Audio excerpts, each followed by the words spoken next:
My name is Evelyn Crouch, and I harbor a secret. After my transference, I sprouted a magnificent tail. In my previous life, I was an introverted cat-like girl, brooding and vindictive, resolutely refusing to intervene in injustices, prioritizing my own safety and making a hasty retreat. I had presumed that such a disposition would undoubtedly lead me to Slytherin. Yet surprisingly, I found myself sorted into Gryffindor, renowned for its valor. Moreover, I acquired a fluffy, voluminous tail, which I flailed and wagged with fervor. I cautiously employed an invisibility charm to conceal the secret of my tail. Even when embroiled in skirmishes with James Potter and his companions, I successfully evaded their grasp, managing to overpower all four of them, despite my tail becoming quite disheveled. However, on one fateful day during potions class, the perpetually solitary Severus Snape, his expression devoid of emotion, addressed me. "Your tail constantly brushes against me. Might you refrain from its incessant wagging?" Volume 1, Puppies and Plush Blankets. Chapter 1. Roland Dorgiels once posited that recognizing reality, yet still cherishing life, is the sole form of heroism in this world.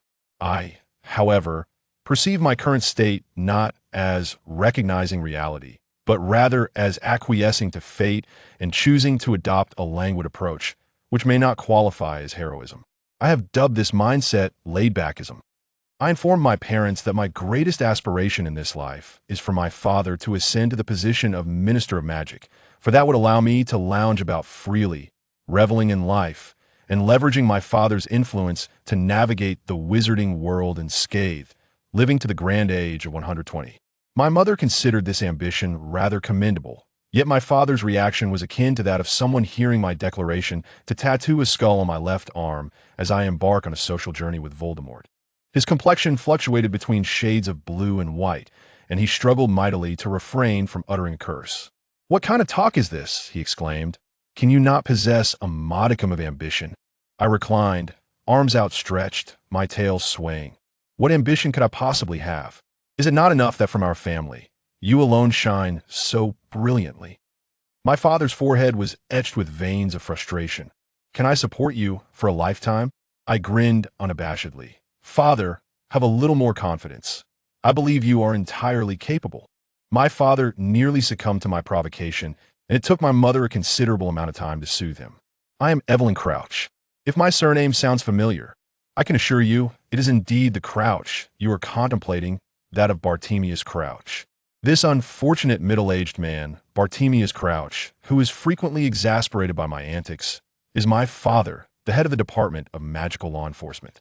Everyone asserts he is the most likely candidate for the next Minister of Magic, a sentiment I fervently share. Strangely, although my father harbors a desire to become minister himself, every time I express my wish for him to attain this position so I can indulge in leisure, he becomes flustered, his words tumbling out in disarray, his eyes sparkling with indignation. Middle-aged men are truly perplexing. The stunning woman comforting my father is my mother, Maria Crouch. I believe she's the most perfect, gentle, and wonderful person in the world, my supermom. My mother and father are polar opposites. My father wishes for me to attend school at 3, master the Patronus charm by 6, and achieve outstanding grades in my NEWTS by 9, thus bringing glory to the Crouch name. He often sighs in despair over my lack of ambition, gritting his teeth at my languid demeanor sprawled on the sofa, while my mother merely hopes I grow up safe and joyful. At times, I ponder whether they ever conferred about their educational philosophies before my birth, resulting in their frequent contradictory directives towards me.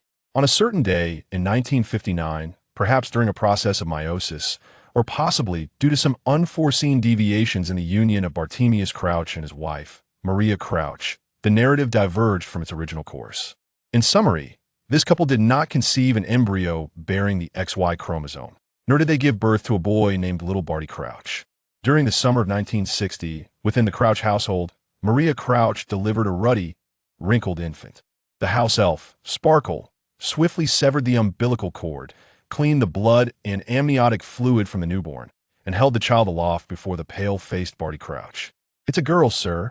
According to my father's recollections, he calmly received me, inspecting my condition with great composure, though my mother asserts that his hands trembled so violently that she feared he might drop me.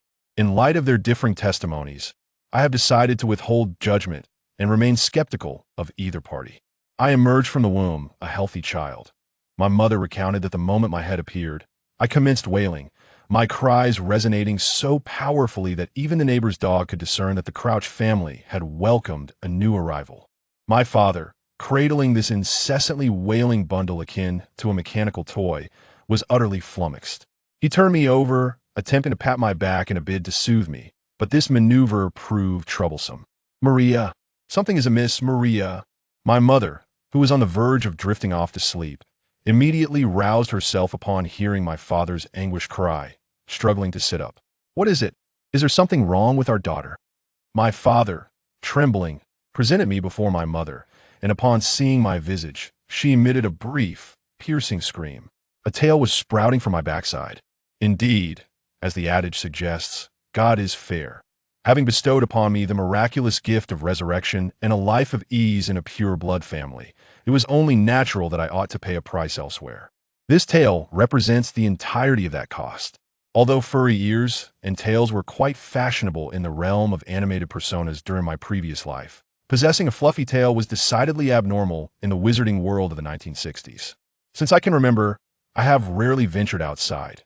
The few occasions were solely for medical visits to investigate how to rid myself of this tail. Logically, conjuring or removing a tail should be a straightforward task for wizards. After all, in the first installment of Harry Potter, Hagrid gifted Dudley a pig's tail, yet Dudley ultimately underwent surgery in London to have it removed without any detriment to his future life. Initially, I did not perceive my large tail as a grave issue. In the modern world I inhabited, even if a muggle were to sprout such a tail, a simple surgical procedure would suffice to remove it, requiring far less recovery time than a hemorrhoid operation. Thus, I cheerfully lived with this tail until I turned 11. Soon, I would embark on my journey to school, just like every other young wizard in England. My father exhibited an enthusiasm for my impending schooling that surpassed even my own and my mother's. Typically absent from home for nearly 300 days a year, citing overtime at the Ministry of Magic, he unexpectedly returned home at a reasonable hour on the day I received my acceptance letter from Hogwarts. I inquired what had compelled Director Crouch to grace our humble abode with his presence, and he was incensed enough to threaten to expel me from the house. With my mother mediating, my father begrudgingly endured an awkward dinner before. After the meal, he firmly seated me on the living room sofa, adopting a paternal demeanor to instruct me on what to expect upon entering school. Naturally, one cannot expect heartfelt sentiment from a typical serious and rigid middle-aged man like my father, who struggles to express warmth. He rambled on for quite some time, yet his central message was singular. You must study diligently and not bring shame upon your father and the Crouch family. He nearly took me to the ancestral gravesite to swear an oath before our forebears that I, Evelyn, would not bear the surname Crouch if I did not achieve top marks. I, clutching my tail, feigned attention as his words entered my left ear and promptly danced out of my right. I contemplated waiting for his self-satisfied speech to conclude before asking for additional pocket money. Study diligently? What nonsense! Having entered the magical realm, why should I not simply lounge about in leisure? My mother, possessing far more experience in dealing with my father, poured him a cup of tea and, seizing the moment while he expressed his fatigue, swiftly redirected the conversation. "Evelyn, which house do you wish to join after school begins?" The instant this topic arose, my father nearly choked on his tea, puffing up, eager to continue his discourse. However, I responded even more swiftly. "I will undoubtedly be sorted in a Slytherin," I declared, tail held high. My mother, my father, for reasons unknown, both adults appeared momentarily frozen, my father forgetting to swallow the tea in his mouth. "What are you all so astonished about?" I furrow my brow. "Where else would I be sorted if not in a Slytherin? Both of you are Slytherins. Surely, I wouldn't end up in Gryffindor." My mother remarked, "That might not solely depend on bloodline." I counted on my fingers, declaring, "Even considering personality, I am certain I would be placed in Slytherin." "I am astute and clever," my father interjected. "You could barely articulate a coherent sentence until you turned 5. I retorted, "That is because I am prudent and hold myself to high standards. I only speak when I am certain I can express myself exceptionally well." My father countered, "You lack the ambition characteristic of Slytherin." I asserted, "Of course I have ambition, I have wished for you to become the Minister of Magic since I was little. My father replied, That is my ambition. What does it have to do with you? I continued, Well, I excel at assessing situations and preserving my own interests. You cannot object to that, can you? My father replied, If you truly understood how to assess situations and protect yourself, you wouldn't provoke me daily. I stated, I certainly only became upset after thoroughly considering the consequences, given that you cannot truly cast me out of the house. Until I turned 17, you are responsible for my upkeep. Perhaps in the future, should I become unsuccessful and unable to find a job, you might find yourself willingly supporting me. At that moment, if my father's blood pressure had not soared to 180, I would no longer believe in physiology. Our rare familial moment at the Crouch household concluded with my father resorting to antihypertensive medication while I cheerfully prepared to retreat to my room. My mother gently patted my father's back, urging him to sip some tea to swallow his medication, while she rubbed his shoulders and, looking up at me, sighed with a blend of exasperation and indulgence. Eve, my darling, she called me softly. No matter which house you enter, you will always be our beloved child. Standing at the foot of the stairs, I beamed sweetly at her. I know, I replied. I love you both. My father cast a sidelong glance at me before turning away with pursed lips. As I approached the second floor, I turned back to add mischievously, my tail wagging enthusiastically. By the way, to prove I am still your cherished daughter, shouldn't you consider granting me a bit more funding for school, Dad? Our esteemed director of the Department of Magical Law Enforcement, Mr. Bartemius Crouch, instructed me to depart post-haste. From the moment I received my acceptance letter, my household erupted into a frenzy that lasted the entire summer. Initially, I harbored a sense of anxiety and trepidation about starting school, but such feelings paled in comparison to the frenzied antics of my parents, who seemed to be in a state of mania. After obtaining the list of necessary items for school, my mother spent each day contemplating what to cram into my suitcase. She purchased an entire wardrobe filled with an array of spring, summer, autumn, and winter clothing, each piece strikingly different, repeatedly exclaiming, What if you have nothing to wear? You won't be able to shop while at school, and I fear you may not fare well. Ultimately, her relentless shopping spree came to an abrupt halt. Not because she realized I was attending Hogwarts for an education rather than a whimsical adventure in wizardry, but because my suitcase simply could not accommodate such an excessive quantity of garments. My mother's solution was to cast an invisible extension charm on my suitcase, forcibly cramming in all the clothing, including 8 sets of pajamas. Very well, my father, who typically took no interest in my day-to-day affairs, had his own peculiar way of showing concern. A month before school commenced, he mysteriously knocked on my bedroom door, poked his head in, and announced that he had procured my first-year class schedule. I was perplexed as to the utility of having the schedule in advance. He claimed it would allow me to plan my study time for each week accordingly. I thanked him and bid him farewell. 2 weeks before the start of school, he again knocked on my door with an air of secrecy. Evelyn, I've inquired at the Wizarding Examination Authority, he said. Hogwarts now considers both final grades and continuous assessment for end-of-year evaluations. Here's the breakdown of the grading proportions for each subject. You must keep up with your assignments. I responded with a polite thanks and urged him to take a rest. A week prior to school, he knocked once more, in a bid to escape his overwhelming concern. I quickly crawled under my bed, hoping to render myself invisible. Evelyn, come out from under there. What are you doing? I was taken aback. How did you know I was under the bed? Your tail is sticking out, he replied. Oh, it seemed that having a tail did indeed pose certain inconveniences. He insisted I change my clothes, claiming he was taking me to meet someone. Intrigued, I inquired about the identity of this person and the purpose of the meeting. I'm taking you to meet the most resourceful individual. To address your tail before school begins, he explained. Chapter 2. Off to see the doctor again. Unlike other children, I harbored no aversion to visiting the doctor. My mother attributed this to my bravery and open-mindedness, while my father suggested it stemmed from my obliviousness and lack of concern. I adeptly filtered my father's comments, as he rarely offered a compliment.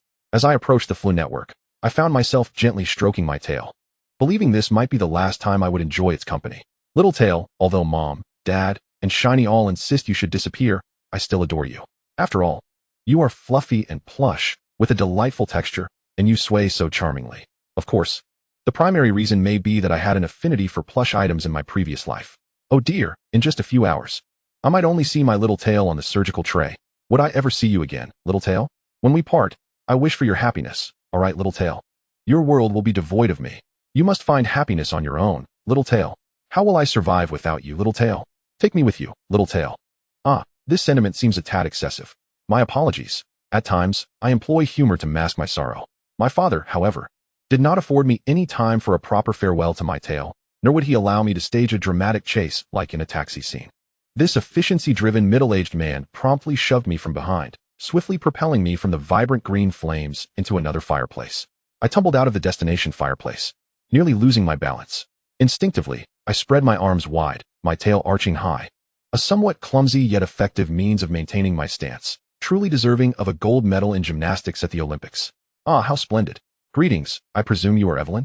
A gentle, venerable voice resonated from behind me. I wagged my tail in response, turning to face the only elderly gentleman in the spacious room. An old man with long white hair and an equally long white beard sat behind the sole desk in the expansive office, cluttered with an assortment of peculiar items that bore no resemblance to any medical instruments I recognized. Nevertheless, this grandfatherly figure perfectly embodied my vision of a pediatrician, kind and amiable, ready to inquire about my medical history with the patience forged through decades of rigorous clinical practice. Confidently, I approached the old man, tiptoed, and gracefully seated myself in the chair opposite him. Greeting, hello, teacher. Yes, I am Evelyn. My dad should have made an appointment. The old man chuckled and asked, why do you call me teacher? I have never taught you. I call all doctors teacher. It's customary, I replied. Oh, you think I'm a doctor? He inquired, tilting his head. Are you not? I responded, puzzled. No, he laughed. I exclaimed.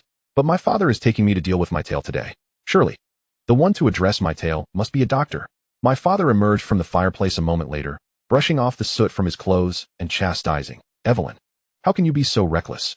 I shifted over slightly, announcing, the family member is here, let my father speak with you. Now, let me elaborate on my father. In my previous life, I was quite familiar with the social demeanor of middle-aged bureaucratic men, particularly their ability to switch between insincere smiles and booming voices in social settings, coupled with those perfunctory handshakes. However, my father was different. Although he was also a middle-aged bureaucrat, he was a serious and successful one, treating everyone with a formal demeanor that suggested, you shall not presume familiarity with me. His ability to maintain amicable relations, despite his stern nature, could be credited to his exceptional professional skills and fluency in multiple languages. Yet today, he appeared surprisingly cordial towards this doctor. Good morning, Albus. I've brought my daughter to bother you, he said. Upon hearing this name, my eyes widened in astonishment, while the old man responded with a smile, good morning, Barty. I've had a brief chat with Evelyn. She seems to think I'm a doctor. Did you fail to explain who she was meeting today? My father appeared slightly taken aback, as if he had just recalled that he had not clarified matters with me. He then responded with a tone that was more serious than usual, attempting to cover his oversight. She will understand once we arrive. Evelyn, this is Albus Dumbledore, the headmaster of Hogwarts. Dumbledore? I instinctively clutched my tail, instinctively shrinking back as I surveyed the expansive office adorned with portraits. Here, in this very space, was Hogwarts? My father had leveraged his position to bring me to Hogwarts before my enrollment, allowing me to meet the headmaster, Dumbledore, in person? Is this what it means to be a privileged child? I was exhilarated yet utterly unprepared for such an encounter. You seem a bit frightened, Evelyn, Dumbledore observed. His hands clasped atop the desk, his gaze steady upon mine. Yet, the headmaster had an air of gentleness about him. At least, I found him less intimidating than the doctor. I muttered softly, doctors are truly frightening. Now, Evelyn, that is quite rude, my father interjected, patting my shoulder, and then, in front of Dumbledore, he lifted my tail, saying, Albus, this is what I mentioned to you. Dumbledore rose from behind his desk and stepped around to stand before me. I huddled in my chair, my social anxiety manifesting in a vivid display, rendering me utterly speechless and frozen in place. All I could manage was a forced smile, one that was decidedly unnatural. It has been established that my character is that of a cat-like, socially anxious recluse. Dumbledore, exhibiting a commendable understanding of my predicament, offered me gentle reassurances, reminiscent of his character from the Fantastic Beasts series I had seen in my previous life. He smiled kindly, urging me not to fear him, and I was well aware that he posed no threat, especially with my father watching closely. Although Dumbledore had been known to confront my former boyfriend, I doubted he would ever resort to violence against an 11-year-old girl. My nervousness stemmed from the fact that he was Dumbledore, the first significant character from the original canon that I had ever encountered. Of course, if one were to argue that my father is also a significant character, I would find myself unable to refute that claim. However, it was only after accepting that this man was my father that I realized he was Barty Crouch Jr., a sequence of events that holds considerable significance. My mind raced with wild thoughts, while Dumbledore appeared unperturbed by my daydreaming. He gently grasped my tail, and I shivered slightly, my tail quivering in response. What do they say over at St. Mungo's? Dumbledore inquired. Unable to remove it, my father replied. Curiosity piqued, I turned to my father. Why not? Because it involves many aspects, he stated sternly. I found this rather peculiar. How could a tail involve anything substantial? Did it somehow connect to an artery? Yet even if it did, one could easily stop the bleeding and remove it. Even Muggle hospitals possess such techniques. Dumbledore glanced at me with intrigue. Evelyn, have you studied medicine? I humbly replied. I've always been a clever child. I know a little about everything. My father's expression suggested he did not wholly agree with my assessment. Thankfully, he refrained from undermining me. I think you should explain to Evelyn what her tale is all about, Barty, Dumbledore suggested, releasing my tale. He seemed to believe that Evelyn was a reasonable child who would understand if explained properly. I turned to my father. What are you hiding from me? I'm not hiding anything. I haven't told you because you wouldn't understand, he retorted. I placed my hands on my hips, understand? How could I not? I'm far too clever for that. My lack of admission to Ravenclaw is not due to inability, but rather because I simply do not wish to. After all, I had received a complete higher education in my previous life, and I considered myself an intellectual of some caliber. What could possibly be beyond my comprehension? Of course, if he were to explain something and I genuinely did not understand, that might be due to language barriers, not a reflection of my intelligence. Thank you very much. My father merely sighed. Dumbledore chuckled softly. My dear Evelyn is like this, my father stated, his tone betraying a hint of despair. Sometimes, she speaks without thinking. Dad, please spare me some dignity in front of my future headmaster, I interjected. That's unnecessary, for I believe you shall soon manage to embarrass yourself all on your own. He replied, Dad, your words are quite hurtful. Well, that's just how I am. Why not be honest from day one? I see you seem to enjoy it. He retorted, What do you mean by that? Dumbledore observed our exchange with a smile, and just as I was about to leap up to confront my father, he interjected. Would you be interested in hearing about your tale, Evelyn? I quickly straightened in my seat. Yes, please. The previous assessments by the doctors were indeed accurate. This tale of yours cannot be easily removed, for it is not a mere vestigial appendage like a sixth finger, but rather something of significance to you, Dumbledore explained. Puzzled, I flicked the tip of my tail. How could it be significant? Humans evolved to lose their tails. I am human, hence I should not possess one. Dumbledore turned to my father. Evelyn is remarkably clever. She even understands evolution. Feigning modesty, my father replied, She is just average. She didn't speak until she was 5. Why is it that this man, like many East Asian fathers, seems to favor a punitive style of education? I now comprehend how Barty Crouch Jr. became so peculiar in the original text, I mused. I have a theory, Dumbledore continued. Evelyn is not ill. Rather, she is an exceptionally gifted witch. I believe this tale is connected to her incomplete animagus form. I was bewildered. Thank you for the compliment, but what does that mean? It means, you may have been born with the ability to become an animagus. However, you have not fully mastered it. Hence the emergence of this tale, Dumbledore elucidated. Oh, thus, this tale is indeed a part of your being. Its reckless removal may lead to adverse consequences, Dumbledore stated calmly. However, the solution is quite simple. Once you fully learn animagus, your tail will vanish alongside your animagus form. So, I was half an animagus from the womb, but because I hadn't mastered it, I retained a tail? My father's gaze intensified. I will ensure she diligently studies animagus when we return. I was flabbergasted. But, I don't even know what my animagus form is. It's nearly impossible to guess with just a tail. Dumbledore smiled gently. Fear not. You will discover it once you have fully mastered it. I shall inform Minerva about your situation, and once school commences, you may seek her out for private animagus lessons. Oh, one-on-one tutoring. Splendid. Although it somewhat contradicts the double reduction policy, given my father's high-ranking position in the Ministry of Magic, and considering that the British magical community seems to lack such a policy, it should be of no consequence. Dumbledore retrieved his old wand. My mind momentarily drifted to the plot of the Fantastic Beasts series, and tapped my tail while muttering an incantation. As he recited the spell, my tail grew increasingly transparent until it vanished completely from the sight of others. Now, others shall not see your tail, Dumbledore remarked. However, the invisibility charm is temporary. You may return to me or Minerva for further assistance in making it invisible once more after school begins. Thank you, Dumbledore. I shall ensure my father discreetly awards you the title of one of the top 10 influential figures in the British magical community this year. Invisibility does not equate to disappearance. I could still feel my tail swaying joyfully. Rising alongside my father, I sincerely thanked Dumbledore. Thank you, Professor Dumbledore. I hope you have a delightful school year ahead. Indeed, you shall, Dumbledore replied gently. In just a week, I would be entering Slytherin House, embracing my role as a spirited young lady of the Serpent House. With my father's influence, I must strive to be even more audacious than the original character. Barty Crouch Jr. I would make my mark on Hogwarts. Chapter 3. August finally drew to a close, a period I had eagerly anticipated, and I was at last bundled off to King's Cross Station. The autumn of Britain arrived earlier than in my homeland. At platform 9, I embraced my tearful mother. Unable to resist urging her to return home quickly, the autumn wind was quite chilly, and she shouldn't linger outside for too long.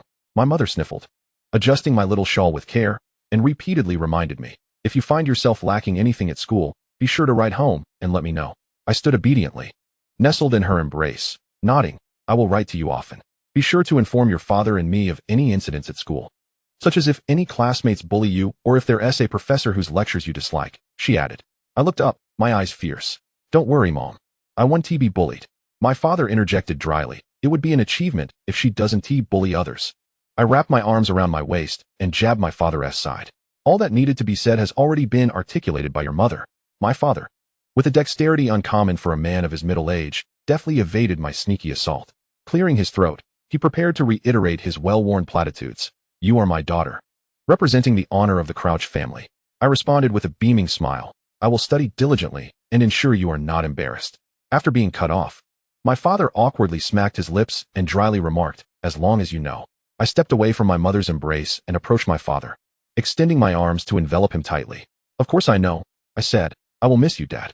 Mr. Barty Crouch became as stiff as if petrified, clumsily patting my back before hastily pushing me away. All right, off you go. Your mother and I won't see you off any longer. I quipped. What? Do you two wish to escort me all the way to the train? My father replied. I had initially planned to take you directly to Hogwarts. I promptly seized my suitcase, intending to escape the clutches of my father's warped desire to control and protect. No need, no need. Thank you, Mom and Dad, goodbye. My father reached out before I could, his emotional side seemingly triumphing over his awkwardness for just a fleeting moment, attempting to lift my suitcase. However, when he grasped the handle, he could barely lift it and almost strained his back. What on earth is in this suitcase? Why is it so heavy? He exclaimed. Maria, did you pack the garden statue from our doorstep into Evelyn's luggage? My mother tugged nervously at her shawl. I didn't pack anything excessive, just all the books, clothes, bedding, toiletries, pillows, owl food, cauldron, stationery, and snacks for the train that our dear Evelyn needs for school. My father's face contorted in pain, clearly having strained himself. I quickly patted his back and then levitated the suitcase with a spell. Dad, you should hurry back and see an old doctor about your back. If it's bad, you should either get a plaster or acupuncture. If this continues, you might end up with a herniated disc, I advised. I'm boarding now. And you two should hurry back as well. Don't linger on the platform watching the train leave. It's chilly outside. Mr.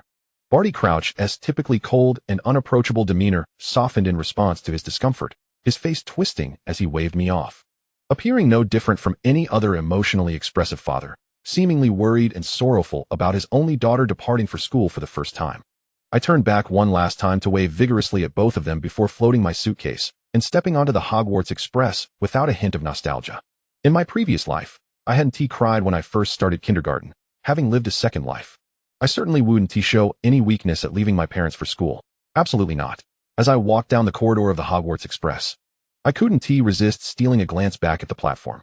My parents remained in their original position, huddled together, their eyes tracking my every move. A pang of emotion tugged at my heart, but I dared not look again, opting instead to lower my gaze and feign a fervent search for an empty compartment. By chance, I spotted a vacant seat in a compartment to my side and hastily pushed the door open, startling a red-haired girl who was perched by the window. May I ask if there's an empty seat here? Are you crying? The red-haired girl blinked, her eyes rimmed with red, a few unshed tears clinging to her lashes. Upon my inquiry, she hurriedly wiped at the corners of her eyes with the back of her hand and replied, her voice thick with emotion, I'm fine. It's just that there's no one sitting here. My earlier melancholy evaporated in an instant. Standing at the compartment door, suitcase in hand, I felt a bit foolish as I hesitated for a moment. She was crying. What should I do? This wasn't an arduous decision. If I were the true 11-year-old me from my previous life, this would have been a straightforward choice. I would have approached her immediately upon seeing her tears, for that was my favorite act of kindness. However, just as I was about to step forward, a distant, sharp pain shot through my left shoulder. Don't meddle. No. This couldn't be considered meddling. I endeavored to convince the rational yet weary voice in my mind that she was merely an ordinary 11-year-old girl. This was the Hogwarts Express, and my parents were less than 50 meters away. Comforting her was a trivial act, unlikely to yield any serious repercussions. Do as you wish, but don't regret it. I rubbed my left shoulder, dismissing the fleeting pain as a mere illusion, while the internal debate concluded in a flash. Soon, I made a decision after weighing my options and approached the red-haired girl. Are you all right? I set my suitcase down in front of the seat and gently sat beside her, pulling a handkerchief from my pocket and offering it to her. Are you missing your parents, or feeling a bit anxious? The girl accepted my handkerchief, wiping her eyes, a hint of embarrassment coloring her cheeks. Neither, I just had an argument with my sister. That's all right. Family feuds don't last overnight. I often make my dad so angry he has to take medication. But the next day when he leaves for work, he still lets me give him a kiss goodbye. I smiled at her, tentatively resting my hand on her back. Perhaps if you write her a letter tonight, you can make amends? You could tell her you've arrived at Hogwarts and that there are evil wizards here who eat children, and if you don't reconcile, she might lose her sister. The girl burst into laughter at my jest. Wizards wouldn't eat children, would they? Who has to say? I replied with mock seriousness, but it's all right. Even if there are wicked wizards out to eat children, you needn't fear, for I shall protect you. After all, I am the daughter of the next Minister of Magic, Barty Crouch. I can walk boldly through the wizarding world unless it involves Voldemort or Dumbledore. Otherwise, I fear no one. This is what it means to be a ministeress child. 20 years from now, there will be young Master Tianlong-Ma, and 20 years ago, I was little Auntie Evelyn. Ha! Meanwhile, my father, still on the platform searching for me, was oblivious to this exchange. The girl's face quickly transformed from sorrowful to sunny as she sheepishly returned my handkerchief and extended her hand toward me. I'm Lily Evans. My parents are ordinary people, and I don't really know much about magic and wizards. Lily Evans? The familiar name stirred memories within me, and I felt my previously invisible tail suddenly begin to wag vigorously. The plot seemed unchanged since my arrival. This year was also the year Harry Potter's parents would commence their studies, and I was about to become their classmate. See, being kind poses no risks. And it might even yield rewards, I reassured the rational voice within me. Don't worry, anything you don't understand or are unsure about, you can always ask me. I confidently assured her, my name is Evelyn Crouch. My mother calls me Eve, and you may address me however you wish. The two black-haired boys seated across from us paused their conversation for a moment, glancing up at me. Hello, Evelyn, Lily said, smiling. Thank you. I relished hearing others express their gratitude. The satisfaction that followed each act of kindness felt like an addictive toxin, enveloping me in its allure. Thus, even after countless instances of being taken advantage of in my previous life, I still sought to help others willingly. I couldn't suppress the triumphant smile tugging at my lips, disguising it with a cough. It's nothing really. The train emitted a sharp whistle, signaling its imminent departure. I hurriedly leaned against the train's window, scanning the crowd for my parents. At last, I spotted them among the throng. I extended my hand, and my mother reached out in kind. My father did not wave like my mother, yet his gaze remained fixed upon me. The train began to move slowly, and I pressed my face against the glass, striving to wave my arms at them. The platform receded into the distance, and my parents' figures grew smaller until, at last, they transformed into a mere speck behind me, no longer discernible. Lily, too, leaned against the window beside me. She withdrew her arm and turned to face me, our eyes locking in mutual understanding. It was at this moment that we truly were on our way to Hogwarts. I confessed my slight apprehension about the sorting, as I was uncertain of my house. Lily? Together, Lily and I turned our heads to find a dark-haired boy, already clad in his school robes, standing before us. His deep, dark eyes flicked towards me, and I wondered if it was merely my imagination. But it seemed he lingered a moment longer on my back before swiftly redirecting his gaze to Lily. This boy's first impression was one of slenderness. The robes that should have fit him perfectly appeared loose and billowy on his frame. His complexion seemed rather unhealthy, and against the backdrop of his dark, wavy hair, he appeared even more pallid, which accentuated the stark contrast of his black and white eyes. At that moment, when our gazes met, I felt a chill ascend my spine. He glanced down at the large trunk I had yet to place on the luggage rack, then lifted his gaze to scrutinize me, a frown creasing his brow. Who is this? He asked with a distinctly chilly tone, his words aimed at me, yet his eyes remained fixed on Lily's face. Lily and I adjusted ourselves to sit properly, and she promptly introduced me. This is Evelyn, Evelyn Crouch. I added, Crouch, C-R-O-U-C-H, Crouch. Lily nodded yes. Evelyn is a friend I just met. The boy surveyed me from head to toe, and I reciprocated the scrutiny.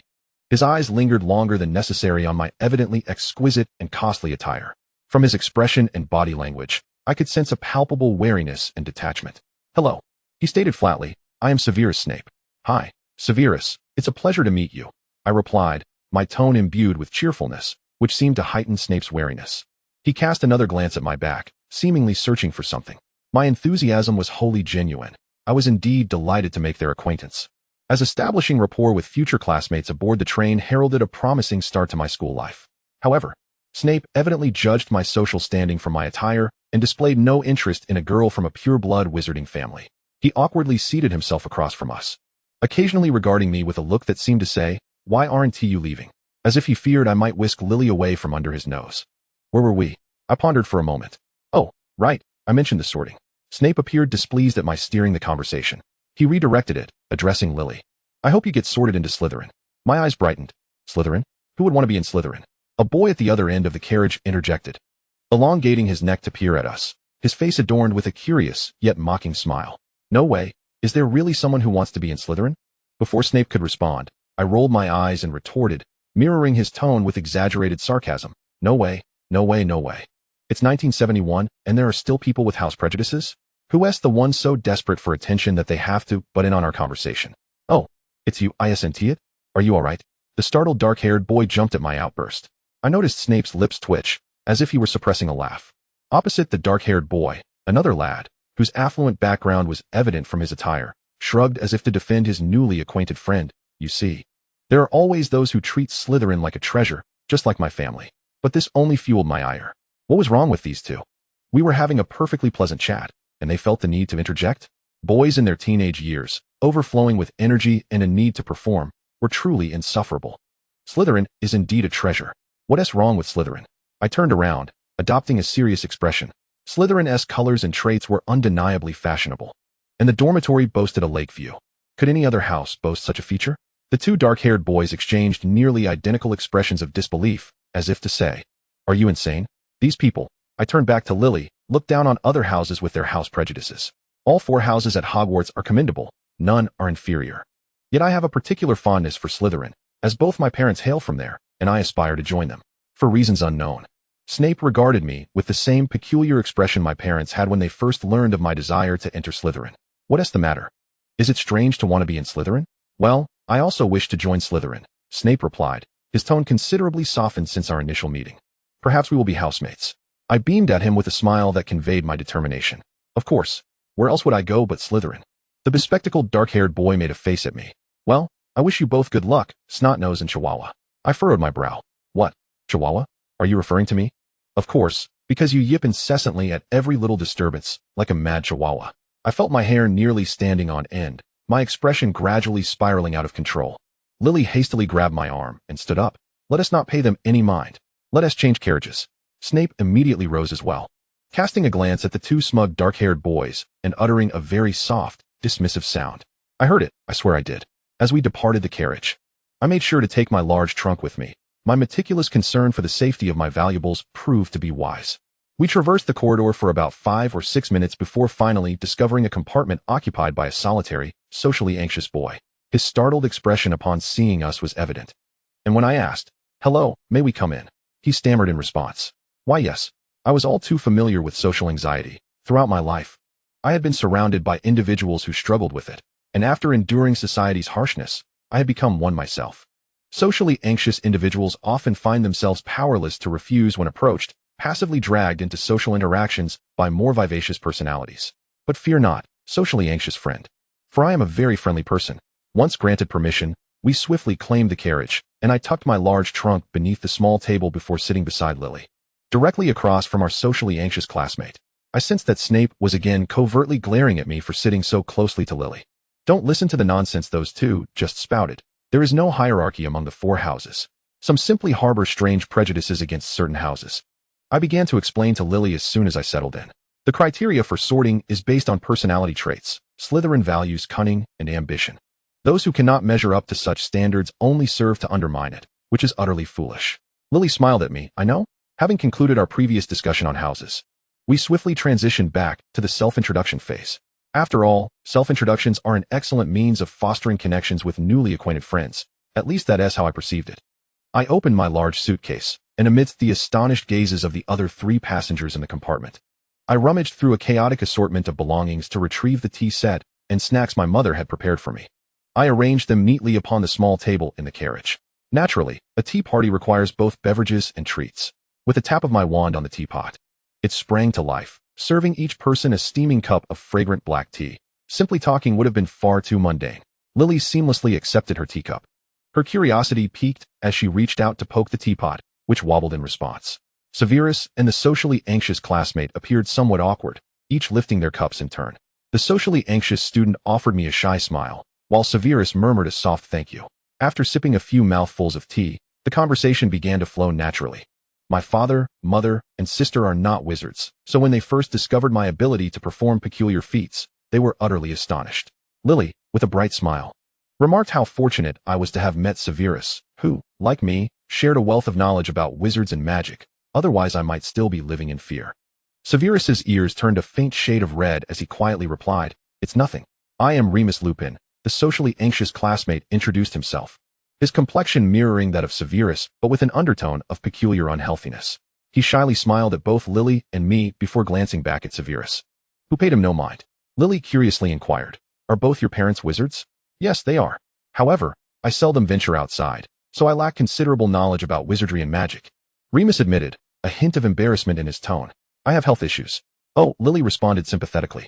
When it was Severus's turn, he merely repeated his name to Remus, omitting any mention of his family. "I am Severus Snape. There is nothing more to say." His tone was curt. Everyone wisely refrained from pressing further. As the self-introductions neared an awkward halt, I instinctively forced a smile, striving to redirect the conversation with an exuberant tone. "Now it's my turn for the final introduction." The gazes of the other three passengers immediately shifted towards me. I understood that it was time for me, as the eldest in mental age within the compartment, to take charge. Though I too struggled with social anxiety, I felt compelled to assume the mantle of adulthood in front of these three children. With renewed energy, I adopted the spirited demeanor I had displayed during my elementary school performances. "I am Evelyn Crouch, 11 years old. I was often ill as a child, so I seldom left home and had not encountered peers my age. You are my first friends. It is a pleasure to meet you." Lily and Remus's eyes sparkled with delight, and I realized my words had struck a chord. Yet, Severus exhibited little reaction. He appeared neither particularly pleased nor overtly disdainful, instead staring blankly at the seat behind me, as if he had not been listening to my introduction at all. What could he be contemplating? Did he harbor no interest in me whatsoever? It was understandable. Severus's character in the original narrative is a paragon of stoicism, and I was merely a stranger he had known for less than an hour, seemingly belonging to a different social class altogether.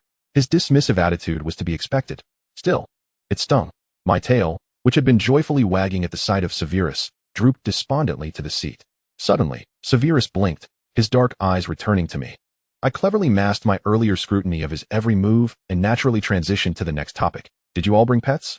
As a mentally mature, at least more so than them, former adult, I had learned the painful yet invaluable lesson of using cheerfulness to mask my inner turmoil throughout my previous life. I recalled pondering during my school days whether anyone could truly see through the facade of my smile to the sadness beneath. But life's harsh realities taught me that no one truly cared about my inner thoughts. Eventually, it became instinctual to counter my true emotions with a facade of happiness, regardless of the circumstances, and to present an image of perpetual joy to others. No one enjoys the company of a perpetually unhappy individual, and my pride would not permit me to reveal such vulnerability. Clearly, my disguise was effective, as my father seemed firmly convinced I was an untroubled child, while my mother, though perceptive to my emotions, primarily gauged them through the movement of my tail. It appears that humanity's evolution, in discarding tails, was a means of concealing emotions, a notable advancement that significantly complicated social interactions. My melancholia was well concealed, for my tone remained unchanged, my smile unwavering, allowing the other children to continue their chatter without a hint of my inner feelings. Remus mentioned he did not intend to keep a pet, while Lily initially considered adopting a cat, but decided to observe the pet environment at Hogwarts before making a decision. I enthusiastically engaged them in a lively discussion about where pets should reside at Hogwarts and whether spaying or neutering was necessary. Severus remained largely disengaged, even as I made a concerted effort to draw him into our conversation with several posed questions, seeking to ensure he did not feel overlooked or isolated. Yet, his responses were tepid, clearly indicating a lack of interest. It wasn't until the witch pushing the snack cart arrived at our compartment door that my tail perked up once more. Neither Remus nor Severus purchased any snacks, but Lily and I indulged in a plethora of treats. I also retrieved numerous small confections prepared in advance by my mother to share with everyone. Remus accepted them shyly, while Severus's response remained lukewarm. After a simple thank you, he nibbled at a cupcake, ultimately ignoring the rest, appearing reluctant to accept my kindness. All right then, tail droop. I could only continue to reassure myself. It probably wasn't my fault. From my past life, I knew Severus was notoriously difficult to engage with. Had he shown me any warmth or friendliness, it would have been out of character. Thus, there was no reason for me to feel disheartened by his aloofness. If I let this affect me, I would find myself facing many more disappointments ahead. I could not expect everyone to like me. I had learned that lesson in my previous life, yet here I was, still feeling sorrow over such matters. In my past, upon realizing it was impossible to gain universal acceptance, I had chosen the path of self-destruction, becoming quite withdrawn.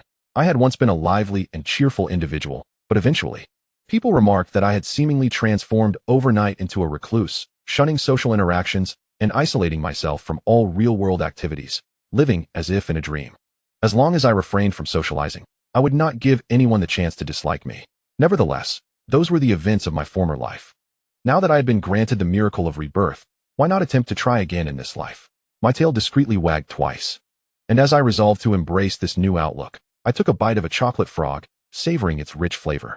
Have you ever tried chocolate frogs? I inquired. Chapter 5. I possess a rather accurate assessment of my social abilities. Indeed, I am socially anxious, yet my anxiety does not stem from a lack of social competence. Conversely, I possess a remarkable aptitude for communication and am acutely aware of the repercussions that each utterance may evoke. I can also keenly perceive the fluctuations in others' emotions. My reluctance to engage in social interactions stems not from an inability, but rather from a sheer indolence. The chasm between what I can achieve and what I am simply too lazy to pursue is indeed considerable. Socialization can be quite essential during moments of melancholy when I seek external support and solace. However, more often than not, it feels like a passive endeavor that drains my energy. Even interactions with close friends require careful attention. The majority of social encounters involve individuals I am not well acquainted with, compelling me to consider their feelings, contemplate my phrasing, and avoid remarks that might yield adverse effects. After navigating these interactions with a cheerful facade, I find myself needing an extensive period of solitude to recuperate. It can be quite exhausting, at times. It seems more appealing to embrace social anxiety. At least those afflicted with social phobia are seldom coerced into socializing, allowing me to allocate more time and energy to pursuits I genuinely enjoy. After all, I am a cat-like homebody. Nevertheless, my current demeanor is far from that of a socially anxious individual. After all, I am the one steering the conversation and pacing of dialogue aboard the train. This is not due to an eagerness to befriend everyone in the carriage, nor do I care to expend energy on this social engagement. Rather, it is a necessary interaction from which I cannot shy away. If I were to find myself in an unfamiliar environment, I would not immediately withdraw into silence. I must first establish an impression of being amiable, yet not easily trifled with, which subsequently facilitates my actions in this new context, allowing me to retreat into solitude more seamlessly. It is a foundational strategy. Moreover, conversing with these few individuals does not require excessive effort. Lily is an exceptionally extroverted and well-mannered girl, and engaging with her does not necessitate extraordinary caution. She intuitively grasps the subtext behind my words. As a result, she naturally assists me in attending to the emotions of Lupin and Snape, alleviating my burdens significantly. Lupin, while somewhat reserved, does not shun communication, which I recognize stems from his identity as a werewolf. With the right encouragement, he can seamlessly integrate into our discussions, albeit he tends to speak less. I have observed that he possesses a keen ability to read others' emotions. Occasionally, when Snape remains silent, he carefully gauges his expression, subsequently choosing his words with greater caution. Fear not, Lupin, regardless of what you say, Snape will likely maintain that same expression. As for Snape-o, the mere thought of him causes my tail to droop dejectedly. In my previous life, I was well acquainted with the Harry Potter series. Upon realizing I had traversed into the magical realm, I promptly summoned all my memories to recall the main plot and information regarding the Crouch family, documenting it in an encrypted form of Chinese that only I could decipher. Lest I forget, during this recollection, I traced the narrative from Godric's Hollow a century ago to 1997, when Voldemort perished by his own rebounding Avada Kedavra curse, leading me to 3 conclusions. First, based on my familiarity with the storyline, I must ensure the survival of myself and my parents. Second, I shall not involve myself in the conflict between the Order of the Phoenix and the Death Eaters, nor allow misguided altruism to compel me to rescue anyone. My priority is self-preservation.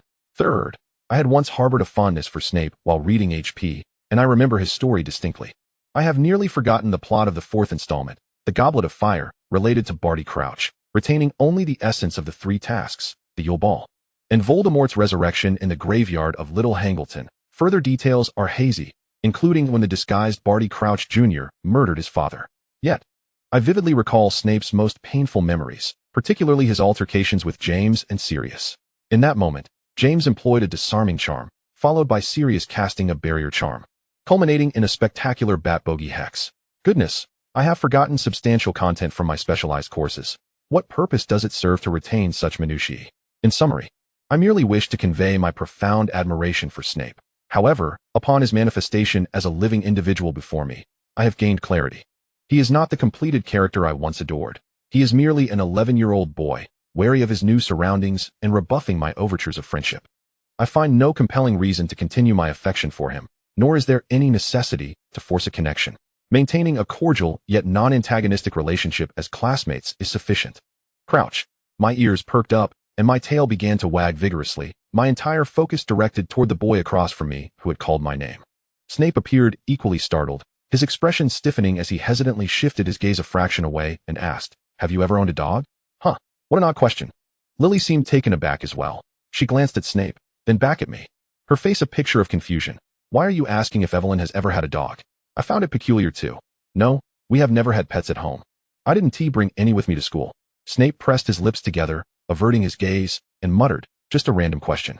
But he initiated a conversation with me. I immediately cast aside my earlier resolution to maintain a mere classmate relationship and excitedly swished my tail, continuing the discourse. "I actually would love to have a pet. But my dad dislikes fur. He once had a roommate in school who owned a cat that shed everywhere during the summer, leaving fur on his uniform and sheets. He insists I cannot have a furry pet. I could have a toad, but I'm not fond of those." Snape regarded me with a peculiar expression. "You don't shed fur?" I replied, "Huh?" Lily and Lupin echoed my confusion. This question was baffling. I ran a hand through my hair and discreetly touched my tail. Humans naturally shed hair. I definitely do too, though I doubt it's enough to irritate my father. In truth, I do shed fur. During the summer, my tail sheds as well. But what can be done about it? My dad can't just saw off my tail. So, he can only vehemently instruct our house elf, Sparkle, to clean thoroughly. Each day, my mother spends about 5 minutes grooming my tail, resulting in fluffy, golden tufts. I suspect my animagus form might actually be a long-haired golden British shorthair. A golden shorthair would be lovely, as long as it's not a dwarf breed. I fear that might hinder my growth. It seems Snape was not particularly pleased with my response, judging by his expression, yet he remained silent, merely listening as Lily and I discussed which pets would be preferable. I am quite knowledgeable about cats and dogs. However, I prefer larger furry companions over the smaller, fluffier ones. I gestured animatedly, expressing my preference for large Siberian forest cats or ragdolls for cats, and medium to large breeds like golden retrievers, Bernese mountain dogs, and border collies for dogs. Oh, and I also adore those wolf-like dogs. They seem so majestic and comforting, and I imagine hugging one would be incredibly soothing. Lupin stiffened. I hope he does not read too much into it. I simply have an affinity for wolves. Snape's reaction also seemed a bit off, with each breed I named. He glanced at me with a contemplative expression, as if genuinely pondering what type of cat or dog he might want to adopt in the future. Could it be that the future emotionally guarded Professor Snape was once a tender-hearted boy who adored small creatures? As the daylight outside gradually dimmed, the lights within the carriage flickered on, and I realized we were nearing Hogwarts. Snape and Lupin rose to their feet, graciously vacating the compartment to allow us girls to change into our uniforms.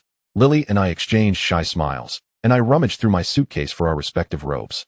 I took a bit longer, as my belongings were in disarray, and I even discovered a lint roller that my mother had secretly tucked in. Once clad in my Hogwarts uniform, I seized the opportunity to discreetly release my tail from a hidden opening at the back.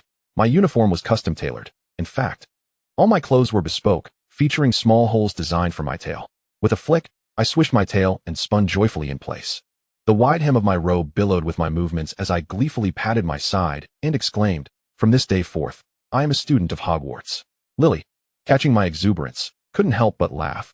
"Yes, we're going to school in a magical place. Why do you seem happier than me? I thought only students like me, who have never been exposed to magic, would be this excited."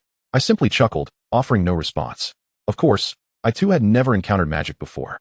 After spending over 20 years as a muggle, I had finally become a witch, granted this precious and miraculous opportunity only after my life had been rebooted. Lily and I stepped out of the carriage, leaving the changing space for the two boys outside. The atmosphere in the corridor felt somewhat awkward. Snape remained completely silent, while Lupin hesitated to engage him, the two standing several paces apart in an uncomfortable standoff until we emerged, visibly relieved. Strangely, as we passed by, Snape cast another glance in my direction. What was it? Was there something amiss with my attire? I quickly tugged at Lily's sleeve, whispering, "Can you check if there's anything wrong with my outfit?" Lily surveyed me from head to toe and replied, "Nope, everything looks fine, even your tie is straight." So why did Snape keep staring at me? Could it be that he has developed a fondness for me? Shocked. Chapter 6. Even after we disembarked from the train, I remained puzzled by the peculiar look in Snape's eyes. However, I suspected it might simply be a figment of my imagination.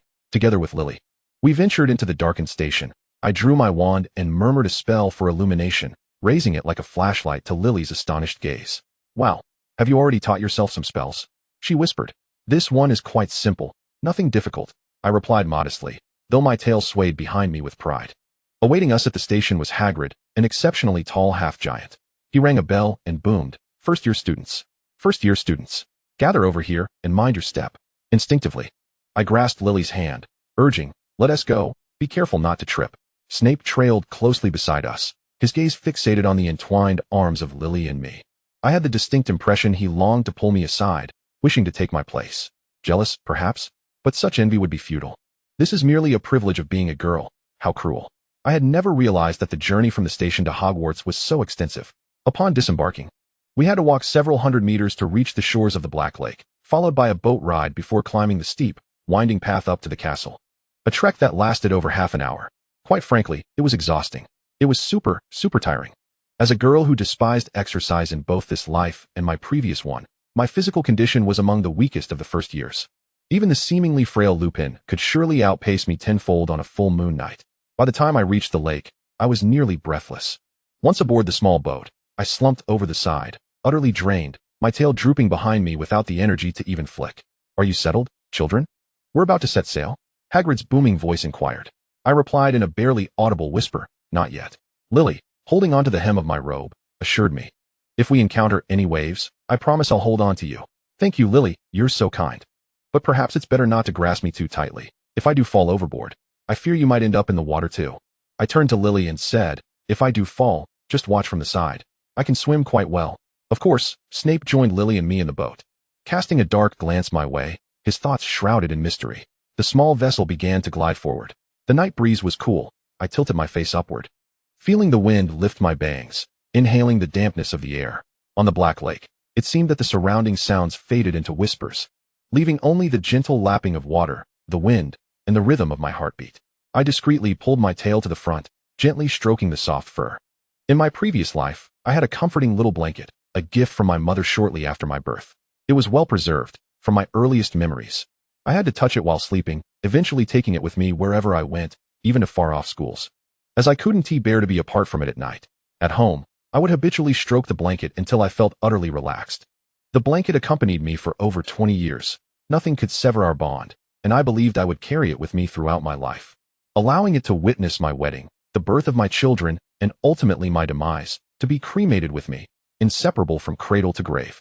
Yet, I was parted from my blanket. An unforeseen death is unpredictable.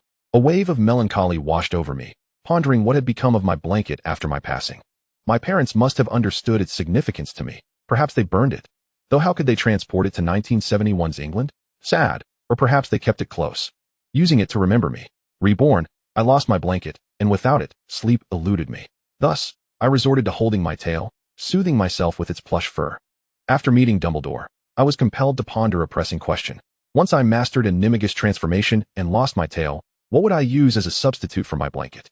As I stroked my tail, I inadvertently pulled out a tuft of fur. Could I perhaps weave a blanket from the fur that falls from my tail? At that moment, a thought unexpectedly popped into my mind.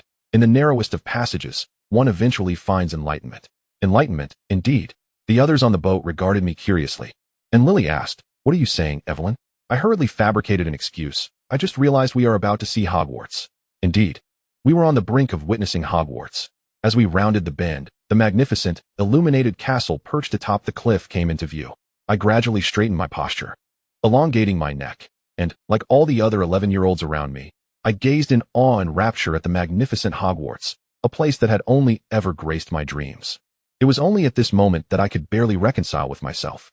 Although fate had played a cruel jest on me, taking my life and casting me into an utterly unfamiliar realm, where the cuisine was unpalatable, the language incomprehensible, and dangers lurked at every corner in the British magical world, I found solace in the compensation of becoming a witch and having the opportunity to attend Hogwarts. Is that not already sufficient? Unbeknownst to me, my tail began to sway once more, left to right, merrily flapping in rhythm with the gentle undulations of the boat.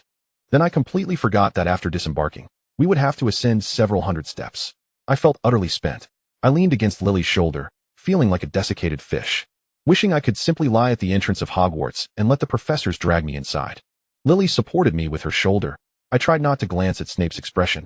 I felt that if murder were not a crime, he would have already throttled me to the bottom of the Black Lake, soothingly patting my head. We'll be there soon, just a little longer. As the grand doors of Hogwarts swung open, I forced myself to stand upright, my legs moving forward like a wandering spirit. Soon we would be sorted, and then I could finally sit down. Apart from me, the other children were not faring much better. However, while I was exhausted from the long trek and the daunting ascent, the others were fretting over the impending sorting. Regardless, the sorting ceremony is a formidable ordeal for the fresh faces entering Hogwarts. Many were oblivious to the fact that they merely needed to don the sorting hat, and quite a number believed they were to undergo a selection akin to slaying a dragon with a sword. Evelyn, I heard someone call me softly, and upon turning, I was surprised to find it was Lupin. He smiled at me rather shyly. I just wanted to ask which house you wish to enter. I glanced around and noticed James and Sirius at the front of the line, chattering away as if they had endless topics to discuss, likely oblivious to our conversation. I want to go to Slytherin, I replied, emphatically nodding my head. Both my parents are Slytherins, and I like Slytherin, for reasons unknown. Everyone who heard me declare my intention to join Slytherin displayed expressions of mild astonishment. Lupin, who was not one to wear his emotions on his sleeve, paused for a moment before responding. Why do you like Slytherin? I answered, because I like green. Lily leaned in. Curious, does the house you get into have anything to do with your favorite color? Snape quickly interjected, it's not like that. It has nothing to do with color. Indeed, it was merely my affinity for green. I reassured Lily, adding that color was just one of many reasons I admired Slytherin. Other reasons included Slytherin's strong sense of collective honor, superior academic performance, and the belief that Slytherin students would be more diplomatic and easy to get along with. Lupin opened his mouth, then awkwardly scratched his face. I see. But it's all right. Even if we end up in different houses, I won't stop being your friend. I assured him, and Lily echoed the sentiment. Even if we're in different houses, we can still be friends. Lily nodded earnestly. Okay, I promise. Then she turned to Snape. Will we be separated during the sorting, Severus? I also looked at Snape. A momentary look of surprise crossed his face, but clearly, he had contemplated the possibility of being sorted into different houses with Lily, and he managed to respond, albeit with some difficulty. Perhaps, but I still hope we can. My tail suddenly flicked restlessly. Don't worry, I thought to him. Even if Lily cannot join you in Slytherin, I will still go to Slytherin. Then I can study diligently with the young professor, earn points in class, and bring glory to Slytherin. Ha! Gryffindor. The sorting hat proclaimed loudly atop my head. Not even 2 seconds after Professor McGonagall placed it there, all I could see was darkness within the hat and a void in my mind. When Professor McGonagall lifted the sorting hat from my head, I remained dazed on the bench, my tail's fur fluffed out like a giant dandelion. Before me, Lily, still in the line for sorting, stared at me wide-eyed, while Snape wore an expression that seemed to say, I knew it would turn out this way. Applause erupted from the Gryffindor table as Professor McGonagall patted my shoulder, saying, Come along, please take a seat at the Gryffindor table, Miss Crouch. I stood up stiffly, and at that moment, my tie and the emblem on my robe magically transformed into gold and crimson. Sirius Black, who had already been sorted into Gryffindor, sat at the table, clapping with a smug expression as he looked at me. With every step I took towards the Gryffindor table, it felt as though my life had irrevocably changed. How could it be Gryffindor? My mind was a tangle of confusion. I could think of nothing but that phrase echoing repeatedly. How could it possibly be Gryffindor? The prefect of Gryffindor shook my hand, and Sirius shifted aside, making room for me. After I sat down, he leaned in, grinning. Well, if it isn't the little chihuahua who wanted to go to Slytherin. What brings you to Gryffindor? Just don't start crying if things don't match your expectations. I turned to Sirius and playfully slapped the back of his head. Aren't you afraid that once we're in the same house, I'll throw dung bombs at your dorm? Shut up. Chapter 7, Snape's Perspective 1. Old memory's memory is a curious phenomenon. Evelyn once remarked that when she recalls something, she first remembers the sensation associated with it, such as a scent, an emotion, or an impression, and then expands that fragmented moment into a full narrative. This is because the regions of the brain that process scent, emotion, and memory are intertwined within the hippocampus. When Snape heard this, he commented that her perspective might stem from the heightened sense of smell that dogs possess. Evelyn, unaware of why Snape would deny this, perhaps thought he was merely being habitually contrary. However, Snape believed his memory to be remarkably sharp. He could accurately recount everything from the moment he first met Evelyn on the train, including the scene, the dialogue, her emotions and expressions, as well as the subtle feelings that stirred within him, even after 20 years since their initial encounter. Snape vividly remembered the way that golden-haired girl had turned to look at him in the train compartment. Severus Snape was born on January 9, 1960. But his life truly began in September 1971, the moment he boarded the Hogwarts Express, when he began to live as a wizard. It was on that day that he met Evelyn. After parting with his mother, Snape had changed into his school uniform early in the carriage, unwilling to wear his own clothes for even a second longer. Once clad in the Hogwarts uniform, he suddenly felt filled with the courage to walk tall and face the world. Pushing open the compartment door, Snape strode confidently down the narrow aisle, his heart brimming with joy as he searched for the familiar figure of Lily Evans. Lily was quite easy to spot, her fiery red hair strikingly conspicuous. Severus Snape swiftly spotted her silhouette, leaning against the carriage window. Lily. The girl turned her head, and for the first time, Snape realized that Lily did not appear to be alone. Beside her, a girl with long, golden hair mirrored her posture and glanced in his direction. In the next moment, Snape noticed the tail behind her begin to wag vigorously. Wait, a tail? The golden-haired girl possessed a fluffy tail. A werewolf. Snape's mind momentarily went blank. Instinctively, he turned to Lily, hoping she would provide an explanation, but she seemed entirely unfazed, as if the girl's tail was of no consequence, her expression unchanged. Who is this? He inquired. Lily immediately replied, This is Evelyn Crouch. She struggled to recall the girl's full name, suggesting they had only just met. Crouch. The golden-haired girl, the one with the tail, faced him and spelled out her surname. Her tail continued to wag, and Snape suddenly realized it resembled the behavior of a dog. Surely, wolves wouldn't wag their tails like that. Snape stiffly nodded and awkwardly introduced himself. Hello. I am Severus Snape. Thud, thud, thud, thud. Evelyn's tail began to wag with astonishing speed and force, akin to a propeller, capturing Snape's undivided attention. He forced himself to look away, yet his confusion bubbled to the surface uncontrollably, much like fish blowing bubbles in water. Why does she have a tail? Why does she wag it upon seeing me? Can others not see it? Or do they see it but think nothing of it? Surely, a person with a tail cannot be considered entirely normal? Clearly, Lily was among those who found it unremarkable. Snape took a seat opposite the two, and the cheerful Evelyn initiated a conversation, seemingly having been discussing sorting before his arrival. Mentioning sorting prompted Snape to voice a long-held desire.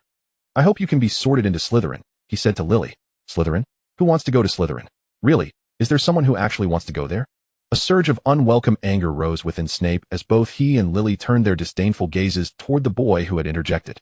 However, Evelyn's reaction surpassed their expectations. She was furious. Snape watched as her tail fluffed up like a dandelion, her expression darkening dramatically. Evelyn possessed a look that suggested she had been pampered since childhood, her golden hair framing the face of a delicate doll with a tail. Upon hearing the boy's comment, her doll-like visage soured, her face turning as dark as a storm cloud. No way. Even in 1971, there are still people with house prejudice?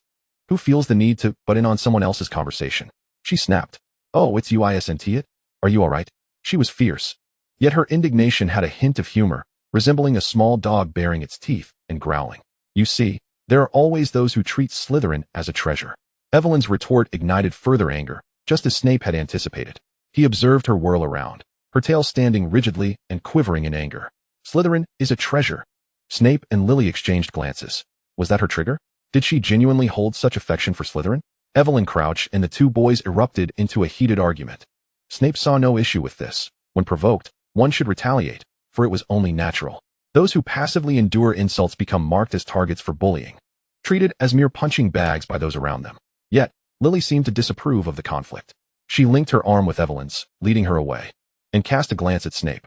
Let us ignore them and find another compartment. The two boys continued to bark. Good luck, Snotnose and Chihuahua. Snape noticed Evelyn baring her teeth. Was she really going to bite them? He supported the notion, but if it came to that, he would drag Lily away, for he was slightly intimidated by the possibility of Evelyn possessing werewolf blood. In the end, however, Evelyn did not lunge at them. They sought out a different compartment, and upon sitting down, it appeared that Evelyn had completely calmed down. Snape was taken aback. He had expected her to remain irate for a while longer. Yet, it was as if nothing had transpired, and Evelyn resumed discussing the topic of sorting with a serene demeanor. Then she declared her desire to join Slytherin. Snape's expression faltered. Was it truly possible? Evelyn evidently held unwavering confidence in her ability to enter Slytherin. She seemed well-versed in the four houses of Hogwarts and could not conceal her longing for Slytherin, her tail swaying as she informed Lily of its traits, ambition and opportunism. Snape found himself curious about how someone like her, who could erupt into arguments with fellow passengers, would fare in Slytherin. Before long, the four of them began chatting under Evelyn's lead. Snape was not particularly loquacious and had little desire to converse with the boy named Remus Lupin, who had already been in the compartment. Moreover, a pressing question still lingered unanswered. What exactly was the nature of that tail behind Evelyn? It was a tail far too conspicuous, swaying with her moods, and Snape was certain it was not a mere figment of his imagination induced by the mushrooms he had eaten that morning. The tail was undeniably real. Yet judging by Lily and Lupin's reactions, they appeared completely oblivious to Evelyn Crouch's tail. Have you ever had a dog? Snape suddenly asked when Evelyn brought up the topic of pets. The tail began to thump against the seat, and the golden-haired girl turned to him. Her expression slightly puzzled. No, I haven't. Why do you ask? Because she resembled a dog. Just a random question, Snape deflected. For some reason, Evelyn's interest piqued, and her tail thumped joyfully against the seat, leading Snape to believe she was genuinely intrigued by the topic. I would love to have a pet, but my dad doesn't like fur, she remarked. Snape's gaze inadvertently drifted toward her fluffy, beautiful tail. Don't you shed? He inquired. If her tail were indeed real, surely her summer would be filled with an abundance of fur floating around the house. Lily blinked, evidently perplexed by his question. Snape became increasingly convinced. Aside from him, Lily truly could not see that tail. But why was it that only he could perceive it? Even 20 years later, Snape would not uncover the answer to that question. However, by then, it would no longer hold significance. Yet, for the 11-year-old Severus Snape, this mystery would torment him for several years to come. As the sky darkened, the train approached Hogwarts. Severus Snape and Remus Lupin graciously vacated their compartment to allow Lily and Evelyn the privacy to change their attire. The two young ladies were not long in their endeavor. As they emerged from the compartment, Snape found his gaze irresistibly drawn to the rear of Evelyn. It appeared that she had inadvertently created a hole in her robe, allowing her tail to protrude entirely. Now, her tail arched high behind her, joyfully swaying side to side, seemingly delighted by the attire she donned. A tail, capable of expressing a dog's emotions, undoubtedly mirrored Evelyn's feelings as well. Truth be told, aside from her playful retorts directed at the two insufferable dark-haired boys, Evelyn was, at heart, an intelligent and affable girl. It was entirely natural for Lily to be fond of her, and Snape did not find it peculiar that the two had bonded so swiftly. Friendships among the same sex often flourished with remarkable speed and depth, a notion he soon came to accept. However, the presence of a tail altered the dynamics entirely. Evelyn maintained a smile and a composed demeanor while conversing with others, employing her rationality to mask her emotions. Yet her tail betrayed her, standing erect in excitement, swaying vigorously, drooping lifelessly, and then suddenly thrashing again with fervor. At that moment, Snape felt as though he had acquired the ability to read minds, a peculiar talent that allowed him to perceive the thoughts of Evelyn Crouch. Though he was uncertain of its utility, he found himself gradually accepting this newfound insight. As they disembarked from the train, the first-year students, under Hagrid's guidance, made their way toward the Black Lake. Snape observed Evelyn's tail transition from a lively wag to a weary droop, and it was clear that her energy was waning. Once they boarded the small boat, she could only rest her chin on the edge, weakly splashing the water. Concerned for Evelyn's safety, Lily instinctively grasped her robe. Yet, Evelyn promptly assured her, I can swim just fine. I'll make it back. Lily responded with an encouraging exclamation. Snape suddenly felt a bubbling laughter rising within him. Of course, dogs could swim. Yet he stifled the urge to laugh, knowing it would seem inappropriate at such a moment. He hastily averted his gaze from Evelyn, striving to maintain a serious countenance, which only resulted in an even more peculiar expression, as though he were vexed. Evelyn's tail drooped once more, leaving Snape to ponder what had crossed her mind. The boat glided quietly across the Black Lake, and Snape lifted his gaze to behold the majestic castle gradually emerging in the distance. In his peripheral vision, he noticed Evelyn curled around her tail, resembling a small creature nestled in the corner. This quiet demeanor bore a slight resemblance to Slytherin. A fleeting thought danced in his mind, but he was unable to grasp it. With a thud, the boat collided with the shore. The young witches and wizards helped one another disembark unsteadily. Snape discreetly reached out, intending to assist Lily, but before he could touch her elbow, a particularly natural arm from the side encircled her shoulders, guiding her safely off the boat. Evelyn Crouch seemed remarkably accustomed to the role of caretaker. Snape had witnessed her more than once today glancing around to ensure Lupin was keeping pace, worried that he might stumble on the dimly lit path, all while maintaining her hold on Lily's arm. Was she a police dog, or perhaps a guide dog? In any case, she certainly embodied a role akin to that of a working dog, and upon closer inspection, she indeed resembled one. The young wizards, under Hagrid's lead, stumbled their way up the long staircase to the cliff. Snape felt his breath quicken midway, but was not yet at the point of exhaustion. Ultimately, they arrived at the castle's grand entrance, where Hagrid knocked on the heavy door with his enormous fist, the dull thud echoing through the expansive mountainside. As the castle door swung open, Snape instinctively straightened his posture. He was about to truly step into the world of magic, a world that would embrace him. Chapter 8. I had scarcely settled at the Gryffindor long table when Lily rushed over to join me. As soon as the sorting hat touched her fiery red hair, it proclaimed loudly, "Gryffindor." Lily turned back, offering a slightly apologetic smile to Snape before dashing towards me, her face lit with excitement. "Evelyn, I've come to find you." I instinctively shifted aside to make room, my expression morose as I turned to Lily and lamented, "I want to transfer houses." Sirius, seated nearby, chuckled softly. "You can't transfer, you're forever a Gryffindor now." I shot a glare at Sirius, clenching my fists. "Didn't that just teach you a lesson?" "Don't worry. We can go speak to Professor Dumbledore. He might have a solution," Lily suggested softly. At her words, my shoulders sagged, and my tail drooped as if it had lost its very essence. "Dumbledore can't help," I murmured. "No one has ever successfully transferred houses. The Sorting Hat's decision is final." Just 5 minutes prior, my reborn life had felt remarkably perfect. Indeed, I believed that even my long tail was a part of that perfection. But why? At the pivotal moment of commencing my education at Hogwarts, had I irrevocably landed in Gryffindor? As more students gathered around the Gryffindor table, Remus soon joined our ranks, taking a seat across from Lily and me, his face adorned with a joyful smile. "Hi, Lily, Evelyn, it's great to see you both again. Congratulations." I endeavored to maintain an air of normal social enthusiasm. Mustering a smile, "Gryffindor suits you." Of course, there was the ever-annoying James Potter. "Mate." The bespectacled boy with unruly hair bounded over like a cannonball, enthusiastically throwing an arm around Sirius's neck. "You actually made it to Gryffindor. Hooray." I lacked the energy to mock the two boys who resembled dogs wagging their tails at each other. "Oh look, it's the Chihuahua," James exclaimed, spotting me with a mischievous grin as he instinctively provoked, "Why didn't the devoted Slytherin supporter end up in Slytherin? Your face looks like it's about to match a donkey's." I shot him a disdainful glance. Typically, a person with common sense would recognize the loudest one as the donkey. Lily burst into laughter beside me, as Snape's name fell further down the alphabetical list. Both Lily and I felt fatigued, leaning against each other, our heads touching as we watched the dark-haired boy receive his Sorting Hat's verdict, which placed him in Slytherin. Applause erupted from the Slytherin table as a tall boy with golden hair stood to welcome him.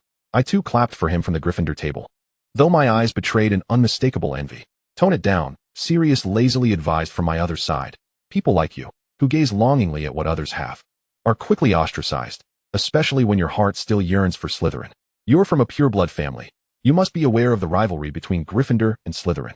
I cast Sirius a surprised glance. "You speak human language?" Sirius replied with confusion. "Huh?" I retorted, "What do you mean?" Sirius, clearly irritated, shot back. "What do you mean by that?" "I'm being sincere."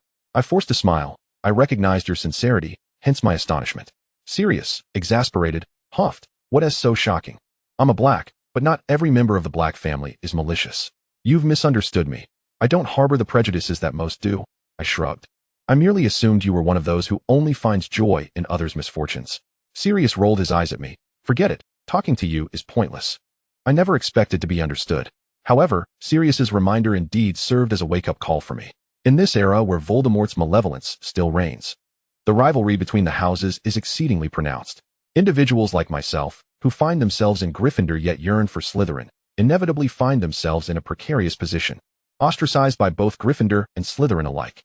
The domestic school environment pales in comparison to Hogwarts, resembling nothing more than a sheltered greenhouse. In my previous life, as long as I devoted myself to my studies, my grades improved, and I found myself shielded by my teachers and parents, who would readily assist me with any issues that arose. Bullying? Such a notion was utterly inconceivable. Hogwarts, however, is a stark contrast. There are no courses on moral education, and the professors largely neglect disputes among students. Under such lax supervision, the instances of collective bullying depicted in the original text are far too numerous to count. From the very first book, The Philosopher's Stone, we witness Gryffindor's collective ostracism of Harry's trio, while Neville endured years of torment at the hands of Malfoy. In the Fantastic Beasts series, Rita Skeeter was isolated by her peers due to the rumors surrounding her brother's death.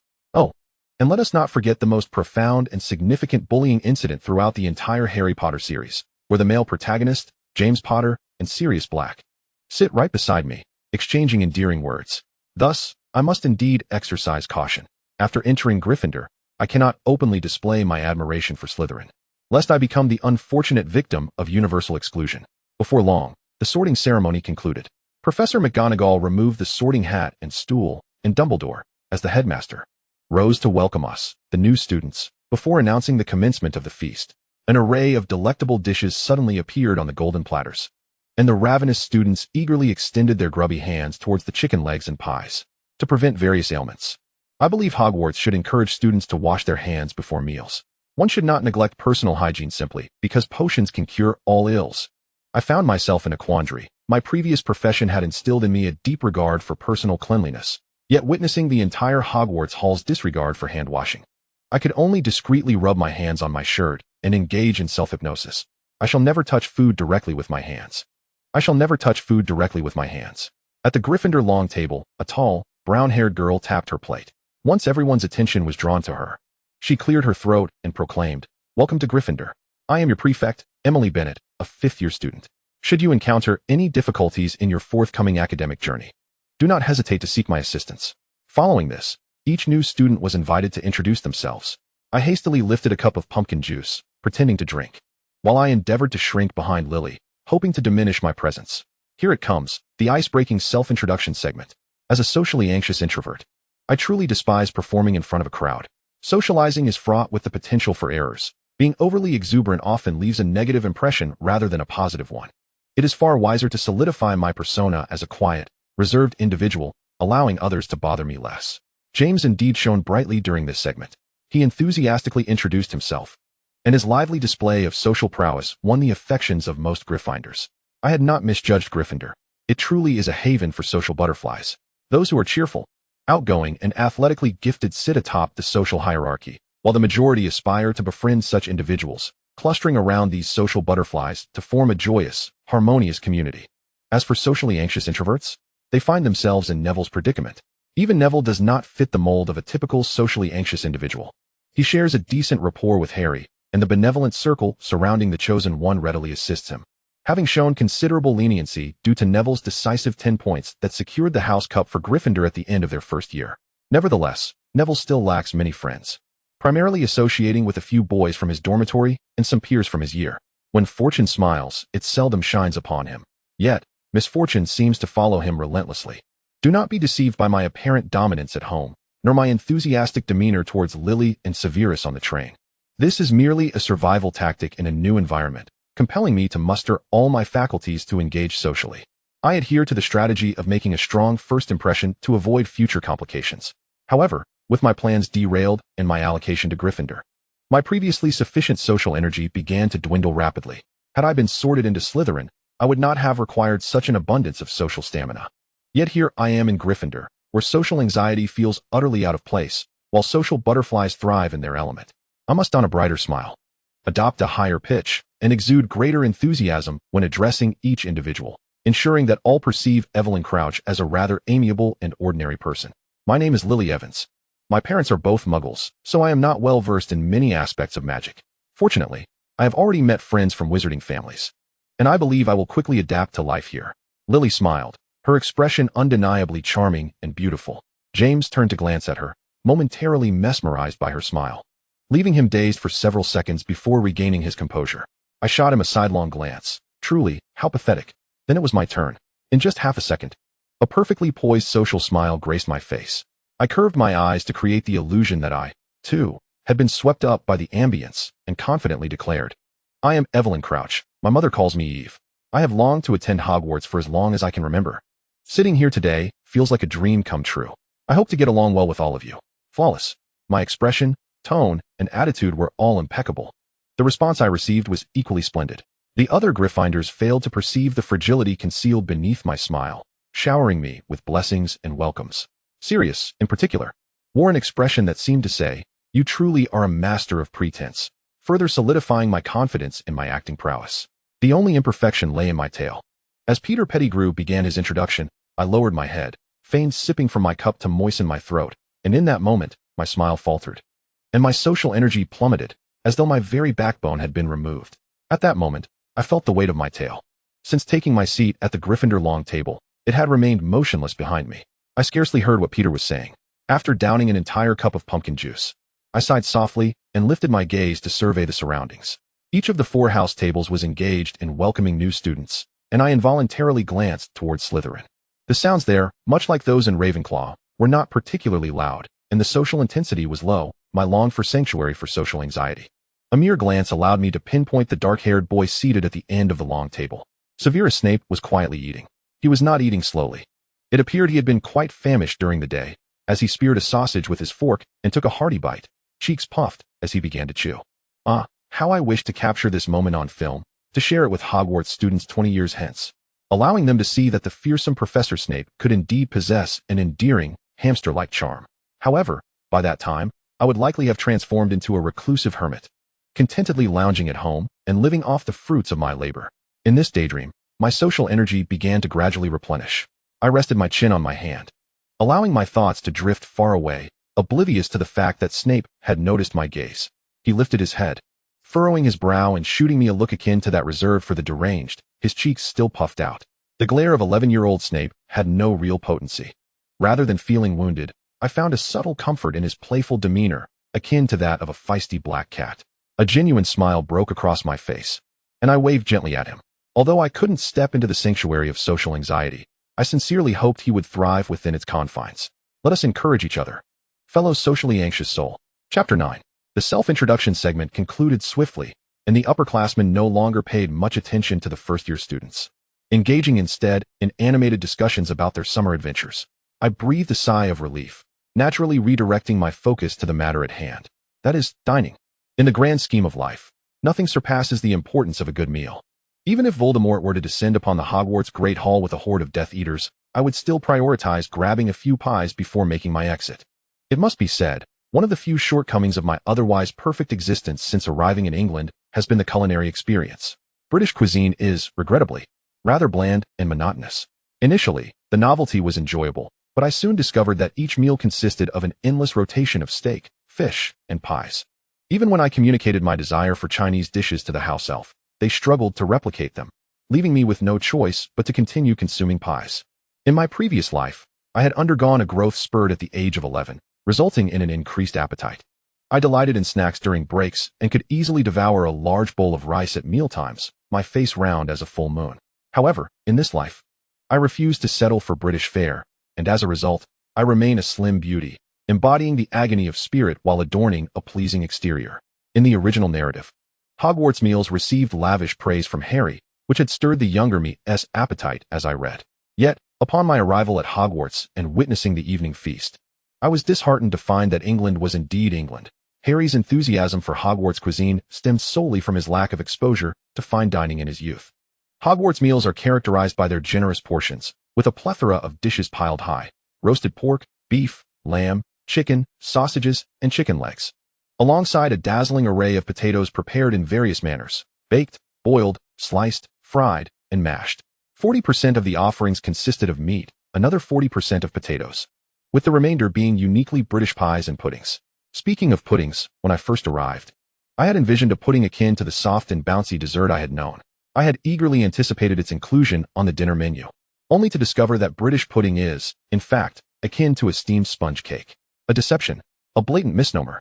Since then, I have approached British cuisine with a newfound wariness, meticulously scrutinizing each new dish before sampling it, thus avoiding numerous tragedies of taste bud assaults. Confronted with the Hogwarts fare, I maintained the vigilance warranted by the situation, selecting only those dishes that appeared to bear no risk, while exerting considerable effort to locate some leafy greens.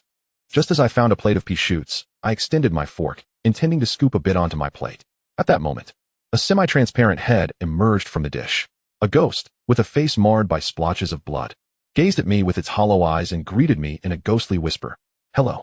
I gripped my fork tightly, my mind blank upon seeing the apparition, my tail standing straight up as my fur bristled. Yet, I refrained from screaming. My previous life's professional habits compelled me to clench my teeth, and with all my might, I thrust the fork towards the ghostly head. My hand and the fork passed effortlessly through the ghost's visage, the tines clattering against the plate with a sharp clang. Undeterred by my initial failure, I raised my hand, preparing for a second attempt. "Ouch!" the ghost exclaimed. All right, calm down. I'm not going to bite." I glared at the specter, my facial muscles twitching nervously as my tail quivered slightly. After a few seconds, I recalled that in the world of Harry Potter, ghosts do indeed exist and are generally harmless, quite different from the ghosts of the mundane world, prompting me to relax and lower my fork.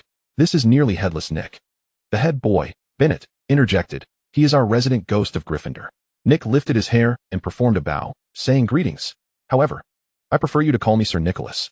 Lily, initially startled by the ghost, soon accepted this new form of existence and began curiously inquiring about how Nick had lost his head. James stood up, reaching out to touch the ghost, only to recoil at the chill emanating from him. I lowered my head, hastily shoving some pea shoots into my mouth to mask my earlier embarrassment. Surely, no one had noticed my moment of folly, had they? Stealthily, I scanned the surroundings, then quickly averted my gaze, feeling my social worth plummet, nearly to zero. To my dismay, someone had not forgotten. The ghost was not inclined to spare me.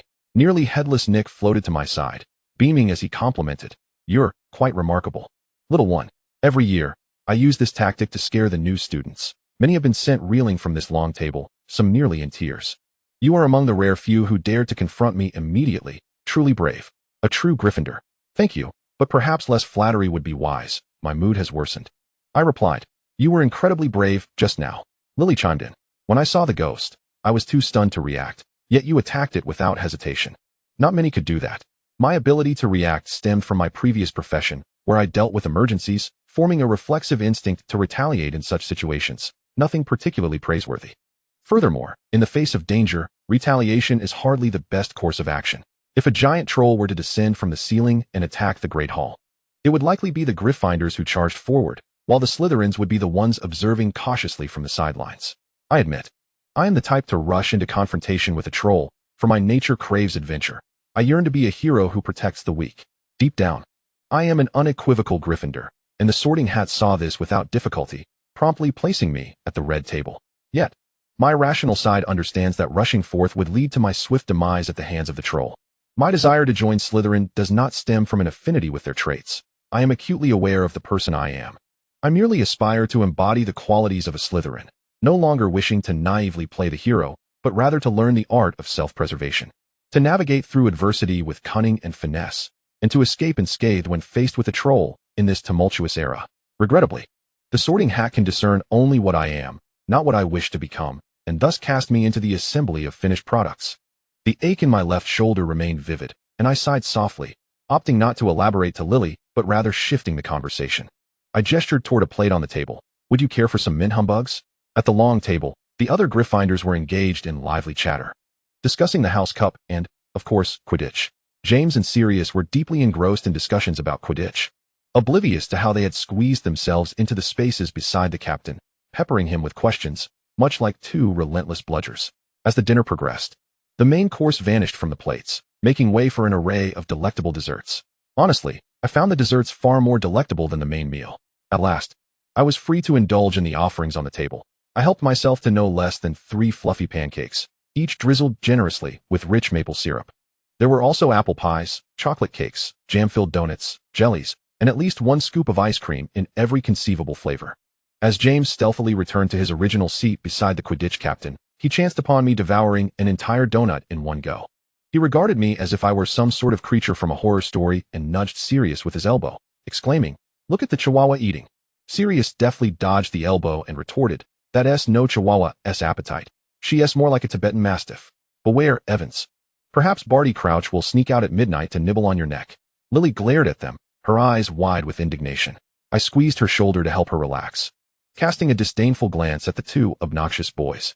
"You are just jealous of my remarkable efficiency in devouring donuts." James scoffed. "Jealous? Not in the slightest. I have no interest in that donut." "Oh, how dreary and lamentable your life must be without desserts," I replied calmly, then opened my mouth wide to swallow another slice of chocolate cake adorned with fresh strawberries. Delicious. Once we had satisfied our appetites, the desserts vanished in a flurry. Dumbledore stood up, ready to deliver a brief address for the new term as the headmaster. I placed my hands on the table, unconsciously adopting the posture of a student from a past life, my mind wandering as I reminisced about the phone I used to sneak out during such speeches. As the new term commences, I have several reminders for all students. First-year students, take heed. The forest on campus is off-limits. A vital rule you must remember throughout your 7 years here. In the original text, Harry traversed the Forbidden Forest as if it were his second home. Even Voldemort chose it as a meeting ground in the final installment. This rule seemed utterly absurd. Our new caretaker, Mr. Filch, has specifically requested that students refrain from running in the corridors, as well as from casting spells and using magical items in those same corridors. My gaze swept across the staff table, where I recognized none of the individuals. While they may not have been identical to the actors in the films, they were certainly unrecognizable. I struggled to match their appearances with the descriptions from the original text, ultimately managing to identify only the notably rotund Professor Flitwick and Hagrid. The first impressions from the movies can be quite misleading. Dumbledore continued with a few more reminders regarding Quidditch tryouts, the renovations of the West Tower, and a plea from the librarian for students to return any overdue books from the previous term.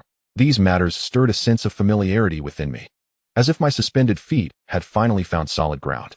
Hogwarts truly felt like a school, reminiscent of my previous academic life in many ways. Dumbledore's image subtly transformed in my perception.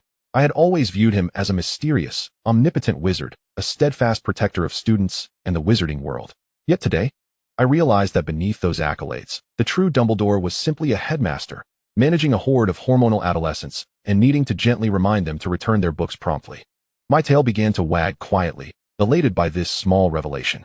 Now, before we retire to our dormitories, let us conclude with one final segment, Dumbledore declared, a smile gracing his face. Let us sing the school song. He waved his wand, and a golden ribbon burst forth from the tip of his elder wand, displaying a few lines of lyrics for the students in the hall. Choose your preferred melody. Ready, sing. I was momentarily taken aback. As the cacophony of off-key singing erupted around me, I quickly scrambled to find a tune. Hogwarts, Hogwarts, Hoggy Warty Hogwarts. Teach us something, please. I initially attempted to sing to the tune of the national anthem, but after just a few lines, I realized I had reached the end of the melody. I hastily switched to the chorus of Ode to the Motherland, concluding with a powerful, prosperity and strength. Tada! Music has an undeniable ability to heal the heart, especially familiar and beloved melodies that uplift the spirit. By the end of the song, I felt quite joyous, my tail wagging merrily as I yearned for more. I truly wished Hogwarts would host a singing competition. Gryffindor could put on a grand chorus and perform Katy Perry's Roar. Louder, louder than a lion. 'Cause I am a champion, and you are going to hear me roar. Alas, such delightful moments are fleeting. Dumbledore had no intention of allowing us to sing another song.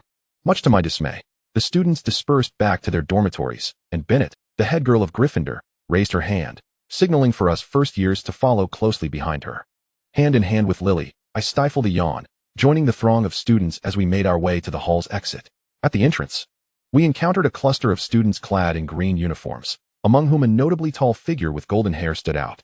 Behind this golden-haired Slytherin, a dark-haired boy squeezed through, calling out Lily. It was Severus Snape. I opened my heavy eyelids, carrying the lingering joy from our singing, and summoned the courage to say, and me. Don't forget me. Snape undoubtedly noticed me. He glanced my way, hesitated for a moment, and dryly uttered my name. Crouch. How do you find Slytherin, Severus? Lily inquired. Is everything well over there? Snape nodded. Quite well, just as I anticipated. And you? It's a bit noisy with some boys, and I was startled by a ghost. But I think it's fine since I have Evelyn with me, Lily replied honestly. Snape pursed his lips, casting a quick glance at me, and replied curtly, oh, that is decent. I sensed he might harbor the desire to toss me into a dumpster. The heads of the two houses parted ways, and we too were destined to separate. Snape waved farewell to Lily with a hint of reluctance, and I felt a pang of guilt for separating two little friends as I led Lily toward Gryffindor Tower. It's all right, Gryffindor and Slytherin share many classes, so you'll have plenty of time to see each other in the future. I resolved to seize this opportunity to learn the ways of the Slytherins. Becoming a serpent cloaked in a lion's skin. Chapter 10.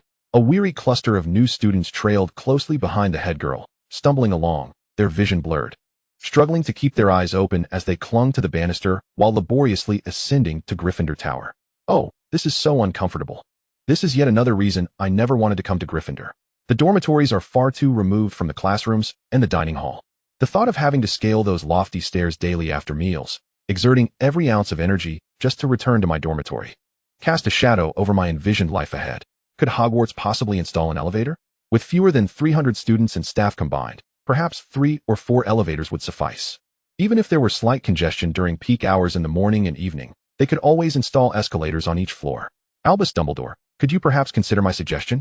However, once my father ascends to the position of Minister for Magic, I could have him issue a formal notice to Hogwarts regarding the renovation of the antiquated campus facilities, compelling the installation of elevators. Ha ha ha. Such is the power of being a minister's offspring. I draw strength from such fanciful daydreams, and together with Lily, we supported each other and finally ascended to the Gryffindor Tower. The prefect halted us before a portrait featuring the resplendent fat lady, a character with considerable presence throughout the entirety of the Harry Potter series. I recall her steadfastness in the third installment, bravely refusing to allow Sirius Black entry, only to have him slash the canvas with a knife. At this thought, I instinctively turned to glance at Sirius, who was yawning unabashedly, neglecting his handsome appearance, his mouth agape as if one could fit a fist inside. I clicked my tongue. The prefect introduced us to the method of entering the Gryffindor common room, which involved uttering a password to the fat lady. She informed us that the password would be changed regularly and admonished us to remember it well, ensuring it remained confidential. I mused that there was no one in the vicinity to be wary of, and the truly dangerous individuals were likely too disdainful to care about the Gryffindor common room password. Even if Voldemort were informed that this month's password was cheese pie, would he be able to gain entry? Besides, it could be quite delightful to let students from other houses join us for a gathering. I lamented. Hogwarts has long been plagued by internal divisions due to years of such exclusivity among the houses. Even during the Triwizard Tournament, which should have united us against external threats, Gryffindor and Slytherin, as well as Hufflepuff, were embroiled in internal strife. A moment of self-reflection is in order. As I wandered in my thoughts, the fat lady had already heard the password and swung open the door, revealing the corridor beyond. Following the throng, I was taken aback to discover that this passageway did not lead directly through. Rather, we were required to crawl, reminiscent of a large children's play structure. The prefect and the other Gryffindor students appeared completely unfazed by the notion of crawling through a tunnel as teenagers, bending down with ease, knees touching the ground, and crawling in like dogs. Meanwhile, the first-year students were so exhausted they could barely think straight, their only remaining instinct being to mimic, trailing behind the prefect like a line of puppies. I could feel my tail standing erect from the shock of it all. Lily hesitated momentarily at the entrance to the tunnel, but upon glancing back at me, seemingly unwilling to hold up the line, she too crawled into the passage. I found myself as the sole person standing outside the tunnel. I engaged in considerable mental preparation, convincing myself that crawling through a magical school tunnel might seem childish for a middle schooler, but for a woman of 20-something with a mature mindset, it was just the right challenge. Having endured numerous mortifying moments, what was crawling through a tunnel? I crawled. I swallowed hard, hunched my back, my knees touching the entrance, hands on the ground. I sensed my tail instinctively beginning to sway behind me. As I crawled, it felt as though a switch deep within my soul had been activated, flooding me with an unexpected surge of energy that defied my physical fatigue, compelling me to accelerate my crawl. I crawled. Upon catching sight of the Gryffindor common room's warm light, a fleeting thought crossed my mind. Don't cats walk without their tails swaying? But I could not delve deeper into that thought, for I had already reached my destination. The Gryffindor common room was circular, with a roaring fire blazing in the hearth, casting a warm and bright glow upon the many plump, cushioned armchairs scattered about. Given that today marked the first day of term, there were few occupants in the armchairs. I cast a hurried glance around the common room before hastening to keep pace with the group ahead. The boys and girls diverged here, and we entered the girls' dormitory through a door designated for first-year girls. Behind the door lay a room significantly larger than my university dormitory, featuring 4 poster beds arranged in a circular manner, each draped in thick, deep red curtains, with a plush carpet underfoot. In another corner of the room, there was a small space that unmistakably resembled a washroom. I immediately made my way to the washroom, and upon confirming the presence of a toilet and shower, I was nearly brought to tears. The living conditions here were simply extraordinary. They eclipsed those of many prestigious universities back home. Any 985 university would surely feel ashamed. I nearly burst into laughter while hugging the toilet, but my last shred of rational thought urged me to return to the room, to unpack and greet my 3 roommates. Including Lily and myself, our first-year Gryffindor cohort consisted of 4 girls, perfectly accommodating our shared dormitory. We exchanged names, and the other 2 girls, overwhelmed with fatigue, soon departed to freshen up. I opened the suitcase that had been moved under my bed and began to unpack, struggling against the weight of my belongings. Lily merely extracted her pajamas from the suitcase and changed, lacking the energy to organize her things properly. She sat on the edge of her bed, and I felt her gaze, along with her tired voice. "Evelyn, aren't you going to sleep?" I looked at the suitcase, which contained what felt like dozens of pounds of belongings, and sighed. "I'll sleep after I finish unpacking." "Mom, you really packed too much for me." I began to laboriously extract items from the suitcase. First, I piled several stacks of clothes on the bed, each stack nearly as tall as I was, followed by an assortment of disheveled bed linens, textbooks, cauldrons, various snacks, and stationery. When I finally unearthed a gramophone from the depths of the suitcase, I felt no emotion whatsoever. Mommy. Thank you. I was grateful I had practiced the levitation charm in advance. Otherwise, I would never have managed to extract the gramophone on my own. The other 3 girls in the dormitory seemed to have already drifted off to sleep. I carefully levitated the gramophone, slowly moving it to my bedside, and began arranging my cherished records beside it, placing each one meticulously. In the 1970s, MP3s and smartphones were mere figments of the future, and the concept of portable music had not yet been conceived. Although the magnetic tape was invented in 1966, it would be several years before it became popular in the market as a music medium, given that the technology for tape players had yet to catch up, and Hogwarts' electromagnetic disruption technology would render tapes unplayable. I adored music, and to indulge this modest passion, my parents, being the generous only children of a pure-blood family, had graciously provided me with my very own gramophone, allowing me to purchase vinyl records at will. Records were immensely popular in the market, and I could effortlessly discover a variety of albums. It was the golden age of rock music, particularly British rock. Although I harbored little enthusiasm for rock in my previous life, my limited options led me to amass a significant collection of rock albums, including works from bands such as the Beatles, AC/DC, and The Who. Regrettably, the songs I truly cherished had yet to be created in this era. I had no desire to be a literary thief like Charlotte, appropriating songs from the future. Instead, I resolved to await the return of those melodies with eager anticipation. One by one, at the very least, my memory retained the locations of those songs, and I could still sing them myself. With the last remnants of my strength, I trudged to the bathroom for a refreshing shower, donning my nightwear before collapsing onto the bed, utterly fatigued. I nestled beneath the covers, flicking my tail to the front, and embraced my plush appendage, finding solace as I closed my eyes.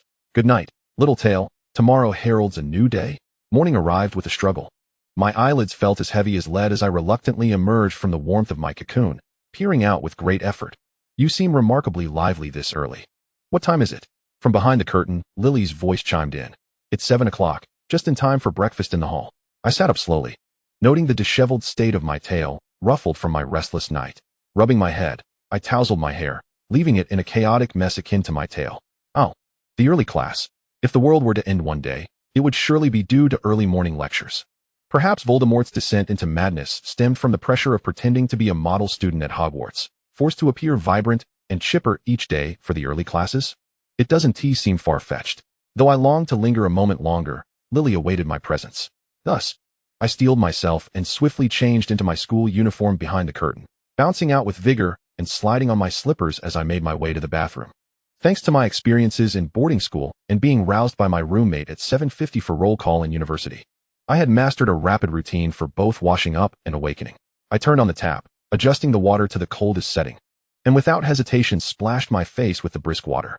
Revived, I wasted no time summoning my magical hairstyling wand, allowing it to craft my hairstyle while I washed my face and brushed my teeth with my own hands. Indeed, the convenience of magic shone brightly in moments like these. After completing my ablutions, the wand had untangled my hair and fashioned it into several naturally beautiful curls, resembling a salon-ready look. Before exiting the bathroom, I glanced at the array of bottles in my makeup bag, hesitating momentarily. Would it be too peculiar for an 11-year-old girl to don makeup? After a brief internal struggle, my emotions triumphed over reason. I reached into the bag, swiftly retrieving a color-changing lip balm and applying a touch of roll-on perfume to the nape of my neck and wrists. Thus, the first day of school found me as the elegantly refined Evelyn. Stepping out of the bathroom, I joined Lily, and together we headed to the hall for breakfast. Breakfast at Hogwarts is rather unremarkable, lacking in Chinese delicacies like fried dough sticks or century egg congee. The English breakfast is merely slightly more palatable than a typical meal. Lily and I sat side by side, and after scrutinizing the various offerings on the table, I reluctantly selected a few pancakes and poured myself a small cup of coffee. Aside from coffee and tea, there were no warm beverages, and I simply could not allow myself to drink cold milk on an empty stomach. That would be an affront to my digestive system. House elves in the kitchen, take heed. I require hot water. Yet, as I spread honey on my pancakes, I pondered the British custom of eschewing hot water. What would the straight men say to placate their girlfriends? I have a stomachache. Drink more cold water. I have a cold and a headache. Drink more cold water. I'm so tired today. Drink more cold water. If my future boyfriend dares to utter drink more cold water, I would not hesitate to give him a swift kick into the Black Lake. At that moment, a ruckus erupted as a group of rambunctious children squeezed onto the long bench to have their breakfast. I frowned, casting a sidelong glance, and lo and behold, it was James and Sirius. I was unsure what had transpired the night before, but the boys' camaraderie was particularly baffling. Remus had even joined their ranks, smiling shyly as he listened to their banter. As I passed by him, I caught a whiff of an overpowering odor of grease. Surely, his hair was so oily it was slicked back into unruly strands. I suspected the fish outside the Slytherin common room might flee in terror from his disheveled appearance. It seemed calling him snotty was somewhat conservative. Perhaps greasy-haired monster was more fitting. James's words were abruptly cut short as I feigned standing to grab a bread roll, suddenly delivering a swift kick to the bench, causing him to miss his seat and land squarely on the floor, sprawling in an undignified manner. For a brief moment, the Gryffindor table fell into stunned silence before erupting into unabashed laughter. I stood, looking down at James with a smile. Need a hand, Potter? I deliberately mimicked Draco's tone from the movies, enunciating the with exaggerated clarity. James, face flushed, scrambled to his feet. What happened to the bench? I smiled sweetly. Pulling the bench back? I have no idea. It's rather strange, I assented. Lily was laughing, yet Sirius cast a thoughtful glance my way, reassuring James. It's all right. Mate, you didn't hurt yourself, did you? Of course not. I'm tough. James patted the dust off his back, boasting obnoxiously. Even if I fell from Gryffindor Tower, I'd be unscathed. I rolled my eyes internally. Ugh, how annoying. After breakfast, the students lingered at the long table, awaiting the arrival of the heads of houses to distribute the new term schedules.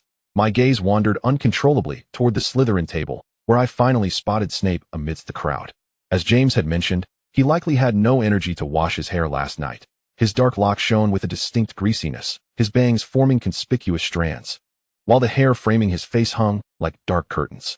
I suspected something might be amiss with my eyesight, for instead of feeling disgusted by Snape's appearance, I instinctively smiled and discreetly raised my hand to greet him. Naturally, he was scanning our side, searching for Lily. He noticed my gesture, though his reaction appeared somewhat tepid. He furrowed his brow slightly, and I hoped this did not indicate he was pondering who I was. Fortunately, he nodded in acknowledgement. Success in social interaction. I felt a surge of confidence, invigorated, and my tail wagging behind me in delight.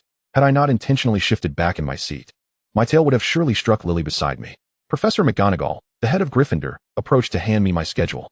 As she reached my side, I tilted my head up to meet her gaze, buoyed by the social energy I had gleaned from Snape, and warmly exclaimed, "Good morning, Professor McGonagall."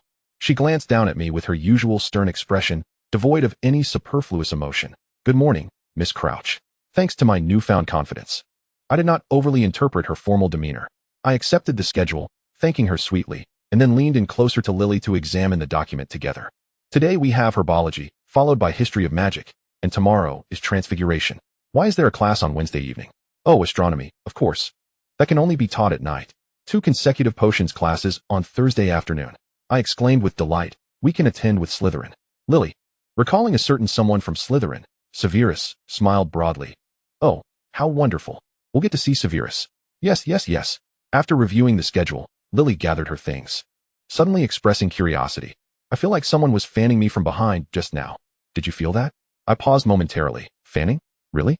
Perhaps it was merely a figment of my imagination, or perhaps just a fleeting specter passing by. Lily shook her head, a hint of perplexity evident on her face. Meanwhile, I felt a twinge of guilt. It was likely the result of my earlier excitement, causing my tail to wag fervently. I discreetly tucked my tail between my legs, though its tip still quivered slightly in anticipation of the lessons to come. While I did harbor some regrets about the sorting, I had nonetheless entered Hogwarts and was finally embarking on my journey to become a witch. Chapter 11. The interior of Hogwarts is exceedingly intricate. Not only does it boast basements and various towers, but it also features shifting staircases that seem to change at whim. At times, one might encounter various inexplicable occurrences while traversing its halls. Consequently, for someone like me, who does not particularly enjoy wandering about, arriving punctually to the correct classroom each day became quite the challenge. Fortunately, I had Lily by my side.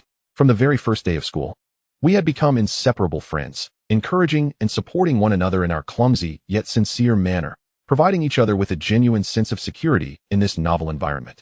The head of house had informed us that the Transfiguration classroom was on this level. This way, Lily. Over here. I grasped Lily's hand and began striding forward at an urgent pace. With only 2 minutes remaining before the class bell rang, my eagerness to avoid tardiness propelled me onward, my tail firmly pressed against my back in a display of focused determination. I absolutely could not afford to be late on the first day of class with the head of house. Thankfully, fortune smiled upon me. My sense of direction was not so terrible after all. Moreover, The upperclassmen from Gryffindor were quite willing to point us in the right direction. Just before the bell sounded, Lily and I successfully burst into the Transfiguration classroom. As I peeked into the classroom, I spotted a tabby cat perched on the lectern, its piercing gaze fixated upon me. In that moment of locking eyes with the feline slit pupils, I felt my tail explode with excitement. A tingling shiver coursing from the crown of my head to the tip of my tail. An instinctual urge began to wrestle with my reason, igniting an overwhelming desire within me. I wanted to pounce, to leap onto the lectern, to nuzzle my nose against the cat's, and then wag my tail while watching the cat all day long. Oh, the cat. The most fascinating creature in the world. A low, unearthly sound escaped my throat, while the cat's pupils narrowed into a menacing line, its fur bristling as it regarded me with heightened alertness. Why is there a cat in the classroom? Lily inquired, her tone tinged with surprise. Has a student's pet gone astray? In a daze, I clung to the last vestiges of my rationality. Ah, this was our head of house. Just as I was grappling with my primal instincts, the class bell rang. The tabby cat stood, arched its tail, and circled the lectern, surveying the classroom with a characteristic feline demeanor. Following the cat's gaze, Lily and I scanned the room, and upon noticing the sparse presence of a few students, we realized the predicament we were in. Hurry, hurry, we're going to be late. No, we were already late. The classroom was eerily silent. Was Professor McGonagall absent? She is not here. She is not here. Let us hurry in. James and Sirius rushed into the classroom, both of them drenched in sweat, followed closely by Remus and Peter. Upon seeing the four of them, I couldn't help but marvel at the efficiency of this motley crew. Was this a testament to the exceptional social prowess of teenagers? What are you two doing standing there? James squeezed past us, casting a puzzled glance back at Lily and me. Get inside and sit down. Sirius, however, quickly discerned the reason for our hesitance. Perhaps it was a canine instinct. He spotted the tabby cat on the lectern and excitedly poked James in the back. Look, look, quick look. The fledgling marauders all turned their attention to the tabby cat. A cat, James exclaimed with delight. Meow, meow, let me pet it. Sirius seemed to be overwhelmed by his canine instincts. How curious. Why did I say also? And hurriedly approached the lectern, his eyes sparkling with enthusiasm as he extended his clammy, sweaty hands. Hi there, kitty. I've heard that if you grab them by the scruff, you can do anything to them. So I'm going to try it today. Hey, James, what do you say we lift it up and toss it back and forth? James clapped his hands in agreement. Great idea. I often play catch with my dad at home, but this time it's on a flying broomstick. I'll tell you, I'm particularly skilled at it. As those two rascals moved closer to the cat, I swiftly grasped Lily's hand and dragged her to a seat in the back row. Aren't we going to stop them? Lily asked, her voice tinged with anxiety. I'm so afraid they hurt that little cat. Hurt the cat? Huh, if anything. That little cat will make quick work of them. The strange impulse that surged through me upon seeing the cat dissipated in an instant, and I chuckled nervously, clutching my tail. Don't worry, let us just sit here and watch the show.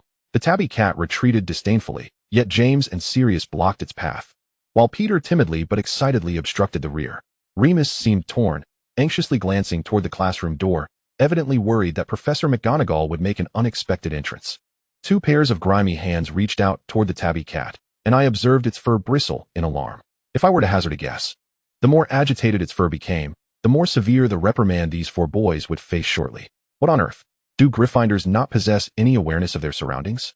Must their head of house be driven to exasperation by their antics? Yet, the tabby cat was no ordinary feline.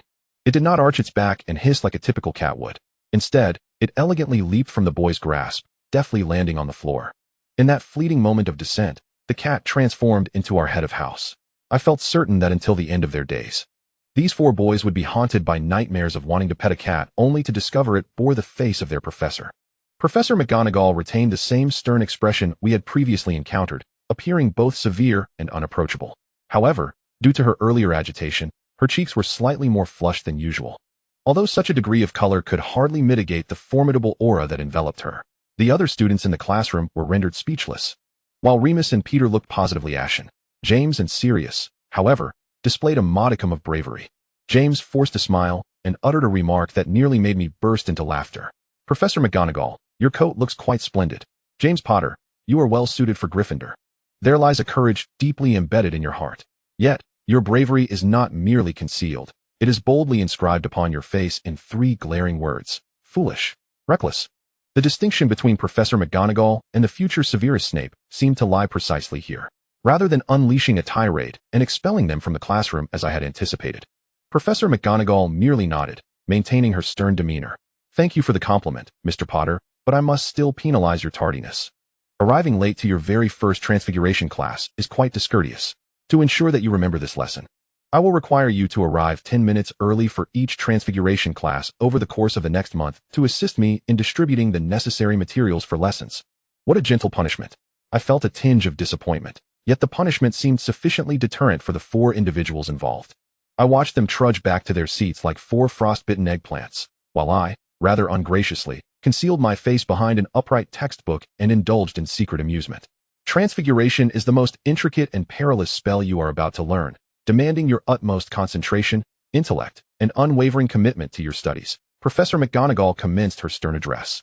Therefore, should anyone misbehave in my class, I shall promptly escort them out, never to return, and I shall issue only one warning. After delivering this admonition, she cast a pointed glance at James and Sirius. For reasons unbeknownst to me, it seems she inadvertently directed her gaze towards me as well. What was she looking at? Am I the sort of student who would engage in mischief during class? At worst, I might occasionally get carried away in the presence of a beloved teacher. Perhaps due to the time wasted by James and the others, Professor McGonagall did not transform the podium into a pig as she did in the original text, but instead proceeded directly with the lesson. She spent the first half of the class elucidating the fundamental principles of transfiguration, which I felt were somewhat challenging for a group of 11-year-olds. Even for someone like me, who had already undergone a rigorous education, it required additional effort to comprehend. Nevertheless, I managed to grasp the concepts. Perhaps, after elucidating the theory, Professor McGonagall promptly distributed a matchstick to each student, instructing us to transform it into a needle. Lily and I immediately set to work, waving our wands and repeatedly pointing at the matchstick in an attempt to sharpen one end. After approximately 5 minutes, I sensed a change in my matchstick. One end had indeed become pointed, faintly resembling a needle. Elated, I raised my head and surveyed the classroom, only to discover James triumphantly lifting his matchstick as well. "I did it, Professor McGonagall," he exclaimed. The professor swiftly approached him, adjusting her glasses while scrutinizing the slender object in his hand, before breaking into a satisfied smile. "Indeed, Mr. Potter has succeeded, and quite swiftly at that. Everyone, take a look at Mr. Potter's achievement. This is undeniably a needle. For this, I shall award 5 points to Gryffindor." "What? How could that fellow possibly have succeeded faster than me?" My face fell in discontent as I shot a sour glare at his insufferably proud back. Lily raised her hand, and when Professor McGonagall noticed her, she approached. Lily quietly inquired, "Professor McGonagall, could you please take a look at Evelyn's matchstick? I believe she has succeeded as well." "Oh, Lily, my angel QAQ." However, to my greater dismay, after examining my matchstick, Professor McGonagall gently shook her head. "You have indeed succeeded in part, Miss Crouch, but compared to Mr. Potter's work, it does not yet qualify as a complete success. Your matchstick remains rather thick and retains some wooden characteristics." I endeavored to maintain a composed expression, concealing my disappointment from others. "Thank you, Professor McGonagall. I shall continue to practice." She cast a glance over my shoulder and added, "You must exert more effort in Transfiguration, Miss Crouch." Sigh. I knew I wasn't a fool. Perhaps I learned faster than the average person. Yet, in comparison to James, who was recognized in the original text as a Transfiguration prodigy, my abilities seemed woefully inadequate. Though I understood that I couldn't excel in everything, I still couldn't help but compare myself to them. I was unwilling to accept it. After all, I was not a mere child. For the remainder of the class, I practiced diligently. Finally, 10 minutes after James's success, I too managed to transform my matchstick into a shiny needle with a pointed end. After receiving Professor McGonagall's approval, I held my breath and continued to cast the spell, bending the needle into a curved sewing needle and even attempting to twist it into a paperclip. "Don't compete with that sort of person," Lily softly advised me after class. I agreed that he was rather ostentatious and annoying, but I was certain I would outperform him in other subjects. I leaned my face against Lily's shoulder, moving forward in a somewhat boneless manner. I know, he won't be able to bask in his glory for long. Even if I can't surpass him in Transfiguration, perhaps I could outshine him in flying lessons, or maybe even in defense against the dark arts. But I am certain there is one subject where I can undoubtedly excel beyond James. That is potions, because I have the best tutor. With that thought, I began to wag my tail excitedly, my eyes sparkling as I looked at Lily. Lily is my best asset. And of course, there's Snape. With 2 potions prodigies by my side, how could I possibly lose? I shall never be outdone by James Potter. Chapter 12. The minor setback in Transfiguration class did not weigh heavily on my mind for long. As an extraordinary girl with the mentality of an adult, I felt there was no need to engage in a rivalry with someone like James, as it would only diminish my stature. My schedule was already full, and I needed to focus my energy on other subjects. The first-year curriculum is not overly extensive, The core subjects include transfiguration, charms, defense against the dark arts, history of magic, herbology, potions, and astronomy, totaling only a handful compared to the 9 subjects I faced in secondary school, thus presenting less pressure. By the way, the flying class commencing next month is, in my view, merely a physical education course. Among these subjects, I believe transfiguration and potions present the greatest challenges. Transfiguration is a subject with complex foundational logic and principles, and I find its core nature akin to physics. Without understanding its fundamental theorems and properties, one cannot achieve success in transfiguration. In my previous life, I was not particularly adept at physics, but later my major and career bore little connection to it, allowing me to consider myself fortunate to have evaded that fate.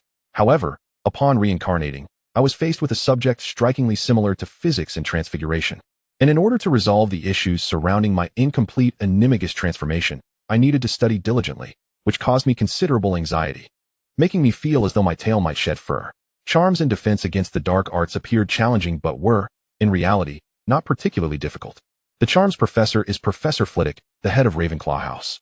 After attending his class, I came to realize that he is perhaps one of the most effective educators at Hogwarts, likely one of the few who has genuinely contemplated the principles of pedagogy.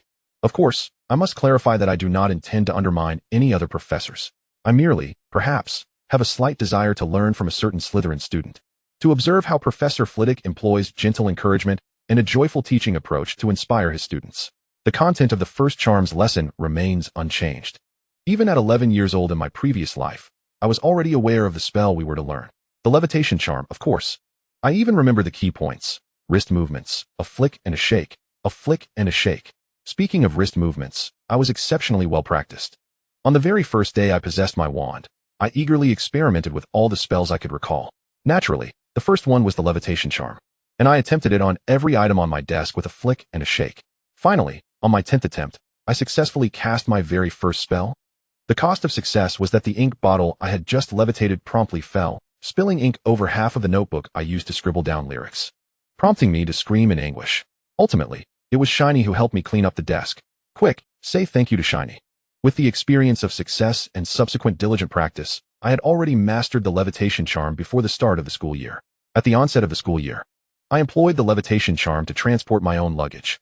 Those suitcases of mine would incur excess baggage fees if I were to fly, which serves as a testament to the depth of my magical prowess. Perhaps, in the future, as I hone my magical abilities and ascend to the status of a distinguished sorcerer, people will honorably refer to me as the Sorceress Eve. Hee. My vivid imagination does not hinder my performance in class. With a great deal of anticipation, I was prepared to make a remarkable impression in charms class, and indeed, I succeeded. After Professor Flitwick elucidated the key points of the levitation charm and distributed feathers for practice, I seized the moment as he turned to assist the next student, invoking the incantation with the same fervor I once used to snatch chicken legs in the high school cafeteria. Wingardium Leviosa. The feathers soared into the air, akin to a great white goose taking flight, and in the midst of my eager gaze, it rather comically landed squarely on James's face in the back row. The good news is that Professor Flitwick immediately took notice and generously awarded 5 points to Gryffindor. Another delightful revelation was that he publicly praised me before the entire class and invited me to demonstrate the wrist motion. The final piece of good news was that during my demonstration, I managed to levitate Sirius's textbook, effortlessly causing it to bonk his dramatically eye-rolling visage. Well, these are all positive tidings, aren't they? It appears that the commencement of the school year is indeed filled with joyous events. As the saying goes, after adversity comes prosperity. Following the rather unfortunate incident of being sorted into Gryffindor, I have recently enjoyed a streak of good fortune, receiving several commendations from professors and discovering a newfound enjoyment in my studies. The curriculum of defense against the dark arts is not solely practical. At least in the first year, it primarily focuses on theoretical knowledge. For someone like me, who has undergone a rigorous examination-oriented education, tackling theoretical classes is an absolute cinch. I had not previously heard of our defense against the dark arts professor, and I was unfamiliar with him. However, this was entirely predictable, given that Voldemort has cursed this position, resulting in a high turnover rate for professors in this role. When I was a child reading Harry Potter, I did not fully grasp the implications of this plot point. I merely perceived Voldemort as rather petty. As I grew older, I even considered that Voldemort's perspective was somewhat narrow-minded. How could someone aspiring to be the Dark Lord take issue with a mere teaching position? How embarrassing. Yet, in the years leading up to my demise, I came to understand Voldemort's resentment. After all, that position offers tenure, It is the only educational institution in the British magical community with guaranteed employment, free from the burdens of qualification exams, graduate studies, or the fierce competition for job placements. It promises a secure retirement, holiday breaks, and excellent employee benefits. One merely needs to face the headmaster for an interview to secure a position. Where else in the world could such a favorable arrangement exist? Hogwarts provides such an opportunity, and Voldemort lost out on it. The Dark Lord? What kind of employment does he offer? What kind of structure exists for his Death Eaters? Viewed through this lens, Voldemort's madness over losing the position of defense against the dark arts professor is entirely understandable, even garnering sympathy from the populace. However, I pondered whether Voldemort was perhaps rejected due to failing a background check. Yet, this raises the question of how Severus Snape managed to secure a position. Given that at least 3 Death Eaters served as defense against the dark arts professors in the original storyline of 1991, it seems Hogwarts' background checks are rather lax, inexplicably keeping Voldemort at bay, suggesting that his inability to find stable employment was indeed fate's design. Herbology and astronomy, in my view, belong to the same category of courses, akin to laboratory classes. As long as one diligently follows the professor's instructions and memorizes the textbook content, examinations pose little challenge. Herbology resembles the coursework of agricultural students in university, primarily focused on plant identification and cultivation. Moreover, the plants studied in herbology thrive in greenhouses, requiring merely a pot for growth. Those agricultural students I know often have to operate tractors in the fields, making Hogwarts herbology class, which merely requires gardening gloves, an exceptionally simple introductory course. Astronomy offers a different kind of delight. Although the wind atop the astronomy tower can be fierce, I have my little tail, allowing me to discreetly tuck my hands beneath it for warmth. Additionally, identifying stars is a rather romantic endeavor. In my previous life, I held a passing interest in constellations and astrological myths, having heard numerous stories since childhood, yet I lacked the time and energy to delve deeper. Now, I am afforded a course specifically dedicated to exploring this knowledge, which my parents once deemed frivolous, bringing me immense joy. Lastly, I have yet to mention history of magic and potions. History of magic, frankly, warrants little elaboration. I can only assert that Hogwarts may well be the world's pioneering institution in offering massive open online courses, MOOCs, worthy of study within the educational field. Professor Binns. Now that's a peculiar case. He passed away, transformed into a ghost. With his physical form likely in a state of decay, gravesites could boast grass reaching 2 meters high, yet he remains intent on teaching. Moreover, he conducts classes every single day of the year, retaining the curriculum across 7 grades without the need for lesson preparation, delivering lectures in a seamless recitation. I am uncertain during which headmaster's tenure Professor Binns met his demise, but I believe that decision to retain the ghostly Professor Binns should warrant severe criticism. To compel a deceased employee to continue working without compensation? Outrageous. Such capitalistic exploitation should be condemned. While Professor Binns' dedication to education is commendable, deserving of at least a Model Student Award in my previous life, the drawbacks of his teaching approach are glaringly evident. There is virtually no novelty or variation. I would wager that the lectures my parents attended bore no difference from my own, making it fair to say that Professor Binns essentially delivers MOOCs, where recorded lectures could suffice. In my previous university experience, I encountered an elderly professor strikingly similar to Professor Binns. He had taught for decades, never altering his lecture content. From grand PowerPoints to the minutiae of every knowledge point's introduction, everything remained unchanged. His classes were excruciatingly dull, yet he felt quite pleased with himself, always calling on students to answer questions from the attendance list, the most terrifying aspect being that he would select students to fail during final examinations, leaving the entire cohort in a state of dread. The most amusing part was when I mentioned this old professor to my advisor, who had also attended his classes. We even exchanged a few of the professor's infamous quotes, filling the air with levity. I digress. To be candid, Professor Binns' teaching methodology is undoubtedly detrimental to the student's learning experience, especially considering that the children at Hogwarts are still at a stage where they lack sufficient intrinsic motivation to learn. They require proper guidance from instructors to cultivate their enthusiasm and mastery of study techniques, rather than being subjected to such a monotonous and unstructured form of online learning. Yet, I am unlikely to become the headmaster of Hogwarts, and the British magical community lacks metrics like graduation rates to promote educational reform. So I need not concern myself with such matters. In fact, the opposite is true. Professor Binns' teaching style allows me to avoid dedicating extra time to studying history of magic for the next 7 years. The strategies I employed to navigate online courses in university can be applied to Professor Binns' class. The solution is remarkably simple. Seek out past exam papers. It's a jest. Really, Professor Binns has never altered his lesson plans, so why would anyone expect a ghost to create a question bank with yearly updates? Simply interviewing students from previous years to gather past exam papers for each grade will suffice to prepare for the final examination. And I might even achieve a perfect score through this method. The practicality of this method is remarkably high. The only concern lies in the possibility that those older than us may not recall the examination questions. This is hardly surprising, as the average student can forget all the key points within an hour of completing a test, let alone the specific exam questions. The sole examination question that one is unlikely to forget throughout life may well be the essay topic from one's own university entrance examination year. However, this dilemma is quite easily resolved. Where am I now? In the magical realm. Who is my father? The director of the Department of Magical Law Enforcement. The most formidable contender for the next Minister of Magic. My family is not lacking in wealth. Father, during the first week of school, I penned my inaugural letter to him, directly stating my request. I desire a pensive. The following day, my father replied succinctly, "For what purpose?" I responded, "To extract the memories from each day of class, in preparation for my final review." On the third day, my father sent me a letter, but I received no package. Initially, I felt a twinge of disappointment upon opening the letter, as the absence of a package suggested that he had been unable to procure the pensive. Yet, within the letter, he provided a response that brought a smile to my face. "The pensive is quite rare. I will see what I can do. Your enthusiasm for studying is commendable. Keep it up." Hooray. I knew my father would not dampen my academic fervor. Of course, once I acquired the pensive, one should not concern themselves with what I intend to do with it. It certainly will not be limited to studying alone. After reviewing all my courses, I understand what you are all anticipating. Potions class, I know, potions class. I, too, am eagerly anticipating potions class. Undoubtedly, aside from transfiguration, I have become a conspicuous standout in my other subjects.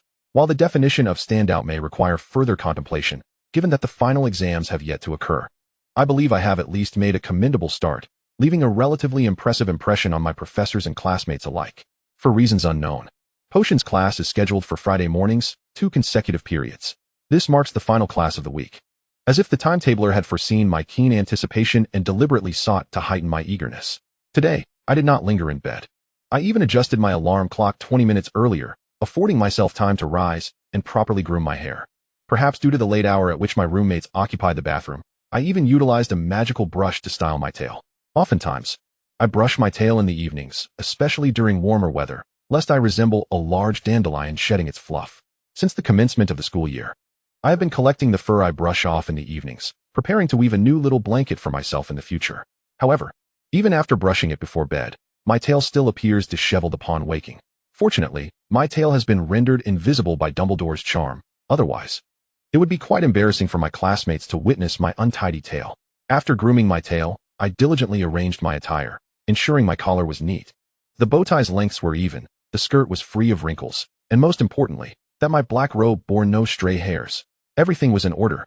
As Lily stifled a yawn and entered the bathroom, I was saluting my reflection in the mirror, swearing in Chinese. I shall concoct the perfect potion for scabies. I will best James, vanquish Sirius, and earn Severus's admiration, prompting Professor Slughorn to express his surprise and invite me to transfer to Slytherin. This might also be seen as a form of preferential treatment for postgraduate studies. Lily, Evelyn, what are you saying? I immediately set my hands down, and my tail obediently drooped. Nothing. I was merely practicing a foreign language in front of the mirror. Judging by her expression, it was clear that Lily had not comprehended my earlier Chinese. She shrugged nonchalantly and approached me to style her hair. Today, our potions class is with Slytherin. We'll get to see Severus again. Is that so? That's wonderful. I endeavored to appear nonchalant, wondering how Severus had fared this week. Perhaps I could inquire before class starts. Lily remarked, "By the way, do you feel a breeze behind you? Did I forget to close the bathroom door?" "Ah, no, that's not it. It's simply because my tail is wagging so vigorously that it created a draft." Chapter 13. Although Friday brings my most anticipated potions class, this morning did not unfold with any extraordinary events. If anything could be deemed slightly unusual, it would be my little mishap: cauldrons, potion bottles, and scales. Before departing the dormitory for breakfast in the Great Hall, I found a large bag and clumsily stuffed these items inside, then hoisted it onto my shoulder with a grunt. "What are you doing?" Lily inquired, somewhat taken aback. "Are you really bringing those items to breakfast?" "Indeed." I jostled the bag, emitting a clanging sound of metal clashing. The cauldrons, potion bottles, and scales are essential for our potions class, and if we don't bring them, we won't be able to conduct any potion making during class. Lily evidently had not considered this, as she hurried back to her bed, retrieved her trunk from beneath, and emulated my actions, loading her own cauldron and scale into the bag, along with a handful of herbs. Unexpectedly, our appearance in the common room bearing cauldrons and scales drew the attention of upperclassmen. "Who are you planning to kidnap?" a round-faced senior exclaimed, his eyes wide. "That bag is enormous. How are you managing to carry it?" I lifted my chin, my tail swaying behind me. "Because I am quite strong," Lily earnestly explained. "We have potions class today, so we need to bring the cauldrons and such to the potions classroom." Upon hearing this response, a wave of laughter erupted from the surrounding Gryffindors. The round-faced senior doubled over in mirth, nearly shedding tears from laughter. "The new students this year are simply delightful." He wiped his eyes. "You silly kids. The potions classroom is already equipped with cauldrons and scales. You don't need to bring your own." I was puzzled. Then why were we instructed to purchase cauldrons and scales on the supply list that accompanied our acceptance letters? The round-faced senior replied, "That is because you might also need to brew potions on your own time." I suddenly understood, and my ears turned crimson. Lily and I hurriedly dashed back to our dormitory with the oversized bag, subsequently scuttling out with our tails tucked to avoid delaying our breakfast in the Great Hall. Surprisingly, the round-faced senior was still in the common room, seemingly waiting for us. Upon seeing us emerge, he brushed off his robe, stood up, and nodded at us. "Come on, silly kids. I'll take you to the Great Hall, otherwise you'll be late." Although I had made a blunder, the senior's kindness quickly alleviated my embarrassment. Lily and I followed the round-faced senior out of the Gryffindor common room, the fat lady's portrait rotating closed behind us, and I adjusted my tail, scampering to catch up. "I am Longbottom, Frank Longbottom." His pace was not rapid, evidently considerate of our shorter legs. "And you too, Longbottom?" This familiar surname momentarily threw me off. And after a brief pause, Lily answered his question first. "I am Lily Evans." "I am Evelyn Crouch." I was a beat behind. "Thank you, Senior Longbottom." Frank Longbottom shrugged nonchalantly. "It's nothing. It took me a month to memorize the routes when I first enrolled. I nearly shattered the greenhouse glass during flying class." Everyone is a bit clumsy when they first start. "You nearly shattered the greenhouse glass. No wonder you are Neville's father." However, unlike the original Neville, Frank Longbottom is not socially awkward at all. He is quite the quintessential Gryffindor boy, brimming with enthusiasm and possessing a touch of bold familiarity. We easily struck up a conversation as we walked along. He pointed out several particularly deceptive false steps that are easily overlooked on the path. I cursed the designer of those treacherous steps for potentially losing their dentures. And then our chatter meandered to the potions professor, the Slytherin head, Slughorn. Frank Longbottom remarked that the fellow is as rotund as a walrus, with an exceptionally large belly and broad physique. During potions class, they would discreetly widen the gap between their desks to avoid having their vials knocked over as Slughorn ambled through the aisles. Lily chuckled, and I recalled Slughorn's appearance. Nodding as I commented, "I believe Professor Slughorn ought to pay more attention to his health. With his physique, he is particularly susceptible to hyperglycemia, especially since he has a penchant for sweets." Frank Longbottom glanced back at me, asking, "How do you know he likes sweets?" I replied, "J.K. Rowling mentioned it." Frank did not press further. After a moment of contemplation, he triumphantly smacked his palm. "Ah, right, your surname is Crouch. You are the daughter of Barty Crouch, aren't you?" I nodded. Yes, he is my father." "No wonder. Your family must have known Slughorn for quite some time," Frank said, his expression akin to that of someone who has just solved a mathematical puzzle, pride swelling within him. "So, do you know about Slughorn's Slug Club?" I paused to recall, then earnestly nodded once more. "I believe I do." Lily looked perplexed, and I explained for her benefit. Professor Slughorn regularly hosts gatherings in his office, inviting some of his favorite students to attend, occasionally including former students and their connections. In essence, it is a rather Slytherin-style social club. Lily nodded, appearing to grasp the concept, albeit with some uncertainty. "It's perfectly fine, Lily. You need not delve too deeply into this adult social network just yet. Moreover, I believe Slughorn will extend an invitation to you to join the Slug Club in the future, considering you will be one of his favorite students. If Slughorn has indeed removed Voldemort from his student list, I could eliminate the one from my statement. As Barty Crouch's daughter, Slughorn will certainly invite you into that club." Frank mused, thinking about it. Even if you showed up to his class today with a large bag of items, he wouldn't mind. He might even commend you for your thoroughness. Frank Longbottom possessed a certain bluntness that was subtly lacking in social awareness. Yet it was mildly offensive in a way that was difficult to criticize. I suspected this trait was inherited from his mother, Neville's grandmother. From the original narrative, Neville seemed to be quite adept socially, sensitive to the nuances of atmosphere, likely a product of his upbringing. I was unsure if Lily sensed this, but I certainly did. However, such minor social missteps must be overlooked, so I said nothing and seamlessly changed the subject. inquiring about what Frank and the others had learned in their first year. Upon arriving at the Great Hall, Frank sought out his friends. Lily and I chose a nearby empty space at the Gryffindor table, and in perfect harmony. We reached for the small rolls we had our eyes on. Evelyn, Lily suddenly whispered, "Did you really know Professor Slughorn before enrolling?" I pondered for a moment, then shook my head honestly, followed by a nod. I have never met him, but both my parents were his students, and they were both in Slytherin. I heard that before school started, my father had a meal with him to request that he take good care of me at Hogwarts. Lily let out a small gasp. Your father must be quite an impressive person, right? My tail perked up, and I could not help but admit with a hint of pride, indeed. My father is the current head of the Department of Magical Law Enforcement, akin to a cabinet minister in the Muggle world. No wonder. I had a feeling your background was rather extraordinary, given your collection of beautiful clothes, Lily remarked, tugging at my sleeve. But my parents are ordinary people. They are not officials or anything like that. Do you think Professor Slughorn will? I immediately leaned closer to Lily, patting her back. No. He is not the type to place undue importance on lineage and blood status, although he does indeed value those aspects. Professor Slughorn also has a particular fondness for exceptionally talented students. As long as you study diligently, he will appreciate you, even if your grades are average. He would not make your life difficult. He is not one to discriminate against students, nor does he treat students from different houses differently, unlike Snape. I stammered as I spoke, and Lily blinked at me, asking, "What do you mean, Snape? What?" I sheepishly shrugged my shoulders, my tail trembling slightly as I tucked it between my legs. I discreetly glanced towards the Slytherin table and stuttered, Nothing. Nothing. That was a close call. I nearly revealed too much. To silence my mouth, I hastily stuffed a roll into it and gulped down a large glass of milk. Around 7:40, Lily and I stood up, preparing to head to the potions classroom. As we set off, James and Sirius had just finished their breakfast. James wiped his mouth with the back of his hand, and then casually patted Sirius on the shoulder with that same hand, causing me to frown slightly. Boys can be so messy. However, Sirius was somewhat more hygienic. I noticed he pulled a handkerchief from his robe pocket to wipe his mouth and hands. To be honest, in this era, many men carry handkerchiefs with them. Such behavior is rather old-fashioned, and it is not surprising that the Black family would instill the habit of carrying one. Yet, after he tucked the handkerchief away, Sirius lifted his head, casually scanning the hall before his gaze naturally settled on Lily and me. Upon seeing me, he suddenly grinned and pointed at me, saying something to James. James also looked up at me, and both of them erupted into laughter. What is so funny?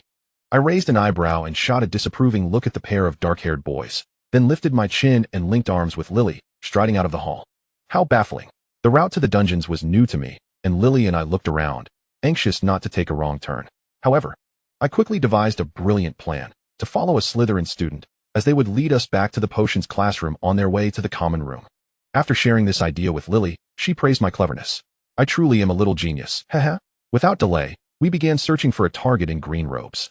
Fortunately, not far ahead was a tall Slytherin boy with golden hair, strolling leisurely down the stairs. We quietly trailed behind him, maintaining a distance of about 6 or 7 meters. Selecting this boy was a decision made with careful consideration by Lily and me. Since following requires maintaining a distance, it becomes challenging to identify the target if the gap widens, so we needed someone with distinctive features to track. The Slytherin upperclassman happened to possess a striking mane of golden hair, and I must reluctantly confess, with a hint of jealousy, that his locks were more golden, more aesthetically pleasing, and far silkier than my own. Oh, what sorcery allows him to maintain such impeccable hair? As Lily and I strolled along, we couldn't help but lean in closer to whisper, speculating about the grooming secrets of that upperclassman, and subsequently began to analyze how his beautiful, flowing hair could be styled. I suggested gathering all his hair into a refined side ponytail, reminiscent of a dutiful wife, while Lily preferred the idea of braiding the hair at his temples and then tying it into a bun at the back of his head. The former exuded courtly elegance, while the latter embodied the spirit of a valiant hero, each possessing its own merits. In a moment, let us approach and glimpse his face. To discern which style would suit his demeanor best, I proposed. Lily signaled her agreement with a thumbs up. However, our plan had significant flaws, as we underestimated our own stealth and the upperclassman's counter-surveillance skills. By the time we reached the second underground level, the golden-haired Slytherin turned a corner, vanishing from sight. Lily and I hurriedly pursued him, but upon rounding the corner, we found ourselves unable to catch a glimpse of that golden crown of hair. Where has he gone? Did we lose him? We scanned our surroundings, but our search was brief, as a slow, sinister voice echoed from above us. Two little Gryffindors. What business do you have with me? You might as well speak openly. Otherwise, I may be compelled to employ certain measures against my pursuers. I was taken aback, my tail bristling, resembling a fluffy duster. Instinctively, I shoved Lily behind me and glared at the source of the voice. The golden-haired Slytherin had ambushed us at the corner, effectively blocking our path, with his wand drawn against us. Upon seeing our faces, he raised an eyebrow slightly. I noted that his features were strikingly typical of an Englishman, slender and pale, with a pair of very light blue eyes. His emotionless gaze swept across my face before he gently inquired, "Are you the daughter of the Crouch family? Am I famous? How is it that even a Slytherin knows me?" I trembled nervously, one hand shielding Lily behind me while the other subtly pressed against the pocket containing my wand. I replied in a steady voice, "I am Evelyn Crouch. We mean no harm. It is merely our first time attending potions class, and we wish to follow a Slytherin upperclassman to avoid being late. It was remiss of us not to greet you beforehand. I apologize." The golden-haired Slytherin smirked, seemingly disinterested in Lily, his gaze fixed on my face. "I see. I thought the daughter of Crouch would be intent on inheriting her father's ambitions at Hogwarts, capturing a few dark wizards before resting." I expressed a hint of confusion. "I had not considered that. I am merely here to attend school. And I do not even know you." "Not know me?" The Slytherin's eyebrows arched higher, appearing somewhat vexed. "You don't recognize me? Should I?" Just as we were at an impasse, hurried footsteps approached from the direction we had come. The golden-haired Slytherin quickly lowered his wand, yet I noticed his body remained tense, still on guard. Then, a familiar figure emerged from around the corner. "Lily, Evelyn." It was Severus Snape. Two faint blushes appeared on his otherwise pale face, and his breathing was slightly hurried, clearly having rushed here. He glanced at us and then at the quietly poised golden-haired youth, nodding formally. "Good morning, Lucius." "Good morning, Severus." Lucius drawled, "What brings you here?" I recall the path from the common room to the potions classroom is not this way. With Snape's arrival, my heart relaxed abruptly, my tail drooping slightly and swaying from side to side. Snape cast a glance my way, pursing his lips as he explained, "I forgot my textbook and hurried back. Hence my misdirection." "I see." Lucius smirked. "Since you know these two young ladies, would you mind escorting them to the potions classroom? I have matters to attend to and shall take my leave." He stepped back, giving me a slight nod. "Farewell, Miss Crouch." I murmured, "Goodbye, Mr. Malfoy." Upon hearing my address, Lucius narrowed his ice-blue eyes, a hint of satisfaction playing on his lips. "See, you do know me." I mumbled, "Of course I've heard of you. It's just that the name and face don't match." Lucius dismissed my quiet addition, departing swiftly. Snape turned to us, a flicker of mild irritation and exasperation in his expression. "How did you encounter him?" I lowered my tail, feeling guilty, yet my face remained impassive as I deflected. "We are not well acquainted with the dungeons and got lost." Lily quickly nodded in agreement. "Yes, it's our first time here.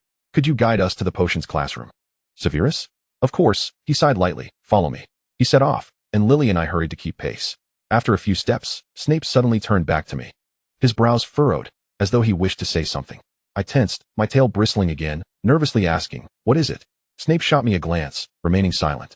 But after 2 seconds, he looked at me again and, seemingly unable to contain himself any longer, pointed suddenly at the corner of his own lips.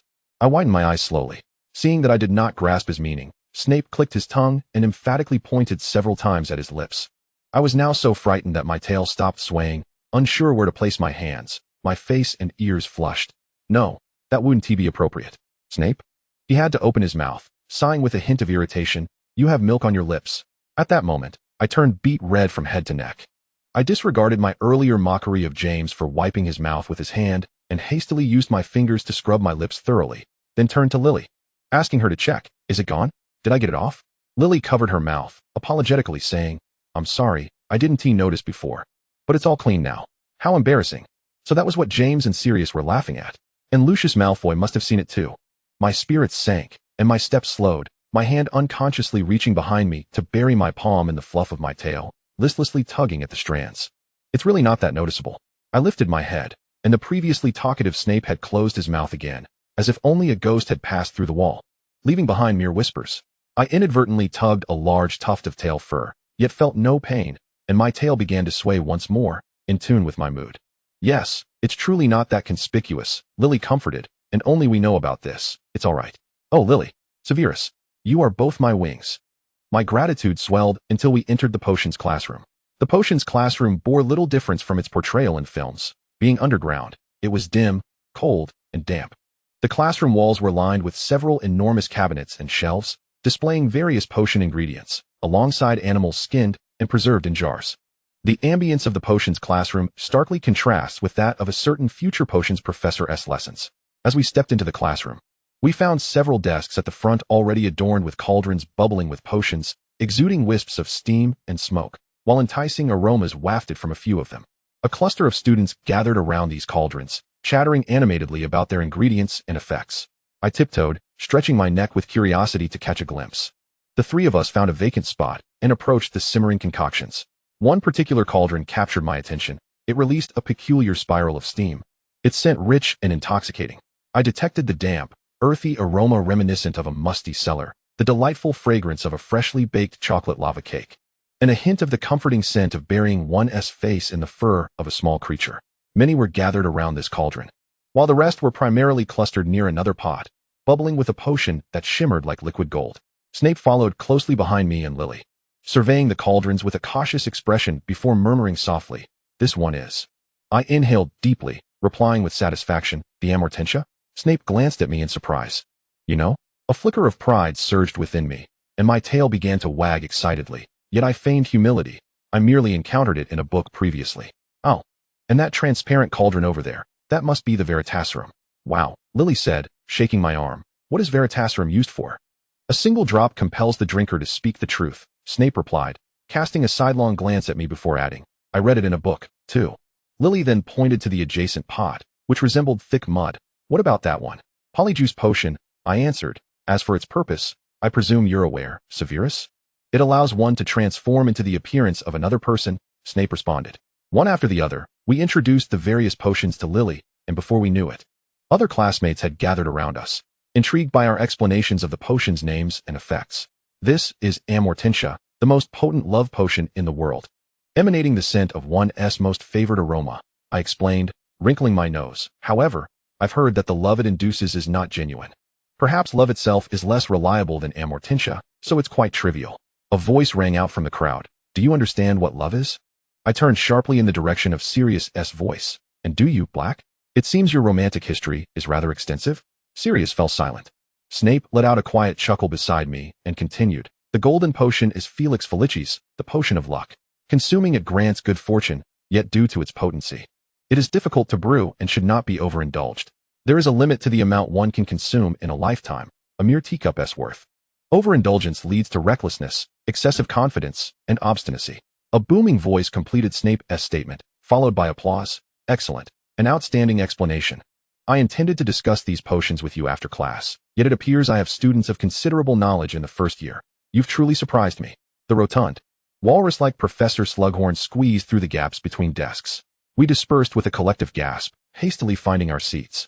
Naturally, Lily, Snape, and I settled together, with Lily in the center, flanked by Snape and myself, forming a trio of gold, red, and black hair. Slughorn took his place at the podium, his clothing straining at the seams, as if the buttons might pop at any moment. I whimsically imagined that the unfortunate students in the front row might be struck by one. "Please, everyone, take out your textbooks and prepare for your first potions lesson," he announced, rubbing his hands together. "Before we begin, I need to call on these two students to introduce themselves. What are your names?" He pointed at Snape and me. "I am Severus Snape, Professor," Snape replied, his voice somewhat taut.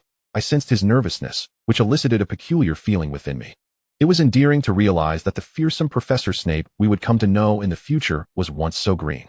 When my turn arrived, I was far more forthcoming, having lived 2 lifetimes and seen my fair share of situations. Merely stating my name posed no challenge. "I am Evelyn Crouch. Thank you for your kind words earlier, Professor Slughorn." Slughorn's smile broadened, his wrinkles deepening into creases, his voice warm and welcoming. "Ah, Miss Crouch, your father, Barty Crouch, was one of my favorite students. I recognized his exceptional potential upon his enrollment. He is now the head of the Department of Magical Law Enforcement, is he not? The future looks bright for you indeed. You have clearly inherited your father's remarkable genes. I have no doubt you will excel, just as he did." His flattering words drew the attention of many classmates, particularly those from Slytherin. I felt a pang of regret.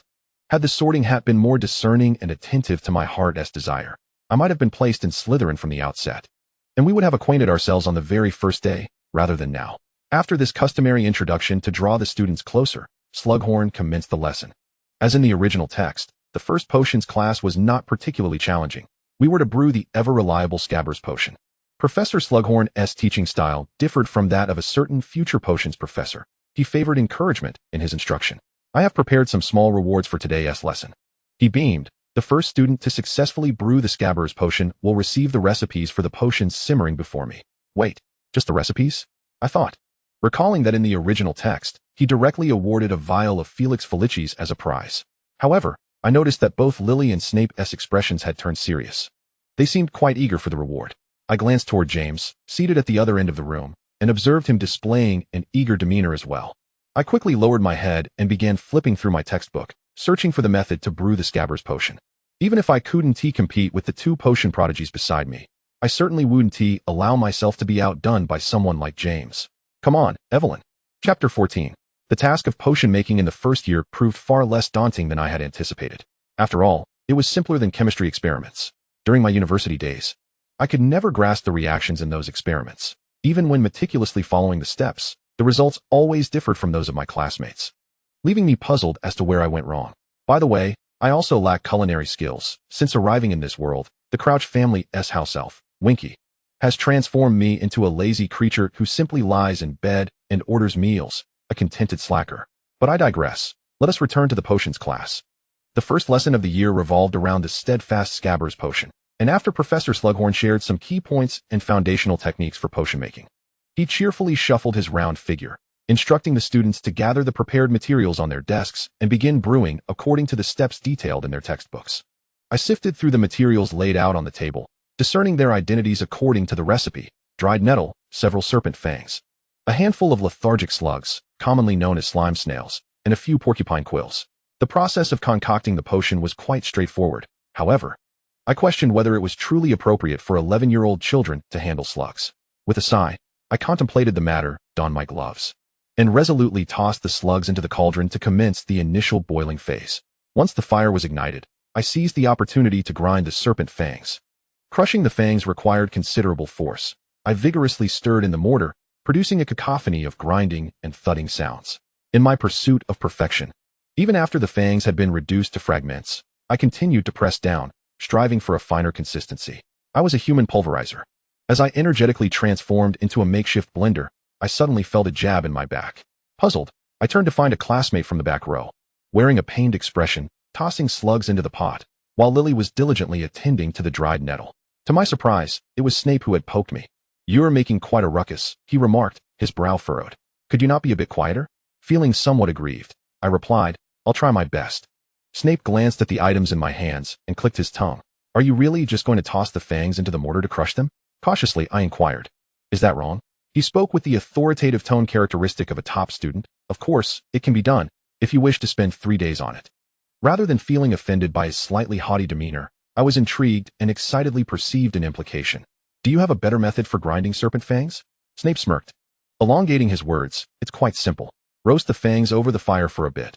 Once the moisture is removed, they become exceedingly easy to crush." I exclaimed silently. How could I have not thought of such a simple yet astute trick? In that moment, my enthusiasm surged, and my tail began to sway with the vigor of turbine blades in a wind farm. This sensation was akin to when a brilliant student draws an auxiliary line while solving a geometry problem, or when a surgeon deftly identifies and ties off a vessel during an operation. It was an epiphany. "Incredible, Severus, you truly are remarkable." Snape's gaze flickered momentarily, seemingly glancing towards the back row. However, before I could vocalize my admiration at a volume that could be heard by the entire classroom, he shot me a quick glare, his expression fierce as he hissed, "Be quiet."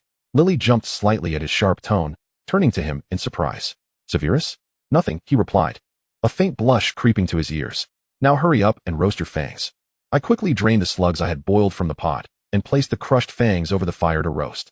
With my hands now free, I gleefully jotted down my first note in the textbook. Fangs are easier to grind after roasting. This marked the initial edition of the Half-Blood Prince's textbook. I pondered whether I should inscribe a note at the end of the pages, perhaps stating that this book belonged to Princess Dainese, hoping that the future Harry Potter would not overthink things upon discovering my textbook.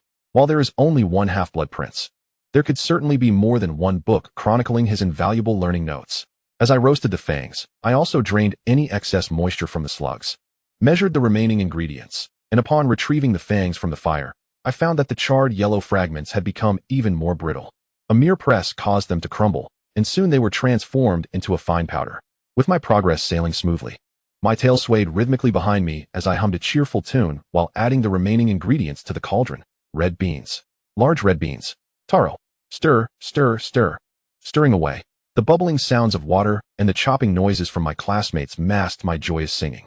Mung bean flour, round rice noodles, peanuts, and sweet grass, taro balls.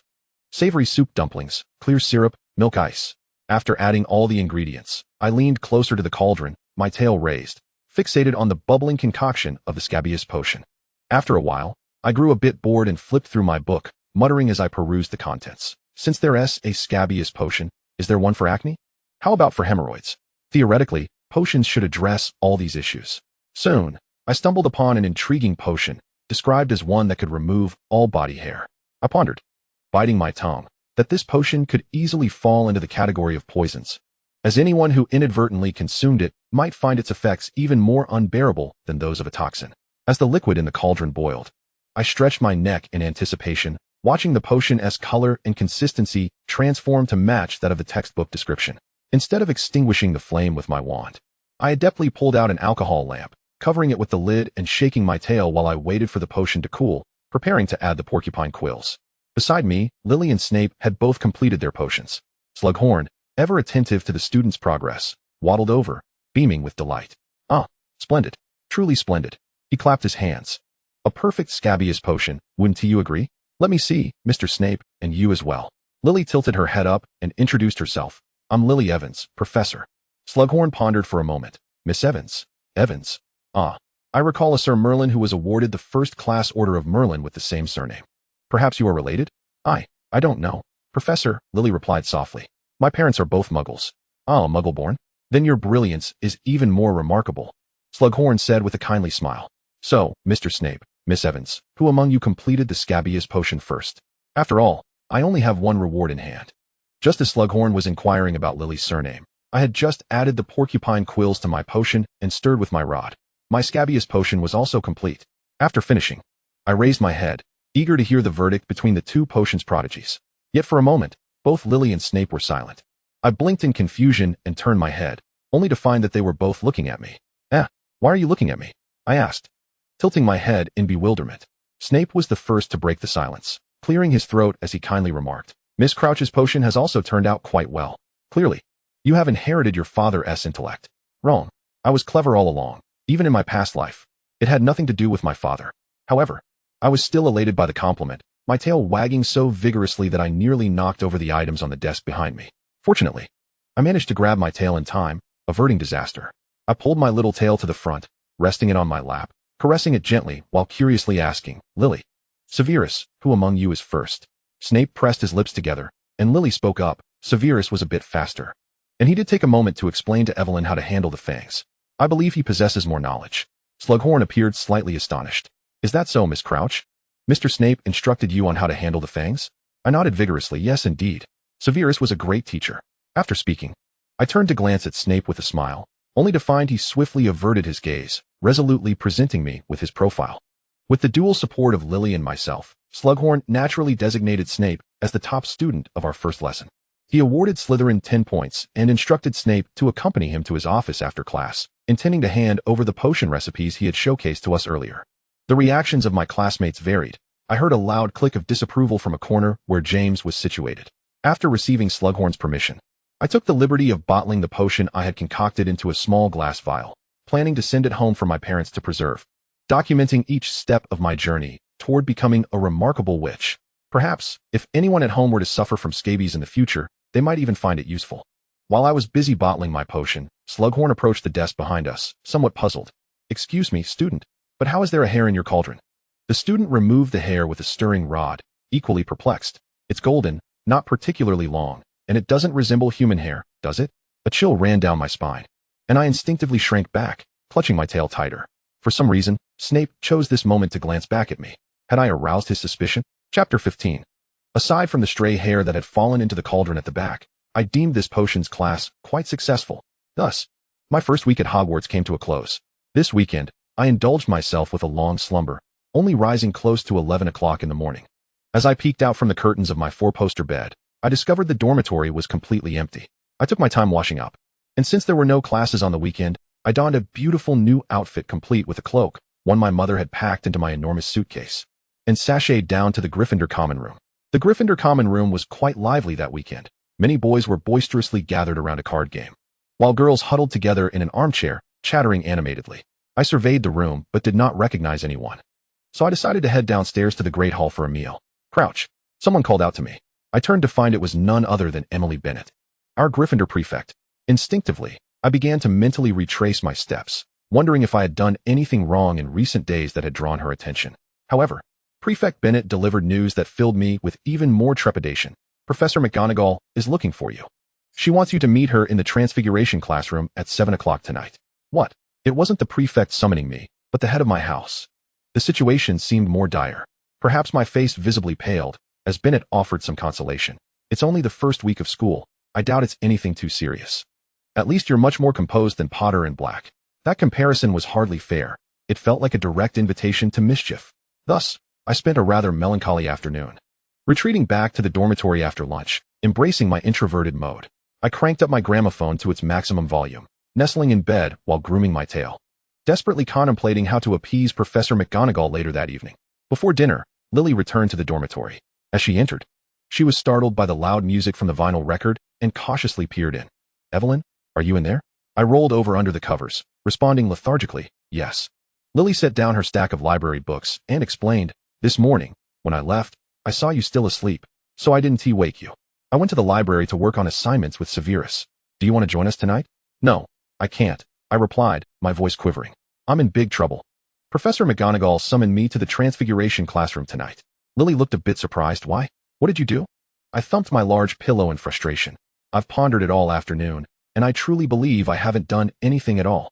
Even if I had quarreled with James and his friends, I wouldn't think it warranted this. Do professors really call students in for arguments? Lily asked. I propped myself up, frowning. I don't know, but in my childhood, such disputes would lead to a call to the parents.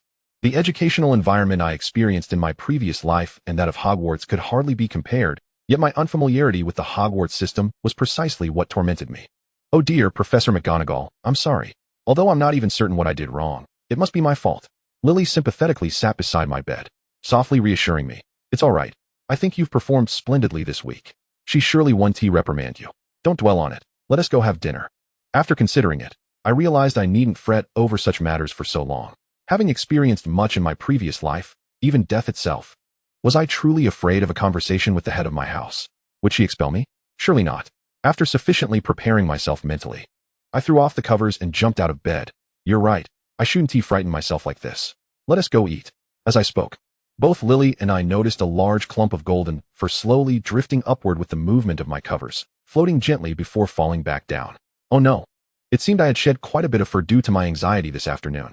I quickly snatched up the tuft, hastily cramming it into a small basket on the bedside table, sheepishly laughing. Worrying makes one lose their hair. I've gone bald. Ha ha, ha ha. Oh, I see, Lily replied, seemingly unconvinced. I quickly took her hand, and we hurried towards the Great Hall. During dinner, I made a concerted effort to fill my plate, hoping to numb myself with rich, sugary foods. Yet time remained relentless, inching towards 6:30. Lily and I parted ways at the entrance of the hall. She returned to the library to continue her assignments. I implored her to let me see it once she finished, while I trudged toward the Transfiguration classroom with heavy steps and an even heavier tail. As I reached the door to the classroom, the clock struck 6:59. I peered through the crack in the door, my tail standing on end, attempting to gauge whether Professor McGonagall had arrived. What are you looking at, Miss Crouch? In an instant, all the fur along my tail bristled. I nearly collapsed against the door in fright, trembling as I turned around. Professor McGonagall. She stood behind me, regarding me with an expression that suggested I was quite foolish. Now that you're here, hurry inside. Don't linger at the door. We have quite a bit to cover tonight. Truly, the head of the cat house moved with an eerie silence. I trudged in, head down, tail drooping, following Professor McGonagall into the classroom. She flicked on the lights, then tapped the podium, lowering it slightly, before with a wave of her wand. A rather comfortable armchair appeared behind me. Please turn around, Miss Crouch, she commanded succinctly, and lift your cloak. What? Is this to be a punishment? Biting my lower lip, the ingrained obedience from my previous educational experience left me without any thoughts of resistance. I could only stiffly turn to face away from Professor McGonagall. Lifting my cloak as instructed, I perceived Professor McGonagall seemingly reciting something directed at my back, a peculiar warmth coursing up my spine. After a brief interlude of 3 or 4 seconds, she spoke in a tone I found somewhat perplexing. Your fur is quite lovely, Miss Crouch. I was taken aback. Before I could inquire about the meaning of her words, Professor McGonagall instructed, "Very well, you may take a seat now, Miss Crouch." I turned around, instinctively flicking my tail to the left before settling down, its tip still twitching slightly. "Professor Dumbledore should have informed you that since your enrollment, I am responsible for teaching you a new course." I lifted my gaze, somewhat bewildered, towards Professor McGonagall. "Do you mean remedial classes?" I ventured. "That is one way to interpret it," she nodded. "Our objective is to teach you the animagus transformation before your graduation." My mouth slowly opened, and then it dawned on me. Indeed, Dumbledore had mentioned this prior to the start of the term. After all this time, I was here for an extracurricular class. I had fretted unnecessarily all afternoon. With a sudden sense of relaxation, my tail began to rhythmically tap against the chair in my hand. At that moment, my mind also began to function normally again, realizing that Professor McGonagall had asked me to turn around to remove the invisibility charm from my tail. And her earlier compliment about my fur was indeed directed at it. "Thank you, Professor McGonagall. I think my tail is quite beautiful too." Once I comprehended the situation, I beamed, cradling my tail and eagerly nodding. "All right, thank you, Professor McGonagall. I will work hard to learn." Professor McGonagall's tone was gentler than it was during her larger lectures. "Your case is exceedingly rare. Albus and I have discussed your situation, and we have each conducted our own research. Historically, there have been very few natural-born animagi, and you are considered a half." She continued, "However, due to the incomplete transformation, your tail cannot be removed through conventional means and can only be retracted through full animagus transformation. You should already be aware of this, correct?" I nodded vigorously as if I were sitting on a vibrating massage chair. Yes. "What do you know about animagi, Miss Crouch?" Professor McGonagall inquired again. I quickly began to enumerate the information regarding animagi from the original texts. Animagi are a highly advanced form of transfiguration, very difficult to master. Every animagus must register with the Ministry of Magic. An animagus can transform into an animal, and during this form, their thoughts differ somewhat from human reasoning, becoming rather simplistic. Dementors tend to overlook animagi. Animagi are overlooked by Dementors? Is that something you read in your book? Professor McGonagall asked. "Ah, yes. I saw that in Harry Potter and the Prisoner of Azkaban. However, I could not confess the truth outright, and fortunately, Professor McGonagall completed my thought. Was that your inference? A reasonable deduction, indeed. It shows that you possess a talent for transfiguration and that you are willing to engage your intellect, which is a splendid beginning, Miss Crouch." Wow. Professor McGonagall praised me. She praised me, though I felt somewhat undeserving. Receiving compliments brought a delightful joy. My tail began to sway uncontrollably, and a radiant smile adorned my face. I must also quietly thank Sirius Black, for this insight was conveyed to me by him. "Today, we shall study the fundamentals of animagi," Professor McGonagall stated, drawing her wand. With a mere flick, several lines of neatly arranged writing appeared on the blackboard. Animagus refers to a wizard transforming into a specific non-magical creature, typically constrained by the wizard's own size, weight, personality traits, magical ability, and other factors. This lesson was primarily theoretical. After 2 minutes of listening, I began to fidget restlessly. When Professor McGonagall asked if my tail was uncomfortable, I replied, "No, it's not that.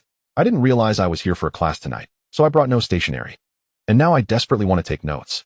With a hint of amusement, Professor McGonagall conjured a set of stationery for me to use. Once I received the paper and pen, I felt a genuine sense of being in class and immediately began to jot down notes. Professor McGonagall would deliberately slow down and repeat key points, checking if I understood. Before concluding, she transformed back into her cat form. Leaping onto a podium, she had adjusted to a suitable height for me to observe the transformation process. Upon witnessing the cat this time, I successfully restrained the impulse to leap forward, filled instead with reverence for the animagi master. This cat was no ordinary feline. It was a professor-level, exceptionally powerful creature. Around 9 o'clock, the class was nearing its end. I had filled 2 pages with notes and contemplated purchasing a new notebook dedicated solely to animagus studies upon returning home. My tail also swayed gently, clearly satisfied with the lessons learned. Professor McGonagall approached me, withdrawing her wand and preparing to reapply the invisibility charm to my tail. "Miss Crouch," she suddenly inquired, "do you know what your animagus form is?" I placed both hands on my knees, sitting upright, and upon hearing the question, I blinked. Pondering seriously, my animagus form should be, perhaps, some sort of fluffy mammal? I feel like it might be a long-haired cat. Professor McGonagall appeared hesitant, as if she wished to say more. I envision it as a long-haired cat from colder climates, perhaps a Siberian forest cat or a Maine Coon, I asserted confidently. Nodding in affirmation of my judgment, "We are of the same kind. There is some merit to that. But I believe you might want to broaden your thinking and consider other possibilities," Professor McGonagall gently suggested. Other possibilities? I blinked. Are you implying that I could also be a long-haired wildcat? Like a long-haired ginger cat? Professor McGonagall had to clarify. Your animagus form could very well not be a cat. I furrowed my brow in confusion. Then what might I be? Could it be an animal with a fluffy tail? I gasped, covering my mouth in astonishment. Could I be a fox? Professor McGonagall could only urge. You should reflect on this more, Miss Crouch. Next month at the same time, in the Transfiguration classroom, do remember to review relevant materials. I will be checking. I sprang up from the armchair, my tail once again invisible, swaying behind me as I bid farewell to Professor McGonagall. I understand. I will do it. Thank you for your efforts today, Professor McGonagall. With a slight sigh, Professor McGonagall responded, It's no trouble. We simply hope you can resolve this issue swiftly, but ultimately, the outcome will depend on your own dedication. Farewell, Miss Crouch, and do not forget to promptly complete your Transfiguration assignment for next week. Noticing the guilty expression on my face, Professor McGonagall squinted. Have you not finished it? I retreated awkwardly. I'll write it tomorrow. Heh. I promise. Indeed. Being summoned for remedial classes by the headmistress was not an easy task. I raised my tail and dashed toward the Gryffindor common room. Lily, can I see your homework? Chapter 16. I adapted to life at Hogwarts more swiftly than I had anticipated. My biological clock gradually adjusted to a 7 o'clock rise, and my habitual late nights were corrected. I began to eat 3 regular meals daily, and after half a month, I realized that I had even gained a bit of weight. I had actually put on weight from eating British cuisine. Lily did not quite comprehend my furrowed brows during dinner. As someone who had been through it, I felt compelled to enlighten her on the terrifying consequences of gaining weight during puberty. We currently find ourselves in a phase of rapid growth and development. In recent years, we have almost consistently shot up by 3 to 4 centimeters each year. With ample rest and diligent exercise, it is conceivable that one might even grow an additional 5 centimeters. However, adolescence is not solely about height. It also brings the unwelcome prospect of weight gain. In a secluded corner of the library, Lily rests her chin on her small hands, listening intently as I animatedly elaborate on the intricacies of puberty. Have you noticed that your appetite has significantly increased lately? Even after consuming a meal that was once sufficient, you still feel the urge to eat more? Lily ponders this for a moment before nodding in agreement. Indeed, I have been feeling that way recently. One must not indulge one's desires. I admonish her with utmost seriousness. The caloric content of these foods exceeds the body's usual energy expenditure, and any excess will accumulate in your body, transforming into fat. Unbeknownst to you, you may find unwelcome deposits on your thighs, arms, and belly. Then, suddenly, you will discover that your face has rounded, and you have become a plump girl. The mere thought of this fills me with sorrow. My tail thumps vigorously against the chair in emphatic agreement. One must absolutely avoid gaining weight during puberty. Should you become overweight, all the beautiful aspects of youth will drift away from you.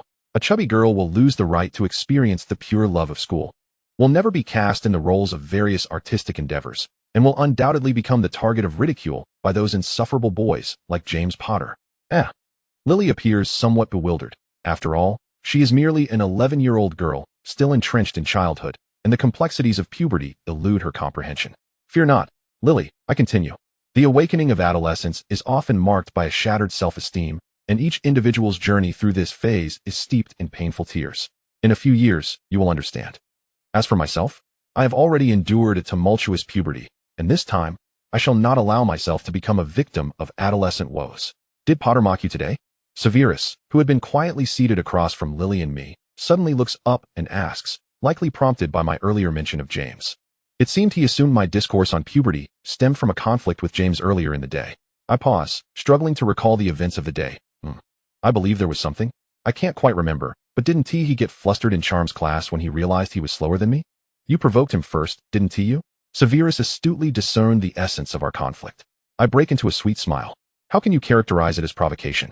I merely sought to assist a struggling classmate in my capacity as the top student. At that moment, it seemed both Severus and Lily saw through my true intentions. Yet neither chose to expose them. Severus even added, "Then you ought to help him more next time." "Absolutely," I responded enthusiastically. Lily, curious, interjected, "Severus, do you dislike Potter as well?" "Well," Severus's face clearly showed disdain. "Both he and Black are quite bothersome, constantly rallying groups together to engage in their antics. It's rather irritating." I sensed a weight in his words as he glanced at me. "What are you looking at?" I had not yet reached the level of outright disdain for those boys. After all, boys at this age can be insufferable, and James and Sirius, by nature, are not bad. I simply felt compelled to temper their arrogance when they became too brazen or ostentatious. with flying lessons just around the corner ever since the announcement. James had taken on the demeanor of an eager peacock, endlessly boasting about his exceptional flying skills. Even more irksome was Sirius, who readily indulged James's boasting, claiming that if James joined the Quidditch team, he would undoubtedly shatter Hogwarts records. Their voices echoed around me like a surround sound system, leaving me utterly exasperated. Do these boys ever think of anything beyond their own bragging? If only they would dedicate some time to reading and self-improvement.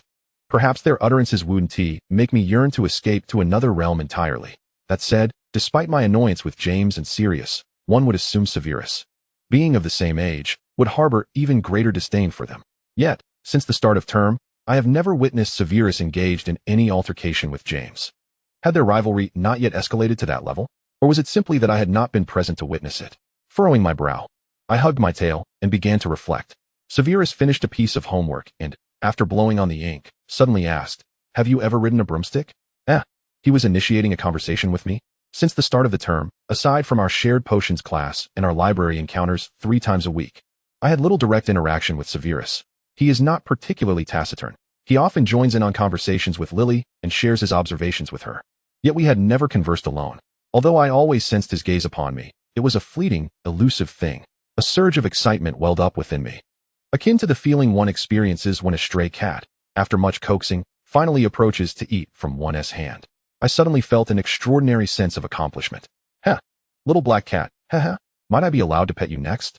Yet, I maintained a facade of composure, for we are adults now. One cannot wear all their emotions on their sleeve. I replied, with an utterly ordinary expression and tone, I haven't tea, my parents believe broomsticks are too dangerous. And I'm not particularly interested in flying. To my surprise, Severus seemed somewhat pleased for reasons unbeknownst to me. Yes, tomorrow is our first flying lesson. Lily clapped her hands. I had assumed I was the only one who hadn't ridden a broomstick and fretted about making a fool of myself tomorrow. Oh, Evelyn, you haven't ridden one either? I sheepishly rubbed my neck.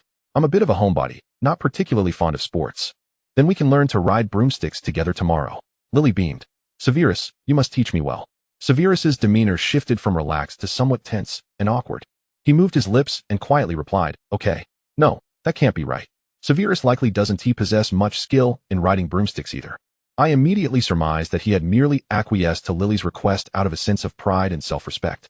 In reality, his proficiency on a broom might mirror my own. Otherwise, he wouldn't have asked me if I had ever ridden one, only to breathe a sigh of relief after my admission of ignorance. If that were the case, Severus was bound to make a spectacle of himself in tomorrow's flying lesson. The memory of that lesson would undoubtedly leave an indelible mark on his tumultuous adolescent experience. However, the most daunting thought was that this might not even be his most painful memory. My sympathy for Severus surged. Yet, I was equally helpless.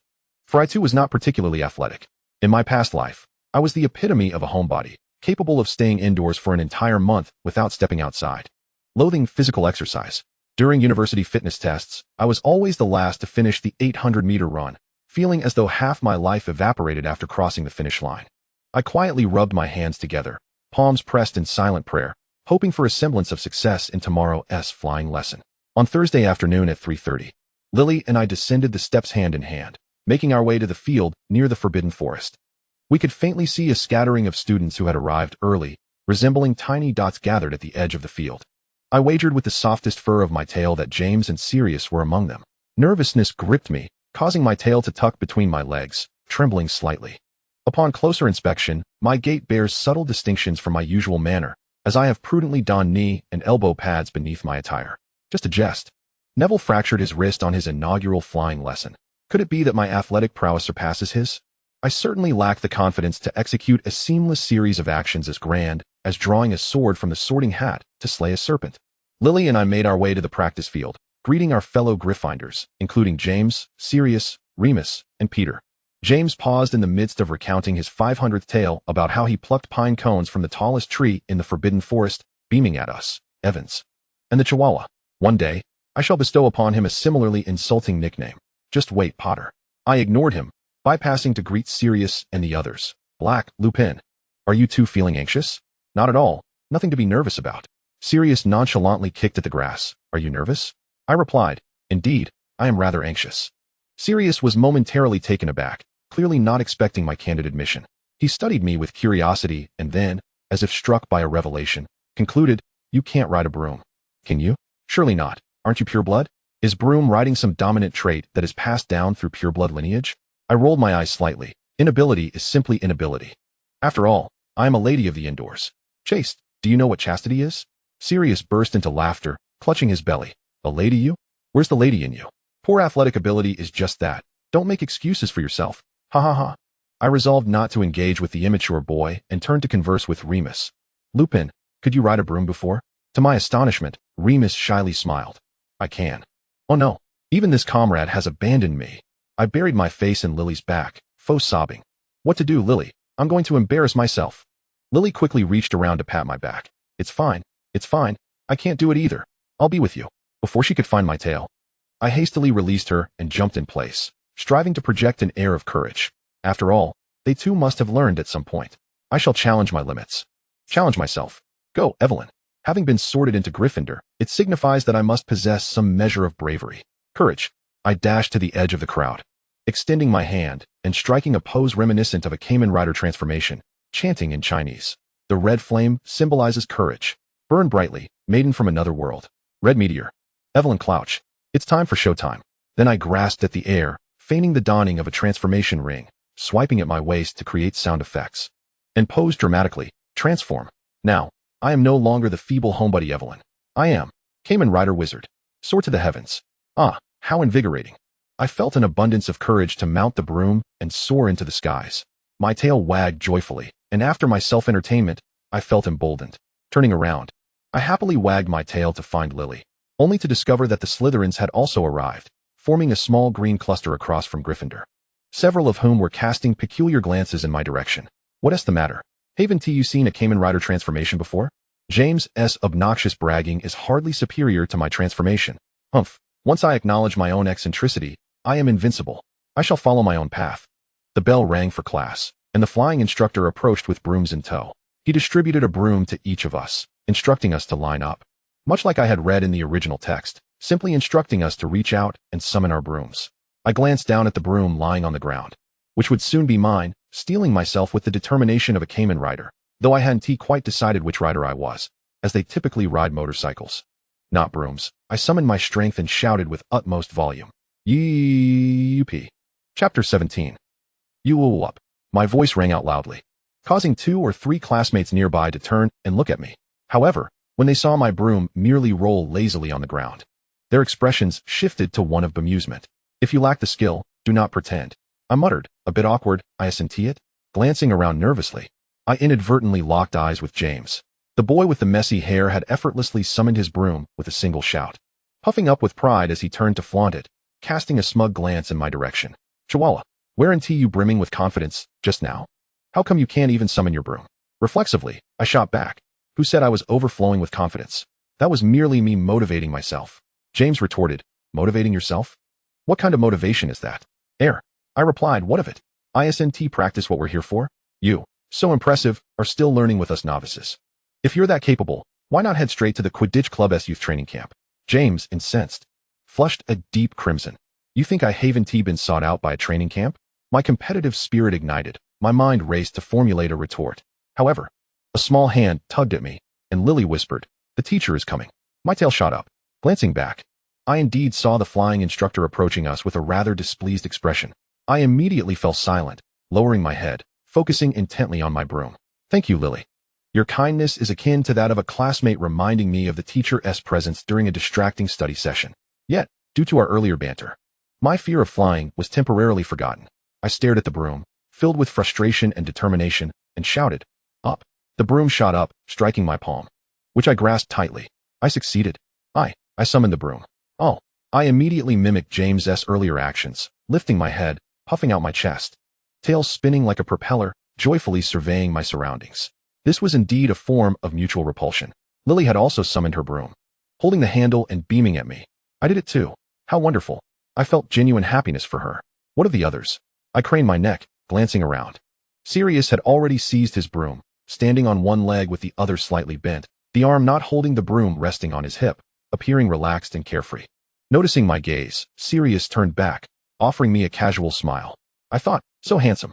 The moment that thought bubbled up, I was struck with alarm. My tail froze rigid as if I had stumbled upon something egregiously immoral. No, although Sirius is the quintessential handsome lad as deemed by Rowling. I must not find him attractive.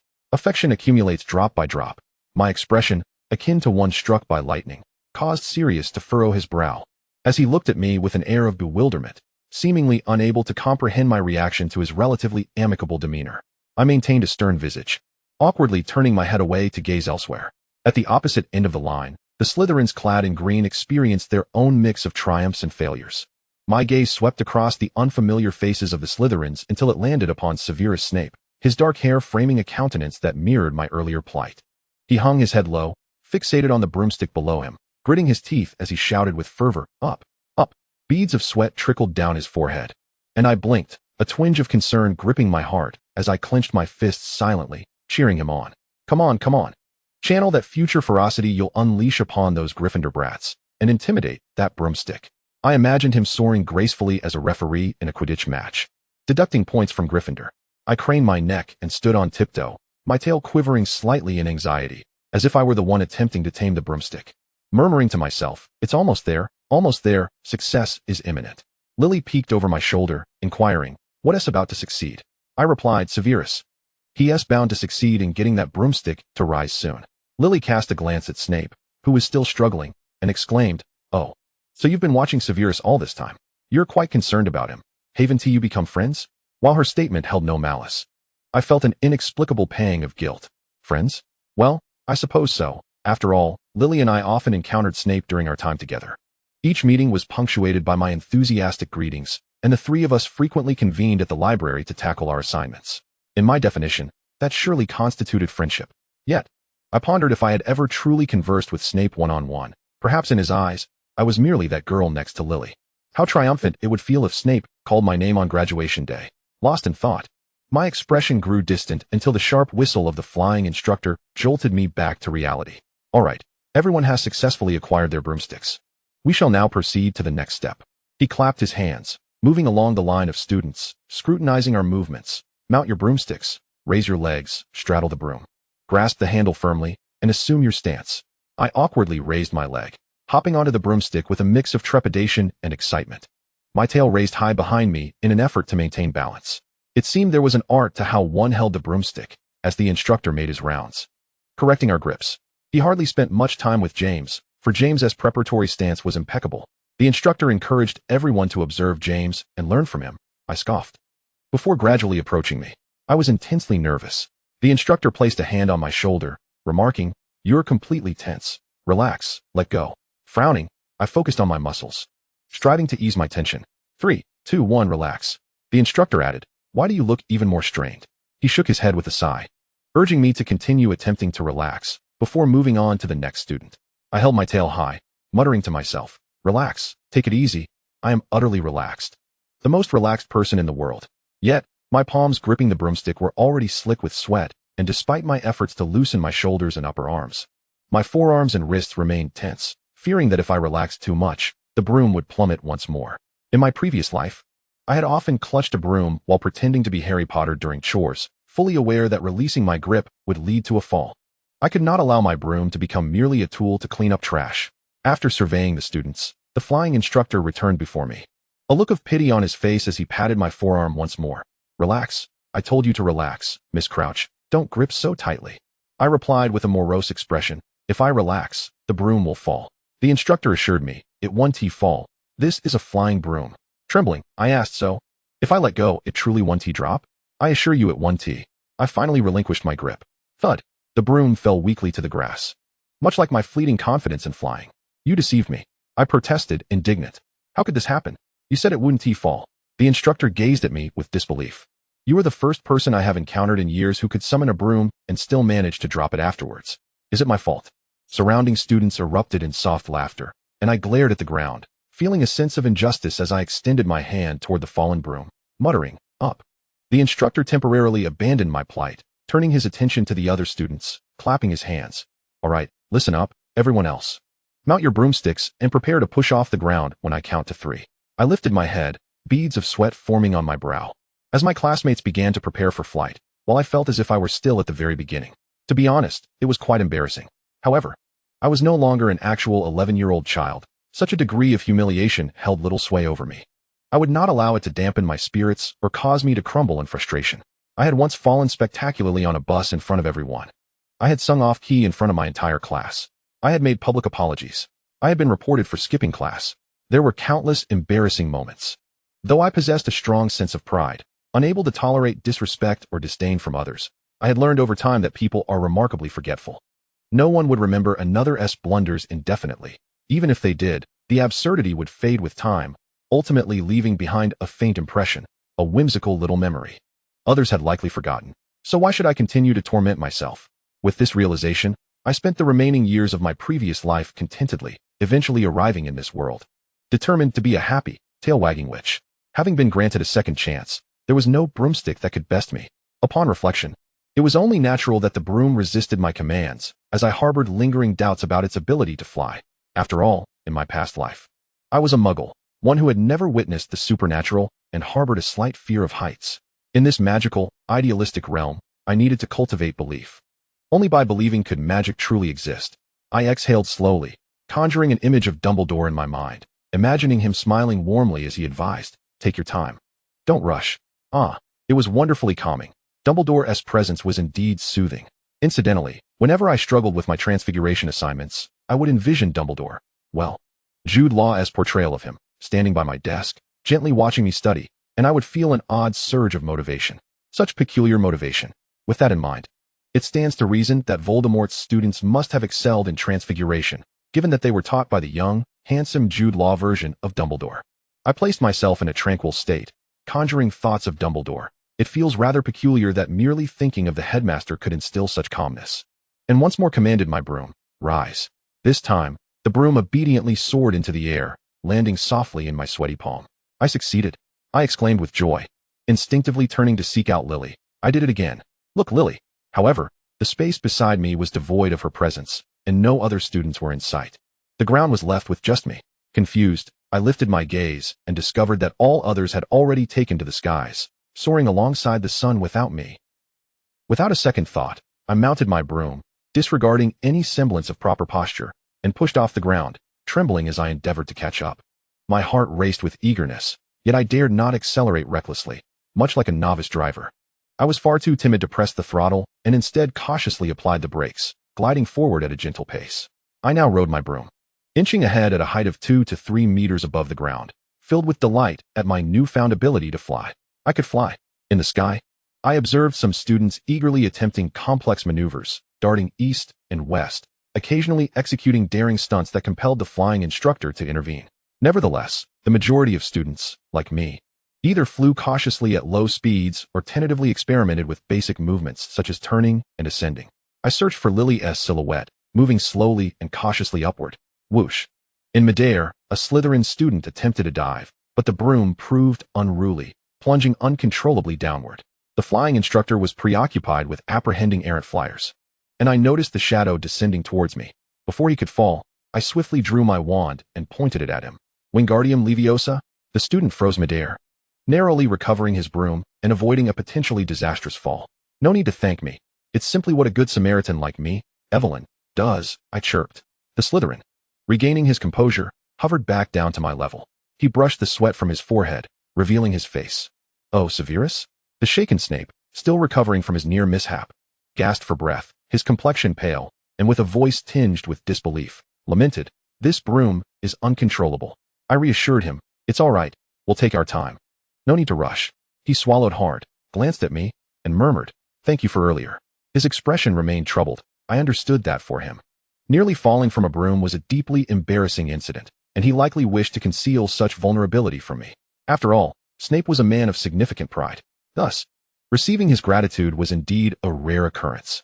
Seizing the moment while he was still in his youthful form, before evolving into the aloof and formidable adult he would become, I endeavored to elicit more expressions of thanks from him.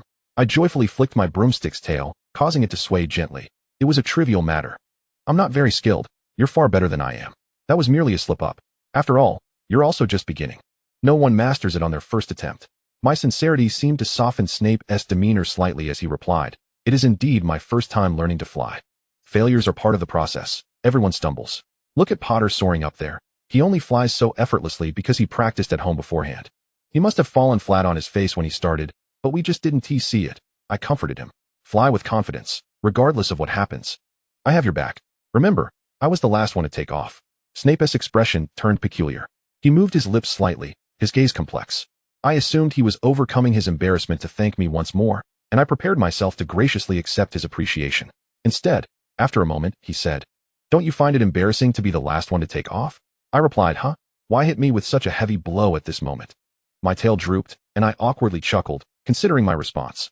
Well, it did feel a bit embarrassing at first, but then I realized it's quite normal to falter. I shared my philosophy with him, emphasizing that no one would remember your missteps forever, and there's no need to torment oneself with past blunders. Snape appeared unconvinced. "But you will be ridiculed. Potter and the others just mocked you." I clenched my fist, feigning ferocity. "I shall take my revenge after class. The wheel of fortune turns. He will surely have his moment of embarrassment, and when that time comes, I shall make him pay. Just wait until I catch him."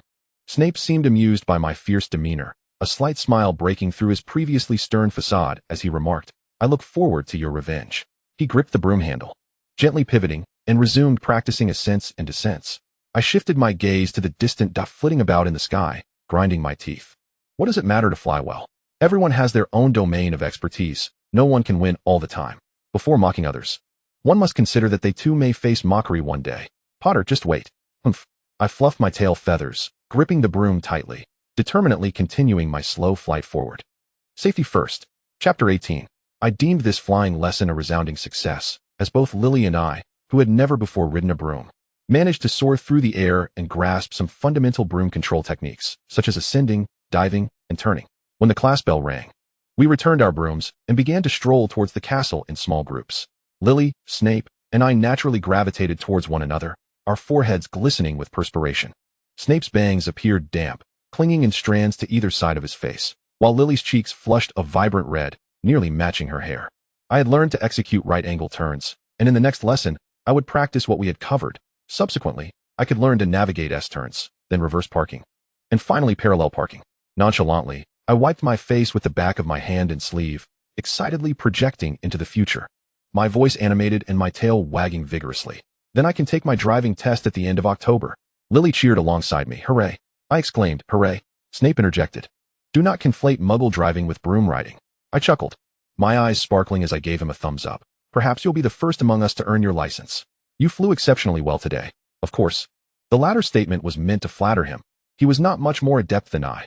Snape's expression tightened, casting a disapproving glance in my direction, though I suspected he paused to contemplate which of my previous remarks to counter first. Humph. But would I grant him the opportunity to retort? Certainly not.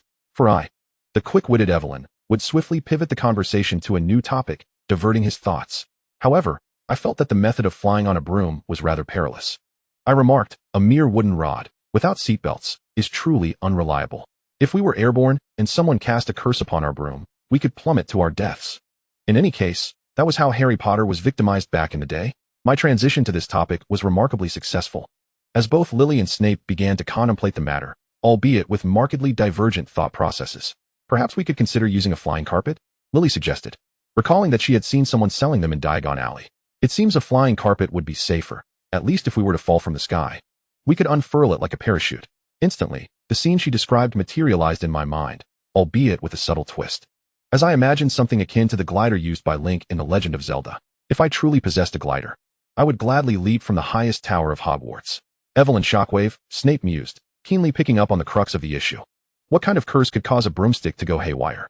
I momentarily lost my train of thought, banishing the image of my tail joyfully soaring around Hogwarts, and instead envisioned the scene from the film where Harry rode a frenzied broomstick in the Quidditch pitch. It must be some form of dark magic, perhaps something akin to control or disruption. I ventured, articulating my guesses. Snape appeared to ponder this deeply, turning to Lily with a triumphant expression, my tail wagging in delight. I noticed Lily blink in surprise, though she smiled. A hint of confusion flickered across her face. "Never mind. It's perfectly fine that you're oblivious to this now. Haha, I merely inspired your son's future potions professor to be prepared for rescuing him on the Quidditch pitch. Every day, I strive to perform a good deed. For I am the benevolent Evelyn. Yet, it seems I may have accomplished more than just one good deed today. Small acts of kindness accumulate, and surely one day they will prove beneficial." Gradually, the weather turned cooler, and then one day, it snowed. Upon awakening, I found everything outside transformed into a pristine white. The fir trees instantly resembled Christmas trees, while the Quidditch pitch and the Black Lake were similarly cloaked in white. Lily and I bundled ourselves in scarves, donned thick, warm socks, and cautiously navigated around the sneezing individuals in the Gryffindor common room, hoping to avoid the infirmary and the potion that would make our ears steam.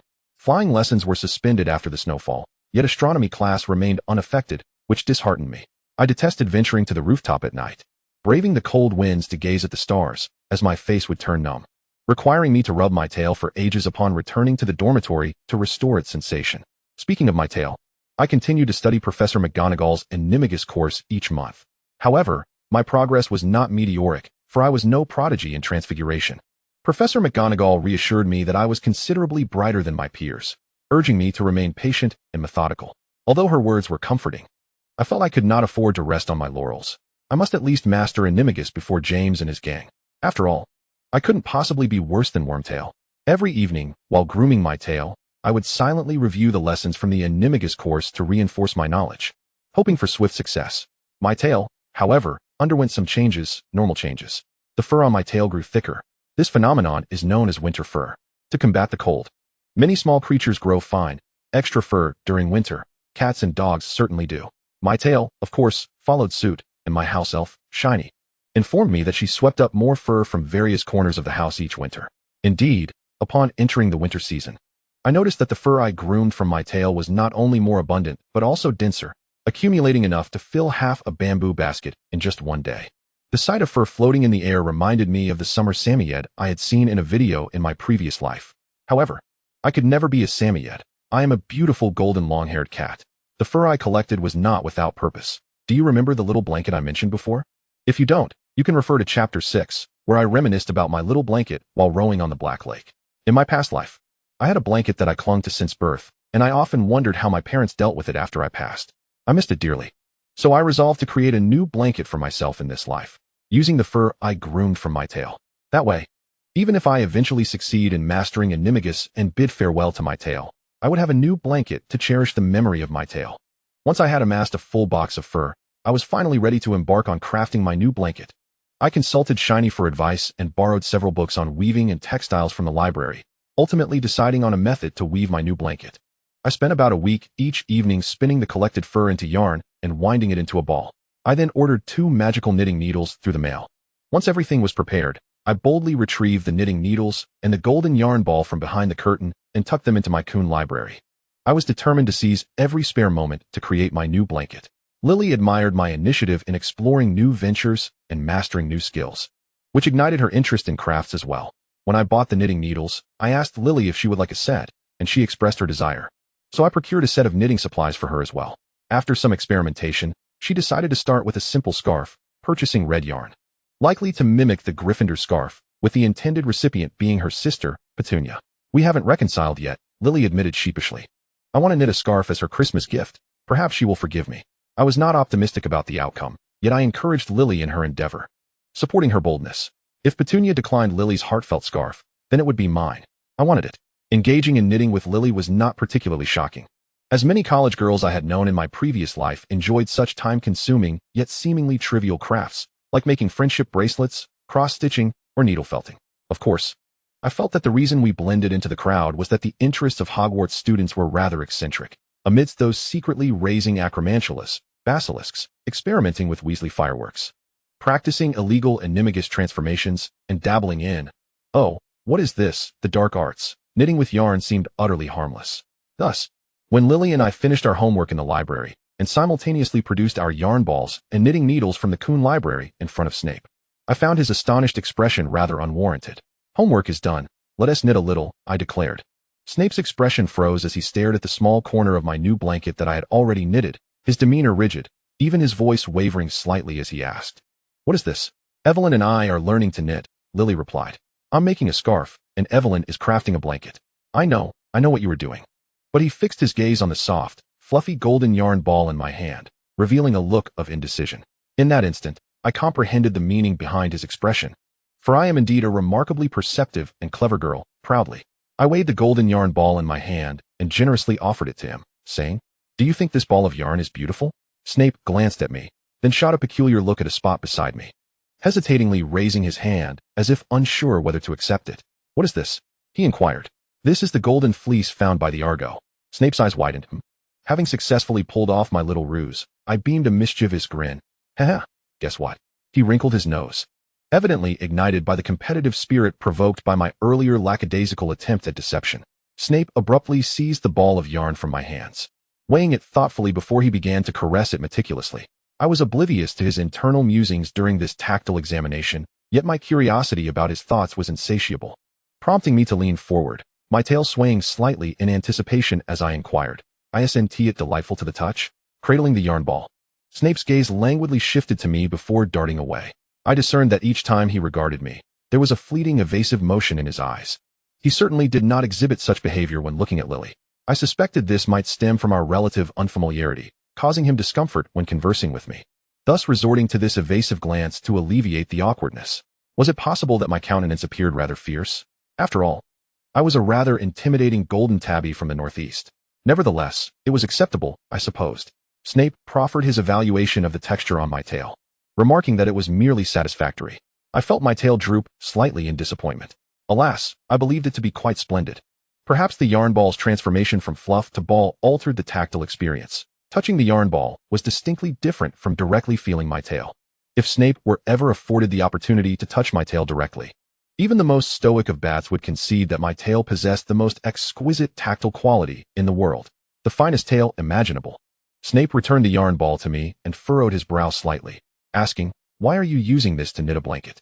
I reactivated my magical knitting needles and casually replied, "Because I desire a small blanket imbued with sentimental value."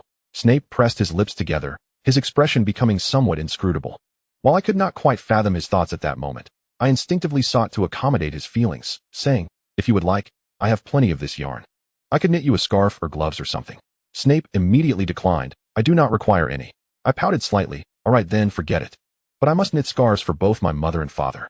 It will feel as though I am nestled against their shoulders, wrapping my tail around their necks. Hee. Just thinking about it warms my heart. I hope I one tea wear my tail down. I must eat well, replenish my nutrition, and care for my fur to ensure my tail grows the most beautiful, more splendid than golden fleece." Chapter 19.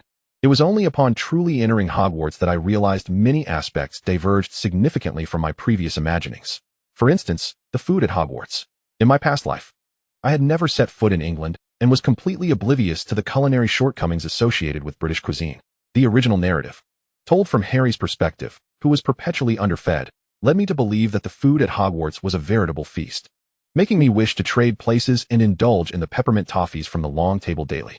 However, upon my actual arrival at school, I discovered that one should not harbor high expectations for British cuisine. Daily offerings consisted primarily of roasted meats and potatoes, often lacking leafy greens, which left me occasionally anxious about potential constipation from an excess of meat and potatoes. I recall, roughly a week into school, I tearfully penned a letter home expressing my yearning for rice. My father replied, "You resemble rice." Yet, he still ensured I could enjoy it. At least once a week, I would spot a dish of rice on the long table, albeit sometimes overcooked or too dry, but it was rice nonetheless. It is said that Shining had infiltrated the kitchen, delivering several bags of rice. "Thank you, Father. Thank you, Shining. I adore rice." Another challenge I found rather daunting was the workload at Hogwarts. In truth, the academic pressure at Hogwarts was not as intense as that of domestic secondary schools. Yet the assignments were undeniably vexatious. Nearly every professor assigned essays, which could be described in more palatable terms as scientific argumentative papers. During my secondary school days, my focus was solely on exams and practice work, with assignments primarily consisting of problem solving aimed at adapting to exam formats. Ultimately, it was all about test preparation. This was the learning approach I had grown accustomed to. However, every subject at Hogwarts demanded essays. Before writing, I was required to draft an outline, exhaustively devise main arguments and subpoints, scour the library for supporting evidence, and each final submission concealed several haphazardly scribbled drafts. "Please, Dumbledore, consider reforming the educational approach." I genuinely struggle to engage with this form of quality education. Perhaps some may wonder, given your aversion to essays, your assignments must be poorly executed, right? Hee. My grades have consistently placed me among the top 3 in the class. There's no choice. I'm accustomed to the pressure. As someone who has undergone higher education, it would be utterly mortifying to perform worse than 11-year-olds. Moreover, I hold myself to high standards, even if I contemplate slacking off. I cannot allow my grades to fall below those of James and Sirius. Speaking of James and Sirius, The final perplexing aspect for me was the behavior of the four boys. They did not seem to target Snape as I had anticipated. I had envisioned these four would embody the archetypal American teen bullies, casually shouldering Snape as they sauntered by, taunting, "Hey, look who it is. This is our turf. Little trash. Bats are unwelcome here." Or perhaps, akin to the fanfiction portrayals, they would lie in wait along Snape's route after classes, intent on staging a fair 4-on-1 duel. Yet, none of that transpired. Their most egregious act against Snape seemed to be mocking his greasy hair and hunchback posture, or often mingling with the girls. Behold, how lowbrow and juvenile. Such trivial mockery, and Snape could easily retort against 20 of them. What? You say I've never mentioned how Snape responded? Oh, that's because, each time I heard them ridicule Snape in my presence, I would blush furiously and turn to hurl retorts at them before Snape could speak. But he truly detests such verbal mockery. I am the righteous Evelyn, and Snape is my friend. I will undoubtedly stand against verbal bullying. It is worth noting that in my past life, I honed my debating skills amidst the tumultuous waves of the internet. Even if I had not participated directly, I had witnessed various fan conflicts, fanfiction skirmishes, and public opinion events. Merely the classic retorts I absorbed could silence those oblivious little ruffians. It was not as if I yearned to test my learned debating techniques on them, averting my gaze. What? I heard their essay quarrel between Gryffindor and Slytherin at the entrance hall. Dropping my assignments, I dashed over to witness the spectacle, losing one shoe in the process. Thus far, I have not altered the course of events, so reality unfolds just as it does in the original narrative. James, Sirius, Remus, and little Peter have become inseparable friends. I believe their close bond is primarily due to the fact that there are only 4 boys in this Gryffindor cohort. I maintain a certain distance from the 4 of them. Many assume I harbor disdain for James and Sirius, and even Lily shares this belief. Yet that is not the case. I do not dislike them. I merely find their ostentatiousness off-putting. If James and Sirius did not constantly seek to showcase their superiority over others, they would actually be quite interesting individuals, and I would not mind coexisting amicably with them. However, therein lies the problem. They do indeed revel in their pretentiousness. My relationship with Remus has not progressed further. Though fate has brought us together in the same train carriage, and his character indeed resonates with mine, he ultimately chose to befriend James and Sirius, limiting our interactions. I do not consider myself the type of Mary Sue protagonist who can charm everyone, and perhaps what Remus truly needs are friends like James and Sirius, who regard him as an ordinary boy. Therefore, I made little effort to change the dynamic. At the heart of my distance from the 4 of them lies Peter Pettigrew. I harbor a strong aversion towards him, even to the point of despising him. Each time I encounter him, I feel my instincts kicking in, ready to enter battle mode. As I have never appreciated the sycophantic nature of such characters, the fact that James and Sirius treat Peter as a friend rather than a mere lackey garners my respect. It highlights one of their virtues, their expansive hearts and generosity. Were I in their position, faced with someone like Peter, who possesses no notable strengths, is pitifully insecure, and seeks to ride on the coattails of the powerful, my instinct would be to send him scurrying back to his rat hole, as far from me as possible. In my past life, I encountered many who resembled Peter, and setting aside his future betrayal of friends, his deep-seated insecurities and cowardice destined him to be an unreliable companion. Such individuals are akin to parasites, and even more despicable than parasites themselves. Some parasites coexist with their hosts, but Peter is different. The moment his strong allies show any sign of weakness, he swiftly detaches, seeking out a new host, even turning against the original to deliver a fatal blow. Due to my distaste, I usually treat Peter as if he were invisible, rarely greeting him. However, ignoring him alone would seem peculiar, so in the spirit of fairness, I equally disregard all 4 of them. Evelyn, fairness. Consequently, it appears that everyone except me assumes that I am at odds with James and the others. Frankly, I have no intention of forging a genuine friendship with them, so it suits me just fine to let this misunderstanding persist. As my progress on the blanket reached 50%, Christmas arrived. Both Lily and I were to return home for the holidays, and on the day before the break. While the 3 of us gathered one last time to complete our assignments, Lily mentioned her upcoming encounter with her sister, Petunia. It seemed that Petunia had been harboring resentment for not being able to attend Hogwarts and had refused to reply to Lily's letters for the past 3 months. Thus, Lily decided to bring back some magical treats from Hogwarts as a peace offering for Petunia. My thoughts on this were no, until Lily's untimely death and Harry's 11th birthday. Petunia would still resent Lily for bringing home Toad Spawn, believing their parents favored Lily. I could already envision how Petunia would make snide remarks upon Lily's return. But perhaps this is the burden of growing up in a large family. Only children sigh in sympathy. Just as our conversation about Petunia reached a pause, Snape calmly spoke up. I will also be going home this Christmas. Upon hearing this, my tail immediately ceased its wagging. I was uncertain whether my expression betrayed me. But Snape glanced at me quizzically and reiterated, "Yes, I am going home." In an attempt to mask my unusual reaction, I forced a smile and replied, "Going home is wonderful. Do visit often." However, following that moment, I couldn't shake the inexplicable guilt and sadness that settled within me whenever I thought of Snape and Lily. I had done nothing to wrong them. Their family issues were not my doing. Yet as the child who appeared to be the happiest among the three of us, I felt a nagging discomfort in their presence. High empathy can indeed be burdensome. Theoretically, I should have been unaware of Snape's familial circumstances, as he never mentioned them. And Lily was not the type to share such details. Thus, I ought to have treated Snape, who was merely returning home for the winter break, as an ordinary classmate. Moreover, I could not voice the possibility that Lily and Petunia might never reconcile, as uttering such words felt akin to casting a curse. Yet the truth was, I knew Snape was returning to that wretched place on Spinner's End, that he would face his troubled parents. And I understood that he likely did not wish to leave Hogwarts. I also knew that Lily's goodwill would be undermined by Petunia's jealousy, and even in death, she would still be referred to as a witch by her sister. To put it in perspective, it felt like I was enjoying a blissful summer vacation at home, only to be abruptly summoned back to school, facing an unair-conditioned dormitory in the sweltering heat, where I would be met with the unpleasantness of snoring roommates and their disdainful attitudes during the day.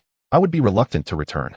That evening, upon returning to the dormitory, I subtly broached the subject of Petunia with Lily, gently warning her that Petunia might not be receptive to her goodwill. To my surprise, Lily sighed and said, "I know." I clutched my tail nervously as I stared at her. "You know?" "Yes, I have prepared myself. Ever since I discovered I had magic. Petunia and I have been arguing frequently." Lily appeared somewhat melancholic, but she added, "But I have magic. It's not my fault. I have tried my best to accommodate her. Yet I am at a loss for what more I can do." I moved closer to Lily, extending my hand to gently embrace her shoulder, reminiscent of our first meeting on the train when I comforted her in tears. "Then do not let her bring you further sorrow," I advised. "As long as you have done what you believe is right, that is enough. Some matters cannot be forced." As I spoke, my left shoulder continued to ache, but I paid it no mind. For this is one of my personal life philosophies. I am neither a saint nor a paragon, incapable of achieving perfection in all things. I seek only to act with a clear conscience. Even if the outcome is unfavorable, at least I can take solace in my integrity. Lily tilted her face upward, her lovely features illuminated as her bright green eyes sparkled. "I am not sad," she replied, gradually revealing a smile. "Because I have a wonderful friend like you by my side, I am already very happy." My tail began to wag vigorously, thrashing with enthusiasm. "No, little tail. You mustn't wag so fiercely on Lily's bed. You will shed fur everywhere." I hastily grasped my tail and scurried back to my own bed, but buoyed by Lily's words. I quickly raised the curtains and joyfully wagged my tail for a while. Yet while Lily found clarity, Snape's predicament remained unresolved. As the holidays approached, I felt an increasing complexity in my emotions whenever I saw Snape. "Lily, why not bring him home for the holidays?" I pondered. On December 24th, we boarded the train back to King's Cross Station in London. On the train, I summoned all the enthusiasm I could muster, striving to engage both Lily and Snape in lively conversation and play. I pulled out the tea set and snacks that my mother had packed in my suitcase, ensuring that no topic fell to the floor, and for nearly 4 to 5 hours, we laughed together, making every effort to share the warmth of school one last time. As the lights of King's Cross came into view, I felt the muscles in my face twitching from the strain of smiling. As a friend, this was all I could do. Here it is, my final offering of warmth, Lily and Snape. Just before we disembarked, Lily mentioned needing to use the restroom, and I did not accompany her, as I wanted to tidy up the game pieces and tea set I had brought out. Snape sat in his seat, holding a book, though he was not reading it. Instead, he appeared to be contemplating something while gazing at me. Noticing his gaze, I looked up at him, puzzled. In an effort to convey friendliness, I adorned my face with a smile once more. "You seem unhappy today," Severus stated. My smile faltered, stiffening upon his words. Chapter 20. This was not a question, but a declaration. Severus gazed at me, and as was customary, the expression on his face bore no trace of the comforting concern I might have expected. Rather, it was a calmness that sought to validate his assumptions. He had managed to see through the cheerful facade I had maintained throughout the day. The rigid muscles of my face gradually relaxed, and my smile faded until it vanished entirely. I parted my lips, at a loss for words. Yet I understood that my reaction had already provided Severus with the answer he sought. He wore an expression that seemed to suggest, I knew it, before continuing. "If you are unhappy, why do you pretend to be so cheerful? Why the pretense? But, is not the act of feigning happiness a universal endeavor? In my previous life, I, too, was a person whose thoughts were transparent, with emotions displayed openly and opinions articulated directly. for honesty is a virtue universally praised. However, I soon discovered that everyone was engaged in deception, greeting those they loathed with smiles and responding amiably to situations they despised, while I, the forthright one, was derided as a fool and an idiot, gradually finding myself marginalized within the web of social interactions. Thus, I retreated into my shell, ceased to forge new friendships, and found myself disinclined to speak. Even in moments when laughter felt utterly foreign, I learned to wear a brilliant smile upon my face. In truth, few desired to see the authentic me, so it sufficed to play the role of someone universally likable. Everyone was acutely aware of this charade, for all were engaged in performance. You feigned laughter, he feigned laughter, hence no one dared to unmask one another, maintaining a facade of vibrant camaraderie each day. Yet Severus suddenly assumed the role of the child from the emperor's new clothes. Though mature for his age, he remained unfamiliar with the unspoken rules of society. He reached out, tearing away the false smile from my face, and inquired, "Why do you pretend to be so happy?" "Because I wish for both of you to be as joyful as possible," I replied. Severus furrowed his brow slightly, as if deep in thought. "But Lily and I are not unhappy," he stated. At that moment, communication felt somewhat challenging.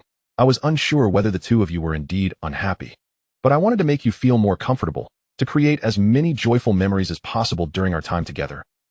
That is to say, the more I tried to explain, the more difficult it became to articulate my thoughts, a rarity for me. By the end, my expression was one of turmoil, and I could only look at Severus with a pitiful gaze. "It's not important. Really, you can forget it." Severus regarded me intently, then shrugged lightly. "It is indeed not significant." I instantly felt a wave of relief wash over me. As he returned to his reading, I summoned my courage, my hands nervously gripping the table beneath. There's one more thing. I would like to give you a Christmas gift. Would you be willing to accept it?" My words stumbled forth, and I inwardly chastised my own nervousness. In my past life, I had effortlessly managed to engage with children.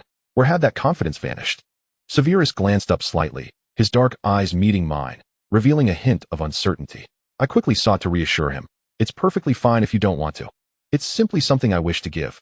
After all, we've known each other since the first day of school and have shared half a semester of classes together. Although we belong to different houses, this is fate. Yes, fate. School is a thread that binds us. We must cherish this connection. What am I even saying?" I felt a surge of frustration, wishing to bite my tongue, while Severus continued to regard me with that slightly perplexed expression. "What is wrong with you today?" Indeed, what was wrong with me today? My tail drooped despondently behind my chair, and I scrunched my features, shoulders slumping as I allowed my well-masked emotions to surface. I find it hard to part with you and Lily," I murmured, gently draping my tail over my knees, but I hesitated to speak directly, fearing it might sadden both of you. Severus looked at me and suddenly chuckled, a sound reminiscent of mockery. My face began to heat, flushing from my neck upward. "I know this seems strange, but that's just who I am. I enjoy being with my friends. I can't help it. The thought of not being able to play with you two for an entire month fills me with boredom." Severus replied in a tone that suggested it was the most natural thing in the world. "You can write to us." I felt a wave of pity wash over me as I hugged my tail. "I don't know your address, and until just now, I wasn't even sure if I could write to you. I didn't want to intrude. After all, it seems rather odd for a classmate to suddenly send a letter. And also, I don't know if you consider us friends." Upon expressing this, I felt the weight that had been pressing on my chest lift. I had finally voiced my true feelings. Of course, I knew I would eventually share this, for I am not one to keep my thoughts hidden. But once the barrier was breached, I disregarded all hesitations. What was there to fear? I was merely expressing my desire for friendship with Severus. He wouldn't cast a curse upon me for wanting to befriend him. Moreover, I was not an unworthy individual. I considered myself charming and clever, possessing a pleasant demeanor and a sense of humor. Being friends with me would be no loss. "I truly wish to be your friend," I declared loudly, leaning slightly forward. "I just don't know how you feel, but I think you're wonderful. I've wanted to be your friend since the first time I saw you on the train." My heart raced wildly, each beat echoing in my ears. I clutched my tail tightly, the soft fur providing a grounding pain, while Severus's eyes widened slightly, and the book in his hands slowly slipped, revealing pages that had scarcely been turned. Wait, why did this feel like a confession? It wasn't a confession. It felt as though he was seeing me for the first time, and he scrutinized me with an odd expression. "You wanted to be friends with me since the first time you saw me on the train?" After having laid bare my feelings, the anxiety that had clouded my mind dissipated. I straightened my posture, not entirely sure what I was feeling prideful about. "Yes." Severus furrowed his brow, yet the corners of his lips lifted slightly, an expression that was somewhat peculiar. I could not discern his thoughts, but after a few seconds of contemplation, a smile began to emerge. "No wonder. He mused, his eyes narrowing slightly. So, when I spoke to you that day I blinked, puzzled. What? Severus's gaze darted downward momentarily before returning to meet mine, and I sensed a warmth in his smile. In our private interaction, it was the first time he exhibited such relaxed and pleasant emotions. His demeanor was infectious, and I felt the tension within me begin to ease. You still haven't answered me, I said, nervously fidgeting with my tail. Do you wish to be my friend? Severus raised an eyebrow slightly. I believe we are already friends. My eyes widened in disbelief, and my tail began to thump against my knees like a whip. Really? When did this happen? How did I not know? Severus Snape observed me, both astonished and gleeful, his face adorned with a hint of a smile, yet marred by a semblance of disdain. Is there really any need to ponder? Can't one simply rely on their feelings to discern? I found myself utterly unable to restrain my tail. Much like I could not control the corners of my mouth. Clenching my fists, I waved them in the air, my tail thrashing about as if intent on sweeping away every speck of dust from the compartment. Hooray! So let me feel it. Wow, I can feel it. I have made a new friend. Even by expressing my true thoughts and showcasing my peculiarities, I could forge new friendships. And this new friend was none other than Snape. The Severus Snape. Snape reclined against the seat, his hands resting naturally on his knees, quietly watching my exuberant antics. I could not fathom his thoughts at that moment, nor comprehend how he seemed to penetrate the veil of my emotions. But one thing was certain. He certainly did not harbor any dislike for me. Having endured a plethora of malice and betrayal in my past social encounters, I had reverted to being the transparent child I once was, unable to contain my laughter, even as the sky outside darkened to reveal stars. The train compartment felt as radiant as a sunlit day, enveloping me in warmth. I was elated. I emphasized it, repeating time and again how genuinely happy I was. My little tail was equally jubilant. It was shedding fur in wild abandon. Snape remarked, "That much is evident." I placed my hands upon the table, inching closer to him. "So, can I write you letters? Can I send you Christmas gifts?" Snape nodded yes. "It's all right. You can write back whenever you find the time." My face was nearly splitting from the joy of it all. Gifts need not be extravagant. Even a simple note or greeting card would suffice. Snape's facial muscles twitched slightly, as if he were also attempting to maintain his composure, his response succinct. "Very well." Radiating delight, I reopened my suitcase, hastily retrieving the snacks I had just packed. "Then, I shall give you these." Snape leaned back, extending a hand to decline. "I do not want them." I persisted. "I don't know how long it will take you to get home tonight. You might get hungry on the way. Take a few portable snacks, they might come in handy." Snape pursed his lips, casting me a sidelong glance before taking a piece of bread from my hand. My happiness soared. I felt as if every moment was bursting with joy. I closed my suitcase once more, involuntarily humming a tune. I am a cat, a joyful star cat. Bubbles of musical notes floated around me. Snape busied himself with the small loaf, and as he turned back to me, I continued singing. My body sways, my tail wags. I am a happy star cat. Never sleeping in. What are you singing? He inquired. Happy star cat. I replied with glee. You are using another language? Indeed, it's a song in Chinese. I exclaimed. Snape appeared somewhat astonished. You actually know Chinese? I shook my head vigorously. Yes, my Chinese is quite proficient. Impressive, isn't it? Snape regarded me with a peculiar expression, as if he wished to acknowledge my talent but found himself at a loss for words. It was perfectly fine. I recognized my current state of exuberance was rather silly, and there was no obligation to voice any compliments. Lily returned from her restroom visit, pushing open the compartment door just as I turned to her, beaming with a smile. She smiled back. What's up, Evelyn? I leapt up, enveloping her in a hug, clinging to her as if I were boneless. I adore you, Lily. Being your friend is truly delightful.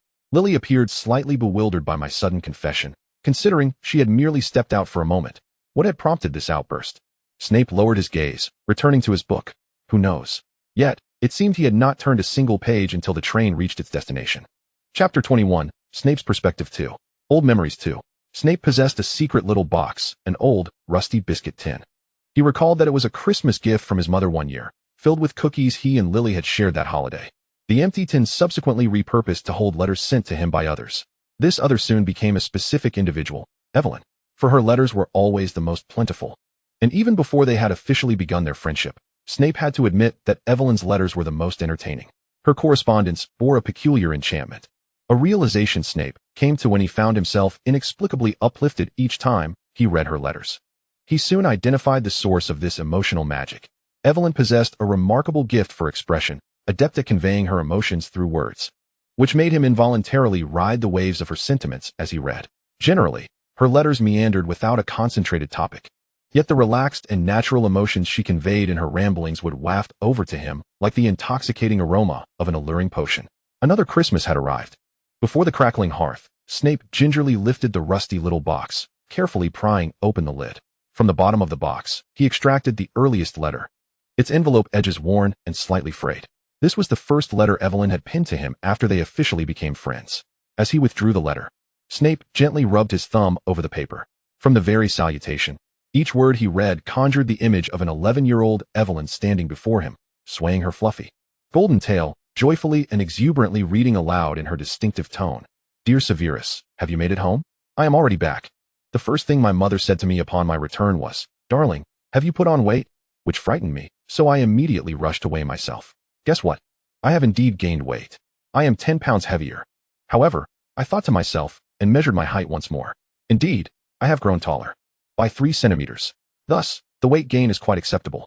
It seems Hogwarts food can indeed make one gain weight. I am truly astounded by myself. By the way, I seem to have never asked you, do you like the food at Hogwarts? I believe you shouldn't dislike it too much, right? But I haven't noticed you gaining much weight since school started. Perhaps it's due to your natural build. I find it hard to imagine you being any heavier. It's alright. Being sturdier is better, right? Sturdier, with arms thicker than thighs. One punch could send Potter and Black flying. Bam!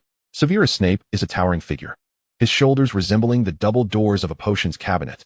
However, you look quite handsome even when slender, and it's fine. After all, wizards need not engage in hand-to-hand combat. Speaking of combat, I have recently wanted to exercise, so I rummaged through my dad's storage and found his broomstick. This broom was a gift from someone, but he never used it, so now it belongs to me. I named it Wooling Hong Guang, and I pray it doesn't understand the meaning of that name. As you know, I am terrible at flying because I have a fear of heights. I always feel that flying broomsticks are unreliable, fearing it might toss me off midway. Thus, I am pushing myself to overcome this fear. I carry a door key with me. It is linked to my bedroom, so if I were to fall from the sky, I could quickly touch the key and teleport back. This is my insurance. I must say, having the key has made me brave enough to fly onto rooftops. Although I still do not dare to fly too fast, at least I have made a breakthrough in height. After the commencement of the new school term, you shall witness my progress in the flying lessons. Yesterday, a blanket of snow graced the ground, and today, I refrained from venturing outdoors to practice, choosing instead to remain ensconced in my room to pen this letter to you. In truth, the snowfall does not impede practice. Rather, I succumbed to laziness and felt disinclined to step outside. I harbor a distaste for the post-snow terrain, marred by countless footprints, rendering it both filthy and slippery. Each time, I must extract my hands from the warmth of my pockets to maintain my balance, only to have them grow chilly. Nevertheless, I have resolved to venture out once the snowfall ceases to construct a snowman. Would you care to witness this endeavor? Interestingly, one can fashion a snowman merely from the snow accumulated on the windowsill. By compacting snow into balls the size of my fist, a diminutive snowman can be assembled. The air may grow even colder following the snowfall, so do remember to layer up and cover yourself with an ample blanket at night. If the blanket proves insufficient, a coat can serve as an added way to top it. During these days when I am not flying, I have taken to learning the art of cooking. Have I mentioned to you my fondness for rice? I have resolved to prepare my meals at home. The first step involves procuring a rice cooker. In the coming days, I shall extract some funds from my father, venture to Diagon Alley to exchange for some Muggle currency, and then make my way to Chinatown to purchase a rice cooker, seasonings, and various vegetables. Should I fail to acquire a rice cooker, it matters not, for I possess the ingredients necessary to make dumplings at home. After all, dumplings are quite fitting for Christmas. I shall first attempt a beef and cabbage filling, and if I can find sauerkraut in Chinatown, I shall prepare a pork and sauerkraut filling. I must tell you, dumplings filled with pork and sauerkraut are absolutely delectable. Incredibly delicious. I assure you, they are truly delightful. Once I achieve success, I shall send some your way. Oh, and I mustn't forget to purchase a cast iron pan. I feel as though I have written little of substance. How is it that I have nearly filled an entire sheet of paper without realizing it? Very well. I shall conclude my letter here for now. I need to tally my pocket money and seek an opportunity to step outside. Hee. When I was younger, my parents seldom allowed me to go out, but now I feel it is time for rebellion. Out I shall go. Adventure awaits. I shall write to you again at Christmas. Farewell. Yours, Evelyn Crouch. P.S. I forgot to mention, my little blanket is complete. However, I still have plenty of yarn left, so I intend to knit a scarf as well. Would you like one? If you do, I shall set one aside for you. As he gently brushed over the final signature, Snape found himself smiling unconsciously. Indeed, he had ultimately acquired the scarf woven from her tail fur, now neatly folded in a box alongside the other garments Evelyn had left with him. After Lily, Evelyn was the second friend he had ever possessed, and she had bestowed upon him the most affirmation and kindness, until eventually, they were no longer merely friends. He vividly recalled their conversation during the Christmas holiday as they returned to London on the train. That day, upon boarding, Evelyn appeared more exuberant than usual. Her face radiated with a brilliant smile, and her mouth was incessantly seeking topics to discuss, reminiscent of a person intoxicated. Yet, her tail drooped listlessly behind her, resembling a false appendage. After months of observation, Snape had become adept at discerning her emotions through the movements of her tail. In truth, Evelyn was quite easy to understand. As she spoke and acted straightforwardly, she laughed when joyful, remained silent when discontent, and voiced her anger directly. Her tail served to augment her emotional expressions. When elated, her entire tail would sway. In moments of calm, only the tip would occasionally twitch. When displeased, her tail remained still. When anxious or frightened, it would tuck between her legs or even wrap around them, and if startled, her tail would bristle upright. Generally, if Evelyn's facial expression conflicted with her tail's demeanor, the latter took precedence, as she seemed to give no thought to controlling her tail's movements. This instance was a classic display of her tail revealing her true emotions. Though Evelyn appeared jubilant, her tail's dejected demeanor indicated she was, in fact, quite unhappy. Snape felt a flicker of curiosity. After all, she was in the company of himself and Lily, a setting in which she could completely relax without the need for pretense. Why, then, was she compelled to feign joy? Initially, Snape believed her charade would falter shortly, but to his surprise, her resolve was remarkably strong, allowing her to maintain the facade until the train was nearly at its destination. When Lily exited the compartment, leaving Snape alone with Evelyn, he decided to indulge his curiosity. From the very first moment he had encountered Evelyn, he had been exceedingly eager to comprehend the mystery of her tail. "You are unhappy today," Snape stated matter-of-factly, while simultaneously observing Evelyn's expression. As expected, the golden-haired girl stiffened, a flicker of guilt and panic crossing her face, as if she had unwittingly confessed. It seemed that someone like her would find it difficult to keep secrets, Snape mused, before inquiring, "If you are not happy, why do you insist on pretending to be?" What was she concealing from both him and Lily? Evelyn's tail bristled slightly, and she nervously darted her eyes, her voice growing a touch hoarse. Because I want you both to be as happy as possible." Snape found this response rather unsatisfactory, as he did not perceive any necessity for such pretense. "But Lily and I are not unhappy." Evelyn began to ramble incoherently. "I don't know if you two are unhappy, but I want you to feel more comfortable. I wish for you to create as many happy memories as possible while with me. That is." The more she explained, the more flustered she became. And as he observed her somewhat foolish demeanor, Snape began to understand the situation. Evelyn was a person brimming with emotion, appearing lively and forthright, yet possessing a delicate inner world.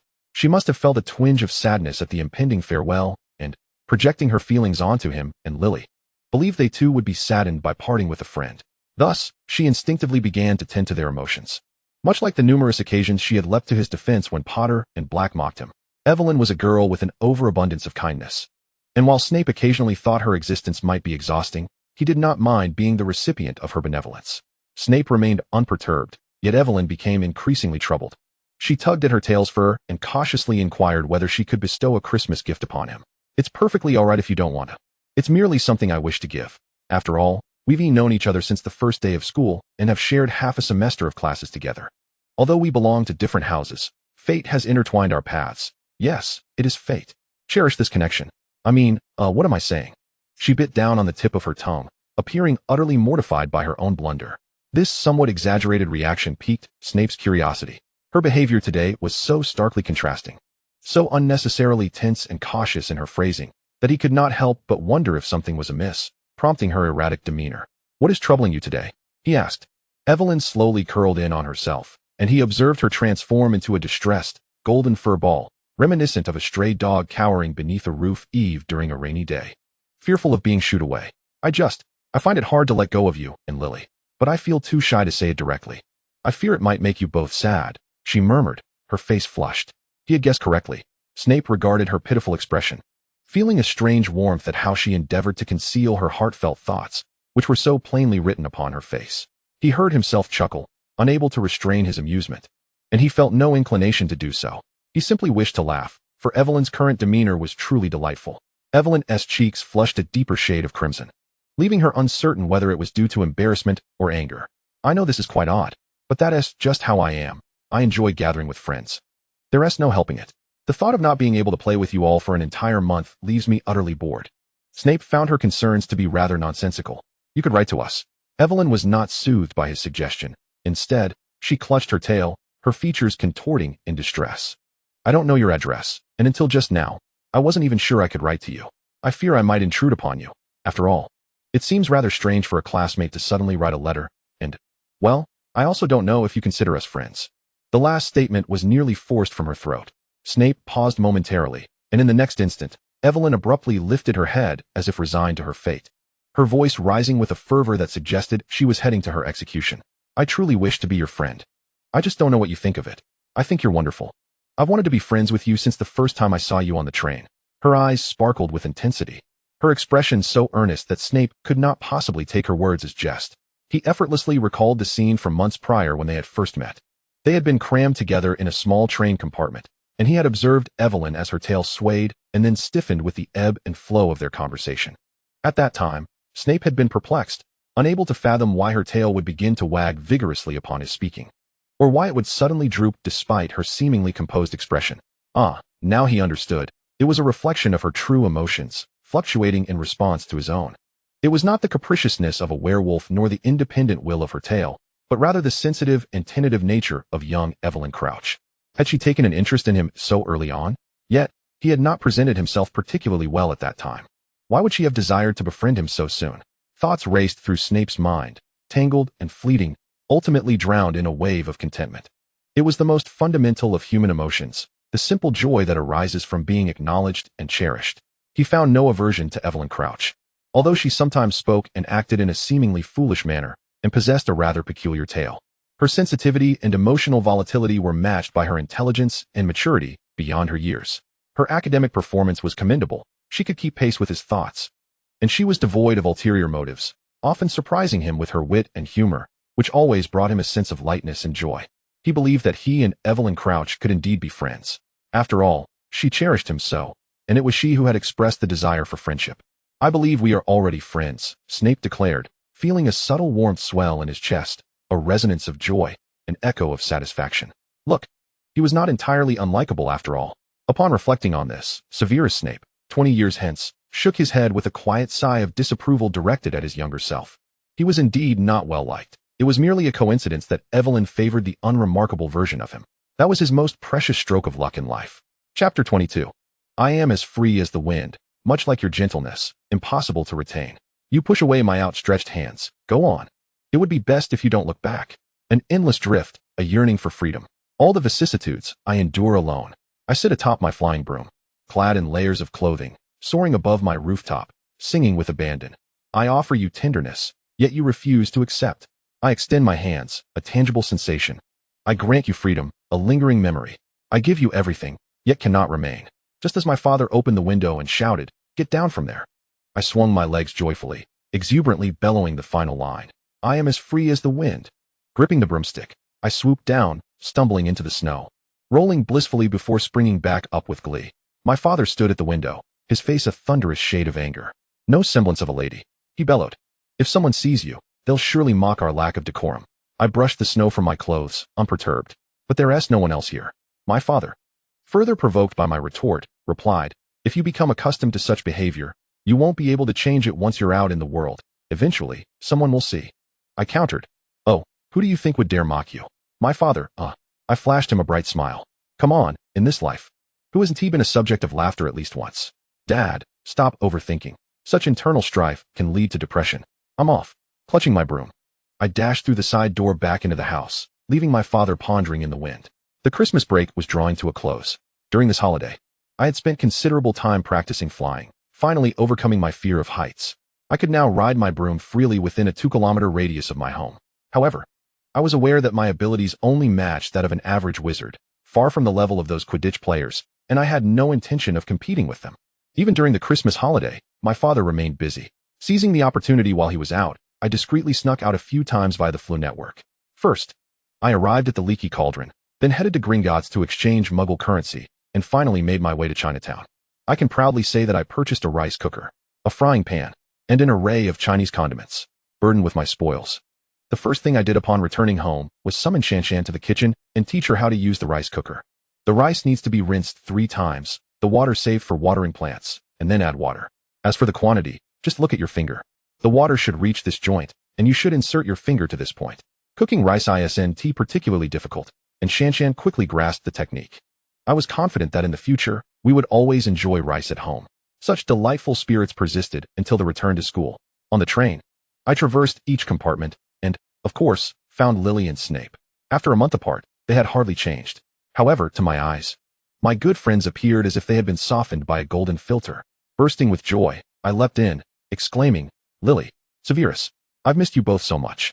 They both looked up in unison, then passively accepted my enthusiastic embrace. Well, actually, I only tackled Lily. I didn't dare to leap upon Snape, muttering to myself. Throughout the journey, the atmosphere in the compartment was lively and cheerful as the 3 of us exchanged tales of our holidays. However, since I had frequently written to them, they were already aware of most of my activities, so the conversation largely revolved around Lily and Snape's holiday experiences. As expected, Lily had not reconciled with Petunia. Yet she expressed emotional stability regarding it. She mentioned that she was prepared for this outcome, and her parents had comforted her, assuring her that Petunia would eventually understand as she grew older. This was merely a phase of adolescent discord. I joined in comforting Lily, striving to avoid contemplating whether there would ever be a reconciliation between her and Petunia. After the topic concluded, Snape took the initiative to speak to me. "The dumplings are quite delicious," he remarked. My eyes brightened, and my tail began to thump against the chair. "Really? That's wonderful. I made them myself. Truly. I seasoned the meat filling all on my own." Lily chimed in with a smile. "They really are delicious. My parents said they taste quite similar to what they have at Chinese restaurants." I was overjoyed. After all, I had cooked only a handful of times, and to receive such praise was utterly uplifting. It was simply a confidence boost. I, the culinary deity. Snape pressed his lips together, observing my elation, and stated, "The lunchbox is clean. I will return it to you when we get back." I was taken aback, as I had not anticipated him to mention this. "It's quite all right. You can keep it. That lunchbox is brand new, and I haven't used it." Snape slightly parted his lips, glancing at Lily, who seemed to just comprehend the situation, and fell silent, choosing not to insist further.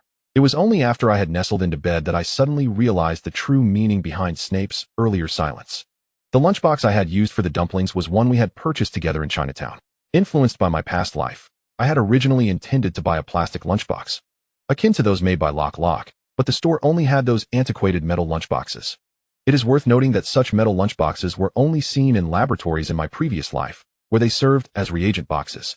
Consequently, upon seeing this metal lunchbox, I felt no appetite. My mind was flooded with thoughts of reagents. However, constrained by the era, I bought 2 of these metal lunchboxes, filled them with dumplings, and sent them to Lily and Snape. To make the sight of the lunchboxes more palatable for myself, I adorned them with various stickers for differentiation. Snape, being someone who prefers to maintain boundaries, naturally found it quite normal to mention returning the lunchbox. Yet, he did not press the matter further, perhaps due to Lily's reaction.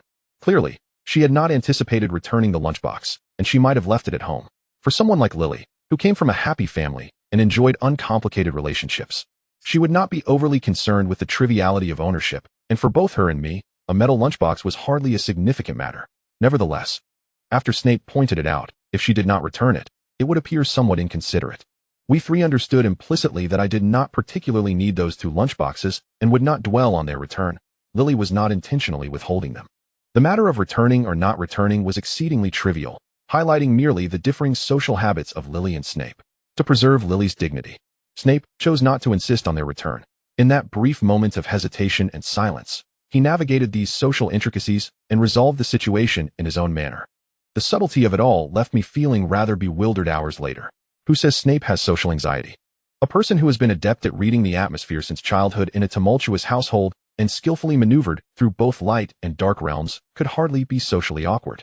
Someone like me, with my social ineptitude, could easily fall victim to his manipulation. Yet, despite my social clumsiness, Snape was still willing to befriend me? Ah, social welfare. How commendable, Professor Snape. With this thought, I wrapped my blanket around me and joyfully wagged my tail. I was no longer an ordinary person. Now, I was someone cherished by both Lily and Snape as a mutual friend. Embracing such blissful thoughts, I closed my eyes and swiftly drifted off into slumber. Youth truly makes sleep a delightful affair. Chapter 23, The Tarantella. How despicable. You actually used that trick? Watch as my front teeth become like a club. Upon returning to the Gryffindor common room at noon, I emerged from the corridor only to be greeted by a flurry of spells flying chaotically about. Instinctively, I pulled Lily behind me, feeling a twinge of pain in my left shoulder.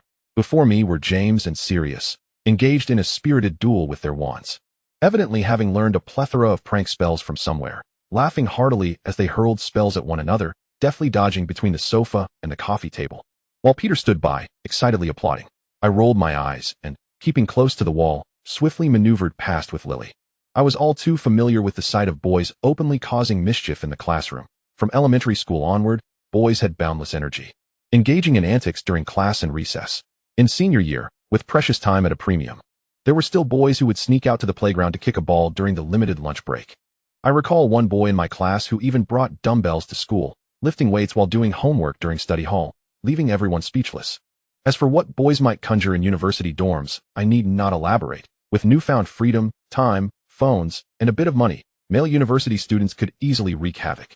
Thus, when faced with rowdy boys, the best approach is to avoid them entirely, offering no reaction or acknowledgement, for the more attention they receive, the more boisterous they become. And one might even be caught in their crossfire. Lily and I quietly returned to our dormitory, changed into the textbooks we would need for afternoon classes. Lily mentioned her intention to stay in the common room for a while to read, while I opted to remain in the dormitory for a nap. Up to this point, I had noticed that it seemed I was the only one with the habit of napping.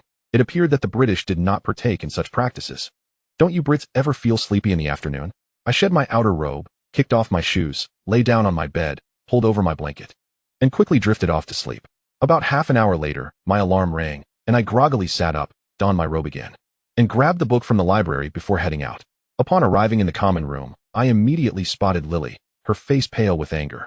James was seated on the sofa opposite her, grinning mischievously, which made it easy to surmise what had transpired. I quickly extinguished my drowsiness and strode over purposefully. What is going on? What are you two up to?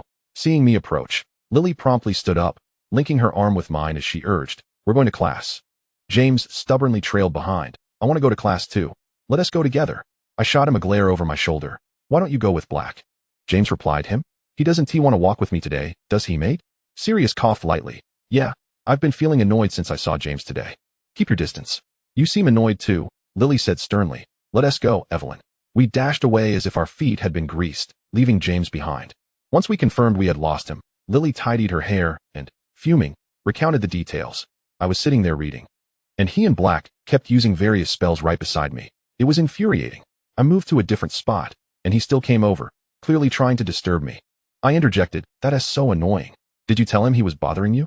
Of course, Lily replied, even more irritated. But he just put his wand down and sat next to me, shamelessly asking what I did during the Christmas holidays. Why does it concern him? He kept asking. So I told him I went to hang out with Severus. My focus subtly shifted. You went to hang out with Severus? Lily nodded. Yeah, we live close by. So we arranged to go for a walk. By the way, Severus even asked if I wanted to build a snowman. He made one that was about the size of a fist, and it looked so cute. He said you taught him. A wave of delight washed over me, and thoughts of Potter vanished from my mind. Yes, I mentioned it in my letter. I even taught him a song called Do You Want to Build a Snowman? Lily laughed. But he didn't sing it. He must have been too shy. With great fervor, I declared, then I shall sing for you. Do you wish to build a snowman? Come join me, for it has been ages since I last saw you. Open the door quickly. Lily's laughter grew even more exuberant. Is there truly a song like that? Have you composed a new melody just for yourself? Oh, I see now. It must be a song crafted specifically for Severus. I hastily waved my hands in denial. No, not at all. Lily winked playfully at me. Come on, admit it. Do you really have feelings for Severus? You never seem too upset when Potter and Black mock you, but the moment they mention Severus, you leap up to defend him. With righteous indignation, I explained. Though their jests do not faze me, how could I allow them to insult my dear friend in my presence? If it were you being ridiculed, I would certainly stand up for you and make them regret their words. Lily let out a thoughtful oh, though I could not discern how much she believed me. Our lesson was in defense against the dark arts, and after class, James stubbornly approached, eager to seize the opportunity to converse with Lily. In an instant, she linked her arm with mine and took off at a sprint. I couldn't shake the feeling that I had imparted this skill of swift escape to her. I could only imagine the expression on James's face as he watched us retreat. It surely was not one of delight. I couldn't help but whisper to her, I think Potter may have a bit of a crush on you. Lily shot me a glance, her cheeks flushed with annoyance, which only served to enhance her charm. So what if he does? I don't like him. I just find him bothersome. Her voice had not been muted, and I turned to glance back, spotting James. his countenance a portrait of wounded pride. I refrained from reveling in his discomfort, instead feeling a twinge of sympathy. Oh, the path of youthful love is undoubtedly fraught with bittersweet tears. James, take a moment to reflect on why you might be so irksome. I shook my head with a sigh and quickly ushered Lily away. Following that incident, James seemed to temper his advances, not pressing Lily with incessant questions. Yet he still made a point to showcase his various talents in her presence, his intentions glaringly obvious. Dear boy, do you not realize that the more you flaunt, the more you irritate her? The most captivating quality in a young man is often his humble self-awareness. However, possessing a godlike perspective, I was acutely aware that eventually, Lily would yield to James's affections. Thus, I opted not to play the role of the meddling friend, but rather adopted a laissez-faire attitude, refraining from disparaging James when Lily voiced her grievances. Speaking ill of him was inadvisable. Whether or not they ended up together was a matter of fate, and I had no desire to orchestrate their union or sabotage it. Holding such sentiments, I chose to maintain the status quo, at times even subtly bolstering James's image. Yet, after a particular Sunday in spring, my perspective shifted. That day, as I exited the Transfiguration classroom, having just completed my animagus tutoring session, Professor McGonagall had instructed me to practice transforming animal traits on myself. Consequently, I had enchanted the hair on my arms to sprout a soft golden fluff. The dilemma, however, was that these tufts were not set to vanish anytime soon. I took it in stride, reasoning that everyone was wearing long sleeves, unless they saw me bathing. No one would notice my excessive body hair.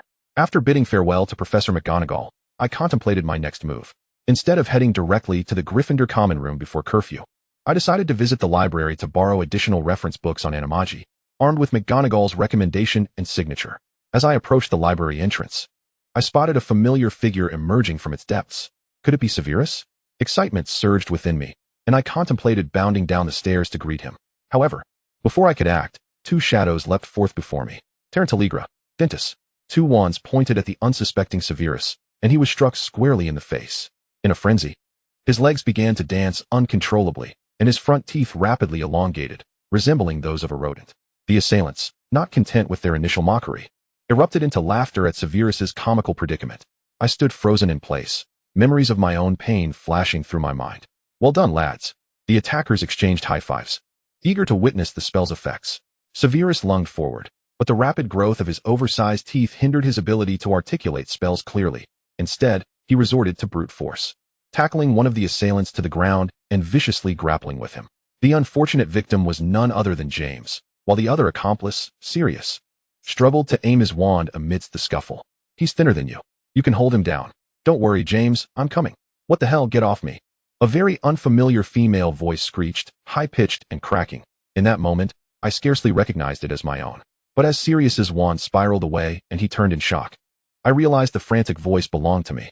Get away from me, I shouted, brandishing my wand at him, nearly roaring, 2 against 1? Have you no shame? Damn it. I kicked Sirius's wand away and, rolling up my sleeves, dove into the fray. My left arm was hindered by phantom pain, making it difficult to raise, and I knew that engaging in hand-to-hand combat would put me at a disadvantage. So, instead, I reached into the tangle of boys, successfully grasping a pair of glasses and flinging them aside.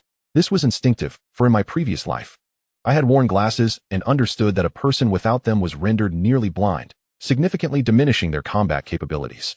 Once the glasses flew away, the two boys slowed their movements, and I could identify James and Severus amidst the chaos. I seized James's arm and bit down fiercely. Ah, he howled, while Sirius rushed over to separate us. Why are you biting? Let go. You're a witch, you can't bite. With reddened eyes, I glared up at him, and, once released, unexpectedly punched Sirius in the gut. Ugh, he gasped, suddenly losing his strength. I stood, hair disheveled, with remnants of James's clothing clinging to my mouth. But I paid no mind to my appearance and turned back to Severus. Are you all right? Finite incantatum. His teeth ceased their growth, and his legs stilled. A bruise had formed on Severus's cheekbone, and his teeth had likely grown to his chest, creating a rather absurd sight, yet I could find no humor in it. You must go to the infirmary. Madame Pomfrey can reverse the spell. I held back tears, feeling overwhelming guilt. Hurry, I will deal with them. Severus said nothing, drawing his wand and mumbling something indistinctly directed at his teeth, which promptly shrank back to their normal size. He could heal himself? Upon seeing that Severus was relatively unharmed, I sighed in relief and turned my fierce gaze towards Sirius and James. So, you two thought to ambush Severus when he was alone, did you? How shameless. If you want to fight, why not come after me? Afraid I might knock some sense into your thick skulls? James clutched his wounded arm, hissing in pain. Are you a dog? Why do you bite? Did you not call me a chihuahua? Then I shall show you how a chihuahua fights. I bared my teeth, unabashedly cursing. You both have no shame. Why should I care about mine? Now get lost. Be cautious, all of you. Should I ever catch you again bullying the weak with your numbers, I shall visit your dormitory at midnight, shave your heads bald, and hang your trousers at the entrance of the hall. James's lips quivered as he mumbled, a good man doesn't fight with women. I'll let you off today. Come on, Sirius. Sirius scampered to the corner to retrieve his wand, no longer clutching his stomach, but merely rubbing the spot I had struck, scoffing at me. Your punches lack power.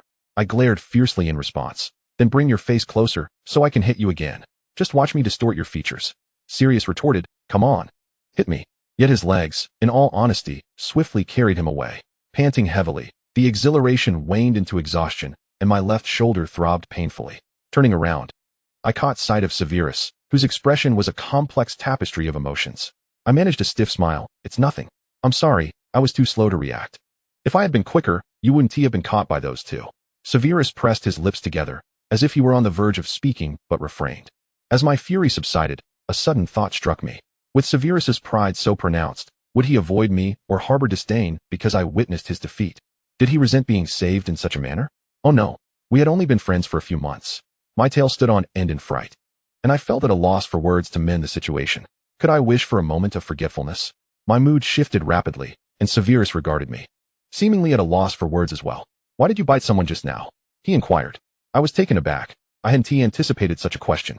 I thought he would boast about how he could have triumphed without my help or dismiss me curtly, yet his first query was about my biting. Because biting is the most effective. My left hand couldn't lift, and my right had to wield my wand, so I could only bite, I stammered. Admittedly, I could have employed Iron Head, but I felt my head wasn't sturdy enough, and I'd likely knock myself out first. Severus appeared skeptical. He furrowed his brow, inhaling deeply before asking, are you truly not a werewolf? I blinked in confusion. Huh. Seeing my bewilderment, his brow knitted tighter. Today happens to be a full moon. And you know I'm not. I assure you, I'm not. I hastily denied. How could you think that? I'm really not. I merely bit him by coincidence. And I won't bite anyone again. Severus pointed at my rolled up sleeves from the earlier tussle, where a patch of dense animal fur adorned my arm. Then how do you explain this? Do ordinary girls grow fur? Desperation surged through me. What werewolf has this color of fur? And what werewolf is as adorable as I am? This is me practicing to become an animagus. Animagus? Severus echoed. Yes, I'm learning to be an animagus. But this is a secret. I just realized. I've never told anyone, not even Lily, so please don't breathe a word of it. Severus scrutinized my expression. And I felt anxious, my tail drooping as I swayed slightly, awaiting his final judgment. Oh, he said, indeed, if you were a werewolf, on several full moon nights prior, you would have already bitten both me and Lily. I told you I'm not. He smiled faintly, a gesture that caught me off guard. Why was he smiling? Potter troubled me a few days ago, and I scared him off alone, so today he brought Black along. Though his tone was not entirely lighthearted, it lacked heaviness. I had a fair idea of the spells they would employ. Today was merely an ambush, and in a straightforward one-on-one, I would not falter. Oh, so Severus can indeed say such things. I must have guessed correctly. I quickly agreed, exactly. They dared to deceive and launch a sneak attack on an 11-year-old Slytherin comrade. Utterly lacking in martial virtue. How infantile. Infantile? What does that have to do with infants? In Chinese, infantile sounds similar to despicable. It's a pun. Heh. Severus stared at me in disbelief, then pointed at my disheveled hair. It's all a mess. I hurriedly touched my hair, trying to smooth it down. Next time, learn a few more spells. Don't just resort to biting. Severus continued to educate me. I nodded vigorously, my hand still on my head. Yes. He asked again. And why did you say your left hand couldn't move just now? Isn't it moving now? I paused, slowly lowering my left hand as realization dawned on me. Oh, it can move now. Severus frowned. One moment it can move, the next it cannot. I let my hands drop, feigning a laugh. Indeed, how strange, haha. He gazed intently at me, and I felt my tail droop behind me, lacking vigor. Humph. Severus exhaled through his nose, and I took my leave. I waved at him. Be careful on your way. Oh, and you should let Madame Pomfrey check that bruise on your face. He glanced at me, nodding perfunctorily. Oh. I turned back with lingering worry, glancing over my shoulder until his figure disappeared around the corner. Then I resumed my path with a heavy heart. I truly leapt into the fray.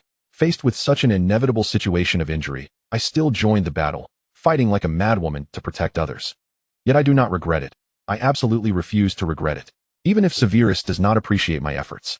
Even if I had been truly beaten by James and Sirius, I did what I believed was right, and I will not regret it. Chapter 24. In truth, I have never fought before. In my past life, my trajectory was remarkably smooth. I adhered to a conventional path of schooling and work from a young age, never having been a delinquent nor mingled with unsavory crowds. At most, I had seen boys in class engage in petty squabbles, but I had never witnessed anyone I knew engage in a full-blown brawl, let alone participated in one myself. Not only had I never seen such things, but my physical fitness was also mediocre. I had not a clue about martial arts, at most. I could mimic a few stances from Tai Chi or Chong Quan taught during my university physical education classes. Oh, and I had also learned military boxing. However, I forgot everything just a month after military training. It was only in the final moments of my previous life that I experienced a bit of physical conflict. But that was merely passive suffering without any reference points.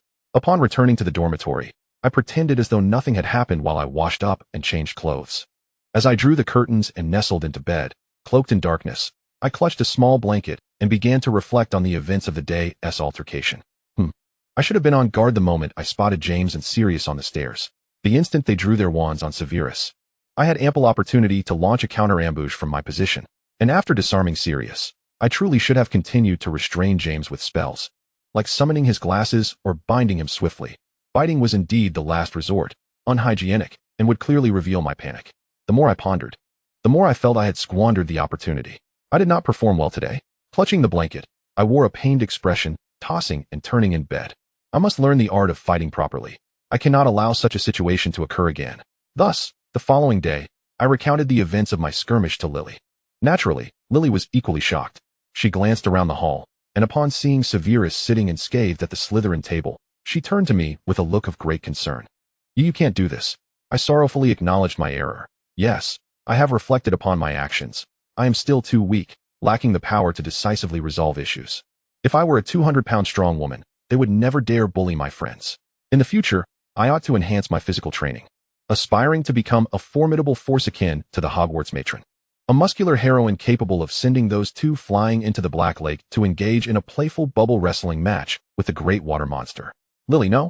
I mean, you should summon a professor or the castle keeper rather than recklessly confronting them yourself. How could you possibly stand a chance against those two boys? What if you get injured? I foolishly reiterated, but they are attacking Severus. With a concerned shake of her arm, Lily replied, then you should grab Severus and run. I slightly parted my lips, and after a moment of contemplation, managed to exclaim, oh right, how did I not think of that? Lily, her expression was one of exasperation, and I could only respond with a seemingly indifferent grin. She turned back for a moment, and suddenly, with her brows furrowed in anger, she rose and stormed over the bench, declaring, Potter and the others are coming. You stay here and eat. I'm going to confront them.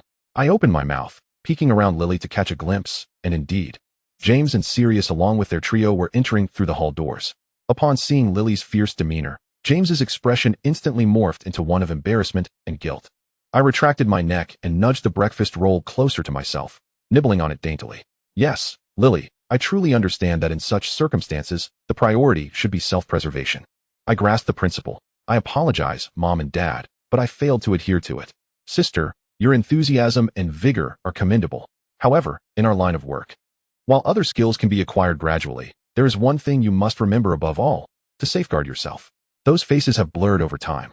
I no longer recall their identities or names, but I remember their benevolent smiles and earnest advice. They watched the naive and inexperienced me approach them, imparting countless heartfelt admonitions steeped in the blood and tears of predecessors. Protect yourself, protect yourself. Yet, when faced with the blade, I discovered I could not retreat. It was an ordinary day, though perhaps there had been some forewarnings, such as the appearance of a staff member from the infirmary brandishing a complaint form, and several instances of irate family members causing disturbances. Yet, we dismissed them lightly, for such occurrences are too frequent in a hospital. Our duty is to confront unending pain and malice. And I believe the essence of my work lies in aiding others. I take pride in that. But I perished in the pursuit of helping others.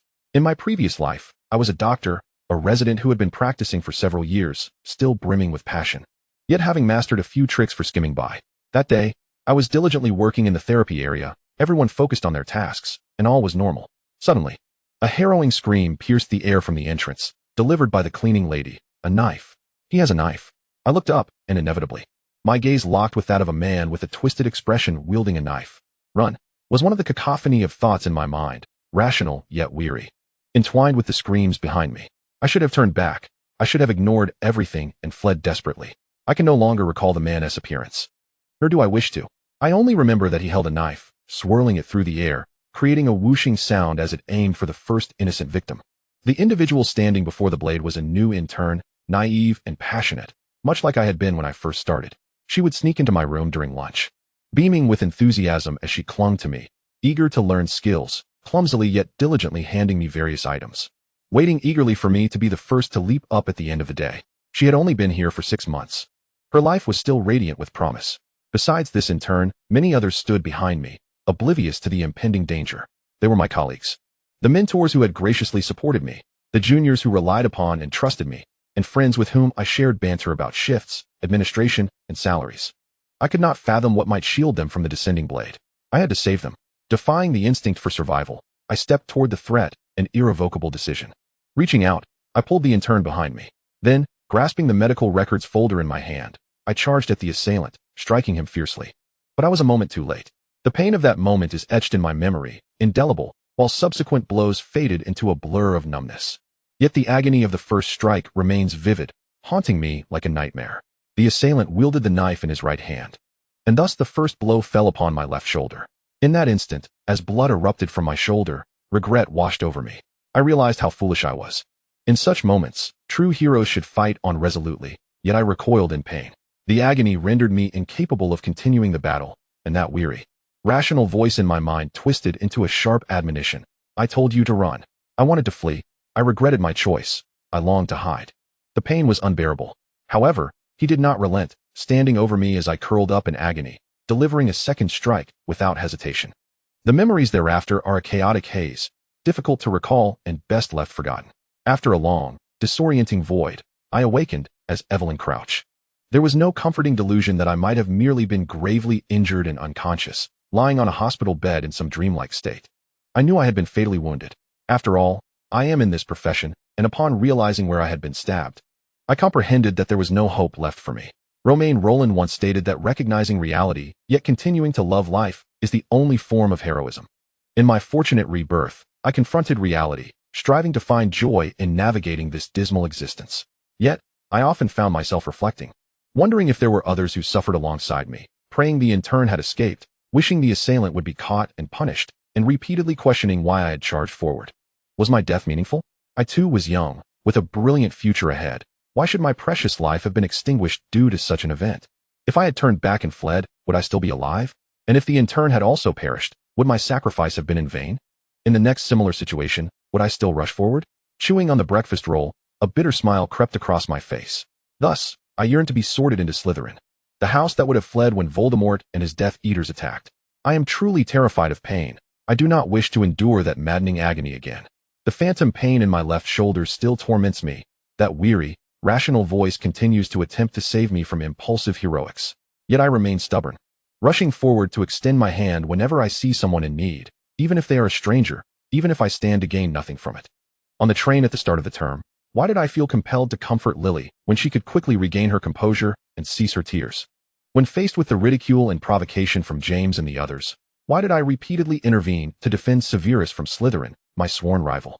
And in countless other small acts, lending quills and ink to classmates, voluntarily offering directions, or bringing food to the creatures wandering near the forbidden forest. Having already faced death once, why do I persist in performing these seemingly thankless deeds? I despise my unyielding empathy. Yet I still strive to contribute my small part toward making the world a better place. Do I regret my choice to charge forward in the face of the knife? Regret envelopes me, for the pain is truly unbearable, and the thought of death is one I wish to avert. Yet, I am aware that should a similar situation arise in the future, I would once again charge forth. However, this time, I possess a wand, and the one who shall meet their demise will be the adversary before me. I washed down the bread with milk, and Lily, returning in a huff, declared, I told Potter that if I ever catch him bullying you and Severus again, I will inform Professor McGonagall, ensuring he never attends flying lessons again. I brushed the crumbs from my hands and applauded enthusiastically. Well done. You've struck at his vulnerable point. A formidable threat indeed. With little time remaining before class commenced, Lily picked up the Coon's book, intending to munch on her bread en route. We departed the hall in tandem, passing by James and Sirius, who cautiously sidestepped, as if wary of my potential retribution. Before exiting, She glanced back at the Slytherin table, her expression tinged with concern. Potter just told me he disapproves of Severus and plans to prank him, insisting I shouldn't intervene. I fear he will continue to bully Severus. What should I do? Yet, I felt no overwhelming anxiety. Severus is no meek lamb. He will not passively endure one-sided torment. Fear not. Lily wished to say more, but I wrapped my arm around her shoulder, affectionately shaking her. You must also have faith in Severus.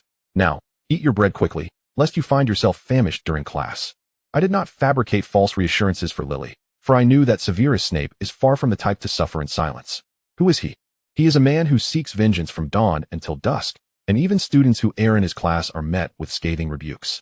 Now that James and Sirius have dared to bully him, would he silently endure and retaliate passively?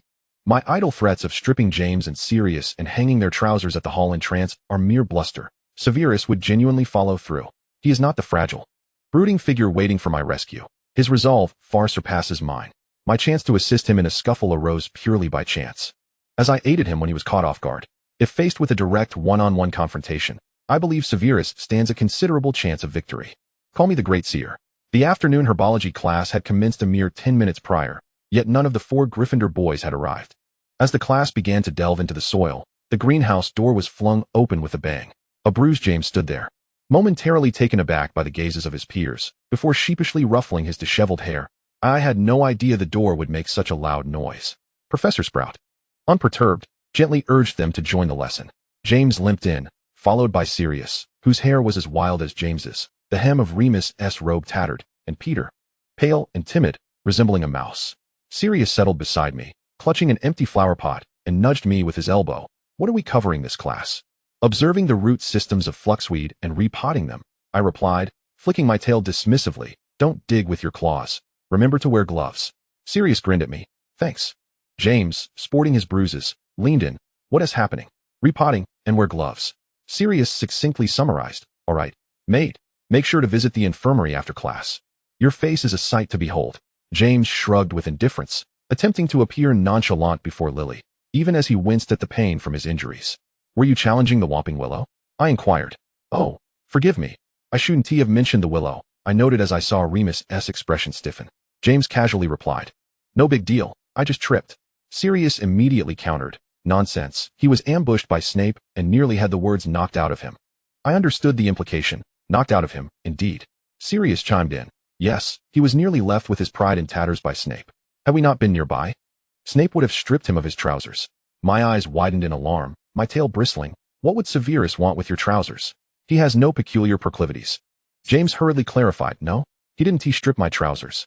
Besides, it was you who threatened that yesterday. You're the one with peculiar interests. We merely exchanged blows.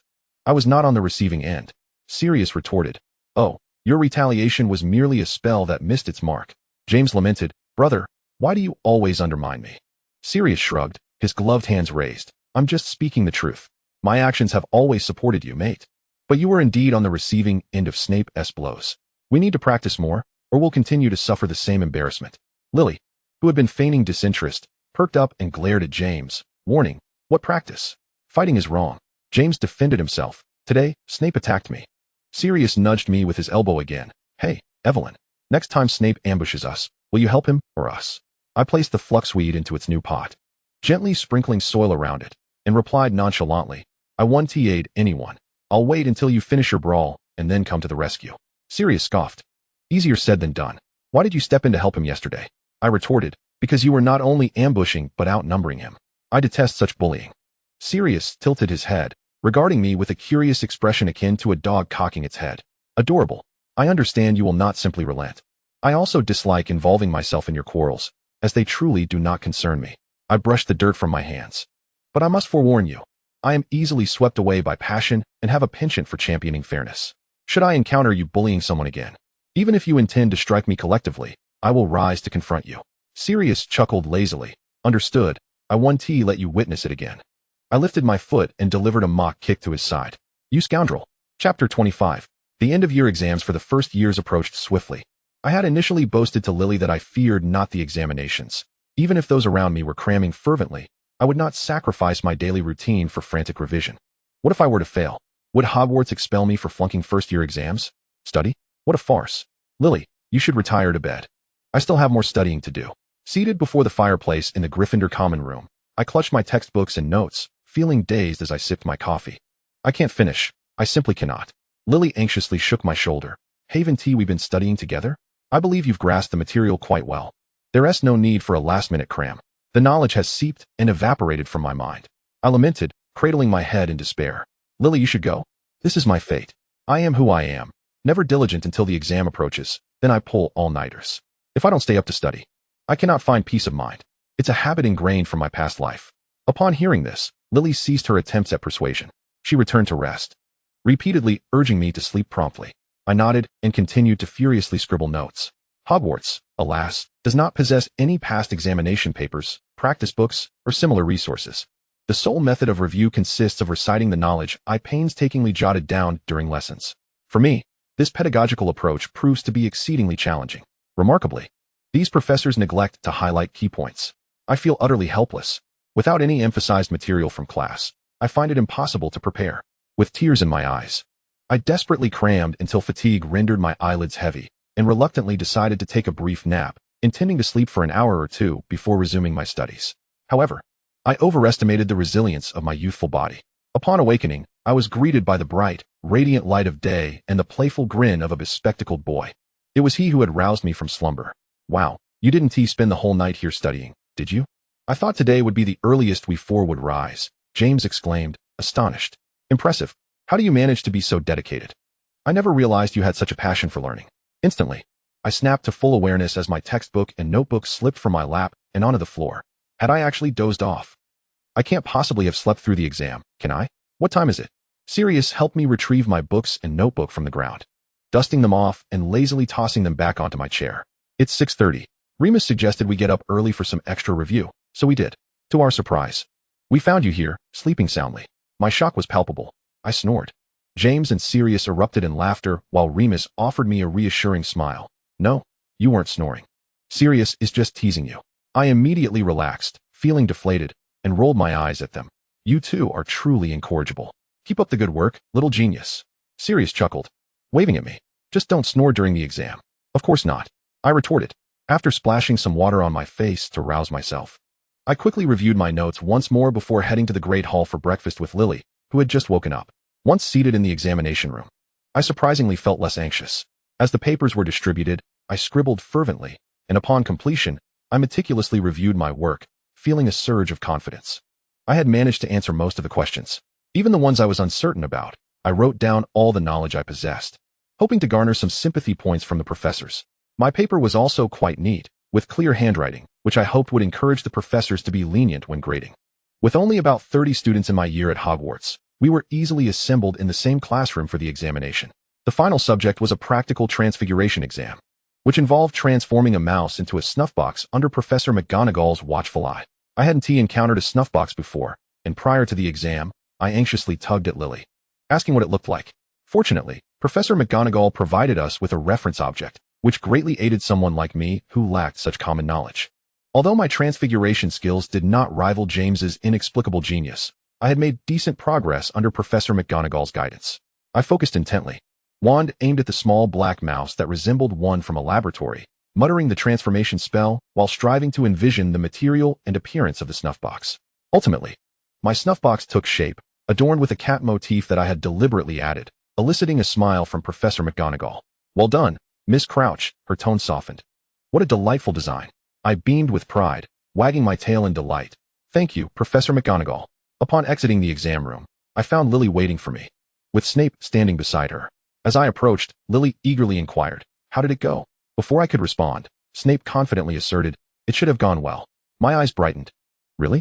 Wow, how did you know? That's remarkable." Snape glanced back over his shoulder, a slight smirk gracing his lips, yet he offered no further explanation. It was astonishing how swiftly my first year had passed. I found it hard to believe. Before the holiday, Lily and I thoroughly enjoyed our time at Hogwarts. We even ventured to the edge of the Forbidden Forest to visit Hagrid. Initially, I did not plan to greet Hagrid. I merely wished to wander around his hut, marveling at the enormous pumpkins and perhaps petting his dog. However, Hagrid seemed to mistake us for James and his gang of troublemakers, sternly pulling us from his pumpkin patch and warning us against running amok in the Forbidden Forest. After we hastily explained ourselves, Hagrid finally understood. "Ah, you came to see my pumpkins. Well, You've come to the right place. There's no one in all of Britain who can grow pumpkins as magnificent as mine. Little girl, you want a pet Fong, do you? Just be warned. He'll drench your robes with slobber. We entered Hagrid's cozy hut, where he brewed us tea and served his freshly baked cakes. Fong, Hagrid's enormous dog, stood nearly half my height and was exceedingly affectionate, though he had a tendency to sniff my backside, likely drawn to my tail. I could only continue to shield my tail while attempting to pat his head. All right. Go sniff Sirius instead. He.s. the real dog. Fong was indeed an exuberant giant, and upon realizing I wouldn't let him sniff my tail, he began resting his head on my lap, relishing my vigorous pats and the biscuits I shared with him, his tail wagging like a propeller. Unfortunately, my hands and robes ended up thoroughly coated in drool. Thankfully, I had chosen to wear an old robe today that I didn't mind getting dirty. Hagrid regaled us with tales of the wondrous creatures within the Forbidden Forest, and as we parted, he filled our arms with a basket of his baked goods, knowing I had a fondness for them, as they were plentiful and delightfully sweet. Even as I boarded the Hogwarts Express for home, Lily and I continued to nibble on that basket of treats, while Snape looked on in bemusement, even declining our offer to share. I want to come out and play with you this summer, I declared, my tail wagging enthusiastically as I asked, do you two live quite close? That way, I can visit both of you in one go, and we can all go shopping together.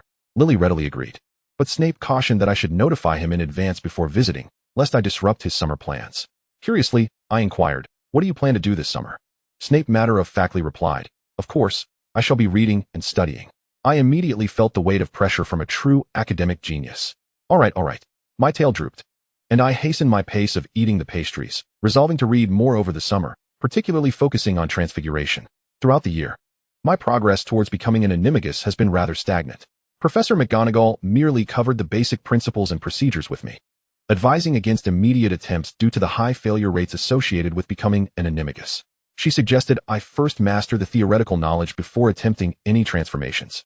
This summer, I plan to self-study additional animagus-related content, preparing to begin my experiments next semester. As for the species of my animagus form, Professor McGonagall assured me that it was a consideration for the final stages, and the initial steps of transformation would provide ample challenge. In the evening, just before sunset, the Hogwarts Express arrived at King's Cross Station. I bid a sincere farewell to Lily and Snape before floating my luggage off the train. In the station, I found myself frantically searching for any sign of my parents, tilting my head in hopes of spotting someone resembling my mother or father. After about 5 minutes of fruitless searching, a hand finally grasped my collar, exclaiming, "You've run past us 3 times already." I turned my head, exclaiming with joy, "Father." I dashed forward, wagging my tail as I enveloped Mr. Barty Crouch in a hearty embrace. After leaving several tufts of fur from my tail on his robes, I eagerly threw my arms around my smiling mother, shouting, "Mother." My father and mother appeared unchanged, and as they maneuvered my suitcase, they enveloped me in their warmth, listening intently as I chattered about my experiences at school while we gradually made our way outside. This year, Ravenclaw astonishingly clinched the House Cup, a fact that astounded me, though I surmised it was due to Gryffindor and Slytherin constantly bickering, resulting in their loss of points, certainly not because of me. I did not fight. Truly, I did not. You could ask Professor McGonagall. It would be of no use, for I simply did not engage in any altercations. My father, with his remarkable influence, had arranged for a vehicle from the Ministry of Magic to transport our family. We 3 settled into the back of the luxurious car, separated from the driver by a sleek black partition, a sight quite unfamiliar to me in my previous life. With thoughts of the driver possibly being a stranger from the ministry, I hesitated to inquire, so it wasn't until we arrived home that I eagerly clung to my father, asking, "How are things? What is the current situation?" As he stepped through the door and approached the foyer, he frowned at the fur on his robes while unfastening the buttons of his outer cloak. "What situation?" he replied. I mischievously responded, "The political landscape, of course. When will you get a promotion?" My father's expression morphed into one of acute distress, as he took a deep breath and sternly admonished me. "Why do you always fixate on such matters? Children should concern themselves with childlike pursuits." I retorted, "Oh, very well. Then let me pivot to a more appropriate topic for a child. When will you increase my allowance?" "This summer, I plan to go shopping with Lily and Severus, so kindly allocate some funds for our activities." My father clutched his chest, and I rushed to support him. "Oh, dear patient, what ails you? Is it a heart attack? Do you require treatment? Quickly, hand me 100 galleons, and I'll procure some nitroglycerin for you." He pointed towards my room, his expression one of exasperation. Get lost. Get lost." I glanced back multiple times, inquiring, "Are you certain you don't need treatment? Perhaps you should draft a will in advance, to avoid any disputes." Furious, my father snapped, "You little rascal, Do you believe I want to send you to Azkaban? Just before he could truly wield his slipper against me, I dashed towards my mother, who was watching us with a smile. Humph, mothers are the best. Mother, come listen to my school tales. Chapter 26. Did Mr. Barty Crouch provide any funds today? Indeed. What does Evelyn Crouch plan to do today? She is going on a trip to London, a week in advance. I had coordinated with Lily and Severus about our outing. This time, we would first explore the Muggle world, with Lily crafting the itinerary while I would be responsible for the expenses. In my letter, I emphasized multiple times that I would cover all costs during our outing. My rationale was that I had borrowed a sum from my father that I desperately needed to spend in one go. Otherwise, he would concoct various excuses to confiscate it for next semester's textbooks. I was uncertain about their thoughts on the matter, but thankfully neither Lily nor Severus objected. In my previous life, I was not born into wealth. While I wasn't impoverished, my tendency to spend lavishly often left me in precarious financial situations during my school years. At times, I had to forego desserts with friends due to budget constraints, feigning disinterest when in reality, I longed for treats. There were moments I felt inferior because my allowance paled in comparison to that of my peers. Having experienced the pangs of adolescence in my former life, I wished to spare my friends from such dark emotions in this new existence. I would not allow any children around me to feel sorrow. I aspired to be the source of joy for those in my vicinity. The night before our departure, I excitedly retrieved my most beautiful dress, requesting Shiny to iron it in advance. My mother selected a delicate pink satin ribbon, suggesting it could enhance my hairstyle. The following morning, as I sat at the table enjoying breakfast, my mother skillfully braided my hair from behind. She adorned my bangs with the pink ribbon, weaving it into my hair. And with a flick of her wand, she transformed my tousled locks into a smooth style, gently crafting 2 slender braids that she gathered at the back of my head. My mother's hands were deft. She could fashion a myriad of hairstyles, while I was wholly inept at it. I knew not how she accomplished such feats. But upon completion, the mirror reflected a version of me far more enchanting than my usual appearance with loose hair. We, the Crouches, were the most adorable and beautiful girls. My mother caressed my cheek, her happiness growing with every glance. Today, make sure to have plenty of fun, all right? And remember to stay safe. I flashed a peace sign, pressing it against my cheek, and smiled brightly at my mother, assuring her, of course, I will. And mind your tail, she reminded me once more. I patted my little tail, proclaiming, I won't let anyone discover it. Naturally, my dress also featured a special tail hole. After Professor Dumbledore concealed my tail with an invisibility charm, I worried that the hole in my dress might expose my secret. Thus, while my tail was hidden from view, I would still have an open gap at my posterior. As it turned out, Dumbledore had anticipated this, and his spell cleverly concealed my tail while simultaneously mending the hole in my dress, functioning as a variant of a confounding charm, remarkably effective. I carried a small chain purse containing my wand, wallet, and a key encased in a box. Having previously asked my father to cast a non-detectable extinction charm and an anti-theft charm on it. Before departing for the leaky cauldron via flue powder, I kissed my mother, assuring her I would return in one piece. Tossing the flue powder into the fireplace, I faced the rising flames and called out, the leaky cauldron. After a chaotic tumble through the fireplace, I stumbled out. Having utilized the flue network several times prior, I steadied myself with ease, then withdrew my wand to freshen up with a few cleansing charms. Inside the pub, numerous witches and wizards turned to gaze at me. A muggle girl dressed for a day out, but I paid them no mind. After stowing my wand, I found a seat and began swinging my legs in anticipation. Approximately 5 minutes later, there was a loud thud at the entrance of the leaky cauldron. A boisterous male voice announced, "Night bus. Passengers disembarking. Please watch your step. Is anyone wishing to board?" Several wizards rushed outside, and shortly thereafter, I spotted a rather pale-looking Severus and Lily entering. Oh, they must be feeling queasy from the journey. I leapt from my stool, enthusiastically wagging my tail as I approached them. Lily, Severus. Lily smiled at me, though it was a strained smile. Severus maintained a sallow complexion and merely nodded in my direction, appearing reluctant to engage in conversation. I swiftly made my way to the counter and ordered 2 glasses of iced butterbeer for them, hoping it would help alleviate their discomfort. Once they recovered from their travel malaise, we were finally ready to embark. Lily complimented my new hairstyle, and I returned the favor, admiring her polka-dotted dress. Severus offered no commentary on our attire, and I suspected he was not one for fashion critiques. However, he looked perfectly respectable in a fitted short-sleeve shirt, his shoes showing signs of excessive wear but otherwise appearing fine. Our objective for the day was clear, to explore and shop, although I had reincarnated in England. Aside from Hogwarts and King's Cross Station, I had yet to visit any of the country's famed landmarks, an undeniable regret. Not to worry, as neither Lily nor Severus had ventured to London before, just as not everyone has had the opportunity to visit Tiananmen Square or the Forbidden City. The three of us were perfectly poised for an outing together. We first took a taxi to Hyde Park, conveniently located near Buckingham Palace. However, we found little enthusiasm for strolling through the park, especially upon hearing tales of the swan's fierce temperament. We merely ventured in, peered around inquisitively, and soon retreated to shift our focus to the next landmark. After approximately half an hour, we arrived at Buckingham Palace, which was bustling with visitors. A cacophony of foreign accents filling the air. The palace itself was quite splendid, and the thought that it was truly inhabited filled me with excitement as I craned my neck to glimpse inside. Severus had no interest in the so-called Muggle royalty, but I was bursting with royal gossip. Though the saga of Charles and Diana had yet to unfold, I was eager to share tales of Edward VIII and the baldness of Prince Philip. I animatedly recounted these tidbits at the palace entrance, captivating a group of American tourists who paused to listen, their expressions one of awe. Fortunately, the guards did not come to apprehend us. At noon, we witnessed the changing of the guard ceremony, and by the time we finished watching the parade, we were all ravenous. Without waiting for anyone to suggest it, we swiftly resolved to seek lunch. Off to Chinatown we went. I was somewhat familiar with London's Chinatown, having visited during the Christmas holidays to purchase a pot. Regrettably, Hogwarts did not break for the new year, preventing me from witnessing the lion dance performance.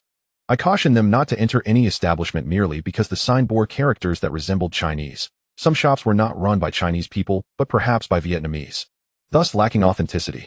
I urged them to stay close, keep an eye on their wallets, and allow me to lead them to the most authentic Chinese cuisine.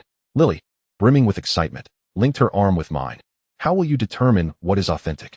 I proudly puffed up. You will soon discover. Severus shot me a glance and suddenly inquired, is the method of discernment based on speaking Chinese to the staff? My pride deflated in an instant. How did he guess that? Severus smiled knowingly, as though he could read my thoughts. You have mentioned your proficiency in Chinese. Oh yes, I had indeed shared that. I often sang Chinese songs in their presence. But that was not all. My discerning methods were far more sophisticated. I quickly elaborated, aside from language. There are numerous subtle details. If the sign claims to serve Sichuan cuisine, yet the owner addresses me as handsome, that is a disqualifier.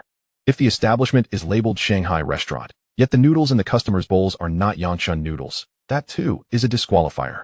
As for dishes like General Tso's chicken, they are unequivocally dismissed. Ultimately, we settled into a beef noodle shop. We chose a table, and behind the counter, a small boy was diligently doing his homework. The East Asian proprietor sauntered over, lazily extracting a small notebook from his apron and a pen from behind his ear, inquiring in broken English. What would you like to eat? While Lily and Severus were still perusing the bilingual menu, I confidently raised my head and asked in Chinese, do you serve Lansao ramen? The proprietor's expression gradually soured. We are Lansao, he enunciated deliberately in a Northwest accent. Only Lansao beef noodles. I was instantly moved to tears. Yes, that's it. Authentic. I'll have a bowl of beef noodles, with thin noodles, cilantro, and no chili oil. In that moment, I saw a glimmer of recognition in the proprietor's eyes, as if he were struck by the sentiment of awe, a friend across the sea. You understand well. He replied, nodding deeply. But if you don't include chili, I want to approve. I interjected, no, I truly cannot handle spice. The three of us ordered the same beef noodles. Severus and Lily, unable to use chopsticks, were provided forks, with the distinction that they omitted cilantro, which remained too bold a flavor for British palates. We sweated through our meal, given the heat, as the soup was quite hot. However, upon finishing, they both declared the beef noodles to be exceptionally delicious.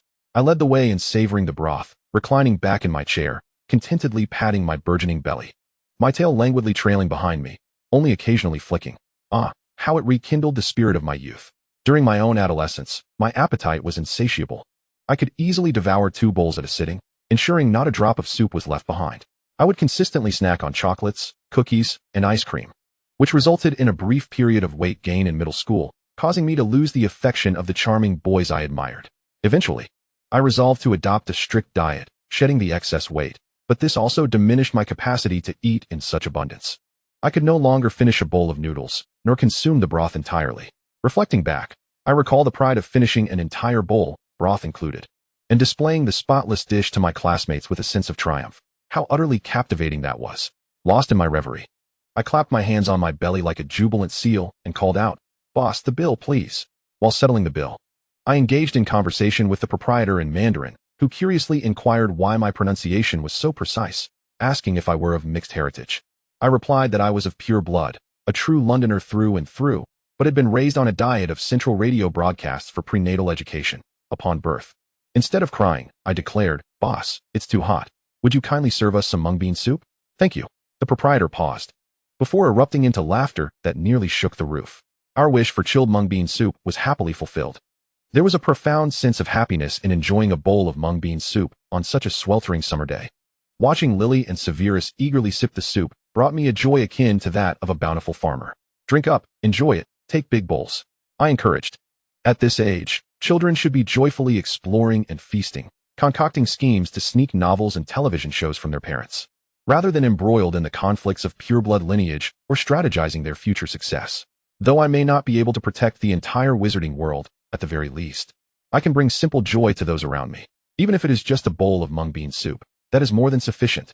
With my tail in my embrace, I smiled contentedly as I awaited them to finish. After settling the bill, we strolled beneath the shadows of various eaves, forming an irregular little line as we lazily ambled forward amidst the cicadas chorus on that sweltering afternoon. As we walked, we engaged in casual conversation. "How did you learn Chinese?" Severus asked me.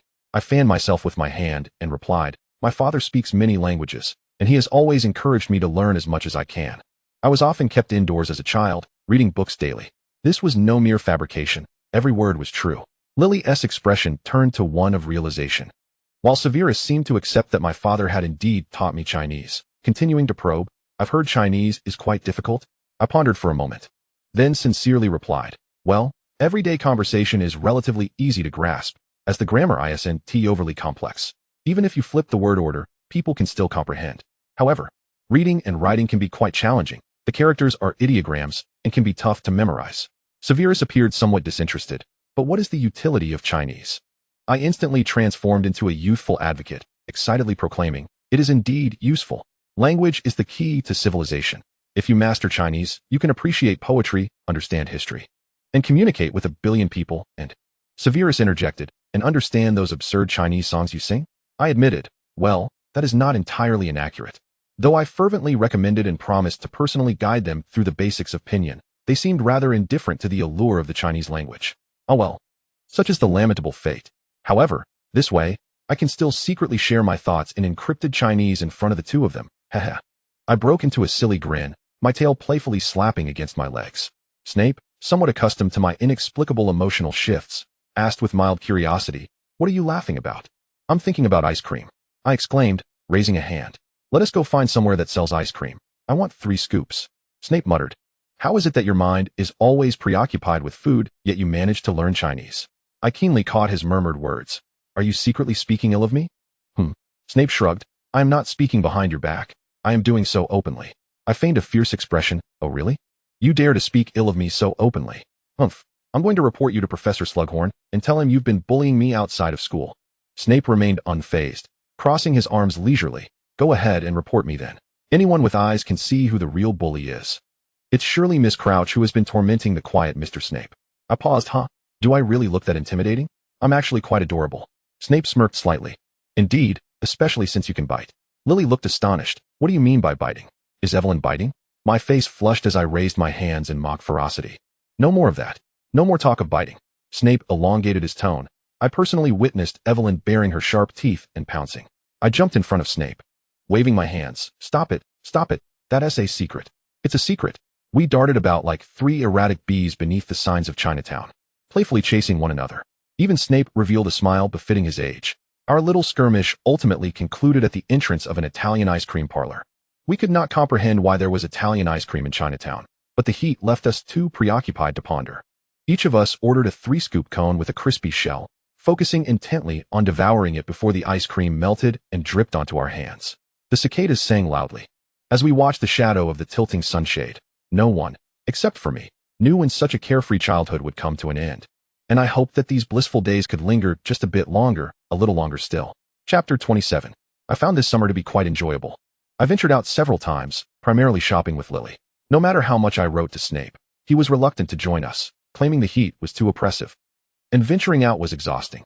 He had too many books to read and considered going out a waste of time. This was quintessentially Snape, and I could not forcibly extract him from Spinner's End.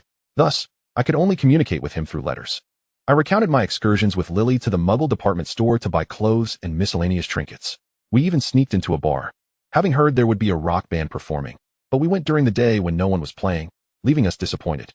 However, I am not particularly fond of going out. I merely took advantage of the rare opportunity afforded by the holiday to hang out with Lily a few times. Usually, I stayed home, reading or napping. Sometimes, when I came across an interesting part in a book, I would jot down the nonsensical thoughts that sprang to mind and send them all in my letters to Snape, regardless of his potential reactions. Snape was quite prompt in his replies, though he only responded to what piqued his interest. For instance, when I mentioned that the first step to becoming an animagus was to hold a mandrake leaf in one's mouth for a month, and I wondered whether the leaf would decay in the oral environment. Snape diligently researched its properties and copied a lengthy passage to argue that it would not succumb to oral bacteria. Well, quite pedantic, I must say. I admired that. Nonetheless, I was still unaccustomed to this method of correspondence. I preferred the instant messaging of my past life, relishing the feeling of receiving immediate responses to every word. I recall a popular HP fanfiction in my previous life, where the protagonist invented a device akin to Tom Riddle's diary, where everyone possessed a notebook, each akin to an account, allowing instant communication through writing and even group chats. I longed for such a notebook now, to gather my classmates and friends, to pester them daily. Yet, I could not invent such a thing. The best I could do was craft a handmade album for collecting chocolate frog cards. Completing the Hogwarts curriculum was already exhausting. Adding the study of animagus transformation and indulging in such whimsical inventions would surely be the death of me. I might as well sleep during that time. If all else fails, I could share my ideas with James and Sirius. Those two are clever and often idle, right? Let them do the inventing, and I would simply use the finished product. Haha. By the end of July, Hogwarts sent my report card. I actually did fairly well. But since Hogwarts does not rank students, my father felt a bit disappointed. He was particularly keen to know how I measured up against my peers. I said, Dad, whether I surpass my peers isn't really important. What matters is whether you can surpass yours. His expression remained unchanged, but I sensed a slight shiver in him. I began to rattle on. Look at other people's fathers. They work hard every day, cultivating relationships with colleagues, achieving results, and outshining all their competitors. You cannot slack off. You must strive. Whether the Crouch family can produce a minister of magic depends entirely on you, Dad. Why are you leaving? Dad. Huh? Trying to push me toward ambition? Not a chance. I refuse to strive, no matter what. I want to be a lazy, flabby fish. Oh, but my animagus form absolutely cannot be a floundering fish. Please. Before I knew it, the summer vacation had swiftly passed. It was time for me to return to school. Second year brought little change compared to the first, aside from a new defense against the dark arts professor. In fact, I suspect Dumbledore had long given up on finding someone for the position, considering the bizarre choices from Harry Potter's time. Perhaps the outside world had already become aware of the curse on the defense against the dark arts post, which deterred any sensible candidates. Leaving only those lured back from abroad were all manner of oddities. This year, Hogwarts welcomed a fresh batch of new faces, among whom was a boy named Regulus Black. During the sorting ceremony, when Professor McGonagall called out Regulus's name, we all turned to look at Sirius. He appeared remarkably calm. Yes, he is my brother. Don't look. He will surely go to Slytherin. True to his prediction, as soon as the sorting hat touched the boy's hair, it announced Slytherin. Regulus smiled and confidently strode toward the Slytherin table, which welcomed him with enthusiastic applause. Yet, I sensed he cast a fleeting glance at the Gryffindor table along the way. I said nothing, as this was a matter for the Blacks. However, Regulus Black's arrival instigated a subtle shift in my mindset. Upon hearing Professor McGonagall call his name and witnessing his nervous little face, I felt as if I were not sitting in the hall, joyously welcoming the new students as part of Hogwarts, but rather floating in another dimension, witnessing this temporal slice of stage through a transparent glass as an observer. What I beheld was an 11-year-old Regulus Black, shadows trailing behind him, weaving together a resolute silhouette as he approached the island at the heart of the lake. This was the future I recognized as belonging to Regulus Black. In the past, I had existed within a bubble of ignorance, indifferent and unobservant, fully embracing my role as an ordinary 11-year-old girl, focused solely on living my life without aspiring to alter anything. Yet now, this bubble had been punctured in an exceedingly peculiar manner. I was compelled to confront a grim reality. The individuals surrounding me would all meet their demise. James Potter, who boisterously proclaimed his certainty of making the Gryffindor Quidditch team this year, would be betrayed by a friend and subsequently murdered.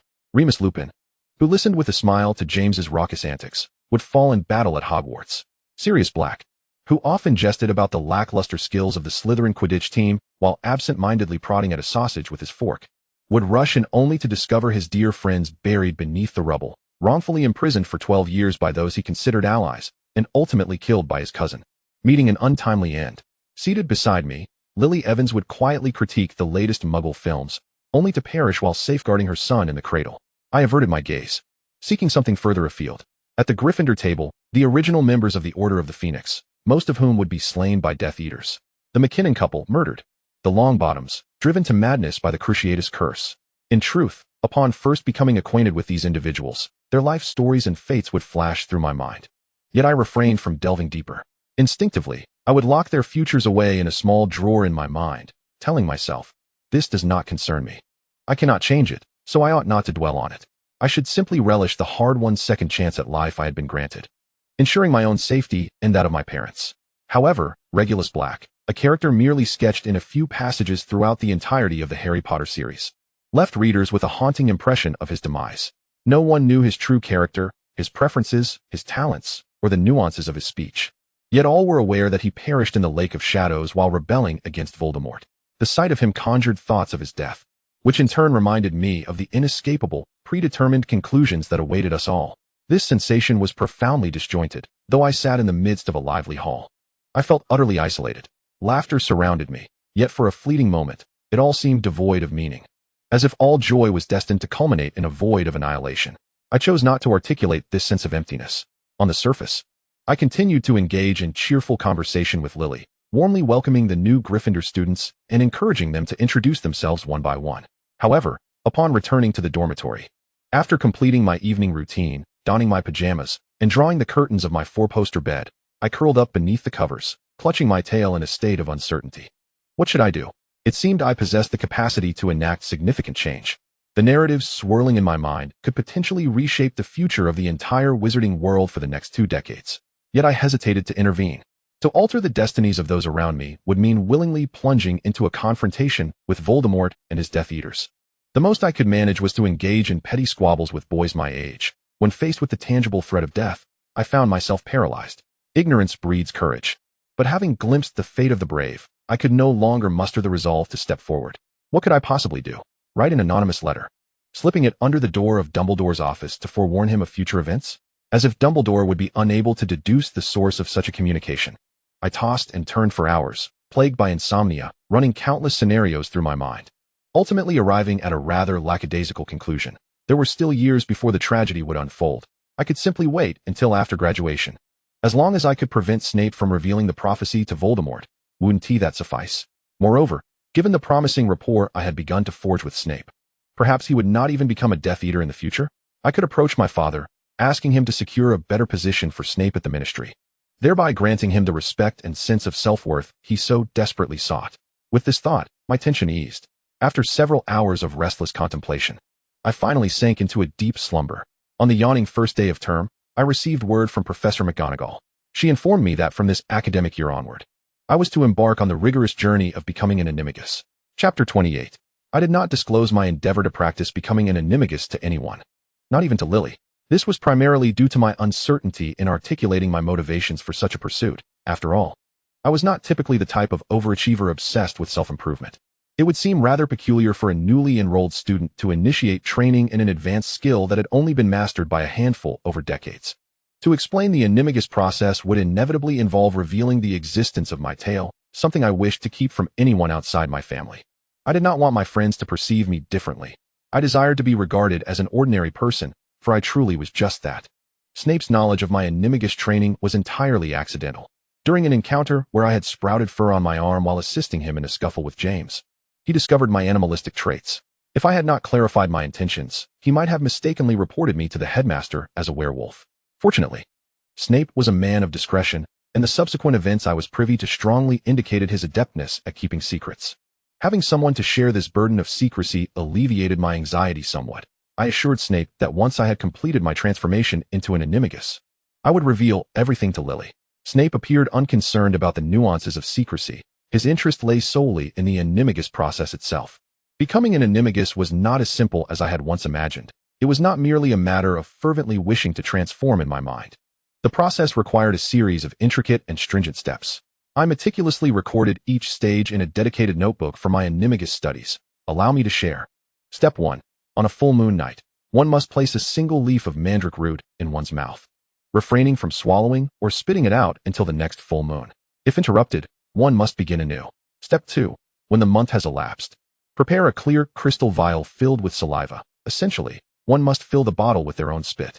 Then, remove the leaf from one's mouth and steep it in the vial under the moonlight. Be warned, if there is no moonlight that night, one must start over. Step 3.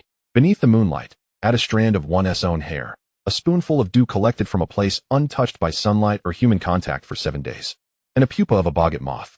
Step 4. After mixing, the vial must be placed in a quiet, dark location and must not be disturbed. Await a stormy night filled with lightning. Step 5. On the eve of the storm, one must remember to point their wand at their heart at sunrise and sunset, reciting Amato, Onimo, Animato, Animagus. Note, do not refer to him as Mickey Mouse. It is important to note that during the twilight hours of dawn and dusk, one might perceive a second heartbeat when the wand is directed at one's own heart. This should not be confused with cardiac splitting, which is indicative of organic heart disease. Furthermore, if one experiences this sensation of a second heartbeat, it is advisable to take a leave of absence to St. Mungo's for an echocardiogram to ensure that there are no underlying heart issues. Step 6. The storm. The storm is upon us. On the day when lightning strikes, one must immediately retrieve that bottle of saliva. If all preceding steps have been executed correctly, the bottle will contain a mouthful of blood-red potion. Step 7. Find an open and safe environment. Then point your wand at your heart and chant Amato, Onimo, Animato, Animagus. Drink the potion. Step 8. Transformation. Hensin. And thus, I shall become an Animagus. What do you think? Isn't it utterly tedious? The very first step of holding a leaf in my mouth for a month is already unbearable. Despite Snape assuring me that the mandrake leaves would not decay in my mouth, I remained deeply anxious. I fear a multitude of mishaps could occur within that month, such as accidentally swallowing the leaf while sleeping or inadvertently getting it lodged between my teeth, or even mistakenly swallowing it with my food. Snape listened to my ramblings with incredulity. Had it not been for him, I suspect he would have already sped away on his broomstick. Opportunities for me and Snape to be alone are rare, as I typically accompany Lily. Our flying lessons are among the few occasions we find ourselves alone. Since we are the two least skilled flyers in our year, neither of us dares to fly at high speeds or perform various stunts. So we formed a little turtle-like duo, slowly drifting through the air while engaging in conversation. You could place the leaf under your tongue, Snape suggested, using a sticking charm to secure it in place, thereby avoiding the risk of chewing it to bits or accidentally swallowing it. My eyes brightened. What a splendid idea. Of course, during this month, it would be prudent to minimize conversation and refrain from consuming any peculiar or unconventional foods, and especially to avoid potions. Snape cautioned that while mandrake is resistant to decay, I cannot guarantee that the potions I consume will not interact adversely with the mandrake's properties. I nodded thoughtfully, then suddenly turned to him. Would you like to practice with me? Snape understood my implication. Practice becoming an Animagus with you? I currently have no plans in that regard, and I believe my efforts would be of little use. I shrugged. Well, I am quite curious about what your Animagus form would be. Snape remained unperturbed. You should first ascertain what your own Animagus form is. My tail flicked with excitement. I can probably guess. I must be a long-haired cat. Perhaps a Siberian forest cat, or maybe a Maine Coon. Definitely one with a long, fluffy tail. Snape appraised me from head to toe, and suddenly he smiled, as if amused by my earlier remarks. A cat? He repeated with a hint of mirth. Why a cat? I blinked innocently, responding with utmost certainty, because I embody the essence of a cat. My appearance and personality both align, self-centered, capricious, disinclined to exercise, averse to socializing, and fond of napping in the sun. The more I elaborated, the more it seemed Snape struggled to contain his amusement. I grew increasingly puzzled. Am I really that amusing? When Snape smiles, he reveals his teeth, yet his laughter is never exaggerated or accompanied by boisterous guffaws. Thus, even though my instincts hinted that he might be mocking me, I felt no anger, merely curiosity as I awaited an explanation once he had finished laughing. After a moment, he composed himself and said, the final step of transformation is crucial. I recall that a transformer must embrace the form they are to assume without fear or regret, lest they be overtaken by the animal's instincts. I nodded. Indeed. Snape inquired further. So, what if, on the day of your transformation, you discover you are not a cat? What then? I froze. What if I am not a cat? What could I possibly be? Clenching the broomstick, my legs fidgeted anxiously in midair. I truly believe I am a cat. Snape raised an eyebrow, as though he were on the verge of unraveling a mystery, and slowly articulated, perhaps. It could be a dog. A dog. A dog. My mouth fell open, displaying an expression of utter shock, resistance, and dissatisfaction. A dog? I echoed, incredulity lacing my tone. A dog? Snape regarded me with calm amusement. Yes, a dog. I pointed emphatically at one of the students darting about in the sky. That would be just like Sirius Black. How could I possibly resemble him? Snape could no longer contain his laughter. Dogs come in many breeds, and how can you be certain that Black is merely a dog? He could just as easily be some foul creature like a groundhog. I looked at Snape imploringly. How could I ever be a dog? In what way do I resemble a dog? You do share many traits with dogs, Snape explained leisurely. For instance, your friendliness towards others, your approachability, your lack of wariness, your eagerness to befriend anyone, and your tendency to become delighted over the slightest things. Moreover, you fiercely retaliate when you sense your territory being encroached upon. And you might even bite. Let us set aside the biting for now, I interjected, exasperated. I'll take your compliments as flattery, but I am not friendly to everyone. It's just you and Lily that I am open with. Snape raised an eyebrow skeptically. Is that so? Yet. Did you not mention yesterday that you had acquainted yourself with every student in Gryffindor, and even conversed with those in Hufflepuff and Ravenclaw? I protested. That was merely for class purposes. When taking lessons with other houses, one must at least acknowledge classmates in the same year. Knowing them does not equate to friendship. I am not a social butterfly. Snape relented. Very well. You may inquire with Lily later to see whether she believes you resemble a cat or a dog more closely. As the class bell rang, the students, soaring through the sky, prepared to descend. 2 Slytherin students approached us, and I recognized them as boys who often sat with Snape in class. Ah, Severus. You haven't been dawdling in class, have you? Snape responded dismissively. I was discussing matters with Evelyn. Upon seeing me, the 2 boys exchanged knowing glances. So, you are Evelyn Crouch? Barty Crouch's daughter? Your father is the head of the magical law enforcement department? Strangely, Snape smoothly interjected. Yes, she is Evelyn Crouch. Evelyn. This is Avery. He is from Mulciber and shares a dormitory with me. Their names sounded familiar, and I nodded, greeting them with a smile. Hello. I believe we sat at the same table during potions class, didn't we? Miss Crouch remembers me. Avery remarked in a slightly mocking tone, though not overtly offensive. You are quite famous. Everyone says your father is likely to become the next Minister of Magic. Many from our house are eager to get to know you. I could not discern whether his tone was malicious or benign, so I responded cautiously. Well, I suppose we are acquainted now. Mulciber chimed in, but not nearly as impressive as Severus. He has become particularly close to Barty Crouch's daughter. My tail bristled, sensing a hint of hostility. Enough. Snape abruptly terminated the discussion, indicating it was time to retrieve our brooms. As Avery and Mulciber soared into the distance, we descended slowly, and upon reaching solid ground, I picked up my broom and, lowering my voice, inquired of Snape. They didn't bully you, did they? No, Snape replied tersely. If they did bully you, all right. You certainly wouldn't allow them to. A sudden realization struck me that Snape himself was no stranger to unkindness. They were merely belittling him out of jealousy for his better rapport with others. Snape cast a glance my way, and I sensed an air of incredulity in his gaze. They envy my popularity? Is that what you believe? I was taken aback. Well, yes, what else could it be? Snape appeared somewhat displeased. Do you only hear half of what they say? What they envy is my friendship with the daughter of the Department of Magical Law Enforcement. Not the number of my friends. But you aren't friends with me because of my father. I looked at Snape, and he met my gaze. After a few seconds, he sighed. True, it's not for that reason. Then that settles it. I proudly wagged my tail, exclaiming, I am your friend purely based on my own charm. Snape replied with a hint of indifference. Yes, yes. Lily landed beside us, her cheeks flushed from the flight.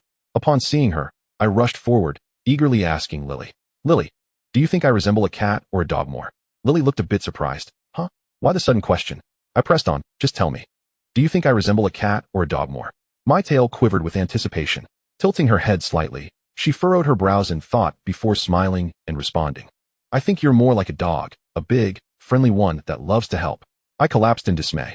I could not accept this. Chapter 29. Upon seeing me fall, Lily quickly reached out to support me. Hey, what's wrong? What's the matter? Feigning a significant blow to my spirits. I did not lean my full weight onto her, but rather lazily rested my chin on her shoulder, rubbing against her. Evelyn had a gross misunderstanding of her own nature. Snape remarked that, compared to a dog, she believed her character resembled that of a cat. Lily looked surprised. You don't like dogs? I emphasized. I don't dislike dogs. I adore them. But to say someone resembles a dog feels a bit off. Snape pressed. A bit off in what way? I found it difficult to articulate. This represented a cultural difference. In my previous life, within the culture I belonged to, calling someone a dog was often an insult. Terms like lapdog, traitor, or the notion of someone resembling a dog were all derogatory. It was only in the years leading up to my transmigration that the internet phenomenon of the soaked puppy suddenly gained popularity. and popular culture began to view the description of people as dogs in an endearing light, coining terms like puppy or wolf dog, attributing positive connotations to the notion of being described as a dog. I loved dogs, but I did not wish to be one. Much like I initially did not want to join Gryffindor. What did dogs represent? Loyalty, enthusiasm, unconditional love, responsibility, submission, companionship, and selfless sacrifice. This evoked memories of my last moments in my previous life. Perhaps I truly was more like a dog, instinctively protective of others. Snape and Lily were not mistaken. I merely refused to accept it myself. Yet, I had to embrace this aspect of myself. Life is a continuous process of reconciliation. As a true 12-year-old girl in my past life, I scoffed at the notion of reconciliation. However, as I aged, I found myself battered and bruised in various situations, discovering that reconciliation was the only way to grant oneself forgiveness. All right, perhaps I might truly be a dog. I begrudgingly conceded, my tail drooping behind me, feeling disheartened. Yet dogs come in many breeds. I was certainly not akin to Sirius, without a doubt. A light chuckle escaped Snape as he glanced at the few lingering Gryffindors still hovering in the air, reluctant to descend, and told me, absolutely not. That reassured me. What kind of dog would I be? I pondered, ruling out poodles and beagles. Those were definitely not suitable. Hey, Severus. My contemplation was abruptly interrupted as the three of us turned to find Avery and Mulciber from Slytherin, who had set their brooms down and stood a few paces away. Calling out, "Come on, class time." Snape responded affirmatively, relinquishing his broom, and simply informed us, "I'm off to defense against the dark arts." I waved hurriedly, "Oh, okay. Bye." He took a couple of steps forward before suddenly turning back, tossing over his shoulder, "I believe your breed should be a rather large golden dog." I jolted, my tail instinctively wagging. A rather large golden dog. Golden retriever? Labrador? Various golden shepherds? Do Tibetan mastiffs come in gold? Lily tugged at my sleeve, and I turned to her, noticing a somewhat peculiar expression on her face. "What's wrong?" I asked. Lily continued to gaze at Snape's departing figure, and I followed her line of sight, suddenly realizing, "Oh, you're staring at Severus? What's up? Am I becoming a third wheel again?" Lily whispered, "Those two boys. I just feel uncomfortable when I look at them." Just now, when they called Severus, their gaze towards us fell off. Earlier, I hadn't paid much attention to them. But I recalled during our flying lesson, they had approached me and Snape. Those two gave me an unsettling vibe. I remembered Avery hailed from a pureblood family, and I had heard his father was a Death Eater. I was unfamiliar with Mulciber. I remarked, "They're both Severus' roommates. It's normal for them to walk together, but I'm not particularly fond of them either. They treat me as if I'm a valuable connection, a mere trinket rather than a person." Lily pursed her lips, frowning. "I wonder why Severus associates with them. Lately, I often see them together." I explained weakly. "They're roommates. It'd be awkward to strain their relationship when they see each other daily." I felt that Lily didn't entirely believe my reasoning, as I didn't either.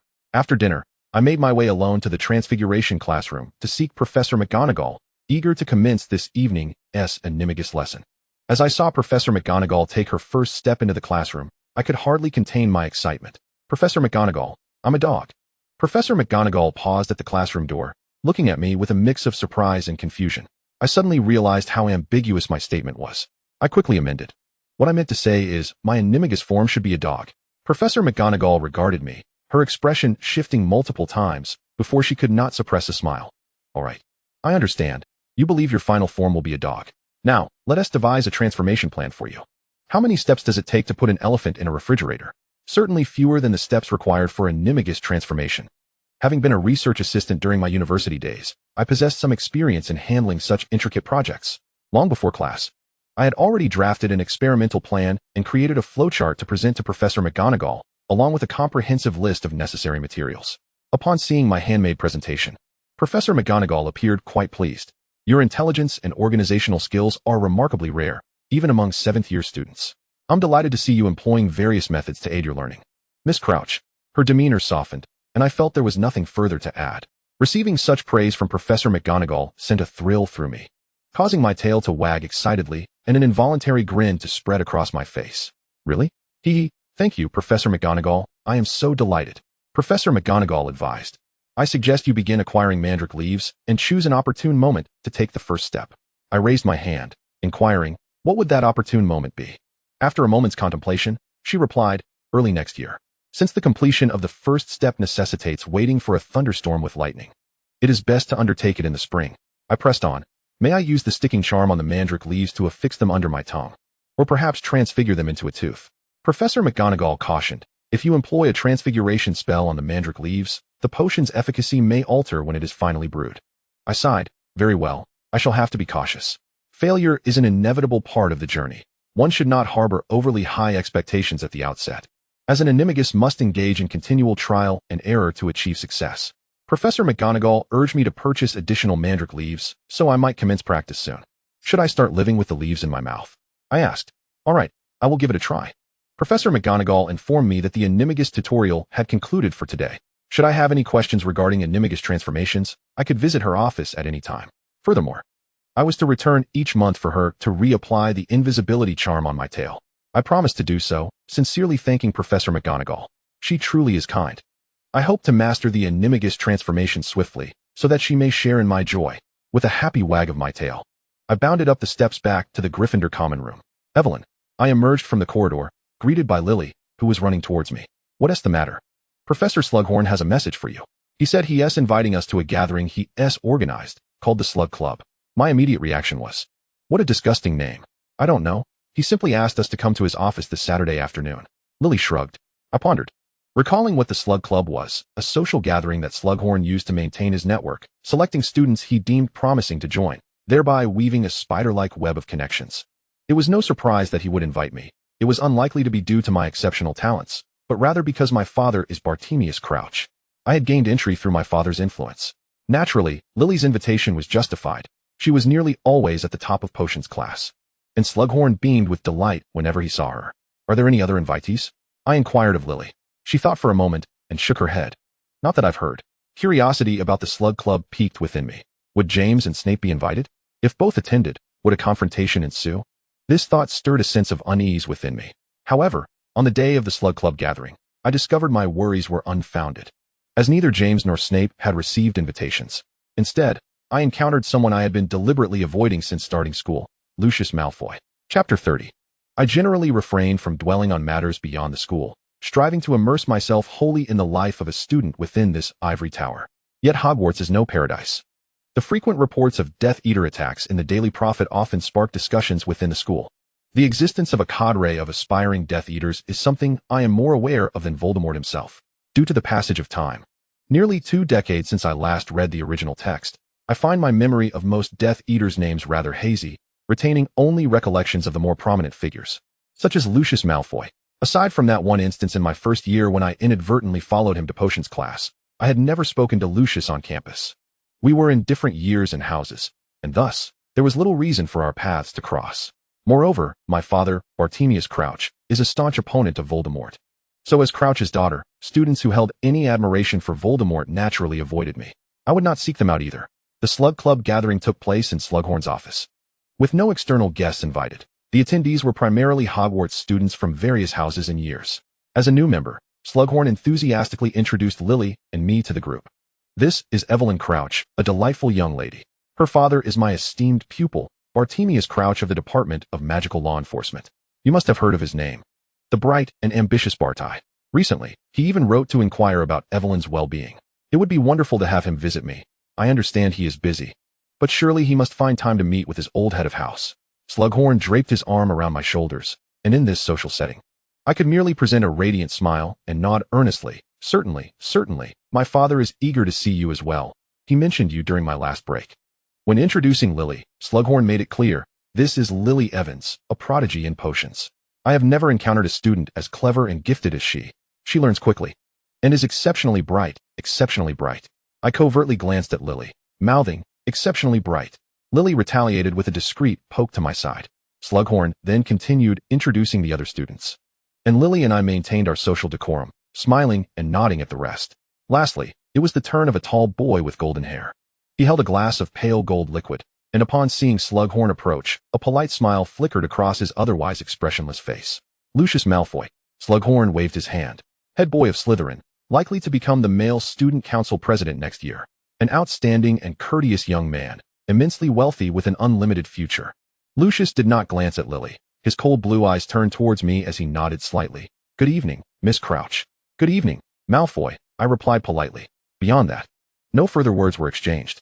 There was little more to say. He was an aspiring Death Eater, a proponent of blood purity, while I was the daughter of an official in the anti-Voldemort faction, and my best friend hailed from Muggle heritage. I turned to Lily, whispering as we walked away. We must be cautious of certain individuals from Slytherin. Some of them may become Death Eaters upon graduation, and others might secretly use dark magic against students of Muggle descent. It's quite normal for them to ignore you, so don't approach them. I know, Lily replied, I don't mind. We fell into silence, uncertain of how to continue the conversation. Let us find something to eat, I suggested first. I imagine the refreshments here are quite delightful. Evelyn. I glanced at Lily, who was also looking at me, her expression serious. What they are doing is wrong, she stated. I endeavored to muster a smile. Yes, they are mistaken. I nodded vigorously. Thus, they cannot possibly succeed. Voldemort may gain a temporary advantage, but he will ultimately be vanquished. However, I hope you will live to witness the dawn, Lily. Lily and I made the acquaintance of several individuals at the Slug Club. Initially, it was indeed a touch awkward. However, the purpose of Slughorn organizing such gatherings was to facilitate our breaking the ice. We exchanged greetings with a few attendees, albeit somewhat reluctantly, and then spent the remainder of our time gorging ourselves in a corner. The fare provided by Slughorn was truly delectable. After finishing, I mustered the audacity to inquire of Slughorn why the desserts here were so exquisite. He let out a hearty laugh and proceeded to list a series of suppliers' names. I resolved to write to my parents upon returning home, urging them to procure some for me to send to Hogwarts. As the Slug Club was drawing to a close, I grappled with the decision of whether to discreetly take some snacks home, but concluded that it would be rather embarrassing. So I refrained from pocketing any of Slughorn's caramel puddings. Students began to exit in succession, and I nudged Lily, leaning closer to whisper a few words in her ear. She glanced at me and nodded. We exchanged a knowing look before stepping forward to bid farewell to Slughorn. He, with his ample belly, sat comfortably in his armchair, smiling as he saw us off. Just as we were turning to leave, I abruptly asked, Professor Slughorn, how are the students invited to the Slug Club selected? Slughorn raised an eyebrow and replied with his ever-amiable smile, I select the students I prefer, of course. I didn't dwell on the implications of his words. We both understood. Lowering my voice, I suggested, I believe you would also appreciate our good friend Severus Snape. Slughorn's eyes gleamed. Oh, is that so? You should remember him. He excelled in potions during our first lesson, and he possesses significant talent in defense against the dark arts and potion making. He has been of great assistance to Lily and me. At that moment, Lily seamlessly chimed in. Indeed, I too believe Severus has his own innovative ideas in potions, and he is quite passionate about studying defense against the dark arts. Slughorn surveyed us carefully, then nodded. Since you both say so, it appears Mr. Snape is indeed an exceptional young man. I shall be sure to invite him to the Christmas ball I organize next. My tail wagged with joy, and a smile graced my face. That would be splendid.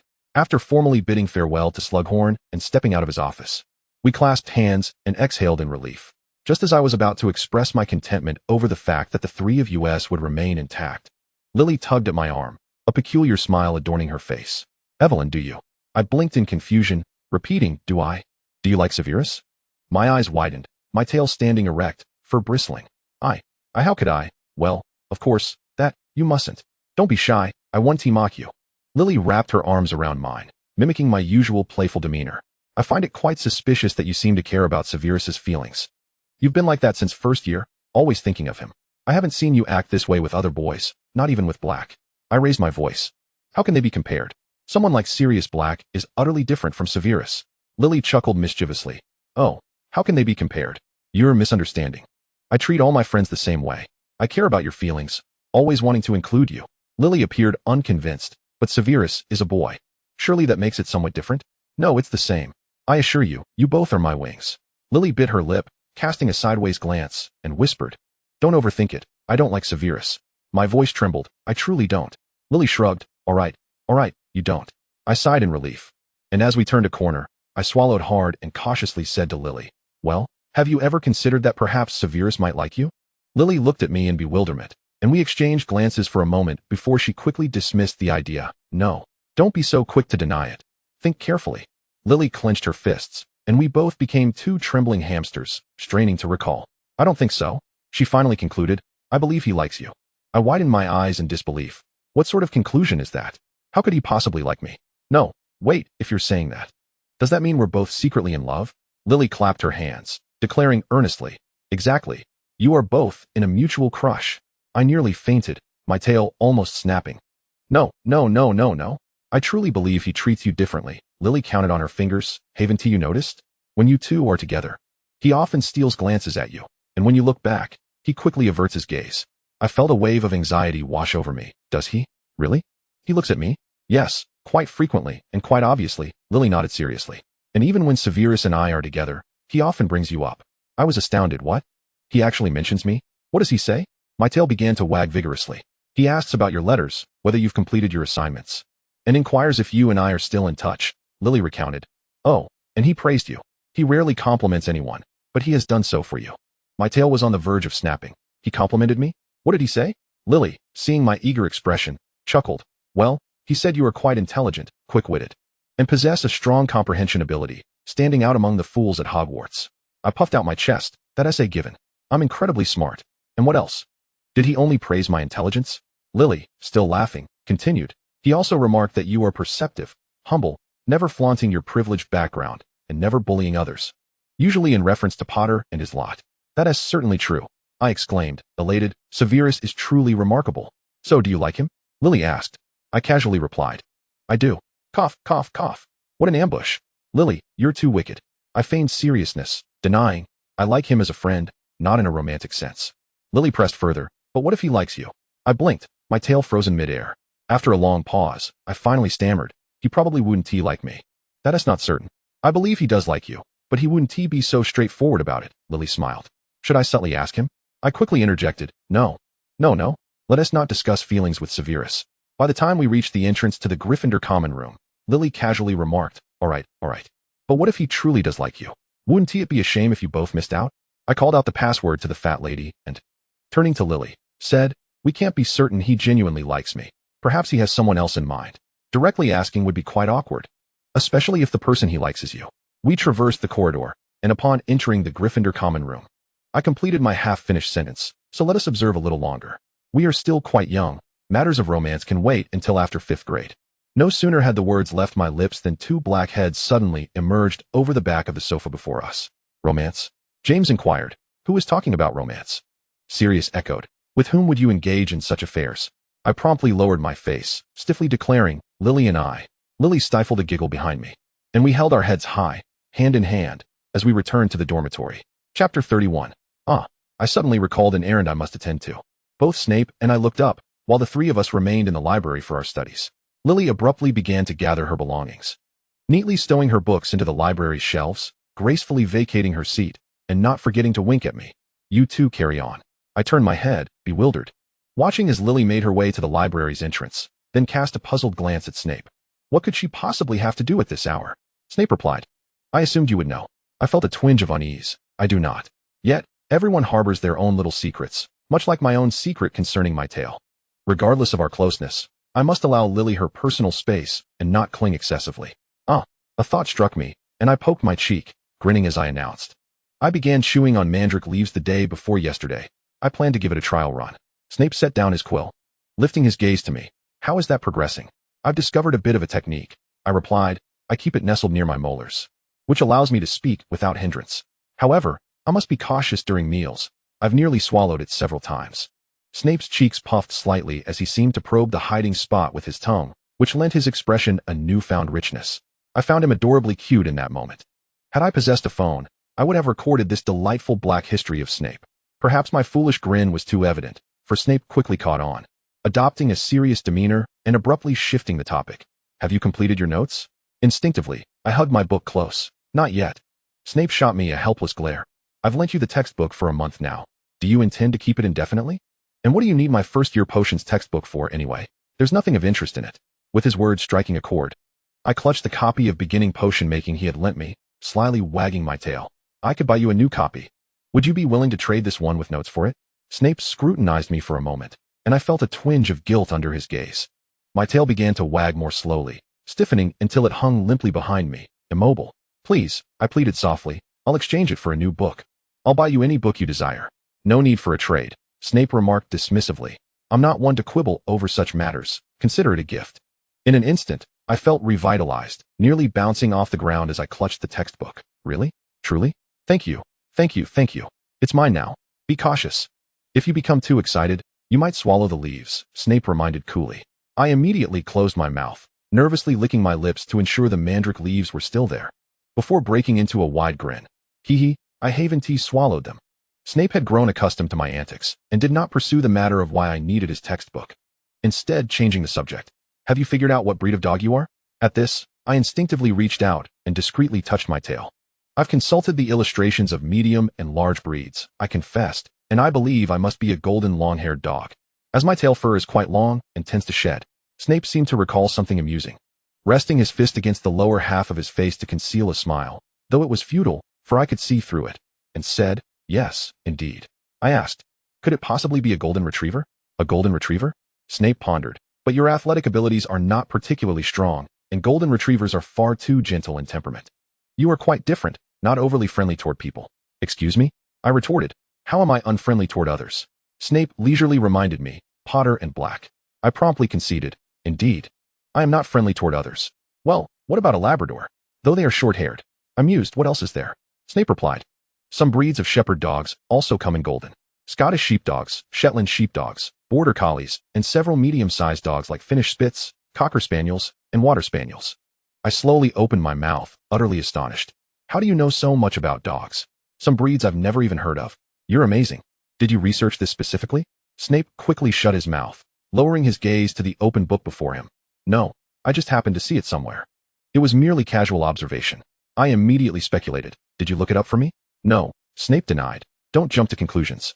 It was just something I happened to see." My expression twisted in disbelief, and in that instant, my heart surged with unparalleled happiness. The impact was so profound that I struggled to control my facial muscles, my expression resembling that of someone in distress. I emitted soft whimpers from my throat, akin to a puppy in anxiety, my tail nearly wagging off. Snape lifted his gaze, frowning at me, clearly at a loss for how to comment on my current demeanor. After a few seconds, he sighed, "Your happiness is rather unique." I took a moment to collect myself. Today had been overwhelming in its joyful revelations. If I successfully transformed, I would visit you in Slytherin as a dog. The more I thought about it, the happier I became. "You must recognize me. If you don't, I'll rub against your trousers until your black robes are covered in fur." Snape turned a page in his book, casually remarking, "So, it appears the Gryffindor quality is one of ingratitude?" I pouted, "Then I'll clean you up with a cleaning charm." "Do not casually reveal your animagus form," Snape cautioned. "The fewer people who know about your ability to transform, the better. Once you succeed, you may tell Lily, but no one else. Being an animagus is a highly useful magic. It can be a lifesaver when needed." I covered my mouth with my hand and nodded. "Understood." Snape sighed dramatically, as though I were a constant source of worry for him, and resumed his reading. I mimicked his posture, lowering my head to inspect the textbook. Yet a flurry of chaotic thoughts swirled in my mind. Lily's words quietly resurfaced. "I think he likes you. He often sneaks glances at you, but when you look back, he quickly averts his gaze." I furtively lifted my head, only to find Snape engrossed in his reading, diligently taking notes in his notebook. Indeed, Snape treated me exceptionally well. However, this kindness should be that of good friends, not romantic affection. But what if he truly does like me? Panic gripped me, and I clutched my head, vigorously shaking it. I must not be so self-indulgent. I absolutely cannot allow myself to be deluded. After all, he is Snape, the emotionally guarded bat. Quickly, conjure the image of that tall, dark-haired Snape from the movies. The adult Snape is quite handsome. Ah, what on earth am I thinking?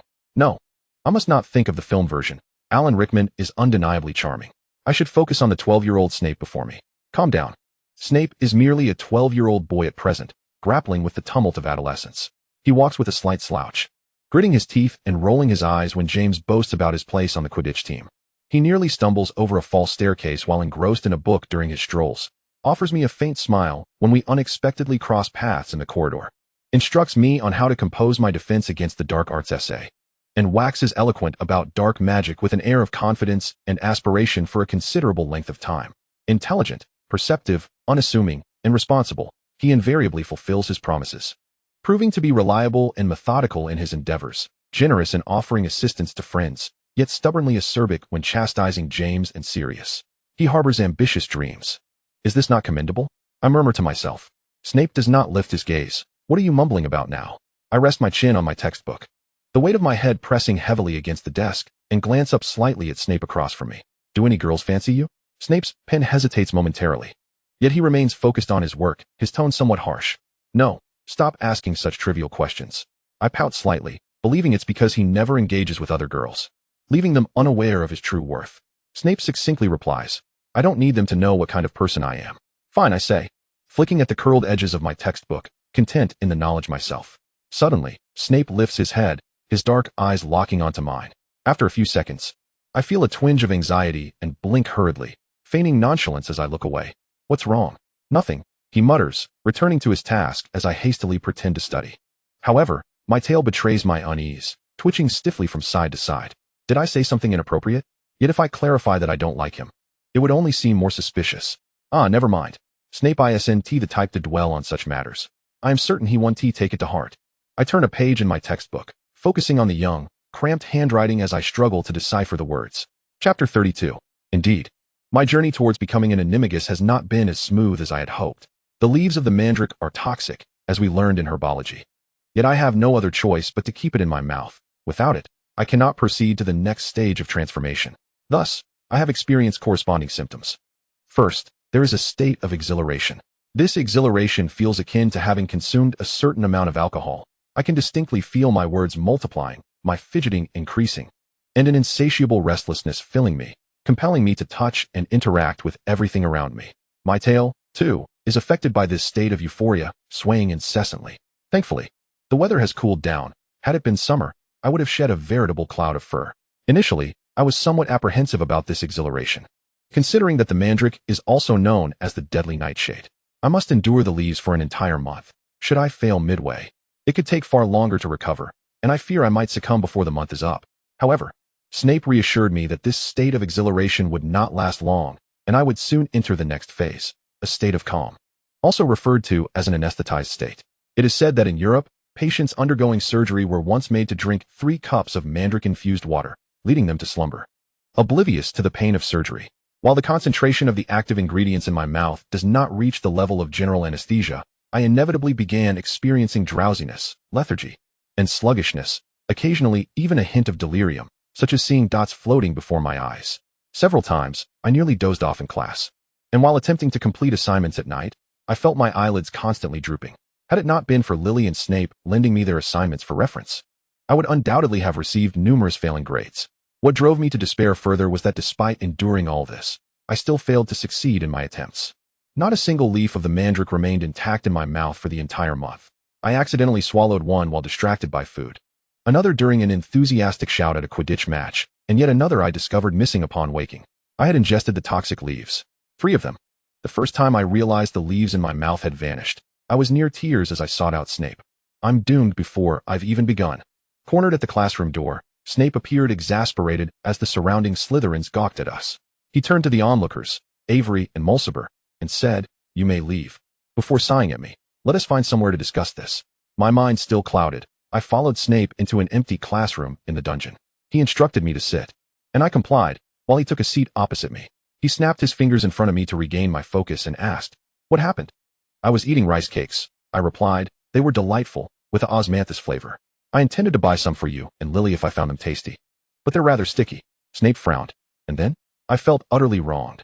Then I accidentally swallowed the leaves along with the rice cakes. Am I going to be poisoned? Snape suddenly leaned closer to me. My already weary body stiffened further at his proximity, my tail trembling with anxiety. He reached out, gently lifting my eyelid to scrutinize my pupils. I held my breath, striving to keep my eyes wide open, avoiding his gaze, my mind blank, my chest pounding as if something were thudding within. It felt as though an eternity passed, though it was likely only 2 or 3 seconds before Snape stepped back, stating flatly, "You will be fine. If you're particularly worried, I can brew an antidote for you." I blinked, my mouth dry. "Why is your face suddenly so flushed?" He squinted at me. "Are you feverish?" I quickly touched my forehead. "No, I don't think so. What do you feel?" Snape swiftly pressed the back of his hand against my forehead. It was not hot, thankfully. "Do you feel anything else?" I stammered, "Just. I feel sluggish and my mouth is quite dry. I'm not producing much saliva." Snape appeared lost in thought. He told me to wait a moment before turning and leaving the empty classroom. I stared blankly at the door. The thought of whether I might be poisoned vanished from my mind, replaced with, how close? He shouldn't be the type to dislike others getting close to him. Why is he suddenly so near? Could it be that I have been categorized as someone with whom he feels comfortable, even at this proximity? He couldn't possibly like me, could he? No. I cannot fall into the trap of being an average girl. Snape is merely checking to see if my pupils are dilated. Such actions are common in clinical settings. During my previous rotation in anesthesiology, I frequently observed patients' pupils, and they never thought I liked them. "Oh, Snape, You are turning my heart upside down. I cradled my head, desperately whispering to myself. He has only 12. He has only 12. He has only 12. I cannot be a cradle snatcher. My conscience is utterly compromised. When Severus Snape entered, cradling a cauldron and an assortment of herbs, the sight that greeted him was me, sprawled over the desk in a gloomy, writhing manner. He approached, set down the cauldron, and bent down to assess my pallor. What seems to be troubling you now? I sobbed softly in response. I am not unwell. I merely feel ashamed of myself. Snape prodded the base of the cauldron with his wand, igniting a flame, and casually remarked, there is nothing to be ashamed of. The failure rate of becoming an animagus is inherently high. You are imposing unnecessary expectations upon yourself. That is not what I am ashamed about, Severus. You are truly a good person. I lifted my face, speaking earnestly. You are exceptionally kind to me. Thank you. Snape continued his work without interruption, casting a quick glance my way as he said, no need for thanks. Of course. If you spent some time familiarizing yourself with the properties of Mandrake and learned to concoct the antidote yourself, you wouldn't have to run all the way from Gryffindor Tower to the dungeons, weeping and wailing, to seek me out. I mumbled. Because you were the first person I thought of. Snape poured the chopped roots into the cauldron. Lily would surely know how to brew the antidote. Why not seek her out? She should have been with you just now. I replied. She is unaware of my attempts to become an animagus. I fear exposure. Snape countered. Does Professor McGonagall not know? I suddenly realized. Oh, right. Moments later, I surrendered to despair. Well, I thought of you first. I trust you the most. I know your potions are effective. You can keep my secret, and you are kind and responsible. You would never let me die from poison. Snape pressed his lips together. At that moment, I noticed that the corners of his lips naturally curved upward, a feature that, in my time, was referred to as a smile lip or cat lip. However, due to his usual preference for lurking in corners or wearing an expression of discontent, few had noticed. How beautiful, how endearing. You have become rather dependent on me. He said, do not so readily entrust your life to others. Learn how to brew the antidote yourself. I cannot bear the responsibility of saving you.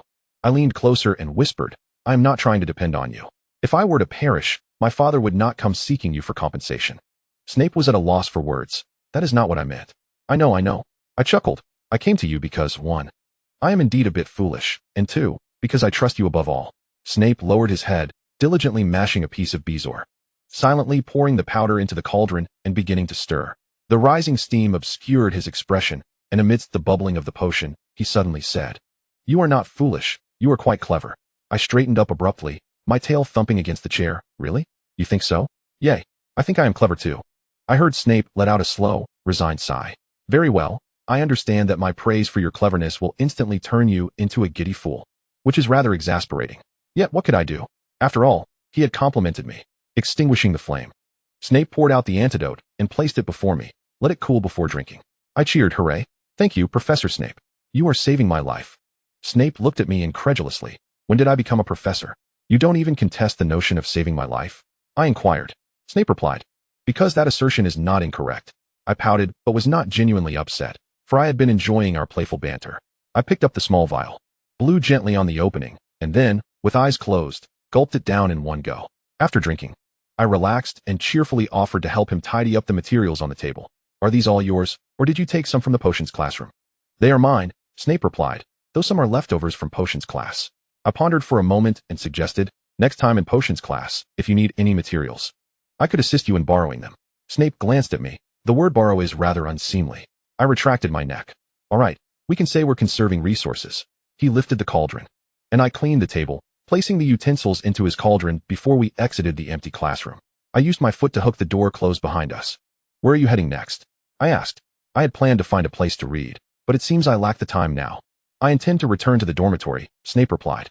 I waved goodbye. Then we part ways here. See you later, Severus. Thank you. Snape nodded. Goodbye. After bouncing forward a few steps, I turned back and called out, I will continue to try on the next full moon.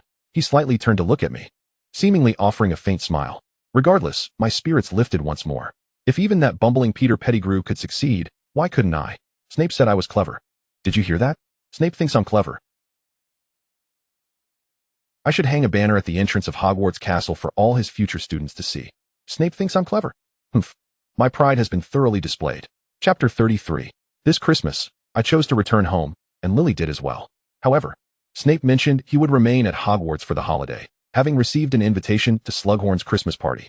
I did not believe this was the primary reason for his staying. He likely preferred not to return home. Yet, I refrained from pointing this out, as there was no need to. I simply wished for him to enjoy himself and to indulge in Slughorn's delectable treats on behalf of Lily and me. Upon returning home, I was warmly welcomed by my parents. Although my father did not outwardly express joy, he had tirelessly prepared sumptuous meals for several days. And I received a projector I had long desired as a Christmas gift. Naturally, I shared with them the challenges I faced in practicing to become an animagus.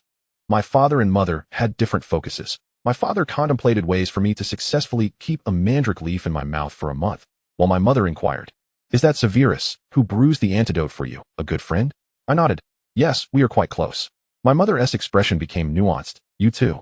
I understood her gaze and promptly assured her, "We share a platonic friendship. Severus is far too young. I have no romantic interest in him." My mother always found something odd about my words. After some inquiries, my father informed me that there was no particularly effective method for keeping the leaf in my mouth. I would simply have to be exceptionally careful. However, my parents could create a conducive environment for me to keep the leaf in my mouth, such as speaking less to me, providing liquid meals that could be sipped through a straw, and custom making a dental retainer to secure the leaf while I slept. In that moment, I felt like a truly fortunate child. I serenaded my parents with a rendition of "Only Parents Are Good in This World." The Christmas holiday was not short, and without the burden of homework, my daily routine consisted of sleeping, waking, watching movies with the Muggle projector, remaining indoors without exercise, and sleeping whenever I felt tired, while requesting my father to bring me porridge that could be sipped through a straw when I was hungry, and cautiously indulging in small bites of food when I craved a treat. I felt as if I had returned to the languorous summer after the college entrance examination, with nothing to do but seek my own happiness. Outside, the snow continued to fall, and it seemed as though life could go on in this manner indefinitely. Yet, holidays do not last forever. Much like childhood must eventually come to an end. Before the next full moon arrived, I boarded the train back to Hogwarts. Re-entering the academic realm, I also began to prepare for the next step in my journey to become an animagus. After having held the mandrake in my mouth for an entire month, on the night of the full moon when it is possible to see the moon, I must prepare the transformation potion under the moonlight. I will add the leaves of the mandrake, my saliva, the pupa of the boggart moth, my hair, and a spoonful of dew collected from a place untouched by the sun for a full week into a crystal vial. I am not concerned about the potion preparation, as Severus has agreed to assist me. However, the dew collection requires both of us to undertake the task together. On yet another study night in the library where Lily was inexplicably absent, I proposed my idea. Why not find an empty classroom in advance? Set up a few pots of Chinese money plant, turn on a humidifier, draw the curtains, and lock the door for 7 days to collect dew from the leaves? Severus looked at me as if I were a fool. Would you dare to drink a potion made from artificial dew? Are you not afraid you might turn into a dog and never revert? I countered, is artificial dew not an option? Nowadays, herbal ingredients are all synthetically produced. Severus firmly rejected my suggestion. Absolutely not. Feeling somewhat dejected, I conceded. All right, then where shall we collect the dew? Severus replied, the Forbidden Forest. For a moment, I was at a loss for words, as my tail discreetly tucked itself between my legs. Are you frightened? Severus inquired, as if he could read my thoughts. I quietly admitted, I am a bit scared. Are you not a Gryffindor? He asked, a smirk playing on his lips. I do not know why I was sorted into Gryffindor. I believe I am rather timid. He gazed at me for a moment before abruptly stating, this Saturday at 11 o'clock in the evening, bring your wand, put on your black warm cloak and dragonhide boots, and gather on the west side of the castle staircase. I immediately comprehended the underlying meaning of Severus's words. Are we going out for a night adventure together? Indeed, Severus affirmed. For the sake of your animagus transformation, muster some courage, Evelyn of Gryffindor. My tail stiffened and swayed, and despite my lingering fear, another conviction overwhelmed my cautious instinct for self-preservation. Severus was willing to take risks for me on this night adventure. He was helping me, and I could not let him down. I would summon the courage.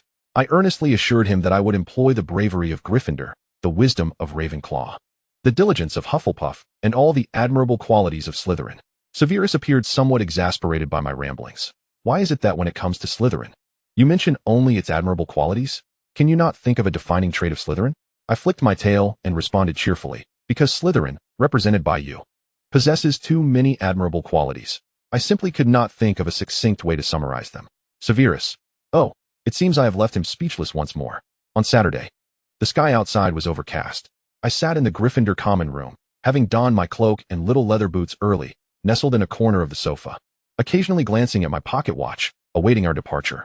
Around 10 o'clock, just before curfew, I saw Remus emerge from the dormitory. His demeanor was somewhat anxious, glancing around furtively. I quietly held my breath, hiding behind the back of the sofa, not wanting him to see me. He likely did not notice me, for I saw him exit directly. After about 10 minutes, something brushed against me in the air. Startled, I jumped up from the sofa and turned around, only to find nothing there. Here. I looked to my left, and Sirius seemed to have materialized out of thin air, standing beside the sofa, grinning at me. What are you doing? I shot him a glare. Dressed so warmly. Are you planning to go out for a night adventure? Sirius surveyed me from head to toe. You've even changed into dragonhide boots. Are you off to duel? I retorted. You dare to criticize me when you're dressed so warmly yourself? Clearly. You're off to do something clandestine. Is James behind you? Sirius. Remus just left. If you're going, you'd better hurry. Otherwise, you won't catch up with him. I crossed my arms. You know he'll be gone soon. Sirius's expression shifted slightly. How did you know we were going to find Remus? I guessed I fibbed. You all always act together. Wherever he goes, you follow. It's quite normal. Sirius leaned closer, his expression serious. You must keep our outing with Remus a secret. I replied cheerfully. It's mutual. You keep my secrets, and I'll keep yours. Fair's fair. Sirius seemed about to say something more. But someone appeared to tug at him, and he abruptly turned back. You must keep it a secret. Remember to keep it a secret. Don't tell Remus about our outing. How could I not keep it a secret? I know Remus is a werewolf, and that you lot are going to become animagi. I haven't told anyone. I waited for approximately half an hour. Around 10:45, I donned my hood and quietly left the Gryffindor common room. This was my first experience sneaking out at night, and I felt a mix of trepidation and excitement. Fortunately, I did not encounter Filch. And with 5 minutes to spare before 11, I arrived early at the meeting point. A shadowy figure was already seated on a bench by the staircase. Have you arrived? Severus asked softly. I lifted my hood for him to see my face. He said nothing, stood up, and walked towards the castle's exit, and I cautiously followed. Together, we pushed open the large door and, after slipping through the gap, remembered to close it behind us. It wasn't until we left Hogwarts Castle and reached the path leading to the Forbidden Forest that I felt brave enough to speak. Did you encounter Filch on the way? I inquired. Severus shook his head. No, neither did I. Everything went smoothly. I wagged my tail, relieved that there were no professors patrolling outside. Severus looked at me quizzically. Aside from Filch, are there other professors patrolling? Of course. Once you become a professor, won't you be the one walking around at night, patrolling? Severus likely dismissed my words as nonsense, not taking them to heart. As we walked, I realized we were not heading towards Hagrid's hut. Noticing my puzzled expression, Severus explained, it is easy for Hagrid to spot us there. We are taking another path. I lowered my voice and asked, have you often ventured into the Forbidden Forest? Severus replied, not exactly often. I chuckled, that is still far more than me. I have never sneaked out at night. He shot me a glance. You have never sneaked out? Aren't Gryffindors supposed to be bold, always thinking of ways to break the rules? That is a stereotype. I am quite timid, and I do not find sneaking out to be entertaining at all. I pouted, what is the point of running around at midnight? Unless I am hungry and seeking something to eat, wandering around aimlessly could lead to being caught. It's utterly pointless. Severus concurred, your reasoning is sound. Unless necessary. Sneaking out is a rather dull affair. I teased, you going to the Forbidden Forest is necessary, right? Severus responded, indeed, it is necessary. I chuckled. And Severus appeared bewildered. What is amusing? I simply find it endearing how openly you admit your thoughts. I replied joyfully. I sensed that Severus wished to change the subject. Chapter 34. We soon reached the edge of the Forbidden Forest, the sky still shrouded in thick clouds, obscuring the moon. We cautiously advanced through the relatively sparse trees on the outer edge. The ground still bore patches of unmelted snow, and Severus cautioned, be careful where you step. You might trip. No sooner had he spoken than I kicked a hidden tree stump concealed beneath the snow, exclaiming in pain. You should follow my footprints, Severus advised. I carefully trailed behind him, illuminating the path ahead with the tip of my wand. The Forbidden Forest lay enveloped in an eerie silence, broken only by the crunch of snow beneath our feet. A sense of unease began to stir within me, prompting idle conversation. Did you come to the Forbidden Forest to gather potion ingredients?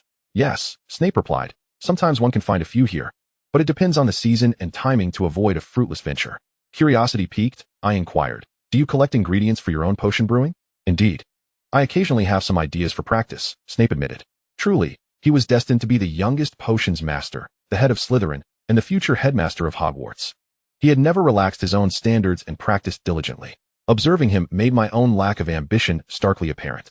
Yet, I found myself content with the prospect of simply waiting for my father to become the Minister of Magic, thus granting me the status of the minister's daughter. Free to languish in idleness each day, as we ventured deeper into the forest, the snow became increasingly sparse. Contrary to my expectations, the temperature in the heart of the Forbidden Forest was somewhat milder. After an arduous half-hour trek, we arrived at a secluded, shadowy glade. First, extinguish the light of your wand, Snape instructed, as we stood enveloped in utter darkness. After a moment of stillness, he assessed, the trees here are quite dense. Even during the day, sunlight is scarce. Let us see if we can find any dew. We ignited our wands once more, and in the soft glow, Snape crouched low, discovering a few droplets of water clinging to the grass blades. From the inner pocket of his robe, he produced 2 small glass vials. I eagerly leaned closer, illuminating his work with my wand. You can set your wand down and use both hands. Snape cast a glance my way, but did not respond, choosing instead to hold onto his wand. With its tip, he gently nudged the grass, coaxing the dew into the vials. I carefully adjusted the angle of illumination, reminiscent of my past experience assisting a surgeon, ensuring my light was expertly positioned, my hands steady as a surgeon's. After approximately 10 minutes of diligent work, Snape meticulously gathered every last droplet in the vicinity, filling both vials. He remarked that if the first vial proved insufficient, the second could serve as a backup. I raised my wand to illuminate our surroundings as he surveyed the area, selecting a path to retrace our steps. Let us proceed in that direction. I placed my trust in him, following closely as we made our way out of the forbidden forest.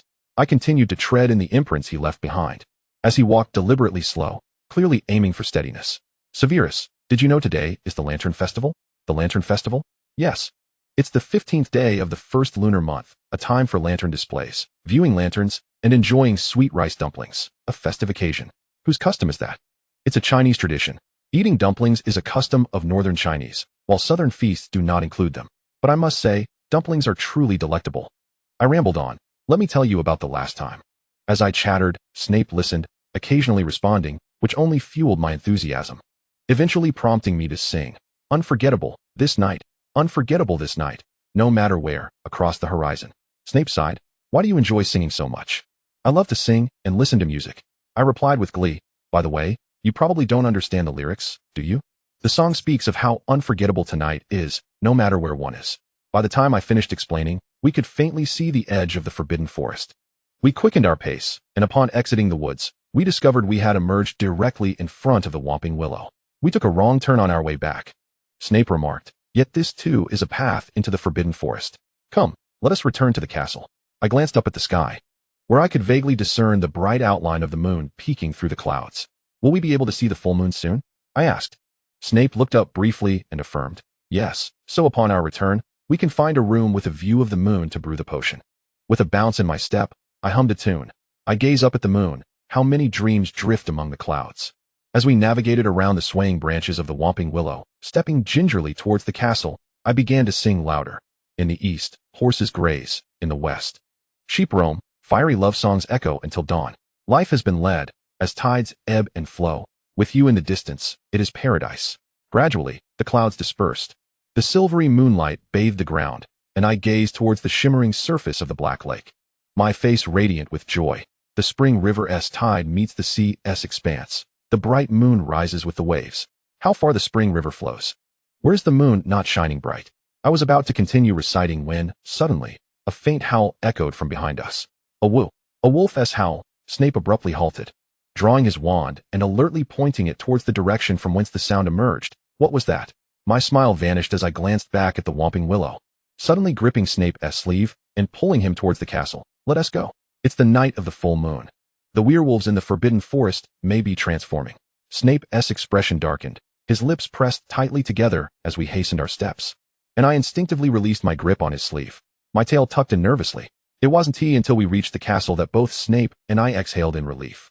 We swiftly slipped through the doorway, and Snape, seemingly well prepared, whispered to me, follow me.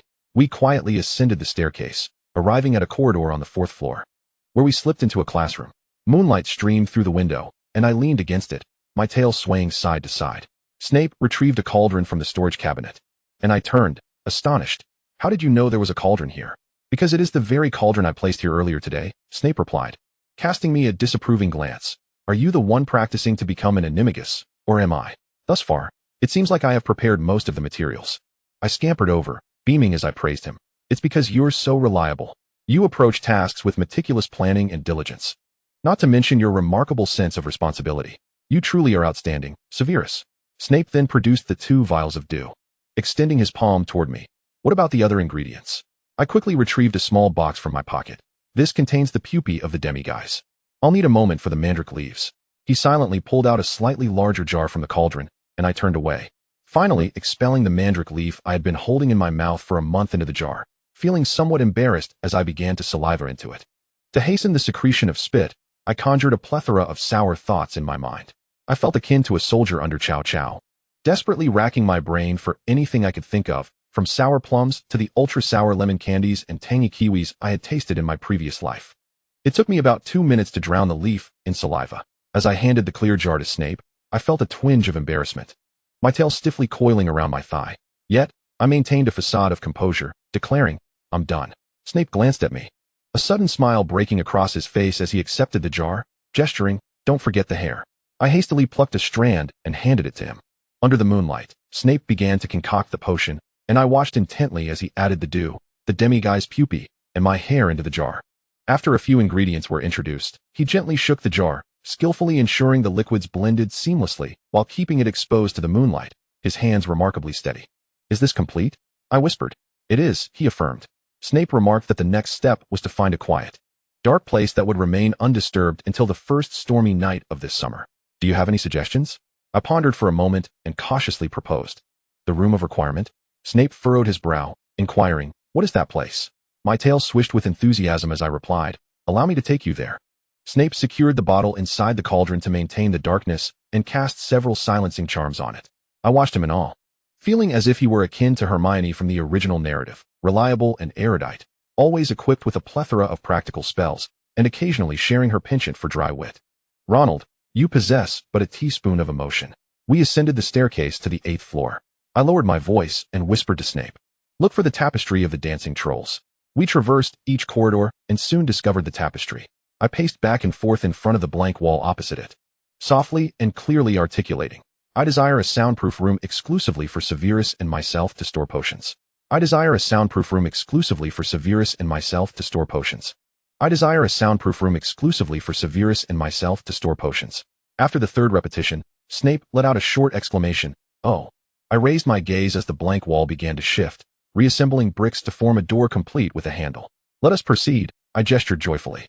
The room provided by the room of requirement was modest in size, containing only a large cabinet and no windows. Snape approached the cabinet, placing the potion from the inverted cauldron into the sealed drawer, gently closing it before casting several more silencing spells. To mitigate any disturbances, we tiptoed to the door, extinguished the lights, and exited the room of requirement. "How did you discover this place?" Snape inquired. I fabricated a response. "I read about it in a book at home. I had never been here before and didn't expect it to be real. It adapts to your needs." I explained the usage of the room of requirement to Snape, and from the glimmer in his eyes, I sensed he was intrigued. "Now you will have a secret base," I said, shaking my tail with delight at having provided valuable information to a friend, and I felt a sense of accomplishment for completing the first 4 steps of becoming an animagus. "Do remember to recite the incantations at sunrise and sunset every day," Snape reminded me. I raised my right hand and waved, "Understood, Professor Snape." He sighed in resignation. "Very well, I must return now. Let us go." We walked together to the staircase, parting ways as he descended and I ascended. Before our separation, perhaps still caught in the moment, I gently began to hum a tune. "I will forever remember your face. I will cherish the memories you have given me. These days in my heart shall never fade." "What song is this?"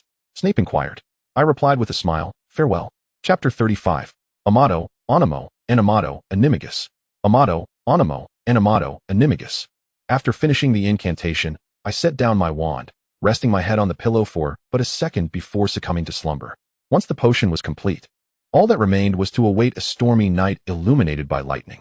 Each day at sunrise and sunset, I needed to hold my wand to my heart and recite Amato, Animo, Animato, Animagus twice. For me, remembering to perform the incantation at dawn and dusk became a significant challenge. Sunset was manageable, but the sunrise incantation felt nearly impossible. Firstly, the time of sunrise invariably fell before my usual waking hour, necessitating a reliable alarm to rouse me. Secondly, the dismal British weather, characterized by an abundance of cloudy days throughout the year, made it exceedingly difficult to witness the sunrise with the naked eye. Lastly, the alarm could not be too loud, lest it disturb my roommates. Where could I find such an effective alarm clock? My solution was Dad. My father promptly sent me an alarm clock at remarkable speed. Upon receiving it, I was so elated that I immediately penned him an enthusiastic letter of praise, crafting a small banner from paper, coloring it with red ink, and enclosing it in the envelope, suggesting it could adorn his office wall. His response was, "I see you've nothing better to do." I replied, "All right, I'm glad to know you're happy too. Kisses, Dad." Since realizing that I seemed to be stepping into the shoes of young Barty Crouch, I had contemplated how to maintain my father-daughter relationship. From the original narrative, it appeared that old Barty was rather unapproachable, stern, and solely focused on his career and status. His son, young Barty Crouch, seemed to have joined the Death Eaters in defiance of his father, ultimately losing his sanity in a desperate search for paternal affection from Voldemort. However, after spending over a decade with my father, I discovered that he was quite amiable. He wasn't unapproachable. He simply lacked the means to express himself. He didn't neglect family. His work consumed him. After all, he had ascended to the position of Chief of the Department of Magical Law Enforcement, with the possibility of becoming the Minister for Magic on the horizon. At such a critical juncture, I too would be wholly devoted to my work. Even when he was stern and had high expectations of me, a simple hug around his arm or shoulder accompanied by an affectionate call of, "Daddy, you're the best," would quickly dissolve his irritation. Thus, it all boiled down to communication and understanding. Of course, my own charm played a role as well. Young Barty was far too immature. Had he been born in East Asia, he would have discovered that fathers there often mirrored old Barty Crouch's demeanor. Even more absurdly, the majority of those fathers lacked his status and capability, yet possessed a temperament far more irritable. Where would one even begin to reason with that? If young Barty Crouch truly existed, he might wish to strangle me. I took advantage of the situation and, having procured the alarm clock, began to utilize it diligently. I adhered strictly to the morning and evening incantations, maintaining this routine day after day. The weather began to warm up. By May, my restlessness became palpable. I found myself frequently gazing out the window, mumbling, "When will it rain?" They say dogs and cats can see things invisible to humans. Why can't they forecast the weather? Why can't modern weather forecasts accurately predict when thunderstorms will occur? The weather forecasts of 2023, we find it rather challenging. Alas, the 1970s were truly inconvenient. I longed to play on my phone, to listen to my MP3, to watch movies. Oh, how I yearned. This restless state of mind also affected my preparations for the final exams. My concentration waned, and my efficiency plummeted. During the exams, I felt overwhelmed with questions I could not answer. Those questions that I clearly recognized but struggled to articulate. Well, I suppose my report card this year won't be particularly impressive. Nevertheless, I didn't mind. After all, I wouldn't be held back, haha. After completing my last exam, Lily and I exited the examination hall. In the corridor, a recently sprouted, tall, dark-haired boy stood by the window, seemingly lost in thought as he gazed at the rolling mountains outside. "Severus?" Snape turned to glance at us, nodded, and suddenly remarked, "It feels rather stuffy." Lily blinked and suggested, "Do you feel hot? Shall we take a walk?" "There's nowhere to walk," Snape replied, looking at me. "It should rain soon." I felt a shiver run down my spine, and my tail shot up in excitement. Severus Snape was acutely aware that I had comprehended his insinuation. He uttered no further words, merely gestured to us with a wave of his hand as he made his way toward the Slytherin common room. Indeed, the skies were poised to unleash a downpour. The atmosphere quickly darkened, and I informed Lily of my intention to seek out Professor McGonagall to discuss my performance during the recent examination. I hurriedly made my way to her office, where she awaited me. Her expression revealed no surprise upon my arrival.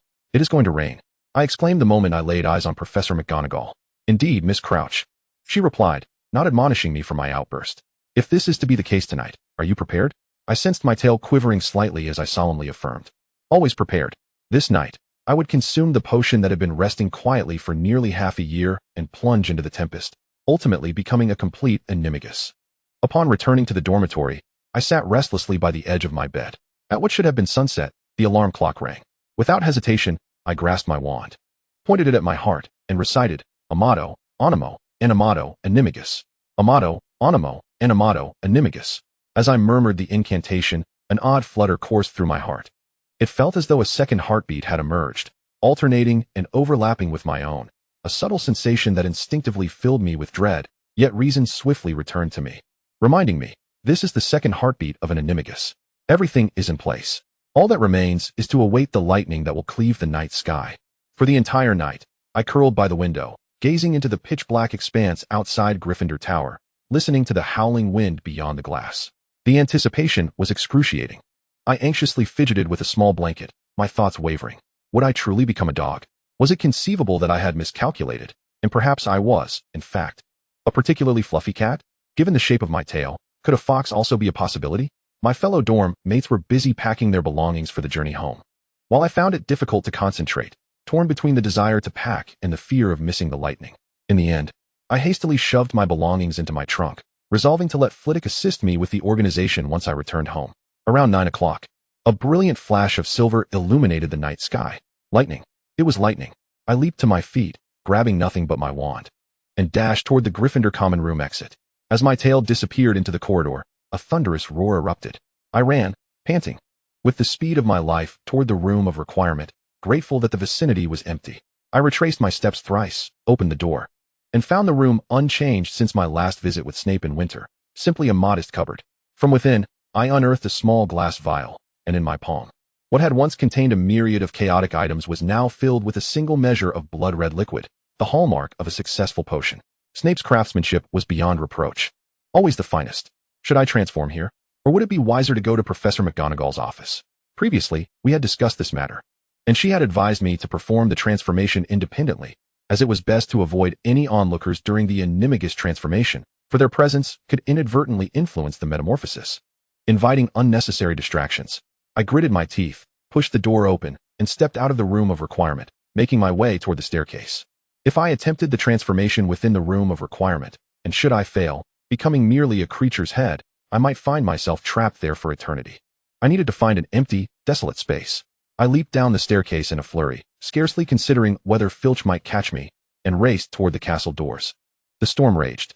The moment I burst through the castle's entrance, I was drenched by the torrential downpour. I wiped my face with the back of my hand, squinting to orient myself, and splashed through the puddles toward the Quidditch pitch, the site of our flying lessons. In this tempest, no one would be foolish enough to remain outside, and the heavy curtain of rain obscured our usual gathering place. Another brilliant flash of white split the heavens, and in that fleeting illumination, I beheld the potion in my palm and steeled my resolve. On the boundless sea, I raised my arms and recited aloud in Chinese. My spirit unclouded and exhilarated. The wild wind gathers the dark clouds. Between the clouds and the ocean, the seabird, like a proud lightning bolt, soars with unwavering grace. Raindrops cascaded down every strand of my hair, soaking my skin, my clothes clinging to me, my shoes filled with water, rendering me a drenched, bedraggled wretch, yet undeniably free. I am who I am, I shouted at the overcast heavens, drenched in rain.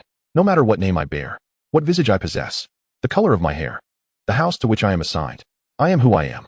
Whether a cat, a fox, or a dog, I am who I am. The joyful me, the clever me, the socially anxious me, the friend-seeking me, the timid me, and at times, the remarkably brave me. I am the black-haired, dark-eyed individual of Chinese descent. I am the passionate healer. I am the witch with magical prowess. I am Evelyn Crouch. I embrace this version of myself. I accept who I am. Regardless, I remain me. With a grin, I uncorked the glass vial and downed the potion in a single, decisive gulp. Thunder roared. The pain surged, pain potent enough to resurrect memories of a near-death experience from a past life. Amidst the agony, my heartbeat seemed louder than the thunder above, and as I opened my mouth, it felt as though I were howling in anguish, yet no sound emerged. As if I were once more sprawled in a pool of blood. The external world faded into chaos, leaving only my sensations and my heartbeat. Amidst the all-consuming torment, I struggled to maintain my clarity. I am. It hurts. I need. Pain. In a daze, I seemed to return to that fateful day of nightmares. Just before losing consciousness, a weary voice of reason within my mind urged me to awaken. You must run. You should flee immediately. No, I countered with great difficulty. I must protect everyone. Thunder rumbled, and my world spun. The icy raindrops drenched every hair on my body. I gazed up, dazed, feeling as though I were the sole being in existence. Something rolled down to my feet. I looked down to find a small, familiar stick. What is this? Instinctively, I leaned forward and sniffed it. Sniffing, I opened my mouth, puzzled, and uttered a sound that came out as a bark. A woof, woof, woof, woof, woof, woof, woof. My confused thoughts transformed into a cacophony of barks, and I began to leap and twirl in place, my forepaws pounding against the ground, splashing water all around me. Did I succeed? Have I succeeded? It felt as though I had triumphed. In the rain, I opened my mouth wide and let out a resounding bark into the endless curtain of rain. Woof-a-woo-a-woo. I did it. I picked up my wand that had fallen to the ground and skidded toward the blurred outline of the castle on all fours. As I ran, I felt my once clumsy limbs gaining strength, and I envisioned my current form, eagerly yearning to find a mirror to behold my new appearance. What would I look like? What would I be like? Will I still be as adorable and endearing as I once was in human form? I pondered as I made my way around. ultimately arriving at the castle's grand entrance. Transforming into an animal, I realized I had significantly shrunk in stature. Lifting my gaze towards the castle door, which now appeared to tower above me, I leaned my body against it and exerted considerable force to push inward. Humph! With all my might. I felt as though I were expending the strength I once used to help patients lift their legs during surgery, exhausting myself until my forepaws nearly pointed skyward. Managing to create a mere crack in the door, I squeezed through the small opening. By this time, it was curfew, and the castle lay in hushed silence. Standing at the entrance of the vast hall, now magnified in size, I noticed water still dripping from my soaked body, prompting an involuntary little sneeze. Oh, I must take a warm bath upon my return. I twitched my nose, suddenly catching a whiff of a very familiar scent. Upon leaving the downpour and entering the interior, the aroma intensified remarkably. I felt as though I could hear countless whispers, the distant conversations of phantoms in shadowy corners, the murmurs of paintings, the footsteps of nocturnal students, and the shallow breaths nearby. A medley of scents enveloped me, the lingering aroma of the evening meal, the remnants of an unknown studentess perfume, the musty scent of aged parchment, and tap, tap, tap. I set forth on my four paws, cautiously approaching a shadowy corner in the darkness. It was the starting point of my nocturnal adventures from months prior. On a bench to the west of the staircase, a slender shadow awaited in silence. As I approached the shadow, I left behind a trail of damp, muddy paw prints, my body still dripping. The shadow remained silent. I raised my head, striving to discern its features, my tail wagging involuntarily, splattering droplets around. It stirred. With a rustle, the shadow extended a hand. It was a warm, dry hand that, at the behest of its owner, gently and slowly rested upon my head, tenderly ruffling my fur. Instinctively, I nudged my forehead against the warm palm. And once was not enough, I affectionately nuzzled it again. Evelyn, he called my name. Upon hearing that familiar voice, my tail wagged with renewed vigor. He had been waiting here for me tonight, to witness this triumphant moment, had he not? Ecstatic, I shook my fur, the animal instincts within me dominating my mind. After the large droplets splashed everywhere, I suddenly exerted force with my hind legs, lifted my front legs, and lunged forward. Woof! Hurry! Pet me, hug me, shake my paw. And tell me I'm the best, the very best little dog. The author has a word to say. Snape, drenched and muddied by the little dog's exuberance. Chapter 36. Snape nearly toppled backward as I lunged at him. Struggling, he used his arms to brace against my advance, grasping my front paws and admonishing softly, "Calm down." I supported myself on my hind legs, my front paws in his grip, exposing my soft belly, confusion swirling within me. "Why? I'm not excited," I protested. "I'm just so happy." My tail continued to wag vigorously, and I grinned widely, my expression a semblance of a smile. Clink. Oh, my wand, which I had been holding in my mouth, had fallen. Snape sighed deeply, droplets from my splash adorning his face. In the dim light, I could barely discern his features, only catching the glimmer of water droplets and hearing his voice. "Can you transform back into your human form?" "Human?" I tilted my head, pondering. "Oh, right. I must try to regain my human shape. Being permanently stuck in animal form would be a catastrophe." Though influenced by some animal instincts, my intellect remained intact. I wiggled my front paws, signaling Snape to release me. Once he complied, I stood on all fours, recalling the method to revert to my human form. I vividly imagined my human likeness in my mind. Spinning in place, my bones and flesh instantly recombined, the distinct scents and sounds receding, as I felt my clever mind reclaim its dominance. Upon reopening my eyes, I inhaled deeply, only to be interrupted by a sneeze. Achoo! I wiped my face with the back of my hand, realizing it was wet, my face damp, and every part of me was soaked. Water droplets dripped from the hem of my robe, forming a small puddle at my feet. As I opened my mouth to speak, a sudden wave of itching overcame me, leading to a succession of rapid sneezes. Achoo! Achoo! Achoo! This barrage of sneezes left me dizzy, my nose tingling. Snape waved his wand, muttering an incantation, and I soon felt a warmth enveloping me, wisps of moisture dissipating from my form. Gradually, I felt myself drying off, though my clothes and skin remained somewhat damp. I smiled gratefully at Snape, a few water droplets still trickling down my face, but I no longer cared. I had succeeded. Snape wiped the water from his face with his sleeve, remarking, "I witnessed that, but I didn't see it." I retorted, "Snape." I took a step closer, still damp, and eagerly asked, "Now tell me, what does my animagus form truly look like?" Snape pursed his lips, exhaling a slow sigh as he glanced down, reminding me, "Your wand." Following his gaze, I spotted my wand, which I had dropped, rolling away to the side of the bench. I quickly crouched down, stretching my arm to reach it. As I grasped the wand, an odd sensation washed over me, as if something were missing. What was lacking? Straightening up, I wiped my wand with my already dirty, damp robe, then looked expectantly at Snape. With a serious expression, he succinctly described, "You are a dog, a golden dog. Quite similar in color to your hair." I twirled a lock of my hair around my finger, imagining, and what else? Am I large or small? What features do I possess? What breed am I? Your size is not large, yet not small. You appear to be a young medium-sized dog. Snape gestured to indicate its height, noting that there were no particularly distinctive features. Your ears hang down, you have brown eyes. And your coat is a mix of gold and white, with a rather large tail. Pausing, he assessed, "I believe you are a border collie." I gasped in astonishment. A border collie? I am a border collie. I leaped up, ecstatic. I am the smartest dog ever. Snape retorted, "From your recent behavior." I didn't observe that.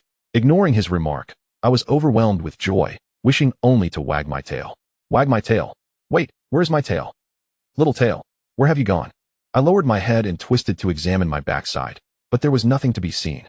Like a foolish Shiba Inu, I began to chase my own tail in circles, desperately searching for my companion of 12 years. Little tail, where are you, my little tail? Snape stood still, observing my frantic spinning, and after a futile search, I looked up in shock, noticing his expression appeared oddly serious. "What are you searching for?" he inquired. I gasped for breath, my mind racing without much thought, and blurted out, "My tail is missing." Without needing further questions from Snape, I clenched my fists and solemnly declared, "I must tell you a secret I've never shared with anyone. Only my parents, Dumbledore, and Professor McGonagall know." Severus Snape inclined his head slightly, remaining silent, evidently awaiting my continuation. I was born with a tail?" Snape maintained his unusually grave expression, furrowing his brow so intensely that it formed a pronounced crease. His dark eyes fixated on me without a blink. I sensed he was clenching his jaw tightly, as his muscles quivered faintly. The revelation I had just shared seemed truly astonishing. "Do not fear. I must not be an evil creature. Please do not fear. Dumbledore has shown me that I am a naturally incomplete animagus, and only by successfully transforming into a complete animagus can I retract my tail. Therefore, since my enrollment, I have been studying animagus transformation under Professor McGonagall." Snape emitted a brief hum. I reached back to touch my empty backside, feeling somewhat embarrassed as I continued. "This means that until I achieve successful transformation, I have always had a tail. I call it Little Tail, and I usually conceal it with an invisibility charm, so no one could see it. Now that I have successfully transformed, my little tail should have retracted, making me as normal as everyone else. Hence, I can share this with you, and later with Lily." As I spoke, a hint of regret washed over me. Given the chance, I would have loved for both you and Lily to touch my little tail. It felt marvelous. My mother always praised it. I was fond of my little tail. Having explained myself, I gazed intently at Snape, eagerly anticipating his next reaction. Yet, he appeared rather nonchalant. He resembled a monk who had suddenly awakened from deep contemplation. Blinking slowly before uttering in a subtly altered tone, "I see." "What do you mean, I see?" I inquired. Snape reverted to his previous tone, "Nothing. I was merely pondering why there were peculiar hairs in the cauldron of the person seated behind you during potions class." I confessed with a hint of remorse, "I'm sorry. I always feel so joyful during potions class that my tail wags incessantly, causing the person behind me to be rather unfortunate." "You need not apologize to me," Snape replied. "Now that you have successfully transformed and your tail troubles are behind you, it is time for you to return to sleep." I tugged at my damp clothing, not wishing to linger outdoors, and nodded. "I shall seek out Professor McGonagall, then return for a warm bath and sleep." Snape had likely grown accustomed to my penchant for using repetitive phrases in a somewhat childish manner. He waved a hand dismissively and turned to leave. As he began to walk away, a thought struck me. I suddenly stepped forward, my damp shoes making squelching sounds. "Severus," I called to him, and when he turned back, I could not help but beam a genuine smile. "Thank you for waiting for me, for brewing potions for me, and for accompanying me to the Forbidden Forest. You are truly wonderful." In the dimly lit hall, he turned to face me, waiting for me to voice the unspoken half of my sentiment. I swallowed the remaining words in English, still smiling but feeling slightly bashful. Gratitude and overwhelming affection swelled within me. As if they were about to burst forth, I longed to express my heartfelt thanks and admiration for him. I wished to tell him that he was an exceptionally kind person, a remarkable friend, and that I was genuinely delighted to have met him, yearning to continue nurturing our friendship. I yearned to use many particulars. Yet, my reason reminded me that articulating such sentiments in my usual direct manner would inevitably lead to misunderstandings. Ultimately, I simply smiled and said to him in Chinese, "I truly like you."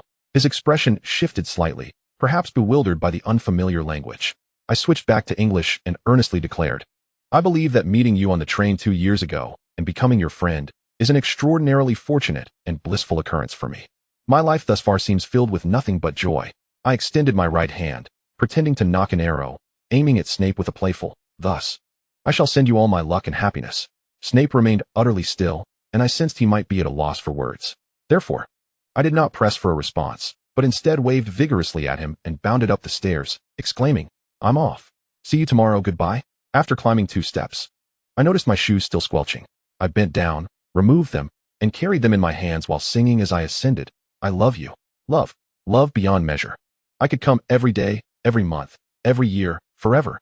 I envisioned transforming into a playful creature to knock on Professor McGonagall's office door, intending to surprise her.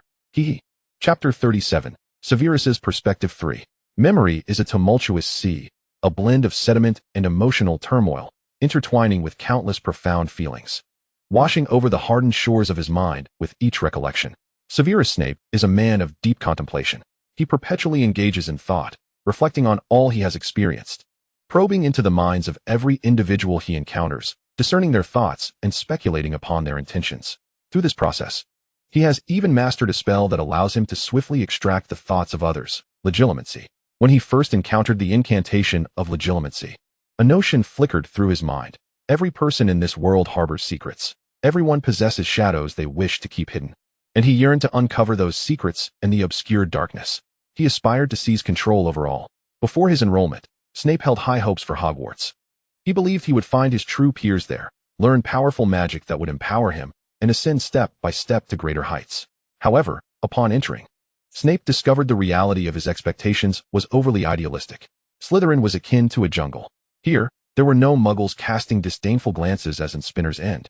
Nor was he deprived of food or warmth. He could enjoy restful slumber in a cozy dormitory, dressed in identical robes as his peers. Yet, the inhabitants still revered strength and lineage, continuing to overlook him. Those of pure blood naturally had access to greater resources. They had been steeped in magic from a young age, possessing wealth and connections that enabled them to accomplish feats beyond his reach, with starting points that would require Snape years of arduous effort to attain. With no alternatives, Snape understood he must grow stronger, strong enough to compel others to forget his origins and his humble beginnings. He remained quietly observant in Slytherin, eavesdropping on conversations to gather fragmented but connectable information. He adeptly engaged with his pureblood classmates, striving to leave a favorable impression while extracting more information from them, even reaping certain benefits that slipped through their fingers. In Slytherin, Snape successfully forged friendships. Avery and Mulciber, his roommates, proved to be valuable connections. Avery hailed from pure blood, his family well off. Through his hints, Snape learned that his father had ties to Voldemort. Meanwhile, Mulciber was somewhat eccentric, reveling in the study of dark magic, unabashedly discussing the unforgivable curses in the dormitory and common room. Snape was not naive enough to reveal his own research, but he occasionally engaged in discussions with Mulciber, recognizing that sometimes learning requires the insights of others. In truth, Snape held a low opinion of Avery and Mulciber. Aside from their lineage, Avery was utterly lacking. He was foolish, arrogant, and cruel, speaking without thought and shrinking back when it truly mattered. Snape believed such a person would ultimately achieve little. Mulciber has little to boast about regarding his lineage. He is not as foolish as Avery, but only marginally better. Still far from intelligent, a distance akin to traversing the Antarctic on foot. His cruelty is more conspicuous, evident in his discussions with Snape about the possibility of using the Imperius Curse to control all muggles, thereby reverting society to a state of slavery. Snape considered it an affront to his intellect to engage seriously with such a question. Yet, it was these two individuals, whom he deemed utterly foolish, who first discerned the subtle stirrings of emotion within Snape. "Hey, Severus," Avery inquired with a smile after a flying lesson, "has Barty taken a liking to you?" Snape shook his head, asserting, "We are merely friends." Such a statement was rather distant. She was a charming and vivacious pureblood girl, the daughter of the head of the Department of Magical Law Enforcement. Did he not harbor any feelings for her? Avery continued to encourage him. If you truly win her over, the advantages would be immense. Mulciber chimed in as well. "I say, Severus, it is quite clever of you to cultivate a rapport with her. I've heard that old Crouch has a good chance of becoming the next Minister of Magic. But his temperament is notoriously vile and obstinate. Many wish to ingratiate themselves with him, but find no avenue. What sort of charm did you employ to make his daughter so fond of you?" Snape merely smiled blandly, the mirth not reaching his eyes. "I employed no tricks. It was merely a fortuitous acquaintance. Perhaps she finds our conversations engaging." He did not deny Evelyn's affection for him. Allowing Slytherins to believe such a notion would serve him well. This perception might instill a measure of caution in them and subtly elevate his status. Snape would exploit any advantage available to him, even the purest form of friendship he currently possessed. He certainly did not consider that a pure-blood girl like Evelyn, who seemed to have everything, could ever genuinely like him. It was true that she had befriended him and admired him. But this was not because Severus Snape was a brilliant and affable individual. Rather, it was solely due to Evelyn Crouch's inherent kindness and naive exuberance. She was so compassionate, so loyal, that upon inadvertently witnessing him besieged by Potter and Black, she chose to rush in alone, recklessly coming to his aid. This was not the first time Snape had clashed with Potter and his companions. Their confrontations had been reciprocal in the past, and Snape did not believe he had ever gained any advantage from them. This time, however, he had let his guard down, allowing Potter and Black to exploit his moment of vulnerability. That day was nearing curfew, and he had lingered too long in the library. As he departed, the surrounding silence lulled him into a false sense of security. He relaxed his vigilance, pondering a question that could lead to further contemplation, gradually preparing to return to the dormitory. It was at this moment that the unexpected occurred. Potter and Black burst forth, targeting Snape as they simultaneously shouted, "Tarantaligra! Denny's Maximus!" These were two rather juvenile prank spells, simple, yet somewhat effective. Tarantaligra caused his body to lose balance, while Denny's Maximus rendered him incapable of articulating a clear incantation. Upon being struck, a flurry of counterattack strategies flashed through Snape's mind. Were there any spells that did not require clear pronunciation? It seemed not. He could not think of any. Yet, he was acutely aware that in a brawl, one must seize every opportunity. A fleeting weakness could spell disaster, and now, as Potter and Black laughed at him, was a critical opening. Thus, he abandoned the conventional wizarding duel approach and lunged forward, seizing Potter's hair and forcefully slamming his head against the ground. He heard Black's panicked shouts, and a cold smirk crept into Snape's heart. Clearly, the pampered Potter and Black had little experience in physical confrontations, while Snape had witnessed his fair share of real-life skirmishes in Spinner's End. With all his strength, he grappled with Potter, his heart devoid of fear, for he understood he had no retreat. No one would come to his aid. He had only himself, his fists, and his wand. 2 against 1. How disgraceful, he thought. Amidst the struggle, he suddenly heard a girl's voice. It was a high-pitched, furious tone, trembling with rage. And Snape hazily realized he had not heard anyone curse in Hogwarts for quite some time, let alone a girl. This reminded him of Spinner's End, of those men and women hurling sharp invectives in front of the drab courtyards.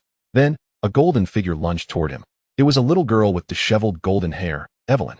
Her face contorted, her eyes wide with ferocity. Snape had seen her like this before, on the train during their first encounter, when she had vehemently countered Potter and Black's remarks about Slytherin. He could hardly believe that this time, Potter and Black were again the targets of her wrath. Evelyn evidently had a plan. She might not have engaged in many fights, but she was no fool. Her first action was to yank Potter's glasses off and toss them far away. It was a remarkably clever response. Snape felt a surge of appreciation. However, her next move sent a chill down his spine. Evelyn seized Potter's arm and, without hesitation, bit down hard. Snape. Black rushed in to intervene, and Snape sensed that he had some interest in Evelyn. Even if not romantically, Black evidently harbored no ill will toward her. He would not wish for Evelyn to engage in such an undignified altercation with his good friend Potter. How can you bite? Let go, let go? You're a witch. How can you bite? Snape mused. Biting? If only Evelyn were a bit more ruthless. She could poke eyes, kick, throw dirt, or pull hair. There were myriad ways to retaliate.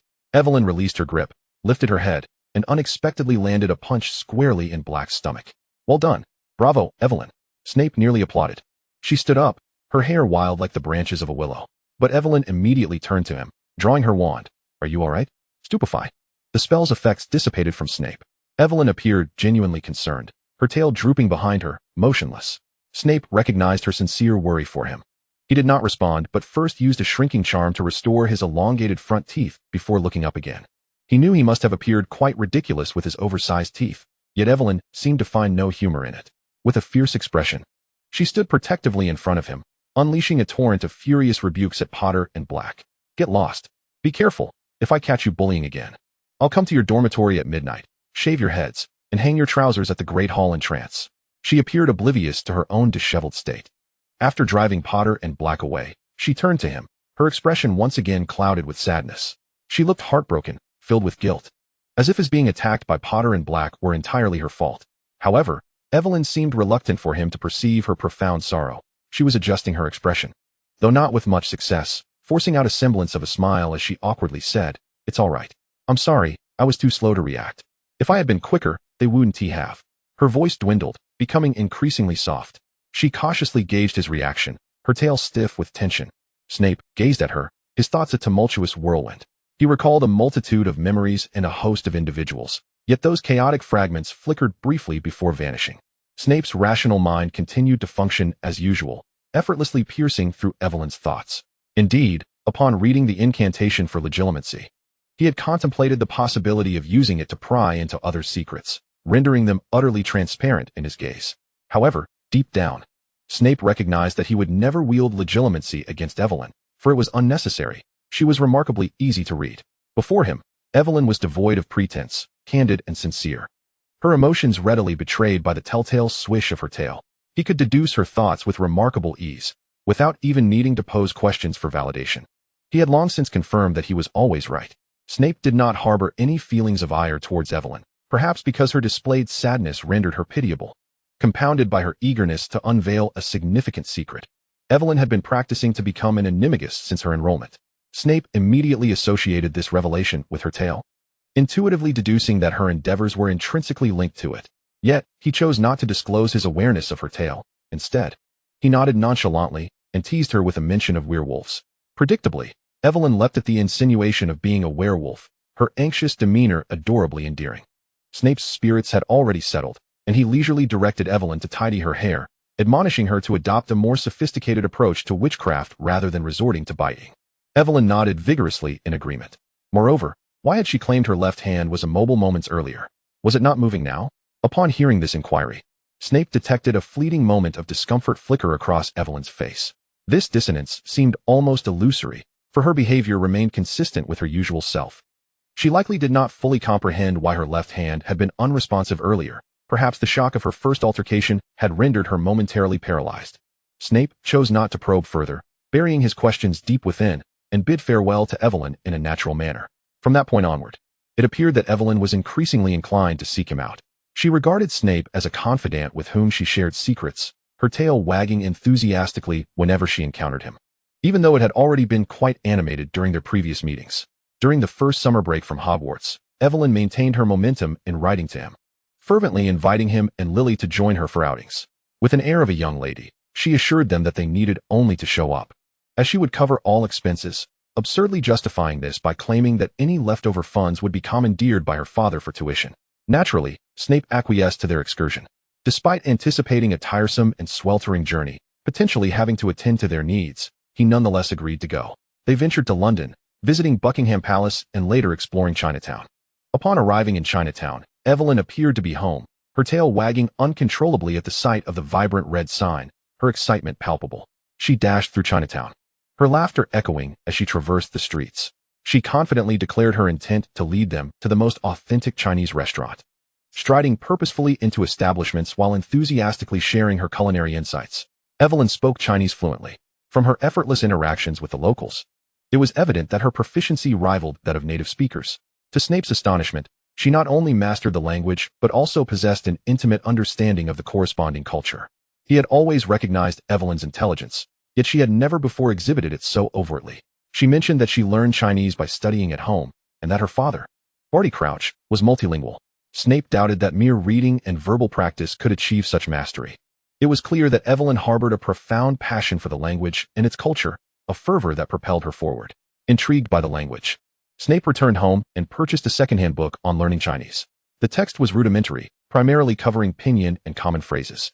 Snape dedicated the entirety of the summer to completing it, subsequently preparing to acquire more advanced texts.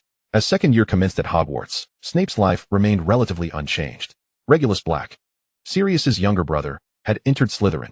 He bore a striking resemblance to his sibling, but possessed a distinctly different temperament. Regulus was a somewhat reserved, obstinate boy with a calculating nature. Upon encountering him, Snape sensed he would not be a troublesome presence, and indeed, Regulus quickly assimilated into Slytherin, reportedly excelling in flying lessons, with a promising chance of joining the Slytherin Quidditch team if he so desired. Evelyn's aspirations to become an animagus were also on the horizon. She informed Snape that Professor McGonagall had instructed her to begin attempting the initial transformation steps. From her expressions and the telltale movements of her tail, Snape discerned her mix of anticipation and anxiety. Indeed, she was quite nervous, and the process of becoming an animagus was undeniably challenging. Due to the effects of the mandrake leaves, Evelyn's condition had not been optimal over the past few months. Initially, when she chewed on a new leaf, she would experience a surge of energy, becoming quite talkative, but soon after, she would succumb to a drowsy haze, involuntarily dozing off during classes. Clearly dissatisfied with her state, she felt compelled to push through despite the difficulties. Snape was more than willing to assist her, lending her his class notes for copying and in response to Evelyn's needs. He began to pay closer attention to his own note-taking. Furthermore, Evelyn exhibited an extraordinary fondness for his notes, for reasons unbeknownst to him. She even claimed his first-year potions textbook, treating it as though it were a treasure of immense value. Evelyn faced numerous failures in her attempts. Yet Snape did not perceive her as destined for continual failure, for he understood that she was not a dim-witted oaf like Goyle or Crabbe. And she was supported by a loving family, professors, and friends. She was a child enveloped in happiness, and she was acutely aware of this, striving to reciprocate the kindness shown to her in her unique manner. On the night of the full moon in February, Evelyn successfully completed the first step of her animagus transformation. They ventured together into the Forbidden Forest, gathering dew to concoct the animagus potion. Snape did not view this excursion as a burden or an imposition. Although he was aware that Evelyn felt indebted to him, his own curiosity regarding animagus was piqued. He had considered the possibility of practicing it himself, yet he believed that, at this juncture, it would serve no purpose for him. Moreover, he had witnessed the extensive efforts Evelyn had invested, leading him to conclude that the timing was not yet ripe. Clearly, Evelyn was quite exhilarated at the prospect of embarking on a nighttime adventure with him. Despite her constant exclamations of "I'm so timid," she frolicked through the Forbidden Forest, her steps lighter than his, singing a beautiful but unfamiliar Chinese song. Snape could discern some of the lyrics. Words like moon, dream, and life resonated with him, but the overall meaning eluded him. Recently, he had neglected his Chinese studies, as he was already inundated with research on dark arts and potion-related materials. He resolved to revisit the Chinese book and devote more time to it. Evelyn readily divulged the location of the room of requirement to him. Fully aware of the secret's significance, yet she generously shared it without hesitation. Severus Snape gradually acclimated to this mode of interaction with Evelyn, as she had enveloped herself in a circle of trust, one where he could surrender fully without apprehension about how he was perceived in her eyes, without harboring doubts regarding her motivations, and without the need for vigilance or defense. This sensation was both foreign and terrifying to him. Snape found himself uncertain as to whether he could bestow complete trust upon Evelyn Crouch, despite having a profound understanding of her nature. Being able to anticipate her actions and discern her thoughts, he remained hesitant. This reluctance was not directed towards Evelyn Crouch herself. He harbored no disdain for her. Rather, he cherished her friendship.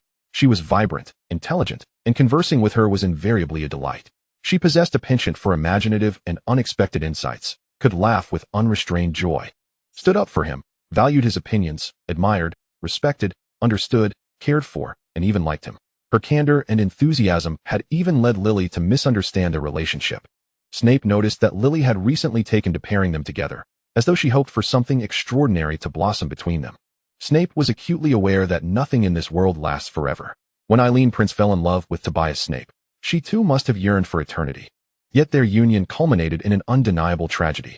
Even the most fervent of affections could be eroded, and the most enchanting of first encounters would gradually lose their ethereal glow, ultimately transforming into the mundane or the regrettable. Snape was reluctant to wager whether Evelyn Crouch would perpetually harbor such kindness and enthusiasm towards him. He held no expectations of humanity and did not believe in the promises of everlasting friendship. He merely hoped. He hoped their camaraderie could endure a while longer. The tempestuous night arrived on the very day their examinations concluded. Evelyn had waited far too long, and Snape too had been anticipating this moment. Instead of remaining in the Slytherin dormitory, he chose an empty classroom with a window, reading while awaiting the moment when lightning would illuminate the sky. Thunder rumbled. The entire classroom was bathed in the brilliance of the lightning, prompting Snape to set his book aside and stride purposefully from the room towards the castle entrance. He knew that the only location Evelyn could choose for her transformation was the grounds. She might seek out Professor McGonagall, but he was certain that Professor McGonagall would not allow her to transform in her office due to the inherent risks. A startled animal form could lead to failure. Moreover, he was well aware of the subtle madness that lay within Evelyn. She would revel in the storm, her Gryffindor spirit urging her to plunge into the torrential rain, completing her final transformation under the might of nature. Arriving in the castle hall, He settled at the designated meeting point from their previous night excursions, waiting in the darkness. Amidst the sound of rain, he breathed quietly. What would Evelyn's animagus form be? His curiosity was soon answered. The castle doors creaked open. Snape turned towards the source of the sound, and illuminated by a flash of lightning, he beheld a drenched creature. It was a golden puppy, no more than a few months old, with droopy ears and bright, sparkling eyes. She resembled exactly what Snape had envisioned, yet she was even more exquisite. Every strand of fur was soaked, dripping water in delicate streams, leaving a trail of paw prints behind her. She lifted her head, a wand clutched in her mouth. Appearing both astute and inquisitive, her nose twitching as she sniffed the air, before raising her tail in his direction. Snape realized he had been discovered, yet he remained motionless. He watched as the golden puppy bounded towards him, seemingly accustomed to moving on four paws without faltering. Snape quickly recognized the absurdity of his concerns. Even if Evelyn's flying skills were lacking, she would not be utterly inept at walking. The golden puppy halted before him, looking up with her tail wagging vigorously, displaying unrestrained joy akin to every previous encounter they had shared. In that moment, Snape's heart softened unexpectedly. He hesitated, yet his uncertainty was swiftly overcome. Compelled by his heart, he slowly and gently raised his hand to rest upon the head of the puppy that adored and trusted him, offering her encouragement and congratulations. Congratulations, Evelyn, he thought, a slight smile gracing his lips, as he had anticipated that her animagus form would indeed be a jubilant and charming golden puppy. Unexpectedly, the wildness of her animagus form proved overwhelming. Evelyn could not maintain her composure. She leaped up affectionately, drenched in water and mud, landing on Snape's thigh. Taken aback by such an enthusiastic assault, Snape nearly lost his balance, barely catching himself on a chair to avoid tumbling headfirst to the ground. He quickly grasped the puppy's front paws, striving to communicate with her. You are human.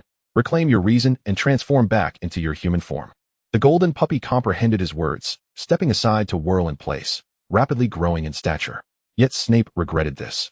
He found himself gazing at the water-drenched girl before him, her clothes clinging to her form and outlining her curves, feeling a pang of embarrassment as he averted his gaze. Evelyn remained blissfully unaware of how she had transformed from a child into a graceful young woman. Her face beamed with joy, but suddenly, she froze. Then, she began to sneeze repeatedly. Snape's initial embarrassment morphed into exasperation. He gestured for Evelyn to retrieve her wand and described her animagus form to her. He had long consulted canine reference books for her, easily identifying her animagus shape as that of a golden border collie, the most intelligent of dog breeds, a perfect match for her. Evelyn was elated. Her previous indecision regarding whether she was a cat or a dog evidently forgotten. Yet amid her excitement, her expression shifted abruptly. Her emotions were as fleeting as the wind. She began to glance over her shoulder, then spun around in circles, exclaiming, My tail! My tail! Where's my tail? Snape bit his lip in response. Oh, her tail. The golden tail that had perplexed him yet intrigued him so. Evelyn appeared unconcerned about maintaining any secrecy. She adopted a serious expression, as though to announce something of great importance. Snape endeavored to maintain a neutral demeanor, striving to remain unfazed as he prepared to hear a secret he had already discerned the moment he first laid eyes on Evelyn. When I was born, I had a tail. Evelyn confessed earnestly, and her earnestness was undeniably endearing. The more solemn she appeared, the more adorable she became. This charm stemmed from her honesty, and from the heart that beat behind her serious facade, one that held genuine regard for him. She shared the entirety of her tail's backstory with unfiltered candor, and indeed, as Snape had surmised, her motivation for practicing to become an animagus was directly linked to that tail. Snape confirmed her account with his own speculations, even recalling the blanket she had woven, which had shed an abundance of fur, an excellent resource for her weaving endeavors. Snape found no objection to this. Upon witnessing his reaction, Evelyn visibly relaxed. She remained damp, a testament to her recent transformation. Severus Snape recalled the series of sneezes she had just emitted, harboring a suspicion that if she continued such antics, she would likely catch a cold by the morrow. Consequently, he admonished her to return and rest. Evelyn cheerfully acquiesced. As Snape turned to depart, he heard the soft, squelching sound of her waterlogged shoes, followed by her calling out to him. Severus. He half-turned, casting his gaze toward the dimly lit girl. Her golden hair clung wetly to her body, presenting a rather disheveled appearance. Yet her smile radiated with the brilliance of a summer sun. Thank you for waiting for me here. Thank you for brewing potions for me. Thank you for accompanying me to the Forbidden Forest. You are truly wonderful. At that moment, Snape's expression softened immensely as he regarded her. He understood her gratitude. He was acutely aware that she cherished his efforts, which was precisely why he felt compelled to assist her and hold her close in his heart. She was remarkable in her own right, and perhaps he ought to express his gratitude for the trust she bestowed upon him. Evelyn bit her lip, appearing somewhat bashful. Although still smiling, her expression bore a hint of shyness and hesitation. Finally, she spoke again, this time in a language that was familiar to her, one she presumed he could not comprehend. She declared, "I truly like you. I really like you." In that instant, Snape realized he understood her. He grasped the shy, tender tone of her voice, as well as the profound sincerity concealed within those seemingly simple words. Evelyn professed, "I truly like you. I feel that meeting you on the train 2 years ago and becoming friends has been an extraordinary stroke of luck, a source of immense happiness. It seems that throughout my life, I have encountered nothing but joyful moments." She continued to smile, radiating genuine happiness and delight. For Evelyn perceived things this way. And even though Snape's mind was racing, both his reason and emotions recognized her sincerity. She had no need to deceive him, nor had she ever done so. She expressed that meeting Severus Snape filled her with joy and good fortune. She said, "I truly like you. Thus, I wish to send all my luck and happiness your way." She extended her hand, playfully mimicking an archer's pose and making a sound of whoosh. Snape felt as though he had been struck by an arrow, his heart pierced with an immense hole that whistled with the turbulent winds. Following this impulsive, shocking display, Evelyn appeared thoroughly satisfied as she skipped away, removing her shoes and humming a tune he had begun to understand. "To you, love, love, love forever. I can love you every day, every month, every year, for eternity. So we love tonight." Her voice gradually faded into the distance. Snape stood rooted in place, his entire being aflame. Damn it, damn it. He had not been caught in the rain. Yet why did he feel as though he were on the verge of fever? It was Evelyn Crouch confessing her feelings to him. Although she was the one declaring her affections, why did his heart race so violently? And why was his face so flushed? Severus Snape stiffly turned and ambled toward the Slytherin common room, like a wandering specter. Chapter 38. After bidding farewell to Snape, I promptly sought out Professor McGonagall. She was, of course, delighted and used a spell to thoroughly dry the dampness from my clothes. I also found a mirror where I could behold my complete animagus form. I was a border collie with golden and white fur, my ears flopping down, my eyes a warm brown, and my coat appearing particularly fluffy, the kind I wished to bury my face in. I wanted to absorb my own essence. Just as I had imagined, my tail was as familiar as ever, beautifully soft and fluffy. I wagged my tail and grinned at Professor McGonagall, who smiled back. "Splendid. Miss Crouch," she praised. "I initially anticipated you might achieve your transformation before graduation, yet you have succeeded at the tender age of 13. You are an exceptionally intelligent and determined child." McGonagall was praising me. She called me smart. Determined. I felt like a little genius. I could hardly contain my excitement as I wagged my tail, envisioning myself parading around Hogwarts, announcing to everyone, "I, Evelyn Crouch, am a brilliant animagus." Of course, I did not return to the dormitory in my dog form, as I feared being accosted by those roughhousing Gryffindor boys. They were rather rough with dogs. I only wanted Lily to pet me. Snape could too. After bidding farewell to Professor McGonagall, I promised her I would not boast about my animagus ability indiscriminately, and I happily returned to my dormitory. My roommates were already packed and preparing for bed. I took a nice hot shower, comfortably nestled into my blankets, deciding to reveal my little secret to Lily on the train the next day. The following morning, I habitually awoke at dawn, groggily reaching for my wand, intending to point it at my heart to recite a spell. However, as I pressed the wand against my chest, I suddenly realized I had successfully transformed. I no longer needed to wake up early every day to recite spells. My sleep was saved. I set down my wand, turned over, and contentedly snuggled under my blanket to continue sleeping. After a couple of hours, I finally got up with Lily, washed up, and headed downstairs for breakfast. Preparing to catch the train home, I deliberately donned a new outfit I had bought with Lily during our summer shopping spree. When I first tried it on, it fit perfectly, but upon wearing it today, I noticed it was slightly shorter than I remembered.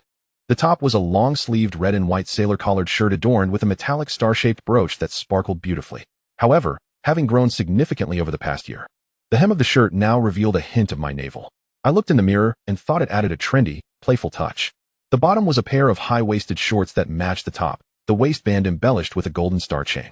The black fabric was of excellent quality, lightweight and breathable, shimmering under the light like a starlit sky, which I adored. Lily and I admired each other in the mirror for quite some time, praising each other's wise choice in this outfit. Lily remarked that my usual style was cute, but this ensemble added a touch of elegance and was convenient for movement. Convenient enough for me to engage in a scuffle at any moment. Of course, the most important aspect was that this outfit did not have a tail hole. I could no longer wear clothes with tail holes. Dressed in my new attire, Lily and I happily made our way to the great hall for breakfast. At the long table, several boys stared wide-eyed at my new look. I felt a flicker of pride. But that pride dissipated when Sirius Black poked his head out and whistled. "Ah, a new outfit, huh?" Sirius asked with a grin. "Why are your shorts so short? Is the Crouch family running low on funds?" I gave him a cold, appraising look, suddenly shifting my expression to a greasy smile and blowing a loud whistle in return. Well, if it isn't young Master Sirius Black." Sirius's smile faltered. I squinted my eyes and playfully retorted, "You truly embody the eternally pure scion of the Black family, exuding such elegance. The lineage of the Blacks is indeed commendable. It is unequivocally authentic." I raised my thumb and thrust it towards him, declaring, one word, "pure." After uttering this, I disregarded Sirius's stiff expression and strode directly to the opposite end of the long table. "Young man, you wish to challenge me? I possess the knowledge of each one of your weaknesses. My restraint stems from kindness, not weakness."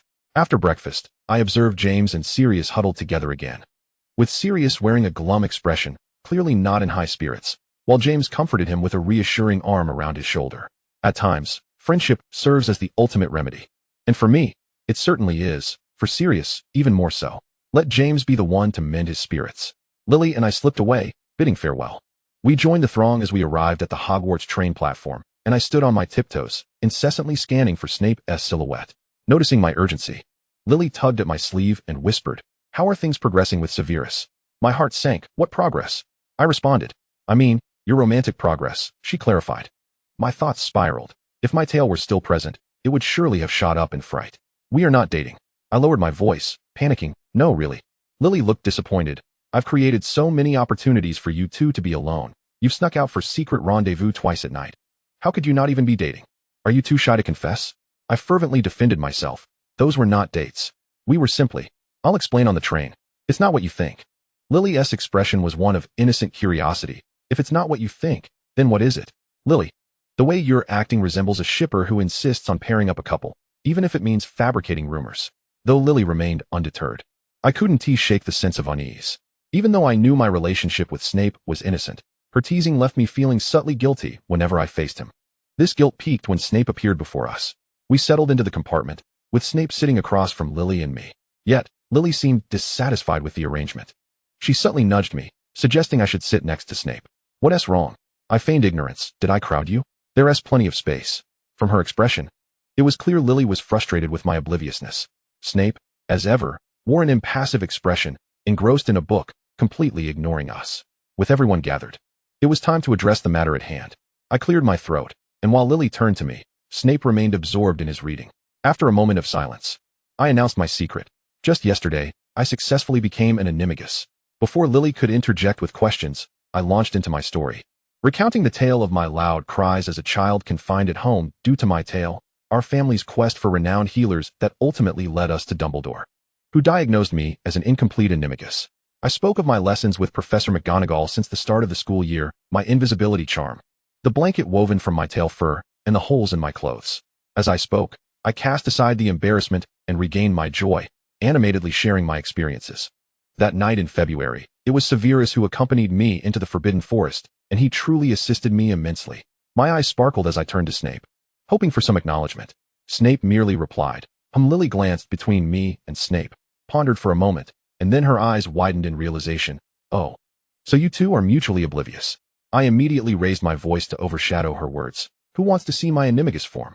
Lily fell silent, watching me with a bemused smile. I felt my cheeks heat under her gaze and buried my head beneath the table. Moments later, a golden border collie hopped onto the chair. Pet the dog, just stop talking." I nestled on Lily's lap, allowing her to pet me.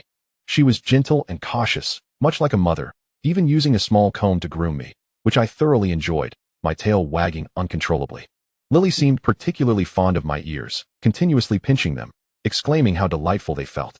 Her words prompted me to wish I could touch my own ears. However, in my dog form, I couldn't use human hands to reach my ears, and upon transforming back, I wouldn't have dog ears. What to do? After much contemplation, an unusual thought struck me. If I could maintain my tail, could I also manifest dog ears? Without hesitation, I patted Lily's hand with my paw, signaling that I wanted to stand. I turned around, leaped down from the chair, and stood on all fours in the aisle, mentally sketching the outline of a human with dog ears. A human form with dog ears, a human form with dog ears. With Lily's startled gasp, I reopened my eyes. Your ears. I raised my hand to touch the top of my head, feeling a warm, fluffy sensation. It was indeed ears, dog ears. I had succeeded. I could now scratch my own ears. I rejoiced, embracing Lily and exchanging high fives, before instinctively turning to Snape. He too set his book aside, gazing at me with a mixture of resignation and curiosity. What is so special about dog ears? I cheerfully replied. The tactile sensation is delightful. Then, suddenly emboldened, I took a step closer to him. Would you like to touch them? I heard Lily emit a fragmented, incredulous sound. I recognized that noise well. In my previous life, I had made even stranger sounds while shipping couples, accompanied by all manner of absurd ramblings. Snape looked at me, and for a brief moment, his thin brow furrowed as he met my gaze, and all the courage I had mustered evaporated in an instant. I felt a pang of fear that he might be angered. I quickly began to formulate words to backtrack, my smile still plastered on my face. After a second of hesitation, I spoke. I was just joking. Snape extended his hand towards me. I was merely joking. His palm was warm, dry, and large, reminiscent of the comforting hand I had felt after last night's storm. He gently pinched the tip of my left ear, gliding his fingertips with just the right amount of pressure before enveloping my ear entirely with his hand, giving it a light rub. I was utterly taken aback. Snape withdrew his hand, resuming his reading with a placid expression. It's acceptable. I muttered. I feel a bit warm. Quite warm. Really? Could we open a window on this train? Silently, I got up to open the window, while Lily writhed in her seat, her excitement akin to a blissful creature indulging in sweets. Lily, could you tone it down a bit? I admonished, settling back down with a serious expression. I raised my hand to stroke my ears for a moment, then transformed back into the border collie, lying on the chair, ready to take a nap. Amidst the rhythmic clattering of the train, I unexpectedly drifted into a peaceful slumber. When I awoke, the compartment was quiet, save for the monotonous rustle of pages turning. I lifted my head, instinctively scratching my ears with my paw, before stretching out in a dog-like manner on the seat. After sitting up again, I wagged my tail and noticed that Lily was inexplicably absent from the compartment. I transformed back into my human form, this time omitting the ears, and lazily inquired of Snape, "Where has Lily gone?" "I don't know. She mentioned wanting to take a stroll," he replied, his gaze still fixed on the book in his hands as we neared London. I shifted in my seat to sit opposite Snape, resting my chin on the table and lifting my eyes slightly to regard his face. Severus, I began. "What do you think of Lily?" Snape spared me a glance from above the pages of his book. "What is it?" I licked my lips, glanced outside the compartment, and whispered. "It seems that Lily has a bit of a misunderstanding about us. She appears to think, well, that we—" Snape withdrew his gaze, continuing to obscure half his face behind the book. "That we what?" "Oh dear, I just feel like the more I say, the more nervous I become. I truly meant no offense. I just don't want to upset you. I wanted to ask." Snape calmly interrupted, "If you don't speak, how can I know whether I will be upset?" "Ah, yes, that's true," I conceded. "Well, I will ask. If you're angry, you can just scold me. I really have no ill intent." Snape set the book down, exasperated. "What exactly do you want to ask?" I immediately blurted out, "Do you like Lily?"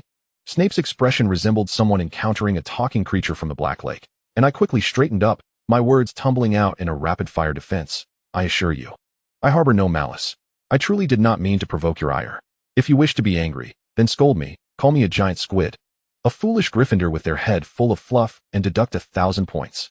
Snape seemed ready to speak, and I hurriedly continued my explanation. "Recently, Lily seems to think we are a couple. She keeps putting us alone together. She wants to matchmake us. I just feel that you know Lily better than I do, and if you like her, I will clarify things with her immediately. Although I have done so many times already." My voice dwindled to a whisper, laden with guilt. I just don't want to make you unhappy." After speaking, I fidgeted with the hem of my shirt, lowering my head to mutter, "And I hope you can freely love the one you desire." Snape remained silent for a long moment, and I dared to glance up, catching a glimpse of the complexity in his expression, which made my heart race. "Say something, even if it's to scold me. Why are you silent? What do you wish to hear from me?" Snape retorted, "Why do you think I must scold you?" I shrank back slightly, because I feel that this question may incite your fury. Snape rolled his eyes and sighed. "You are such a fool. You imbecile. Your brain must be stuffed with dog hair." I curled into myself, always overthinking, never considering anything useful. "If you spent as much energy on your studies, you wouldn't struggle to answer half of the astronomy exam." I clutched my chest. "Oof. That stings more than giant squid." Snape pressed his lips together, appearing both exasperated and furious. "I have no feelings for Lily beyond friendship." He enunciated each word clearly. I looked at him, somewhat surprised. "Really? No, don't force yourself. If you like her, Just admit it. There's no need to feel embarrassed. It's perfectly normal to have feelings for someone. Even Dumbledore has had romances. Snape seemed even more irate. Do you think I'm lying? I quickly retreated. All right, if you say you don't like her, then you don't like her. Snape glared at me as if I had asked the most ridiculous question imaginable. I felt as though, if I were truly a student of Professor Snape in the future, I would now be suspended in the potions office for a century of detention. Oh dear, he looks so fierce now. So, you've always thought I liked Lily? Snape asked. I cautiously explained. Well, it's not that I always thought so. I just speculated there might be a possibility. He suddenly grabbed the book and slammed it down on the table, growling, I don't want to talk to you.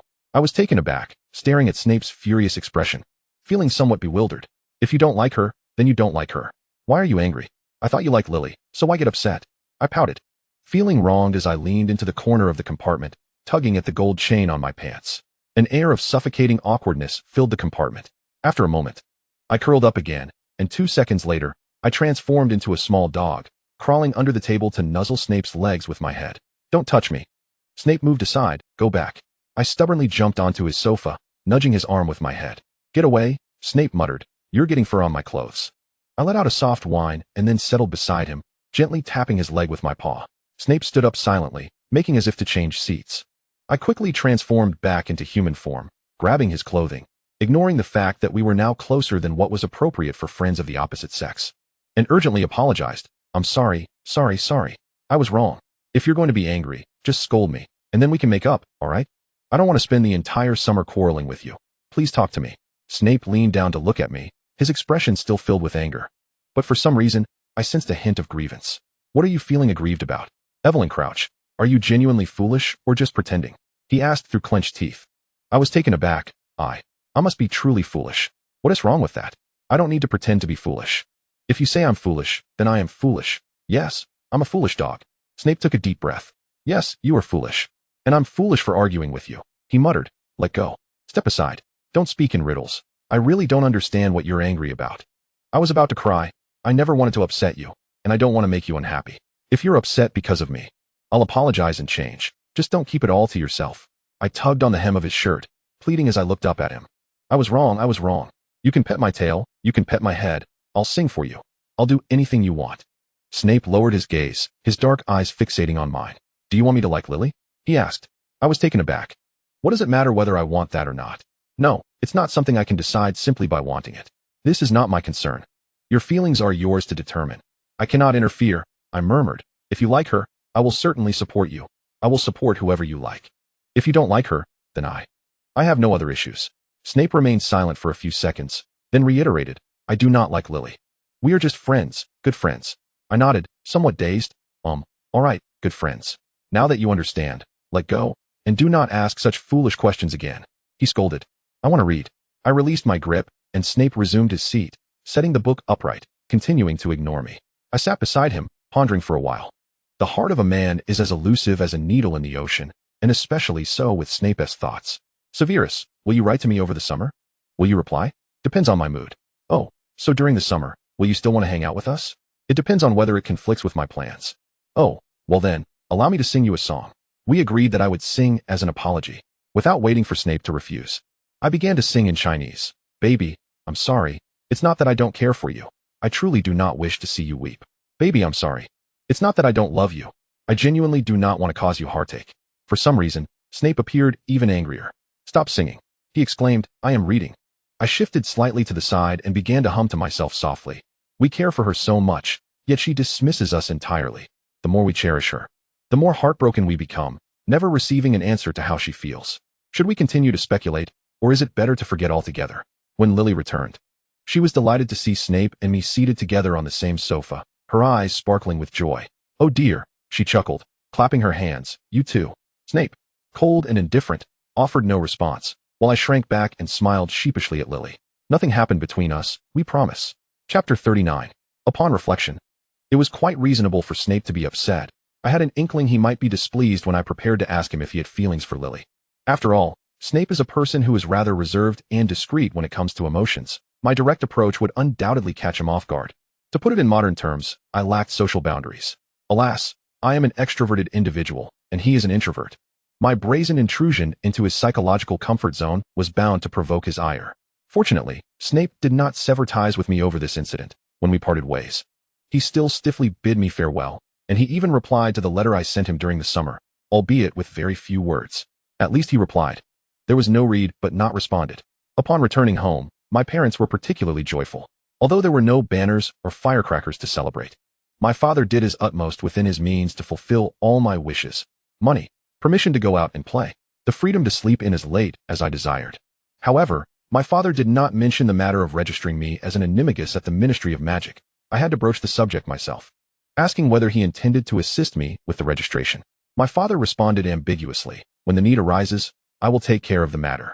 I replied, "Oh, so that means you won't register me?" He clarified, "What I mean is, at the appropriate moment." I said, "All right, I understand. I will keep it a secret. It's no trouble, Dad. If you choose not to register me, it's not like I insist on it." I know my father well. Despite his often stern and serious demeanor, he is, at his core, a Slytherin. Slytherins adhere to rules when it serves their interests and exploit them. Yet they do not allow themselves to be bound by them. If disregarding the rules is more beneficial, a Slytherin will unhesitatingly treat the rules as mere scraps of paper. Naturally, I had no intention of creating trouble by rushing to the Ministry of Magic for my own registration, at least from what I understood of the storyline. Voldemort would soon ignite a full-scale war with the Order of the Phoenix, and remaining an unregistered animagus could provide me with a safety net. This summer proved to be quite enjoyable. Lily and I went out together again, and I was even invited to her home for a meal. The Evans couple were splendid hosts, warmly welcoming me. I could sense their affection for Lily and their curiosity about the magical world. I certainly did not hold back, charming them with my sweet words until they were all smiles. I met Petunia for a brief moment. She appeared taller than both Lily and me, with an elongated face. Not as strikingly beautiful as Lily, perhaps due to her perpetually sour expression. Petunia did not greet me. She merely shot me a sidelong glance when I entered the living room, before angrily grabbing her belongings and storming upstairs, never to return. I suspected she retreated to her room to vent her frustrations, thinking to herself, "Why has Lily brought another witch home? Humph, but she is quite an adorable witch." I bore no ill will towards Petunia and displayed no negative emotions. After all, she lacked the power to confine me to a cupboard. I thoroughly enjoyed my lunch at the Evans household, politely and warmly bidding farewell to Mr. and Mrs. Evans before heading out to play with Lily. "I want to check out the area near Severus's home," I declared. Lily had no objections. She retrieved 2 ladies' bicycles from her garage, explaining that they were gifts from her father for her and Petunia, but since they both attended secondary school, they had ceased riding, leaving the bicycles to gather dust. Today was the perfect opportunity to put them to use. Lily and I cleaned the bicycles, and she offered to teach me how to ride. To my surprise, I hopped on with ease, gripping the handlebars and zooming around her yard. Ding ding ding. I rang the bell, laughing joyfully. It had been ages since I last rode a bicycle. We quickly hit the streets, speeding towards the industrial area where Snape lived. The further we rode, the more I noticed the decline in infrastructure. The clean, well-maintained roads vanished, streetlights disappeared, and trash bins were nowhere to be found. The walls along the street were peeling, adorned with an assortment of crude graffiti, while discarded cans littered the ground. The passers-by we encountered appeared to be in rather poor spirits. Ultimately, we arrived at a modest little public playground. I was quite familiar with such playgrounds, equipped with seesaws, swings, and a slide, basic facilities that sufficed for preschool children's needs. Lily mentioned that Snape's home was nearby. Although she had never been there, it was where they had first met. I parked my bike to the side and dashed towards the playground, exclaiming, "I want to play. I want to play. I absolutely must play." Now that I had grown up, I could only watch enviously as children enjoyed inflatable castles. Heaven knows how much I longed to roll around in a ball pit, to scream in exhilaration as I slid down the slide repeatedly, and to soar into the air on the swings. I cast all thoughts of Snape aside. At this moment, the most important thing to me was to play. What did it matter about psychological age? My physical age was meant for such activities. I dashed up the slide, raising both hands in triumph, and with a whoosh, I slid down. After landing on the ground, I dusted myself off and turned to do it again. Lily watched me with a somewhat incredulous expression. However, she likely soon reassured herself, for after all, Evelyn Crouch's backstory involved being forbidden to play outside as a child, making it quite normal not to have experienced such playground equipment. So, she parked her bike and joined me in play. Sliding down the slide was exhilarating. But after 3 attempts, I felt a pang of discomfort in my backside, as I always landed on it. Thus, I cradled my rear and turned my attention to other equipment. After enjoying a brief session on the seesaw with Lily, I set my sights on the swings. "Do you still remember how to do this?" I excitedly asked Lily. "You know, swinging to the highest point and letting go, swoosh." Lily could hardly contain her laughter. I could do it when I was younger, but I'm not sure if I can now. Well, I'll give it a try. I grasped the metal chains of the swing, pushing off the ground with my legs. If I don't take flight, just call for an ambulance. Lily, actually, there's no need to be so dramatic. It had genuinely been ages since I last swung on a swing. As I swayed back and forth, I joyfully began to sing. Let us row our oars. The little boat pushes through the waves. The sea reflects the beautiful white tower, surrounded by green trees and red walls. With every line I sang, I pushed off the ground with renewed vigor. The little boat gently drifts, as a refreshing breeze blows in from the water. As I sang to the wind, I found myself soaring to the highest point, all under Lily's anxious gaze. I dared not let go. It was prudent to exercise caution.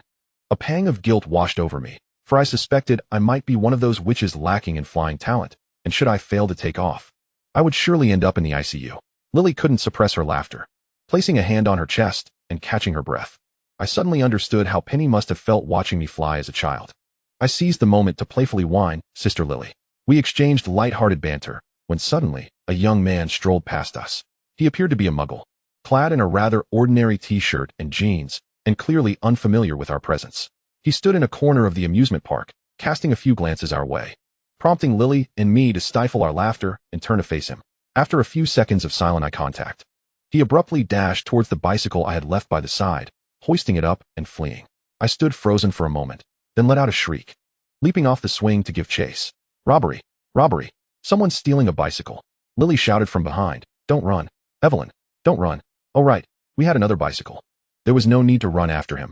We could pursue on wheels. I quickly turned back, kicked the stand away, and hopped onto the remaining bicycle, pedaling furiously to catch up. "Put the bike down. Put the bike down, or I'll unleash my dog on you. I have a dog. I really do." The young thief, evidently skeptical, navigated through various alleys, relying on his familiarity with the area. I realized that I had to slow down while turning the bicycle, lest I be thrown off, which greatly hampered my speed. The young man was no fool. He must have considered riding the bicycle. But our two bikes were designed for young girls, adorned in pink and petite in style. As a grown man, he clearly struggled to ride, opting instead to carry it away. I pedaled with such intensity that sparks seemed to fly from my feet, and through sheer linear acceleration, I finally managed to close the gap between us to a mere meter. Summoning all my strength, I aimed to collide with him, but to my surprise, he suddenly turned and raised his foot to kick my bicycle wheel. Reacting instinctively, I twisted the handlebars to the right, causing myself to stumble and abandon the bike, swiftly drawing the wand I had concealed in my small handbag. Upon seeing my wand, the young man hesitated, a flicker of uncertainty crossing his face. He seemed torn between fleeing and confronting me, but upon realizing I had no assistance behind me, he sneered at me, who stood a head shorter. With determination, I thrust my wand directly toward his eye. How absurd! Did he think so little of me? He was burdened with the bicycle in both hands. What confidence did he have to believe he could overpower me? His first instinct was to evade, and he stumbled backward, losing his balance. Seizing the opportunity, I raised my leg and aimed a kick squarely at the junction of his pelvis. "Aya!" he screamed, dropping the bicycle. I chose not to retrieve it, but instead approached him and landed 2 more kicks. Woof, woof, woof. I began to mimic a dog, drawing closer with a fierce expression. Just the other day, I was bitten by a rabid dog, and today, I shall infect you with rabies. Woof, woof. To enhance the realism, I bared my teeth and pretended to gnaw at the air. "I'm a rabid dog. I'm going mad." "Oh whoa." Faced with my wild and frothy demeanor, the young man turned pale, scrambling away in a panic. Once he vanished from sight, I wiped the transparent drool from the corner of my mouth with the back of my hand and smirked disdainfully. "Ha, challenge me? What storms have I not weathered in my past life?" I glanced at the sky, propped up the 2 bicycles, gripping their handlebars, and with some difficulty, made my way back to the small amusement park. As I walked, I felt a bit disoriented. The nearby buildings appeared drab and confining, and for a moment, I struggled to find my way back. I even suspected that one of the houses I passed might belong to Snape. As I continued, I craned my neck to glimpse the house numbers, only to receive a glare from a man smoking at one of the doorways, which made me refrain from looking around any further. Lily had not left. She was still waiting for me. I spotted her from a distance, and as soon as she saw me, she rushed over, her expression filled with concern as she scanned me from head to toe, gently touching my slightly dusty face. "Are you all right?" "I'm fine," I replied proudly. "I dealt a heavy blow to that guy. Let me tell you what just happened." Lily exhaled in relief, but then suddenly adopted a serious demeanor, her tone stern. "You must not act like that again." I withdrew my neck, muttering, "Oh, we have plenty of bicycles at home. Even if one is stolen, it's just a bicycle. It's not worth more than you. You cannot use magic outside of school." What if that person had really hurt you? I wouldn't have been able to save you. I murmured softly. Okay, I understand. Lily huffed, taking one of the bicycles from my hands, and continued her lecture. You need to wash your face and dust off your clothes when we get back. I bought ice cream from the fridge before you came. You can choose a flavor after we return. Unable to resist, I took a step closer, rubbing against Lily like a real little dog. What are you doing? She asked. I grinned. Hee hee, I like you. Lily couldn't help but laugh, glancing at me and saying, I like you too. Chapter 40. The new school year marks the beginning of our third year. Lily Snape and I had already discussed various changes for the third year through letters over the summer, including new elective courses and Hogsmeade visits. Lily seemed unaware of the newly introduced electives, so Snape and I had each written her lengthy letters to introduce the courses. I felt Snape's explanations were likely more insightful, as my criteria for evaluating courses hinged on their entertainment value rather than their practicality. For instance, I found divination and Muggle studies to be particularly intriguing. Muggle studies needed no elaboration, having lived as a complete Muggle for over 20 years in my previous life. I found it both simple and amusing to take a course to study my own past life. However, in the end, I did not choose Muggle studies. I realized that examining my former self from a wizard's high vantage point might not be a pleasant experience. Ultimately, I opted for divination and ancient runes. Initially, I had intended to select divination and arithmancy, but I ended up dropping arithmancy because my father reviewed my course selection and removed it, insisting I take the more practical ancient runes instead. According to my father, allowing me to take a course in such a trivial subject as divination was already quite generous. Nowadays, which sensible wizard would rely on prophecies or fortune-telling for their livelihood? Only those who were struggling and wished to exploit Muggle money would consider dabbling in divination. Was ancient runes truly useful? I was initially somewhat resistant, as I didn't understand its practical applications. It seemed like it could only allow one to read the tales of Beedle the Bard, which had a modern English version. And I had even read the simplified Chinese edition in my previous life. Why must I study this ancient language? On the train, I vented my grievances to Lily and Snape. After a summer had passed, everyone had grown taller. Snape was visibly taller and thinner, his cheekbones more pronounced, and his overall appearance had undergone subtle changes, gradually shedding the image of a child and aligning more closely with the Severus Snape I had imagined. I had seen Lily during the summer, so I didn't notice any significant changes in her. Long ago, we had already reconciled. I chose divination and ancient runes, while she opted for divination and care of magical creatures. As mentioned in a letter from Snape, he selected care of magical creatures and ancient runes. Each class guarantees that we will always have a companion, and the three of us maintained a remarkably stable equilibrium. After I finished my grievances regarding ancient runes, Snape, who had remained silent since we boarded the carriage, suddenly cleared his throat. Lily and I fell silent, turning our gazes towards him. Snape had rarely engaged in such a preamble before speaking, an action that reminded me of Umbridge. Ancient runes can be directly employed in the crafting of charms and the incantation of ancient magic, he stated. It was once a universally used script in the Nordic regions, derived from the wisdom Odin gleaned while hanging from the world tree in mythology. Lily's eyes lit up in understanding. It's the runic script, isn't it? I've read in some mythological tales that inscribing it upon stones can serve as charms or be used for divination. It took me a moment to catch up, and I finally asked, Your voice has changed? Snape furrowed his brow at me and replied succinctly, Your focus is peculiar. Yes, my voice is beginning to change. His voice was indeed different from before. Previously, the boys in our year sounded like a chorus of yapping puppies, high-pitched and incessant. This was one of the reasons I had tolerated James and his friends. They were still children, constantly squeaking in their childish tones, so why should I bother with them? However, Snape's voice had grown deeper and more resonant, even carrying a hint of nasal resonance. Wow, would he complete this transformation before graduation? Would his voice truly resemble that of Alan Rickman in the films? Could I persuade him to record a few poetry recitals for me? I found myself daydreaming, staring blankly at Snape. Lily nudged me with her elbow, snapping me back to reality. What are you thinking about? She asked, her eyes twinkling with curiosity. I replied honestly. I was wondering what Severus's voice would sound like after the change. Lily, intrigued, inquired, What do you think it will be like?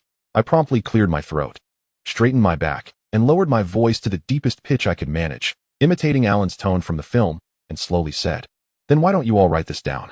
I even mimicked the expression and gaze Snape had during our first potions class, causing Lily to stifle her laughter beside me. I shot her a sideways glance and coldly declared, 5 points from Gryffindor. Lily erupted into laughter. Snape. After the laughter subsided, Lily wiped her eyes and asked, Why did you choose to mimic Severus at such a slow pace? I replied, You ought to address me as Sir or Professor Snape, Evans. Such impoliteness warrants another 5 points deducted from Gryffindor. Lily nearly fell under the table with laughter. Snape sighed in exasperation, rolling his eyes. Your pace is indeed excessively slow, he remarked. However, I must agree on one point. If I were to become the professor for defense against the dark arts, I would deduct all points from someone like Potter. I scoffed. Potter, our illustrious new arrival. Snape, upon realizing that I seemed to be developing an obsession with impersonating the potential future Professor Snape. He abandoned the conversation and buried himself entirely behind a Latin textbook, allowing Lily and me to continue our role-playing banter. Even when we approached the snack cart which to purchase treats, I remained diligent, fully immersed in my portrayal of Professor Snape. In the end, 3 bags of Bertie Bott's every flavor bean sufficed. I leisurely recited my shopping list. Here you go, Hecate. Please give me my change. I felt as though the snack cart witch's patience was wearing thin due to my deliberately languid speech. When I finally indulged in the Bertie Bott's beans, I returned to my usual pace and tone, as I bit into a particularly spicy bean that made me scream in surprise, opening the window to cool off.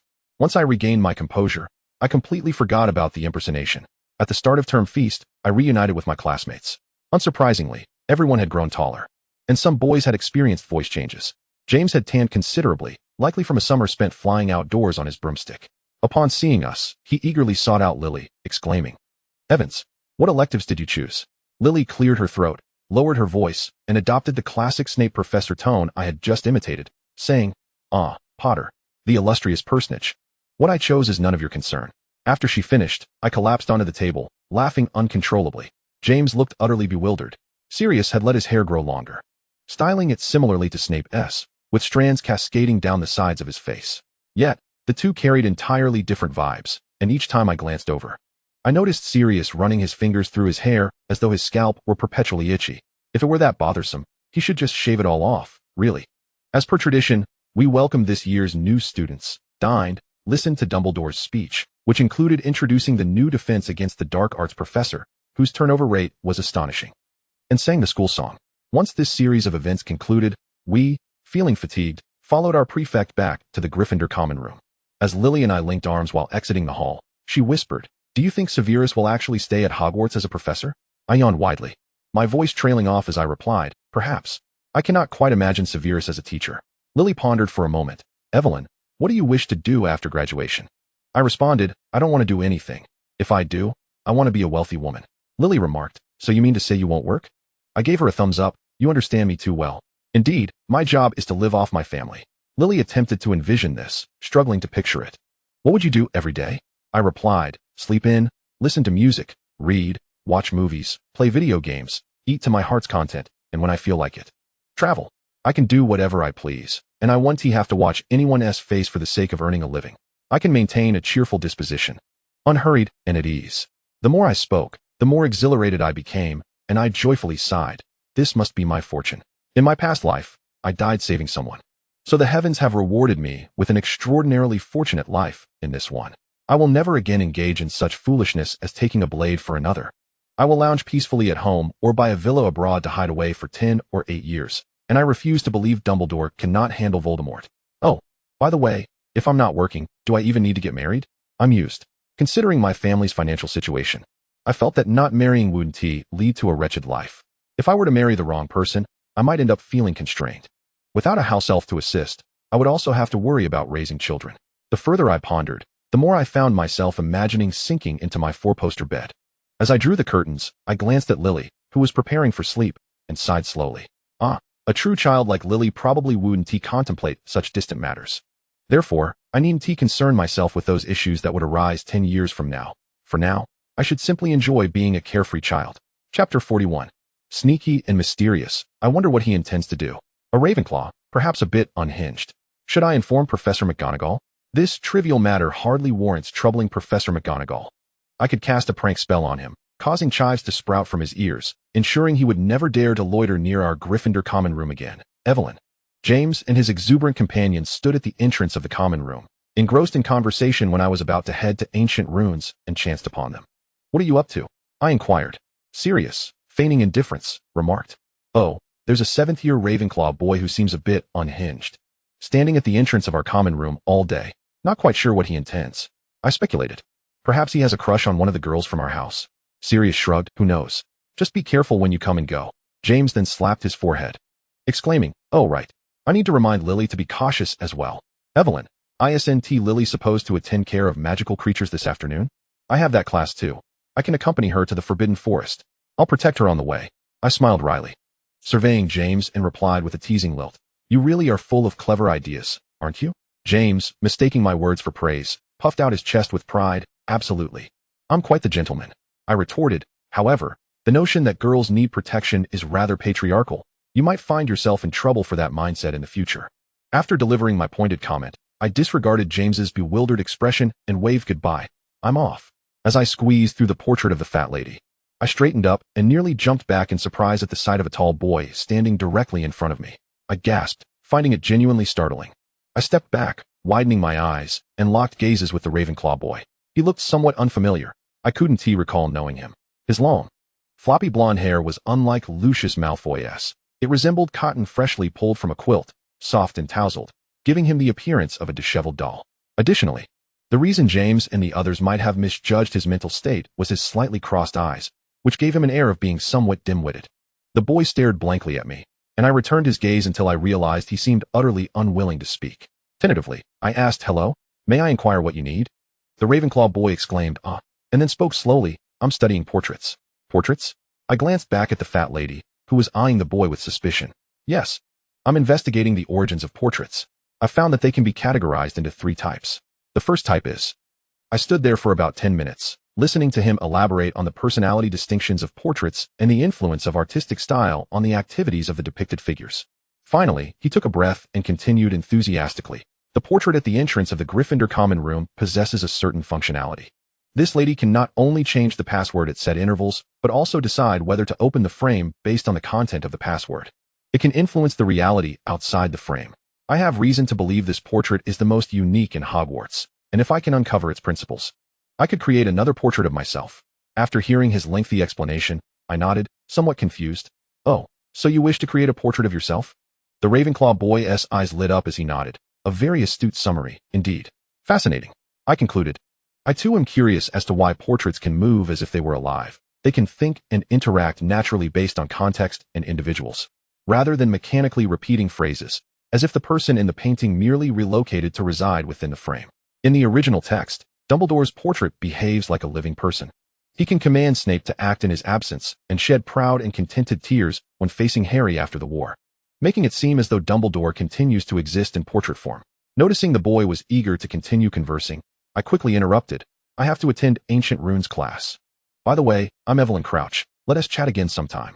I took a couple of steps forward, then suddenly recalled something, turning back to say, you shouldn't linger around the entrance to our common room. It could easily lead to misunderstandings among our house members, who are not as amiable as the Hufflepuffs. Perhaps you should head back. Despite my best efforts to sprint, I arrived at the Ancient Runes classroom just after the bell rang. I repeatedly apologized to the professor, who didn't pursue the matter further and simply urged me to take my seat. I hastily slid into the chair beside Snape. He glanced at me sideways, but said nothing, merely pointing to a page number in the corner of his open textbook, indicating, we'll be covering this section today. I gratefully clasped my hands in appreciation and began rummaging through my bag for my textbook. I pulled out a box of tarot cards, a packet of tea leaves, and absent-mindedly tossed a few pieces of chocolate onto Snape's lap, before finally managing to extract my Ancient Runes textbook and placing it on the table. Shoving the tarot cards and tea leaves back into my bag, Snape pointed to the chocolate on his lap. Aren't you going to take these back? They're for you, I replied. Without a word, Snape collected the chocolates while I began to read my book and take notes. By the time I glanced back, his lap was empty. Eat more high-calorie foods. You need to grow strong. One day, you'll reach 6 feet tall and become an imposing bat. Ancient Runes is a humanities course, and as I flipped through the textbook, I noted that this year we were primarily covering the meanings of runes, basic word formations, and some reading and writing exercises.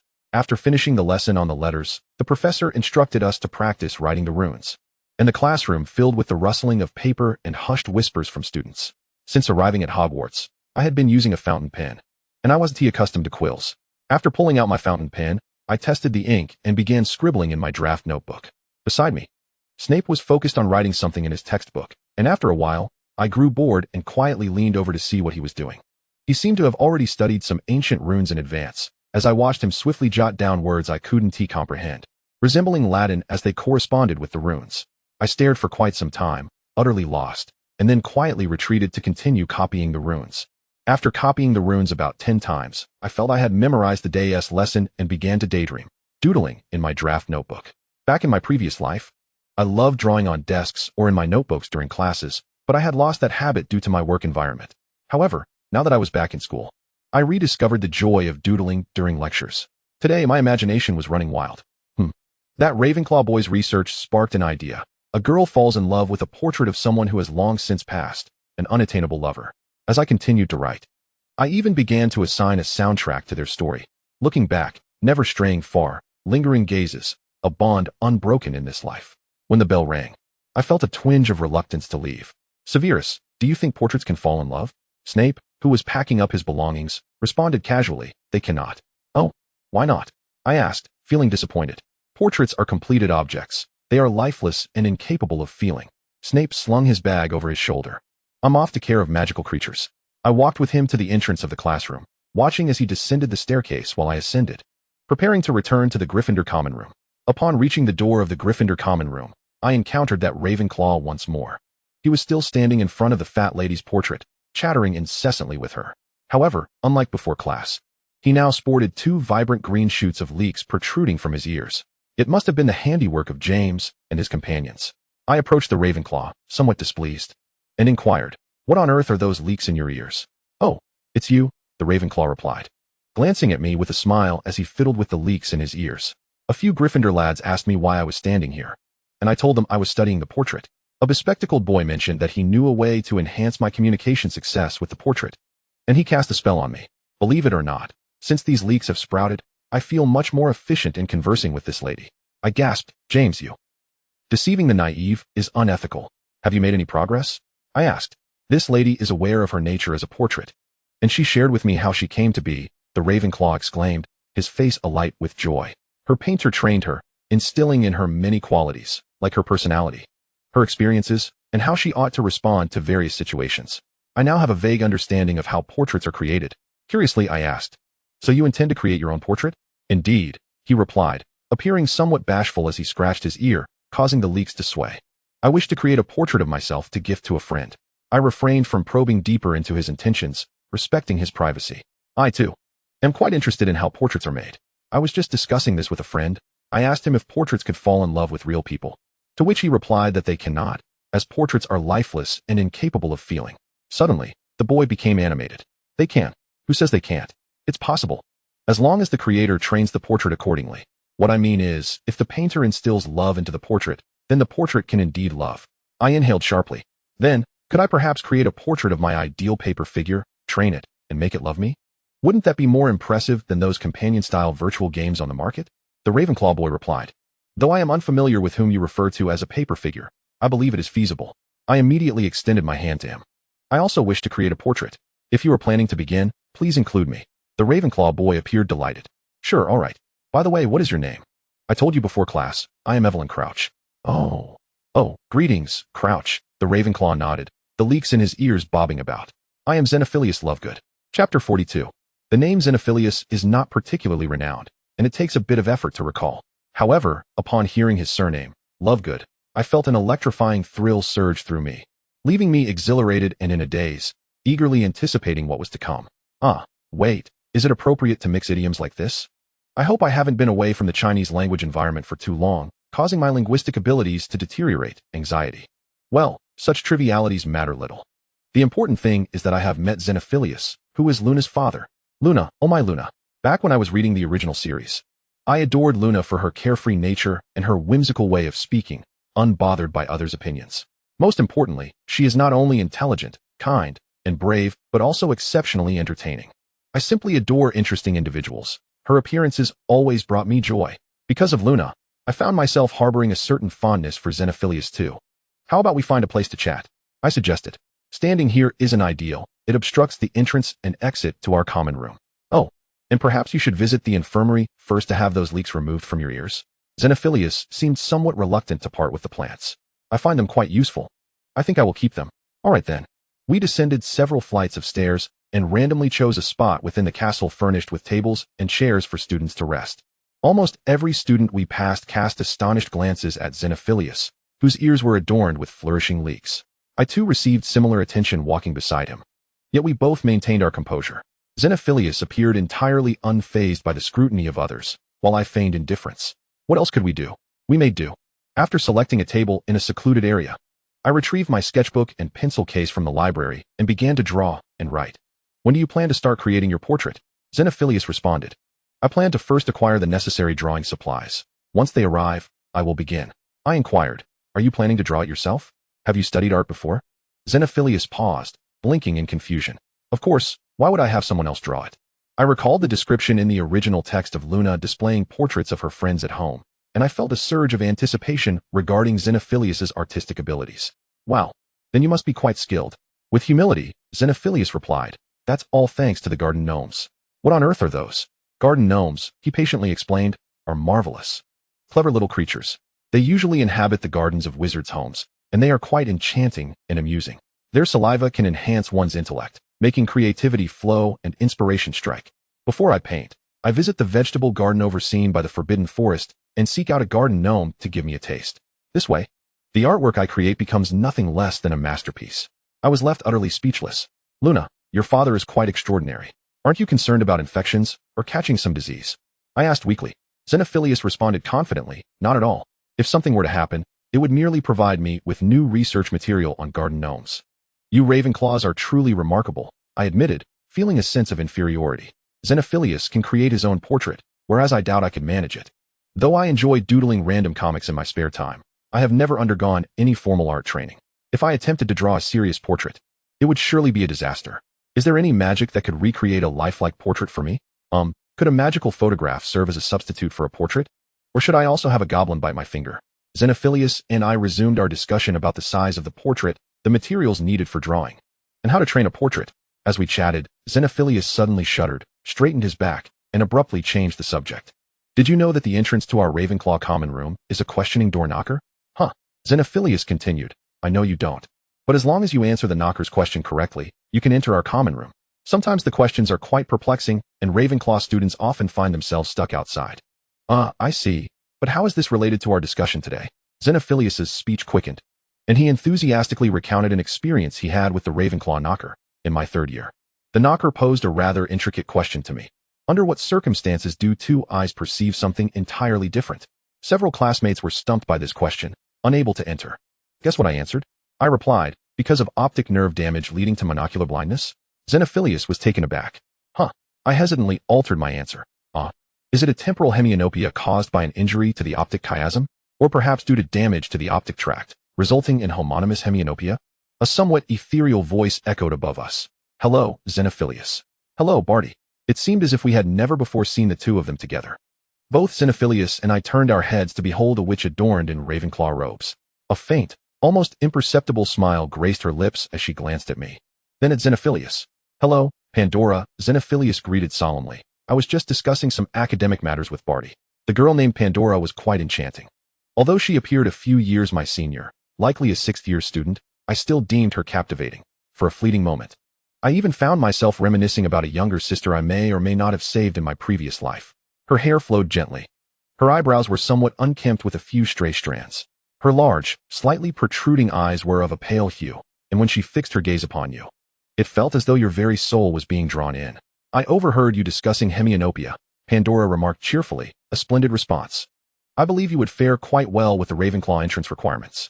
I am Pandora Brennan, a sixth year, she introduced herself. Greetings, I am Evelyn Crouch, I replied, gradually unveiling a foolish grin at the sight of such beauty. Oh, it's just a bit of neurology I remember, I chuckled awkwardly. Ahem. Xenophilius deliberately cleared his throat to draw attention, inquiring earnestly, do you have any classes left, Pandora? No classes for me. I intend to return to the common room, and fortuitously spotted the two of you along the way, Pandora replied. With a nimble leap, Xenophilius declared, I, too, am headed back to the common room. Let us walk together. Farewell, Barty. I waved at both Xenophilius and Pandora, noticing the way his long ears wiggled with delight. Surely, Pandora must be Luna's mother? How lovely she is. Luna must be equally charming. How is your portrait project coming along? At the end of October, in Hogsmeade, Lily, Snape, and I sat around a small wooden table at the Three Broomsticks. Each of us had received a mug of butterbeer from the bar and eagerly took a sip. At my feet lay numerous bags of art supplies. I had purchased a plethora of items, many of which were painting materials. For the past 2 months, I had been learning to paint, seizing every opportunity to practice. I had depicted many individuals, including Lily, my dormmate Mary, and among the boys, Remus and Xenophilius. Naturally, my initial attempts were far from satisfactory. To conceal from Lily that I had portrayed her as a red-haired banshee, I discreetly stashed the artwork in my portfolio after finishing each piece. I am still learning to paint, I admitted, but nothing seems to resemble what I envision. Snape sipped his butterbeer slowly, opting for it cold, and soon, beads of condensation formed on the cup's surface. After a few sips, he languidly licked his upper lip, removing the milk froth that had clung to it, albeit not entirely. Art cannot be rushed. If you wish to produce a portrait that satisfies you within a year, I suggest you hire a professional artist, he advised. Just as I was about to respond, Snape continued as if reading my thoughts. Of course, you could do that. But you haven't, because your intention was never to create a portrait. You merely seek an excuse to learn painting out of boredom. I grinned sheepishly. You've seen right through me. Lily turned to me with a smile. Evelyn adores painting. I can tell. You become especially joyful when it's time to practice. Friends truly do understand me. In my previous life, I was not a professional art student, yet I relished doodling, often lamenting the lack of time and energy to pursue formal artistic education. Now, in this life, having become a pure-blood heiress with little survival pressure, how could I squander this opportunity to learn that which I had missed before? Perhaps after graduation, I could become a professional portrait artist. How delightful that would be. As we awaited our food, I placed my portfolio on the table and displayed my artwork for them to see. Lily tilted her head and flipped through the pages, inevitably encountering numerous depictions of the red-haired banshee, which made her laugh heartily while I shrank back, too bashful to meet her gaze. This one of Remus is quite well done, Lily remarked, pulling out a drawing of him. The features are slightly misaligned, but the expression is captured beautifully. Eagerly, I leaned forward to claim her praise. I shall continue to strive for improvement. Lily then pulled out another drawing. This one depicting a tousled blonde boy. This must be the Ravenclaw you've been working on portraits with? You two seem to be spending a lot of time together lately. I nodded. Yes, his name is Xenophilius Lovegood, a 7th year, graduating this year. Snape was also perusing my drawings and suddenly interjected. I've heard he is quite peculiar. Well, that is not entirely untrue, I admitted, my expression revealing some discomfort. He is indeed rather odd. Xenophilius is not a bad person. He is a good soul, albeit eccentric. Snape lifted his eyes to glance at me. I once heard him deliver a lecture about the crumple-horned snorkack. What is a crumple-horned snorkack? Lily inquired. Oh, he has mentioned it to me 4 or 5 times, along with creatures like the Erumpent and the Flopendo, which I do not quite comprehend. However, I believe Xenophilius has a fascination with conspiracy theories and various unverified magical creatures. Lily giggled. What on earth is a Flopendo? Xenophilius described it as a creature that grows in mistletoe. Difficult to discern whether it is a plant or an animal. Perhaps it is a parasite.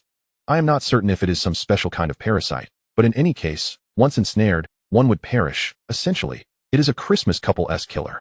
Lily appeared both astonished and amused, her expression frozen between wide-eyed surprise and an upward curl of her lips for a full 10 seconds, before we both burst into laughter.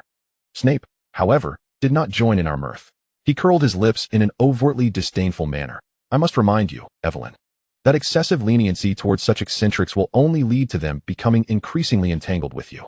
My smile had yet to fade, and I replied lightly, Oh, Xenophilius is merely a bit whimsical. Snape scoffed slightly. You possess a peculiar sympathy for these marginalized individuals. You feel pity for their ostracization, thus extending undue tolerance towards them, thinking it makes you appear exceptionally compassionate. Lovegood is one such case, and so is Remus Lupin. I sipped my butterbeer, remaining silent. Lily, sensing the shift in atmosphere, defended. Severus, why are you saying this? Remus has not been ostracized at all. But he is not quite right, Snape retorted sharply. Remus has periods where he appears dreadful, looking quite unwell. What ailment does he suffer from? Do you not find that he always seems to dodge direct interactions with people? You know he is off, Evelyn, otherwise. Why would you always seek him out to team up with when he is alone? Lily questioned skeptically. Why are you bringing this up, Severus? Weren't we discussing Lovegood? How did we end up talking about Remus? Snape's lips curled downward, his expression tinged with discontent. It was merely a thought inspired by that fellow's portrait. Remus and Potter have been sneaking off for late-night escapades with Black, and who knows what they are up to. It cannot be anything good. As his words settled, a silence enveloped the table for several seconds, with no one daring to speak. Lily evidently believed that Severus's assessment of Lupin and his companions was excessively harsh. Severus remained engulfed in a fury whose origins were unknown to him, while I, merely an unwitting bystander caught in the fray, felt rather awkward. Tentatively, I extended my hand to gather my drawings and asked, if no one wishes to see them, I shall put them away. Severus shot me a cold glare. Are you upset because I am too close to Xenophilius and Remus? I inquired cautiously. Lily blurted out, what is there to be angry about? This only seemed to infuriate Severus further. I struggled to comprehend the source of his ire, but in an effort to placate him swiftly, I began to speak in a manner that suited the occasion. I am merely acquaintances with those two. Remus surely maintains a closer bond with James and Sirius. We are always bickering, so how could I possibly be good friends with Remus? And as for Xenophilius, do you know why he wishes to create a portrait? I paused.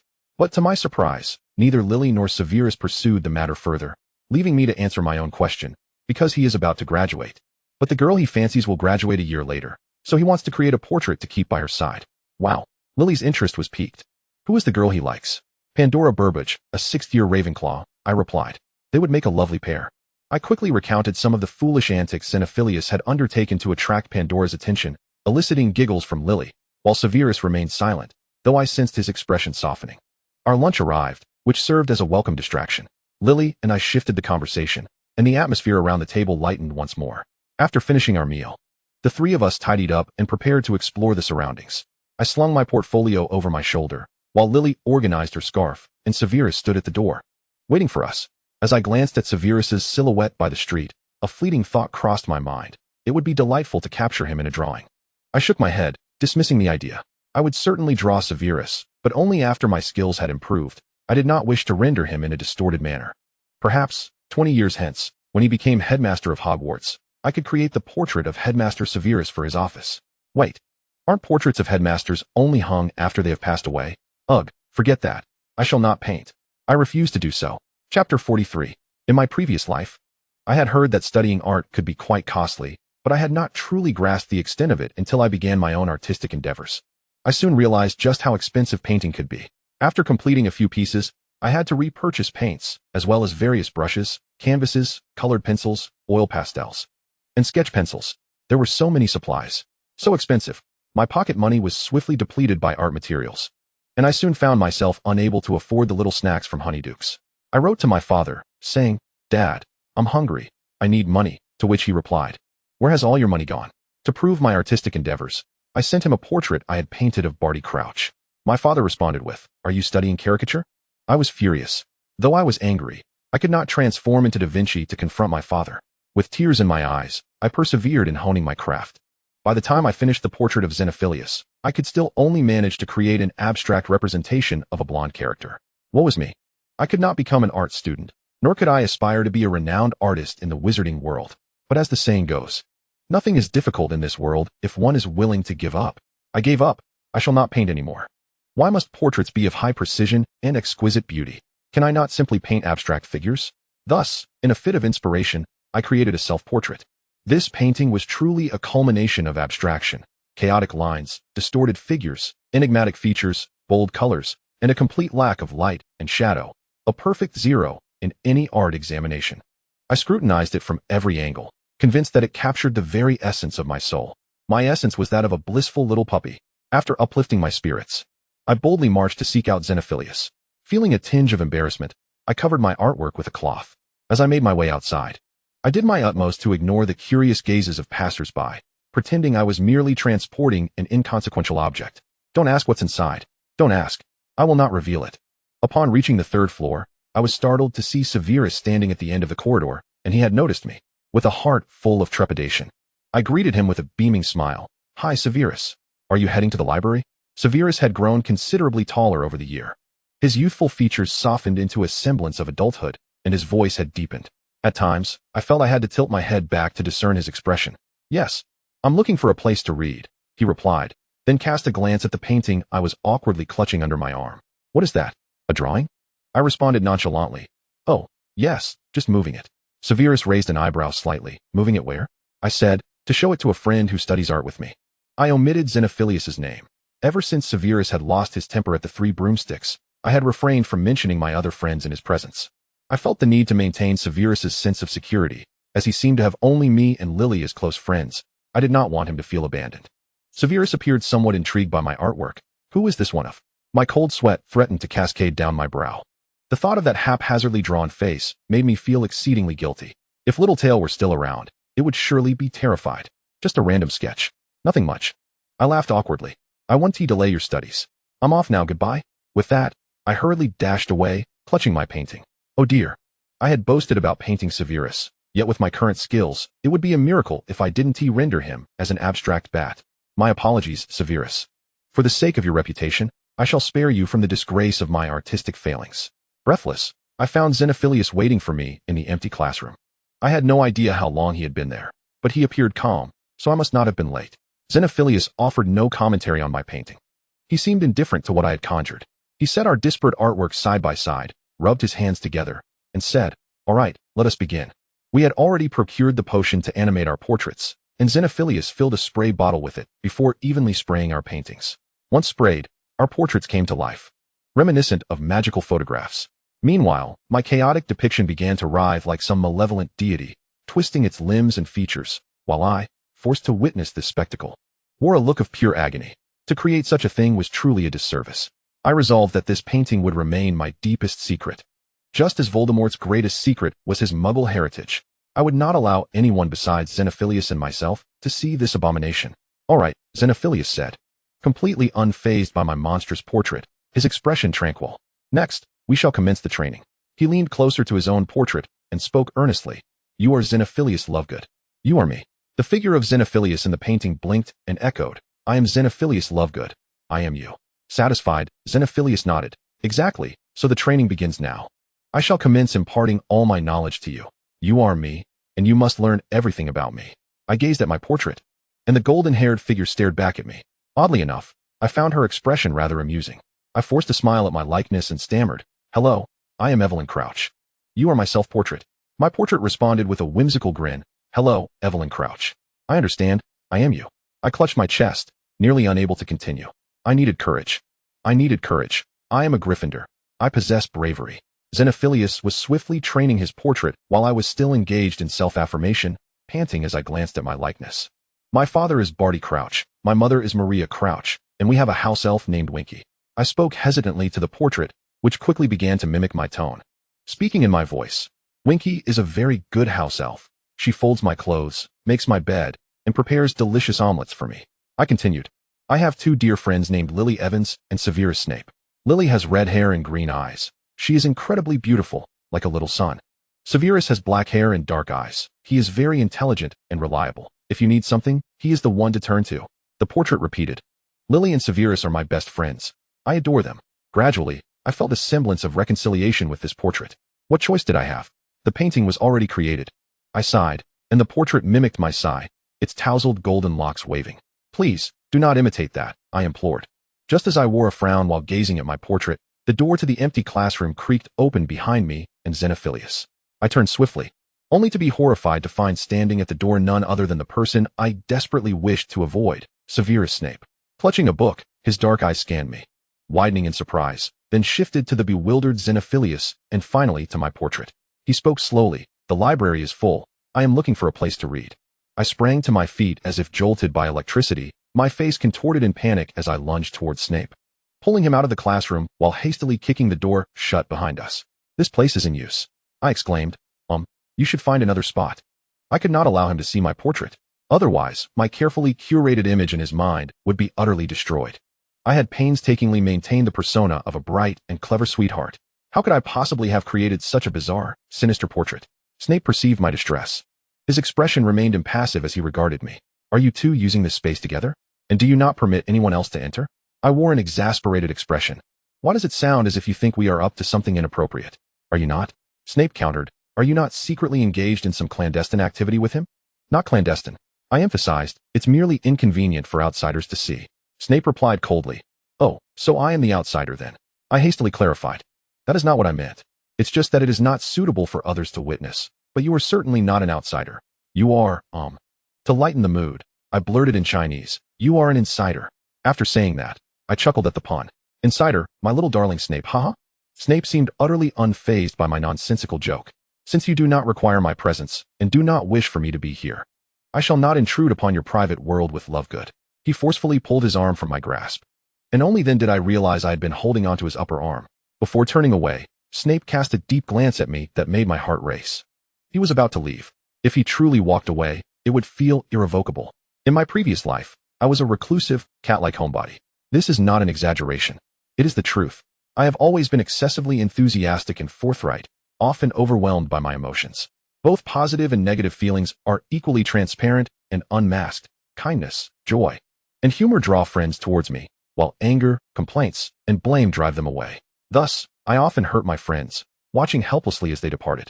Initially, I held back from apologizing, only to regret it later as my pleas fell on deaf ears. Gradually, I began to shy away from social interactions and friendships. I drew a circle around myself, curling up within this safe haven, becoming a secure little cat. Yet I often pondered, if I could refrain from speaking without thought, if I could be more tactful, if I could temper my emotions or abandon the notion of pride and apologize promptly when necessary. Would I not have spared myself much unnecessary anguish? Could I not have retained those who once surrounded me? In that fleeting moment, I thought of nothing. I merely followed my instincts and took a decisive step forward, seizing Snape's arm once more. I would not repeat the same mistake. I would crush every threat to my friendship in its infancy. I do not wish to exclude you. I simply feel embarrassed. There is truly nothing you cannot see. Without waiting for Snape's response, I exerted all my strength, leaving him no room for resistance as I pulled him forcefully into the empty classroom. Xenophilius was still murmuring to his portrait when we entered. He glanced at us and then returned to his quiet mutterings. Snape immediately spotted my portrait, which also recognized him and cheerfully exclaimed, "Hello, I am Evelyn Crouch." I lamented, "This is what I am working on." My portrait corrected, "I am not a thing. I am Evelyn Crouch." I retorted, "Calling someone a thing is an insult." The portrait replied, "All right, I am a thing. Let me perish in despair." Snape stared silently at the abstract painting for a while, his silence causing me anxiety. After a moment, he inquired, "Is this what you have been working on?" "Yes. This is what I produced after a year of painting," I confessed, resigned to the fact that my work was dreadful. "It is truly terrible. I have given up. I simply cannot do it. I am too inept." Snape emitted a brief response. "Oh." The more I spoke, the more disheartened I became. "I want to create a beautiful portrait. I have been practicing diligently, and I do feel I have improved. Yet my progress is painfully slow. I cannot produce that fine, realistic art. I can only create this. I initially intended to paint you a splendid portrait once I could create beautiful works, but I have remained so incompetent." Snape turned to look at me, shifting his arm that I had been holding. I realized and hurriedly released him. I'm sorry." He seemed not to mind my fervent grasp on his arm. Snape cast another glance at the now quiet portrait, cleared his throat, and remarked, "It is indeed not particularly appealing." I exclaimed, "Wah." "Yet," he added, "but it's not so hideous as to be utterly shameful. At least, it's clear at first glance that this is you." I stammered through my tears. "Really? You don't think it's ugly?" Snape replied, "Ugly." Instantly, my tears began to flow. Startled by my rapid onset of tears, Snape sighed, glancing around in mild bewilderment before stiffly stating, "I'm not going to mock you." I crumbled, "But I don't want you to see me like this. Looking so foolish." His voice softened, almost as if he were muttering, "This isn't the first time I've seen such a sight. I've even encountered dogs." I widened my eyes in astonishment. "What is wrong with dogs? Are they shameful?" Snape paused subtly before asserting, "Not shameful." I sniffled a few more times then. Using the back of my hand to wipe my tears, I commanded in a playful tone, "You said it yourself. You mustn't laugh at me, nor consider me embarrassing. What I've drawn is just that. You can see it, but I don't want anyone else to, not even Lily. It's truly humiliating." Snape regarded me with a complex expression, and as my lips turned downward, more tears welled up. "Why aren't you speaking? Please agree with me." Snape pointed towards Xenophilius, who was oblivious to our exchange, "But he has seen it too. Do you not care for his opinion?" I retorted, "Xenophilius has questionable taste. Why should I care about his judgment?" Hearing his name, Xenophilius turned back, bewildered. "Huh?" I quickly responded, "I praised your artistry." Satisfied, Xenophilius turned back with a simple, "Oh." Snape appraised me from head to toe and suddenly burst into laughter. His laughter sent a shiver down my spine. "What are you laughing at? You're not mocking me, are you?" "No," Snape replied. "I was merely contemplating that I have little to occupy my time lately, and I could join you in training your portrait." Chapter 44. To create a portrait that perfectly embodies one's character, even to the extent of serving as a substitute for oneself, requires imparting a multitude of materials to the artwork. Initially, I believed that training my portrait would take just a day or two, but soon I realized it would require a week, then a month, a summer, half a year, and ultimately a year. The components that constitute my being are simply too numerous. I cannot possibly convey them all to the portrait in such a short span of time. The decades of experiences from my past 2 lifetimes, combined with the chaotic and peculiar thoughts swirling in my mind, all contribute to the individual known as Evelyn Crouch, each part indispensable. I must recount the myriad animated series and children's dramas I watched as a child, including Digimon and Blue Cat's mischief.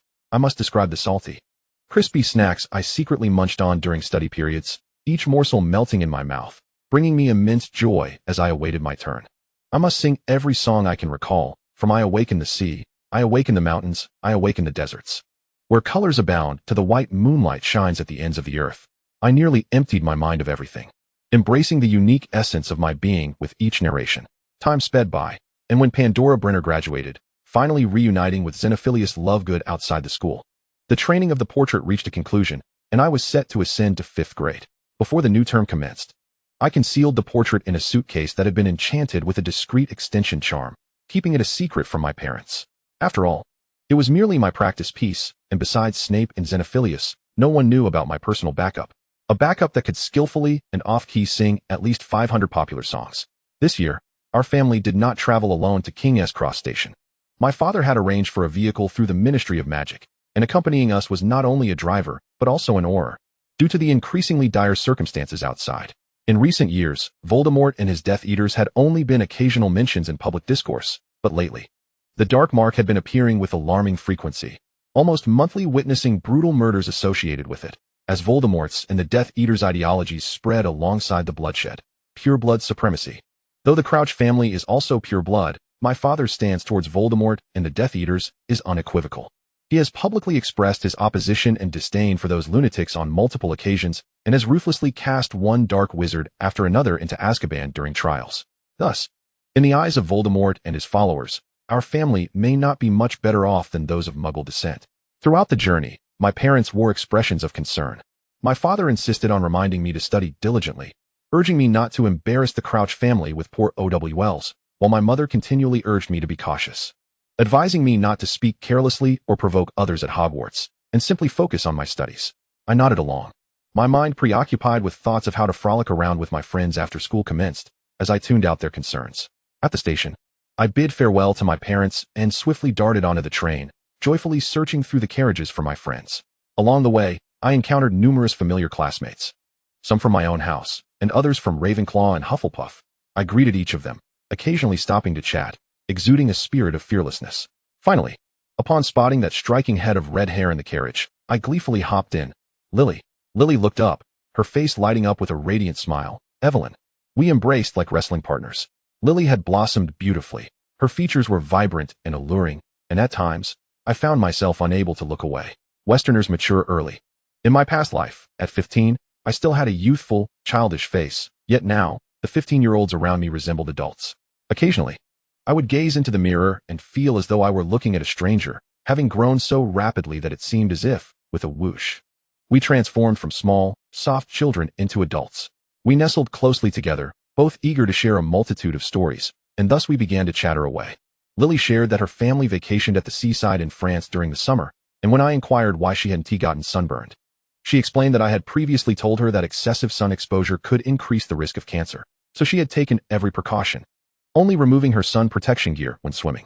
I greatly admired Lily's responsible attitude towards her own health. During the summer, I hadn't done much since my father forbade me from going out. Voldemort and the Death Eaters had committed multiple murders outside, and my father was concerned that I might end up a victim, so he allowed me only to stay home, reading books and watching movies to pass the time. The special effects were atrocious. I complained. The plot was decent, but the sci-fi flicks had effects that looked like a joke. Can't they stop treating the audience like fools? Lily comforted me. Oh, come on, Muggles don't have magic, so how can they produce effects akin to magic? If there were truly exceptional special effects, perhaps a wizard had snuck into the production crew, and the Ministry would come to apprehend them. I scoffed. The Ministry is far too busy dealing with the Death Eaters to worry about such trifles.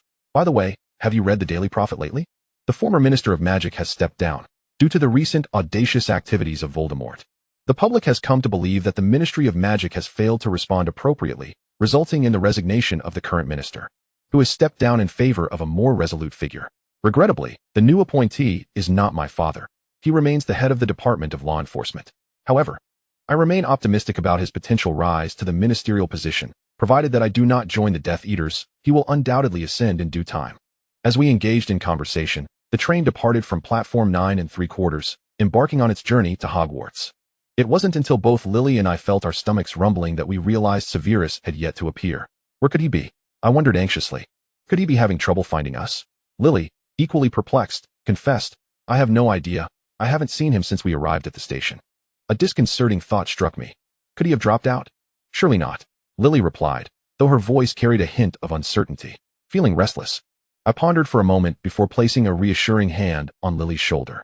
"Wait here for a bit. I'll go look for him." Lily seemed inclined to rise as well, but after a brief hesitation, she settled back down. "All right, I'll wait for you both here." Indeed, someone needed to remain in the compartment. Otherwise, other students might encroach upon our territory. I chose a different direction and began my search through the train compartments. Along the way, I encountered James and his friends, who were huddled together in one carriage, engaged in hushed conversation. I merely glanced at them through the glass window without stopping to greet them, continuing my search. As I traversed the train, an unsettling feeling enveloped me. Typically, I am not well acquainted with many Slytherin students, as they tend to avoid interacting with those from other houses, and we generally maintain a respectful distance. Unlike other students who perceive Slytherins as inherently malevolent, I have always interacted with them amicably, never subscribing to the notion of house guilt. Slytherins have never openly derided me as a brainless Gryffindor. Our relationship has remained that of ordinary classmates. Occasionally, I would exchange greetings with familiar Slytherins from my year. Yet today, the Slytherins I encountered regarded me with an odd glint in their eyes, one tinged with a hint of hostility. What could be amiss? I felt a twinge of anxiety, my nerves taut, until I finally spotted Severus in a compartment near the rear of the train. He was seated with several Slytherin boys, and through the glass, I observed them engaged in light-hearted banter, occasionally leaning in to share a laugh.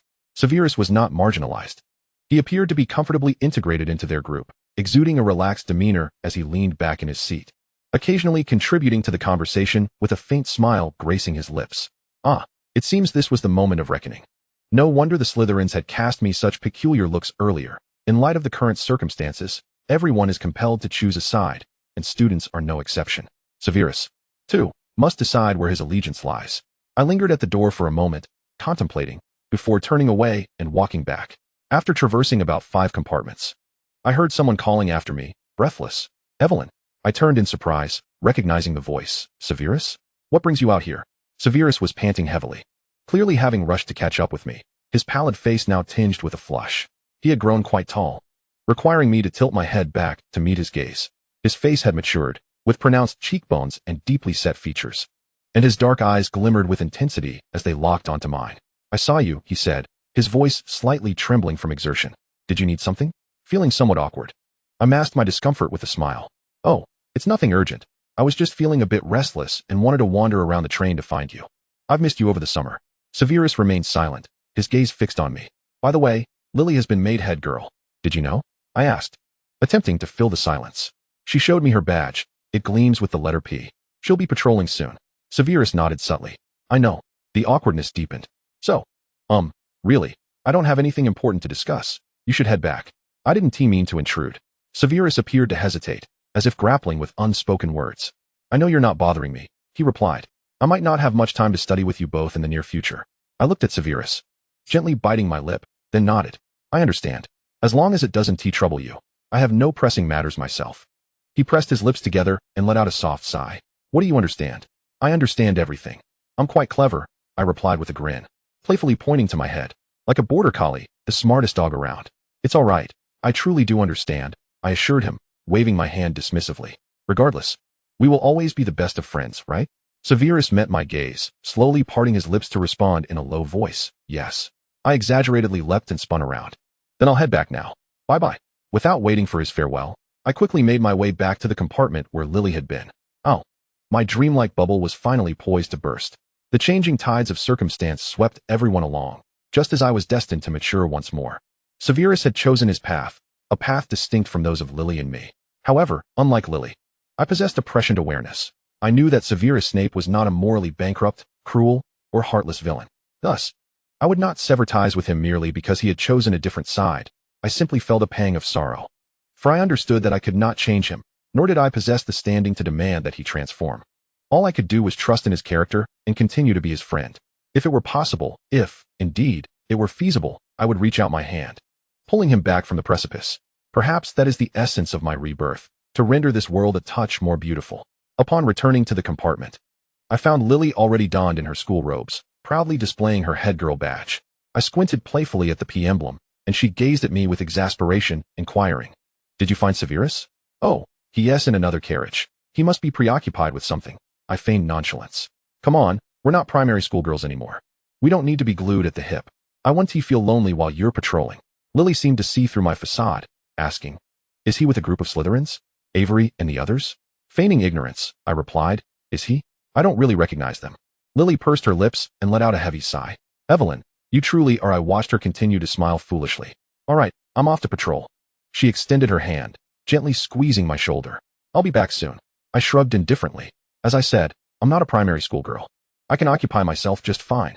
Lily smiled and stood to leave the compartment. All right, see you soon. I blew her a kiss. Goodbye, head girl. Lily stuck out her tongue playfully before departing. Now, I was utterly alone in the compartment. I stretched my legs across the sofa, leaning against the wall, tilting my face upward, allowing my mind to drift. If only I were a little dog. If I were merely a little dog, I would not need to ponder any complex matters. My world would consist solely of eating, sleeping, playing, and the most important people to me. As long as the person I cherish is happy, I find joy. When they are sorrowful, I nuzzle against their leg, resting my chin upon their knee, inviting them to stroke my head, to caress my ears, and even play with my tail. I wave my wand, drawing up the curtains on the carriage windows, then place my hands upon my belly, gradually sliding down to recline upon the seat.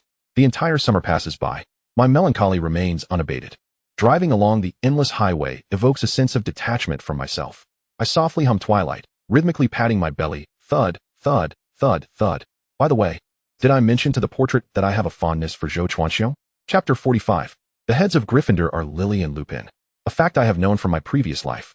I harbor no deep-seated aspirations to be a head, for I am aware that I am ill-suited for maintaining discipline, as I inherently prefer to be among those who flout rules, rendering my authority over others particularly unconvincing. In this light, it seems Lupin is even less convincing. It is not until the sun sets that Lily returns to the carriage. Apologetically, she informs me that she was attending a meeting and patrolling. I express my understanding and offer her some snacks. In the dimming light, we indulge in snacks, sharing Bertie Bott's every flavor beans with an air of casualness, saving space for dinner while engaging in aimless conversation. Yet, suddenly, I perceive the carriage has become quite empty. Having changed into our uniforms, the train arrives at the station. We descend the train arm in arm, making our way toward the night bus amidst Hagrid's booming voice calling out to the first years. On the dimly lit path, I seem to glimpse a familiar figure. I turn to look, but the shadow of the dark-haired individual flits past, perhaps merely a figment of my imagination. I shove the chaotic disappointment deep within my heart and feign nonchalance as I select a carriage. How about this one? Lily says nothing, and together we climb into the carriage, greeting the two Hufflepuffs who join us from the rear. Throughout the bumpy ride, I remain silent, my gaze fixed on the silhouette of Hogwarts Castle outside the window, lost in thought. As we traverse the courtyard, we enter the Great Hall through the main door. The professors await us at the staff table, and I spot Dumbledore, his white beard and flowing hair particularly striking at that moment. Upon seeing him, my heart finds a semblance of calm, akin to encountering an omnipotent Holy Grail, a magical conch that can resolve all issues. Though I know it's unfair to place such hopes upon Dumbledore, I cannot help but wish for him to swiftly deal with Voldemort. Lily and I take our seats at the Gryffindor table. I choose a position where I can see the Slytherin table, half-heartedly exchanging pleasantries with the classmates arriving in succession. It is at this moment that James squeezes in with Sirius.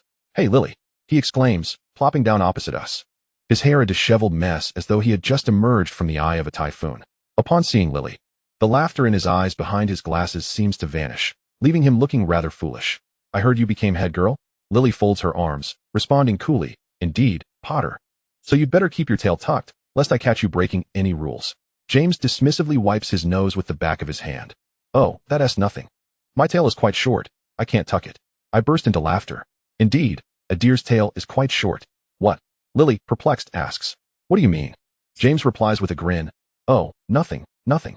Sirius leans on the table, propping his head with his hand, appearing indifferent as he listens to our banter.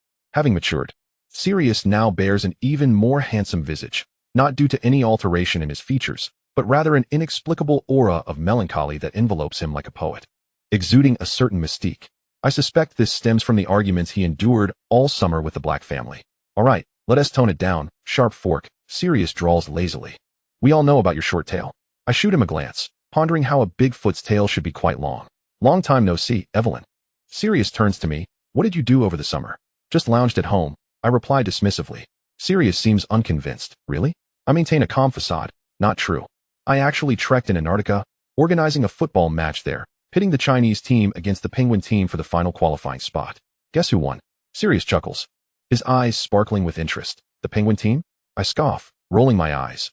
I can't believe even you doubt the national team. Sirius is about to respond when I catch sight of several figures seated at the Slytherin table, one of whom is Severus Snape. Fortuitously, his seat is directly opposite mine, allowing me a clear view of his face. I cannot resist looking at him, but before he notices me, I hastily turn to Lily, rambling about a new topic. Have you seen the Muggle World Cup? Lily, somewhat baffled, replies, I think I saw a report about it in the newspaper when I was younger. Why? Oh, no reason, I say. For it was merely a random question I posed to keep myself occupied. I did not pay much attention to the sorting ceremony. I felt like an overly sensitive shepherd dog, ever focused on the sheep that strayed beyond my protective reach. Supporting my chin with one hand, I cover one eye with my fingers, subtly concealing the direction of my gaze. This is a rather clumsy method, one that adults generally abandon after turning 18. But at 15, I still possess the privilege of a high school girl, allowing me to observe with this clumsy pretense.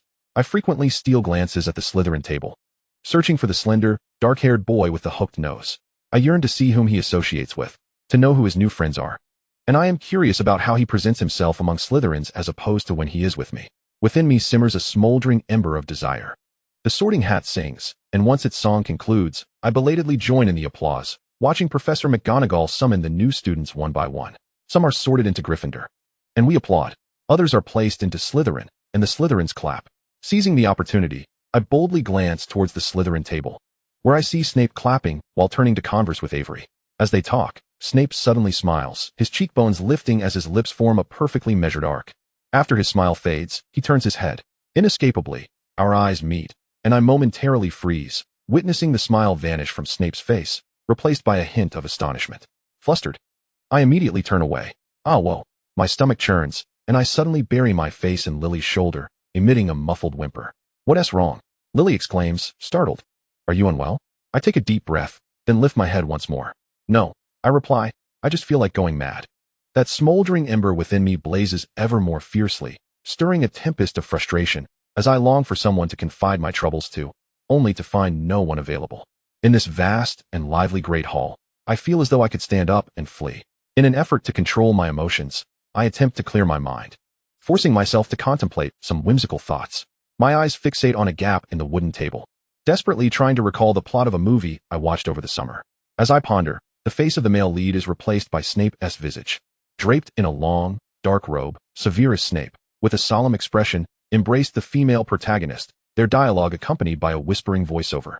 Enveloped in the ethereal haze of a film filter distinctive to this era, the screen occasionally flickered with noise, amidst the classical score.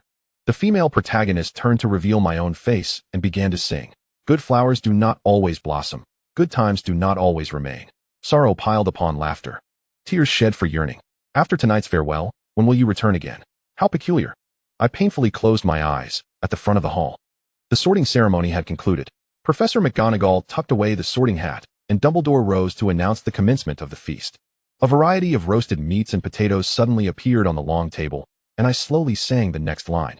After this cup is drained, please serve some appetizers. Before the main course, I instinctively poured myself a drink, gulping down half of it. How rare it is to find joy in drunkenness. What more could one desire? As the head girl, Lily nervously began to greet the new students, reminiscent of our own welcoming ceremony when we first arrived. Time indeed flies. In the blink of an eye, we had become the older students, kindly observing the first-year children. I quietly listened to the first-year stammer through their introductions, occasionally smiling kindly at those I found particularly endearing. The doubts and worries I felt seated at this long table years ago now seemed like idle conversation. Each stage of life bringing its own concerns, I found myself regarding my past self with a certain fondness. How adorable the little first-year border collie puppy was. If I could see my first-year self, I would definitely give her a good pinch on the cheek. Such fanciful thoughts lifted my spirits, and of course, my emotional metabolism was swift. I quickly composed myself and engaged in joyful conversation with my tablemates over dinner. After we were satiated, the plates on the table vanished in unison. Dumbledore stood, as per tradition, to deliver his opening speech. Freshmen were forbidden from entering the Forbidden Forest, running in the corridors, or casting spells. He mentioned the new defense against the dark arts professor and the upcoming Quidditch tryouts. He refrained from mentioning any external events, even though all students and staff were acutely aware that a storm was brewing. Yet, Dumbledore endeavored to maintain the tranquility of Hogwarts, this little haven. I found his idealism admirable. The final segment involved singing the school song. We stood up with a clatter, the benches scraping against the stone floor. Once we steadied ourselves, Dumbledore waved his wand, releasing a cascade of golden ribbons, the lyrics shimmering with light. This time, I sang to the tune of the new Butterfly Dream. Aside from a few mismatched lyrics, the rendition was quite uplifting. As we concluded the school song, the feast officially ended. Following the head girl, we returned to the dormitories, humming the remaining melody. Yesterday flowed away like the eastern river, never to return. Today troubles my heart, filled with worries. Drawing a sword to cut through water only makes it flow more. Raising a cup to dispel sorrow only deepens it. Tomorrow, the gentle breeze will drift away. Lily called out loudly to the first years, urging them to stay close to the head girl and not fall behind. After singing a couple of lines, I joined her in calling out, ultimately discussing with Lily that she would lead the way while I ensured no child strayed from the group. I positioned myself at the end of Gryffindor's line, the first years gazing up at me, their eyes barely open, some nearly stumbling. I smiled at the little ones, gently nudging them forward like a mother hen. Come on, little ones, I encouraged loudly. Watch your step. Some stairs may vanish. The staircase outside the hall was rather congested. Students from all 4 houses mingling, and many first years appeared quite bewildered. I had to raise my voice. Gryffindor first years. Gryffindor first years. Little ones, don't wander off. If you're lost, come to me. Someone tugged at my robe. I looked down to see 3 or 4 new students, the rest presumably with Lily. I smiled warmly and asked gently, what's the matter? Senior Crouch, a bold little girl exclaimed. I heard you singing earlier. I paused for a moment, then smiled. Yes, that's right. The little girl tugged at my sleeve. It was lovely. I want to hear more. I felt a bit conflicted, but you won't understand what I'm singing. Another boy chimed in sleepily. I'm tired, but listening to Senior Crouch sing keeps me awake. The bold little girl continued to cheer. I want to hear. I want to hear. Even if I don't understand, it sounds good. Such charming words, truly delightful. Looking at these little ones, I marveled at their undeniable Gryffindor spirit. Their social skills were impressive, fearlessly requesting a song from a senior they had just met, something I would never have dared to do. Perhaps it was beyond my capability, feeling a bit guilty. I instructed them. All right, I shall sing. But you must follow closely and not lag behind. The little ones eagerly nodded. I cleared my throat and began to sing. Only the new ones laugh. Who hears the old ones weep? The word love is so burdensome. Just then, a group approached us, and in the crowded staircase, we could not avoid them. The students clad in green uniforms were tall, mostly older Slytherins. And I thought I caught a glimpse of Avery. They regarded the Gryffindor children with scrutinizing gazes. I felt 2 of them inch closer to me, and I extended my arms to gently encircle them. Should I seek clarity or feign ignorance? Among the green-clad students, there seemed to be a slender boy with dark hair. The Slytherins did not say or do anything in front of the crowd, passing by us as if it were an ordinary encounter. No one stopped to greet me. The Slytherins simply walked away. Knowing too much or too little, one can never be satisfied. My voice dwindled to a whisper, and after that, I fell silent, tightly pursing my lips as I guided the Gryffindor first years up the staircase toward the Gryffindor Tower. That flame ignited once more. The journey was uneventful. Lily and I reunited at the entrance of the Gryffindor common room, where she repeatedly thanked me for watching over the new students. After returning to our dormitory and freshening up, we exhaustedly crawled into our 4-poster beds. I changed into my pajamas and retrieved my small blanket from my suitcase. As I stroked the fabric, I felt physically drained, yet my mind remained alert. That flame burned within me, searing my innermost being, igniting my rationality and emotions, leaving me in a state of turmoil and unrest. That flame was named jealousy. Though my heart was that of an adult, I still experienced jealousy. Regardless of my psychological age or physical maturity, jealousy persisted within me. I found myself gnashing my teeth in envy towards those Slytherin boys, envious of Avery and Mulciber. Jealous that they had taken my dear friend away, jealous of their ability to be carefree in Snape's company, jealous of their opportunities to sit beside Snape in class, jealous of their possession of Snape's smiles, Snape's attention, Snape's voice, Snape's friendship. Those had once been mine. All mine. My possessions. Snape had once belonged to me. Curled up in my 4-poster bed, I clutched my small blanket tightly, as if it were my tail. My dear friend, my former idol, was mine. In the carriage, I listened to Severus Snape as he languidly savored ice cream in Chinatown, imparting lessons while spreading my homework before me, compelling me to transcribe. As I sang, he displayed a countenance of resignation, and in the darkness, he would patiently await as I gently caressed the crown of his head. All of this was earned through my genuine heart, something I had painstakingly managed to stir. He was mine, undeniably mine, my Severus. Yet, within my heart, That weary voice of reason whispered softly, yours? Perhaps you are indulging in a touch of arrogance. He is not yours. He is an independent being. Even as a friend, you are not his singular companion. What right do you have to claim him as yours? I emitted a faint, distressed sound. Indeed, he was not mine. His dear friend, Lily, had known him far longer than I, sharing countless memories that did not include me. Moreover, within Slytherin, there were things he yearned for, and I could offer him nothing but frivolous joy. To him, I was not the irreplaceable one. I had no standing to be his constant, special person. My actions resembled those of a young child, weeping inconsolably at the sight of a cherished friend in the company of others, secretly shedding tears over my childish possessiveness. But in the dark, I distinctly heard my own heart's voice. I simply desire to monopolize. I truly want to be that irreplaceable person in his life. I detest being ignored. I loathe being cast aside. This inner turmoil was perilous, so much so that my heart raced violently and my breath trembled. I curled myself smaller and smaller, as if by doing so, I could repress the wild ambitions surging within me. No, I must not allow such feelings to fester. Before my rational mind could comprehend why this was unacceptable, my emotions were already in a frenzy, striving to suppress themselves. I could not permit my feelings to swell unchecked. I must not indulge in such reckless affection for someone. Abruptly, I sat up, my hair disheveled, my expression one of terror. I threw aside the curtains and, barefoot, hurried to the adjacent four-poster bed, clawing at the bed drapes like a cat. Lily, Lily. A rustling sound emerged from within the curtains, and Lily, groggy, inquired, "What is it? I have something to discuss with you." The curtains were swiftly drawn back, and upon hearing my unusual tone, Lily leaned in to inspect me. "What is it?" I burrowed into Lily's four-poster bed, and in the dim space, we sat cross-legged, both of us tense. "I need to tell you something." Lily maintained a serious expression, nodding. "Yes, go ahead. It's important. I just discovered it. And you are the first person I'm telling." Lily appeared even more anxious. "You can tell me. If you need help, just say it." Help isn't quite the right word. It's just that my senses are all tangled up, and it's hard to voice. I crawled beside Lily, lifted her blanket, and snuggled in beside her like a puppy. Lily wrapped her arm around my shoulders, gently shaking me. "Come on, speak up. Don't be afraid. I'm here." I nestled closer, my hands curled against my chest, murmuring softly, "I've realized I like Severus." Lily did not respond. I nervously lifted my gaze to gauge her expression. "Do you think that is a bad thing?" Lily's face was a complex tapestry of emotions. As if she wanted to smile but felt it inappropriate, her brows knitted in a painful attempt to suppress laughter. "Evelyn," she said softly. "It seems I noticed this when we were in second grade." I was stunned. "Really? But I didn't like him back then." Lily poked my head in exasperation. "I thought. You two. We're just a step away from confessing to each other. Don't think I didn't notice. And yet you tell me today that you've only just realized your feelings." I whimpered, diving deeper into the blankets. "I genuinely just discovered that I like him. He was just a little boy, and I couldn't possibly have feelings for a little boy. But now he has grown." Lily pulled back the blankets, poking me. "But aren't you a little girl too?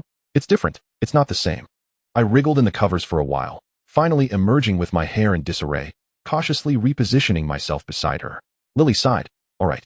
Tell me how you realized you like Severus." I mumbled. "Well, every time I think of him playing with those Slytherin people, abandoning us. No, not just me, but all of us. It makes me so angry. I saw him laughing with Avery and the others in the Great Hall, and I felt furious. I pondered why I was angry, and in that contemplation, I discovered that I must like him. After listening, Lily's expression resembled one who had just swallowed 20 peppermint candies. "All right," she nodded. "Though the process is a bit strange, at least you've reached a conclusion." I grinned sheepishly. Sigh. Lily sighed again. "Do you plan to tell him?" I whispered. "No, what if he doesn't like me? Then I wouldn't even be able to be his friend." Lily asked, "Have you never considered that he might have liked you all along?" I jolted. "Impossible. Absolutely not. How could that be?" Lily seemed to age 10 years in that moment. "If you're too afraid to ask, I could ask him for you," she offered. I quickly interjected. No, please don't. I'm scared, truly, I beg you, don't say anything." Lily, clearly exasperated, replied, Fine. I won't say a word. But how do you plan to address the fact that he's south getting close to those Slytherin people?" I responded, "Address it? How can I address it? I can't. And why should I?" Lily took a deep breath. "If you can't interact with him, how do you expect to be with him? And you know what kind of people his Slytherin friends are. You wouldn't be unaware of that, would you? Are you really comfortable letting him befriend them?" I felt conflicted. I too wrestled with this dilemma, knowing that Avery and Mulciber were Death Eaters, and that Severus would inevitably follow that path. I did not want that. I wished for him to lead a simple, unremarkable life, free from the turmoil of the Order of the Phoenix and Death Eaters. precariously navigating dangerous tasks. But how could I prevent it? What standing did I have to dissuade him? The ambition he sought, fame, status, respect, belonging. Could I truly dismiss it with a mere caution that becoming a Death Eater would lead to ruin? My knowledge of the future? Would he believe me if I voiced it? Could I even say it? That was why I had refrained from calling him out when I saw him sitting with the Slytherins in the same carriage. I knew that if I called him out, I would need to offer him something of equal value in return. But I had nothing to offer. I was not Dumbledore. I could not promise him anything. This was the path he chose.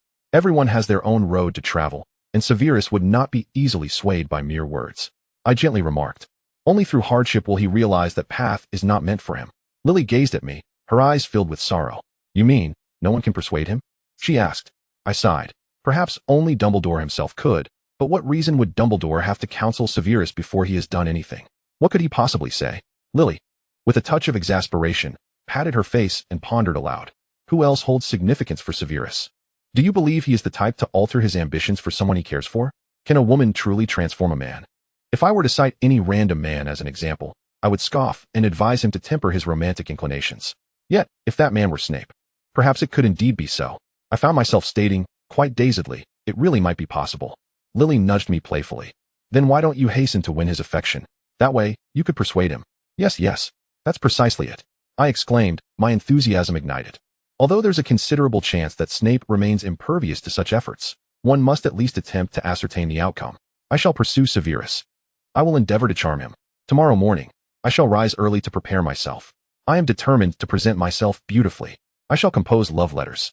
I shall deliver him delightful little treats. I will serenade him daily. What other methods are there to woo a man? Lily was nearly rolling on the floor with laughter. All you need to do is say, I like you, and you'll succeed, she said, wiping tears of mirth from her eyes. I quickly shook my head. No. It cannot be that simple. Never mind, Lily, you lack experience. I shall contemplate this myself. Tomorrow, watch for my splendid debut. Emerging from Lily's four-poster bed, I felt I had discovered a new purpose in life. I am Evelyn Crouch. I adore Severus Snape. I yearn to embark on a romantic relationship with him. Chapter 46. I was plagued by insomnia. Despite my intentions to rest well that night, preparing to rise early and present myself at my finest before Snape, I tossed and turned for over an hour, clutching my blanket. My mind was in a state of euphoria, inundated with an array of voices and images that danced about, echoing my chaotic thoughts. Please hold.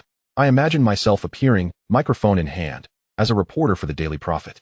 Miss Crouch, may I inquire why you are fond of Severus Snape? Dressed in a sequined, form-fitting dress, my hair cascading in glamorous waves, I flicked my bangs and responded with the poise of a starlet. I shall not address matters of the heart. I urge everyone to focus on my work.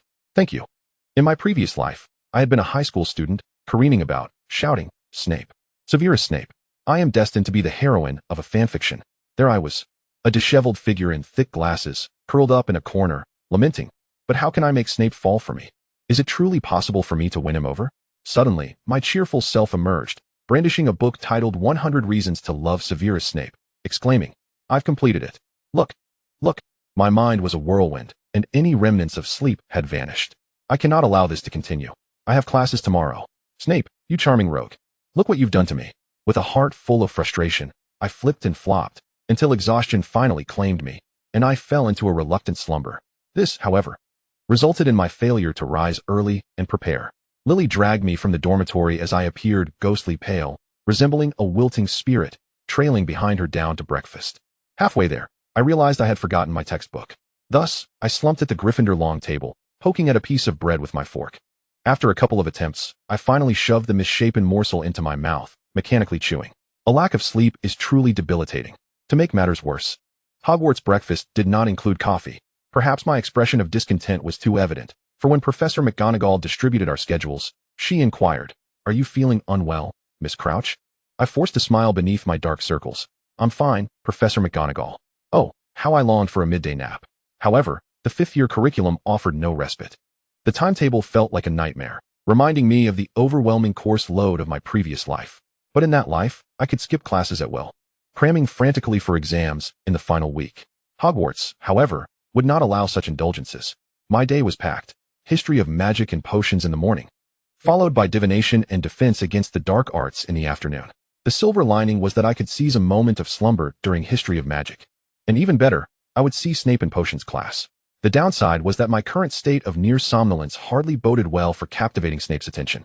Professor Binns taught history of magic, and since my enrollment, I had yet to engage him in meaningful conversation.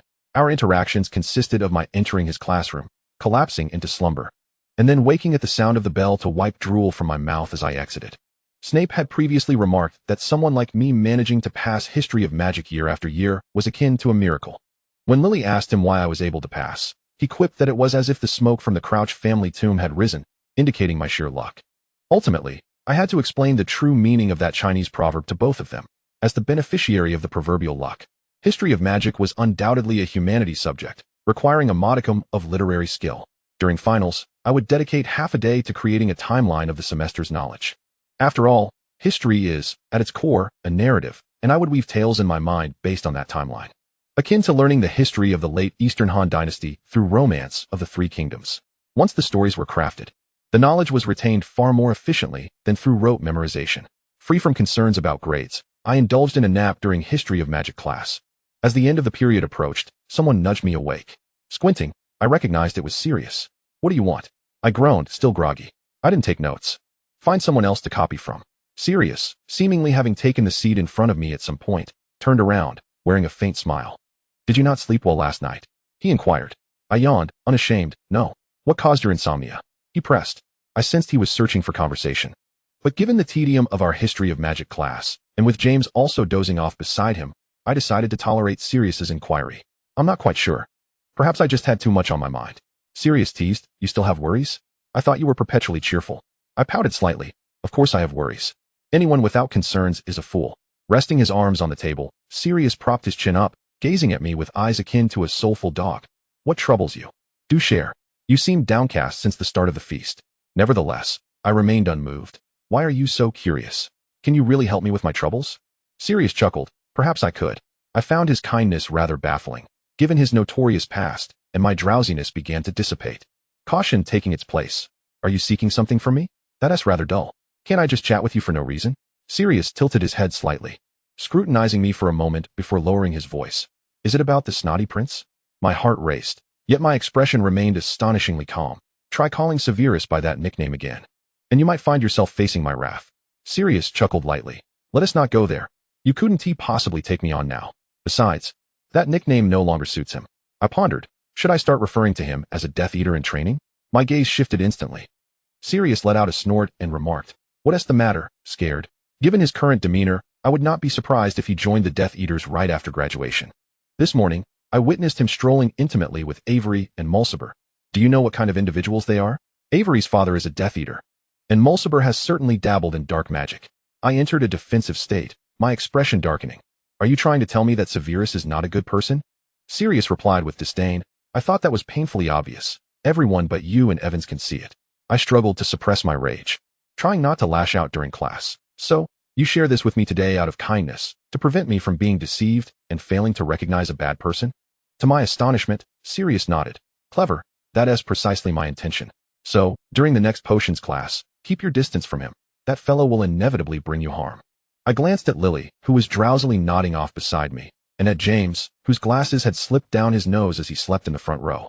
Gritting my teeth, I asked, Then why don't you warn Lily too? Why only me? Sirius shrugged nonchalantly.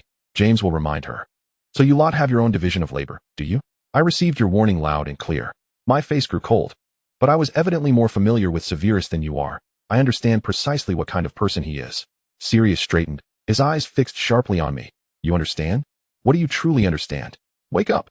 What you see is merely a performance he puts on in front of you. Do you know how he behaves behind your back in Evans's? My voice rose uncontrollably. Behave? And what kind of behavior do you exhibit? What gives you the right to judge him? Before Sirius could respond, I exploded. A performance? Why would he need to perform for me? Am I his superior? What advantage does he gain by performing for me? Am I paying him or something? What does he do when I am not watching? Did he commit murder or arson? Or is he like you lot, causing trouble everywhere, teasing cats and dogs, flirting with anyone in sight, boasting about mischief day in and day out, making so much noise that it's impossible to study? Lily and James awoke to my outburst, bewildered as they searched for the source of the noise. And Sirius was simultaneously incensed. You truly are ungrateful, Evelyn. I am a black. My entire family consists of irredeemable dark wizards. I know better than you. A sheltered little fool. What kind of person is truly dangerous?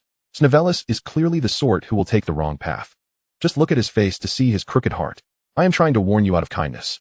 And you not only refuse to accept it, but dare to accuse us of causing trouble? Kindness?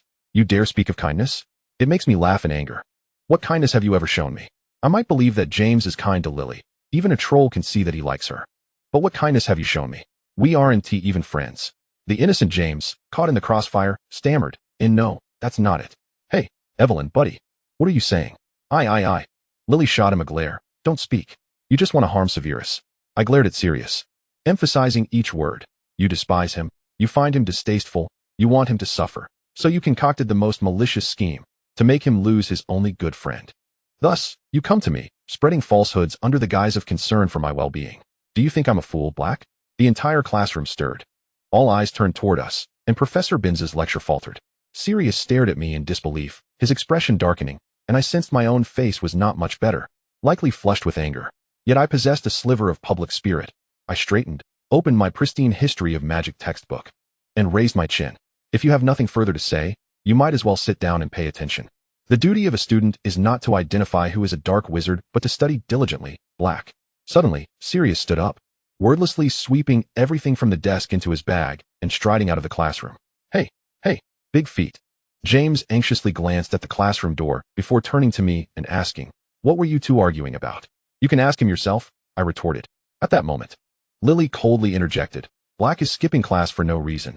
You're not thinking of sneaking out with him, are you? James looked conflicted.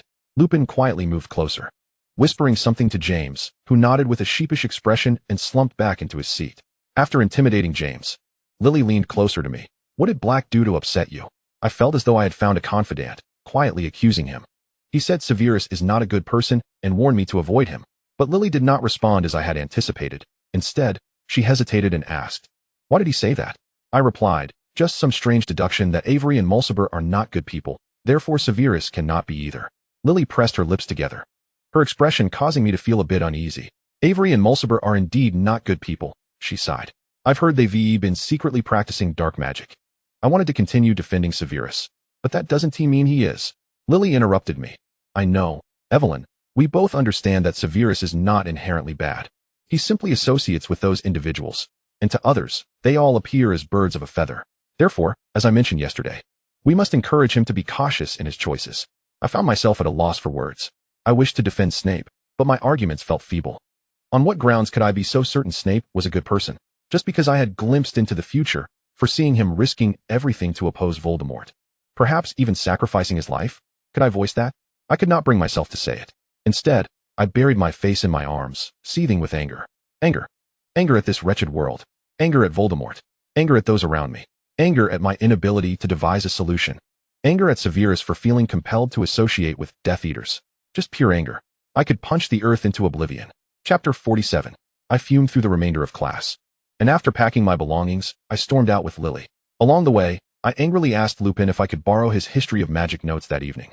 Thanked him through gritted teeth, and then angrily made my way to the dungeon for potions class. The Slytherin students were already lined up outside the potions classroom, waiting for the door to open. From a distance, I began searching for Severus, but after a thorough scan, I found no trace of him. Where could he be? I hesitated, wondering if I had simply missed him. After all, I had never worn glasses in my life, so I counted again. Indeed, there was no sign of Severus. Where had he gone? He wouldn't have dropped out, would he? Or perhaps he had heard I liked him and fled the night before to avoid me. I fell into a state of anxious unease until the potions classroom door swung open, and Slughorn, waddling in his rotund frame, cheerfully welcomed us inside. Yet I still could not find him. Lily and I chose a spot to sit, and I couldn't help but keep glancing around, clearly agitating Slughorn, who noticed my restlessness. What is the matter, Miss Crawley? He asked with a smile. I hastily straightened up, offering him a sheepish smile. It's been quite a while since I've seen my classmates after the summer break. I wanted to see how everyone has changed and whether there have been any alterations in the potions classroom. Slughorn patted his belly and laughed heartily. The classroom likely remains unchanged, but I dare say my weight has shifted somewhat. Oh dear, have you gained weight again? Lily remarked, to which she added, in fact, I believe you've slimmed down a bit. Slughorn winked at her cheerfully, a remarkably astute observation. Miss Evans. I thought to myself, how on earth did she deduce that he had lost weight? When the class bell rang, I heard hurried footsteps and turned to see Sirius bounding towards James's table like a hound. About half a minute later, Snape entered through the door with his gaze fixed straight ahead. Perhaps my stare was too intense, for he glanced my way but chose not to approach me, opting instead for a seat beside Avery. I sighed in disappointment, turning my head away and muttering, "The beauty strategy has utterly failed." Lily, intrigued, asked, "What beauty strategy?" I replied, "The ploy to lure Severus away from the bad crowd with my charm." Lily encouraged me, "Keep at it." During this potions lesson, we studied the calming draft. And before class, Slughorn mentioned some matters regarding the OWL's examination. The criteria for entering his advanced potions class were not particularly stringent. Achieving an E on the OWLs was sufficient. I resolved to secure an E in the exam so I could continue taking potions with my friends for the next 2 years. I believe this should not be overly challenging for me. After all, it was certainly easier than obtaining an O. If I were to become one of Snape's students, I feared I would be expelled after 5 years in his potions class, as I had little confidence in my ability to achieve the O he demanded. No. Why was I thinking of Snape again? Out, you cunning vixen. I must focus on my studies. I carefully followed Lily's lead in potion making. And after an hour and a half, my calming draft turned out surprisingly well, receiving a standard rating from Slughorn. I felt quite pleased with this outcome, considering I was no potions prodigy. When the class bell rang, I tidied up my supplies and nervously informed Lily I planned to intercept Severus on my way after lunch. Lily offered her support. "You can do it." I asked, "Why do you keep saying that today?" Lily replied, "Because I don't know what else to say, so good luck." I found her words rather peculiar, leaving me slightly perplexed. I trailed behind Lily at a comfortable distance, stealthily following Snape. Initially, I thought he was heading to the Great Hall for lunch with Avery and the others, but soon realized they were not walking together, and Snape took a turn. After a moment's hesitation, Lily declared, "Go on, I'll have lunch by myself." I immediately thanked her for her generous release. "I'm off then," and proceeded to follow him like a secret agent. My initial plan was to discreetly shadow Snape and later feign a chance encounter. However, as I entered the courtyard, I found Snape waiting there calmly for me. My cover blown, Miss Evelyn's espionage career had come to an abrupt halt. Feeling somewhat embarrassed, but more exhilarated at the prospect of speaking to him face to face, I approached him with a smile and eagerly asked, "Where are you headed? Do you have something to do?" Snape retorted, "What business is it of yours?" I replied truthfully, "Well, I was just curious about where you were going." Snape looked at me incredulously. "Why are you curious about that? Go back and have your lunch." I pouted, playfully refusing to budge, "But I'm curious." "And you haven't eaten lunch either." Snape's demeanor hardened as he replied sternly, "You should go eat." I felt a surge of anger mixed with disappointment. "So, I'm an outsider. Am I?" "Snape, you have some nerve." "Fine, have your lunch." I shot him a glare. "Just remember to eat after you're done with your little secrets. Otherwise, I'll let you starve during afternoon class." Snape remained silent. I turned to leave, took a few steps, then turned back. Not eating could lead to digestive ulcers. I walked a few more steps, glanced back again. Ulcers that could lead to perforation of the stomach. Then I walked a few more steps, turned back once more. If you already have digestive ulcers, you might want to preemptively take some omeprazole. Snape stood there, looking at me with a complex expression. I felt he had likely never encountered someone quite like me. I departed for the castle, finding a secluded corner to crouch down immediately. With a swift transformation, I became a striking golden white puppy. "Huh, you think you can shake me off?" "Not a chance. I can discern Snape's scent. The tracking hound is on the case. Go." I diligently twitched my nose, following Snape's scent as I stealthily navigated my way. Dogs possessed exceptional hearing and olfactory senses. Whenever I heard human voices from afar, I would find a place to hide, striving to remain unseen. After all, a beautiful golden border collie like me is not a common sight, and being spotted could lead to complications. Thus, I quietly followed, sniffing along the way, and soon discovered that Snape had merely taken a stroll around the courtyard before re-entering the castle. I promptly followed him, stealthily trailing in his wake. Snape's counter-surveillance skills were impressive. It was as if he had deliberately taken a roundabout route. I noticed he retraced his steps several times, taking paths I had never encountered before. As I slipped through a tapestry, I couldn't help but bark in astonishment. Halfway through, I began to wonder if he had sensed my presence. Otherwise, why would he take such a convoluted route? If I had been following him in my human form, I surely would have lost him in no time. After a series of twists and turns, I found myself in a very familiar empty classroom, the very place we had previously used for portrait training. I stealthily concealed myself at the end of the corridor, watching as Snape entered the classroom. I waited a minute before tiptoeing over, cautiously observing to ensure no one else was around and that he hadn't noticed me. Originally, this classroom had been a random choice by Xenophilius and me, where we stored our portraits. After Xenophilius graduated, it became primarily my domain, with Snape occasionally visiting to see how I was training the portraits. It felt awkward to sing to the portraits in front of him, so we seldom crossed paths here. During the summer, I had taken the portraits home, leaving this classroom as a mere empty space. What could he possibly be doing here? I pressed my ear against the door, straining to hear any sounds within. However, for some reason, I was met with an odd buzzing noise, reminiscent of a loud electric fan from a past life, monotonous and irritating. What on earth was that? Surely Snape wasn't he clandestinely researching generators in there? My hearing proved futile, so I resorted to my sense of smell. I pressed my nose to the gap in the door, sniffing intently. Instead of the scent of diesel from a generator, I caught a whiff of something metallic and bloody. What? Why was there a scent of blood inside? Was Snape dissecting rabbits in there? I puzzled, wagging my tail, pressing my nose against the door gap to analyze the aroma more precisely. I confirmed Snape's own scent. It seemed to be a mixture of potions or herbs, but I couldn't pinpoint it accurately. The scent of blood, unmistakably reminiscent of the aroma I had become accustomed to in my previous life, confirmed its presence. And then, with a sudden bang, I was unceremoniously struck by an overwhelming force. This force penetrated the door and collided directly with my form, sending me, my entire canine self, flipping backward, belly exposed. Paws flailing skyward, my head spinning in bewilderment. What on earth was that? What had Snape set off in there? He was conducting explosive experiments within the confines of the school. I was astounded to discover he was akin to the Weasley twins of a bygone era. For approximately 10 seconds, my head throbbed with a dull buzz. Amidst the dazzling lights before my eyes, I struggled to regain my footing when, lo and behold, the classroom door swung open before me. A pair of feet appeared, accompanied by a voice, both astonished and irate, calling my name. Evelyn. Startled, my ears flattened. My tail tucked, and I instinctively turned to flee. Yet, just before I could dash away, I abruptly halted. Wait a moment. Why would I run? Wouldn't that merely betray my guilt? My intention had been to approach Snape and earn his favor. I shook my head vigorously and, in a sudden burst of determination, sprinted forth, slipping past him into the empty classroom before he could react. With a flurry of movement, my forepaws struggled to halt, skidding to a stop just shy of crashing into the wall. Once I steadied myself, I turned to face Snape, who stood at the door, his expression darkened, and I greeted him with a playful grin, tongue lolling. Snape approached with purpose, seemingly inclined to reach out to me, yet hesitating for reasons unknown. His face stern as he commanded, "Get out. Did I not instruct you to refrain from following me?" I tilted my head, continuing to beam with foolish delight, wagging my tail vigorously, and then, with sudden boldness, I nudged my head against his trouser leg, causing him to stumble slightly. After all, dogs cannot comprehend human speech. If you possess the audacity, go ahead and bully the little pup. Haha.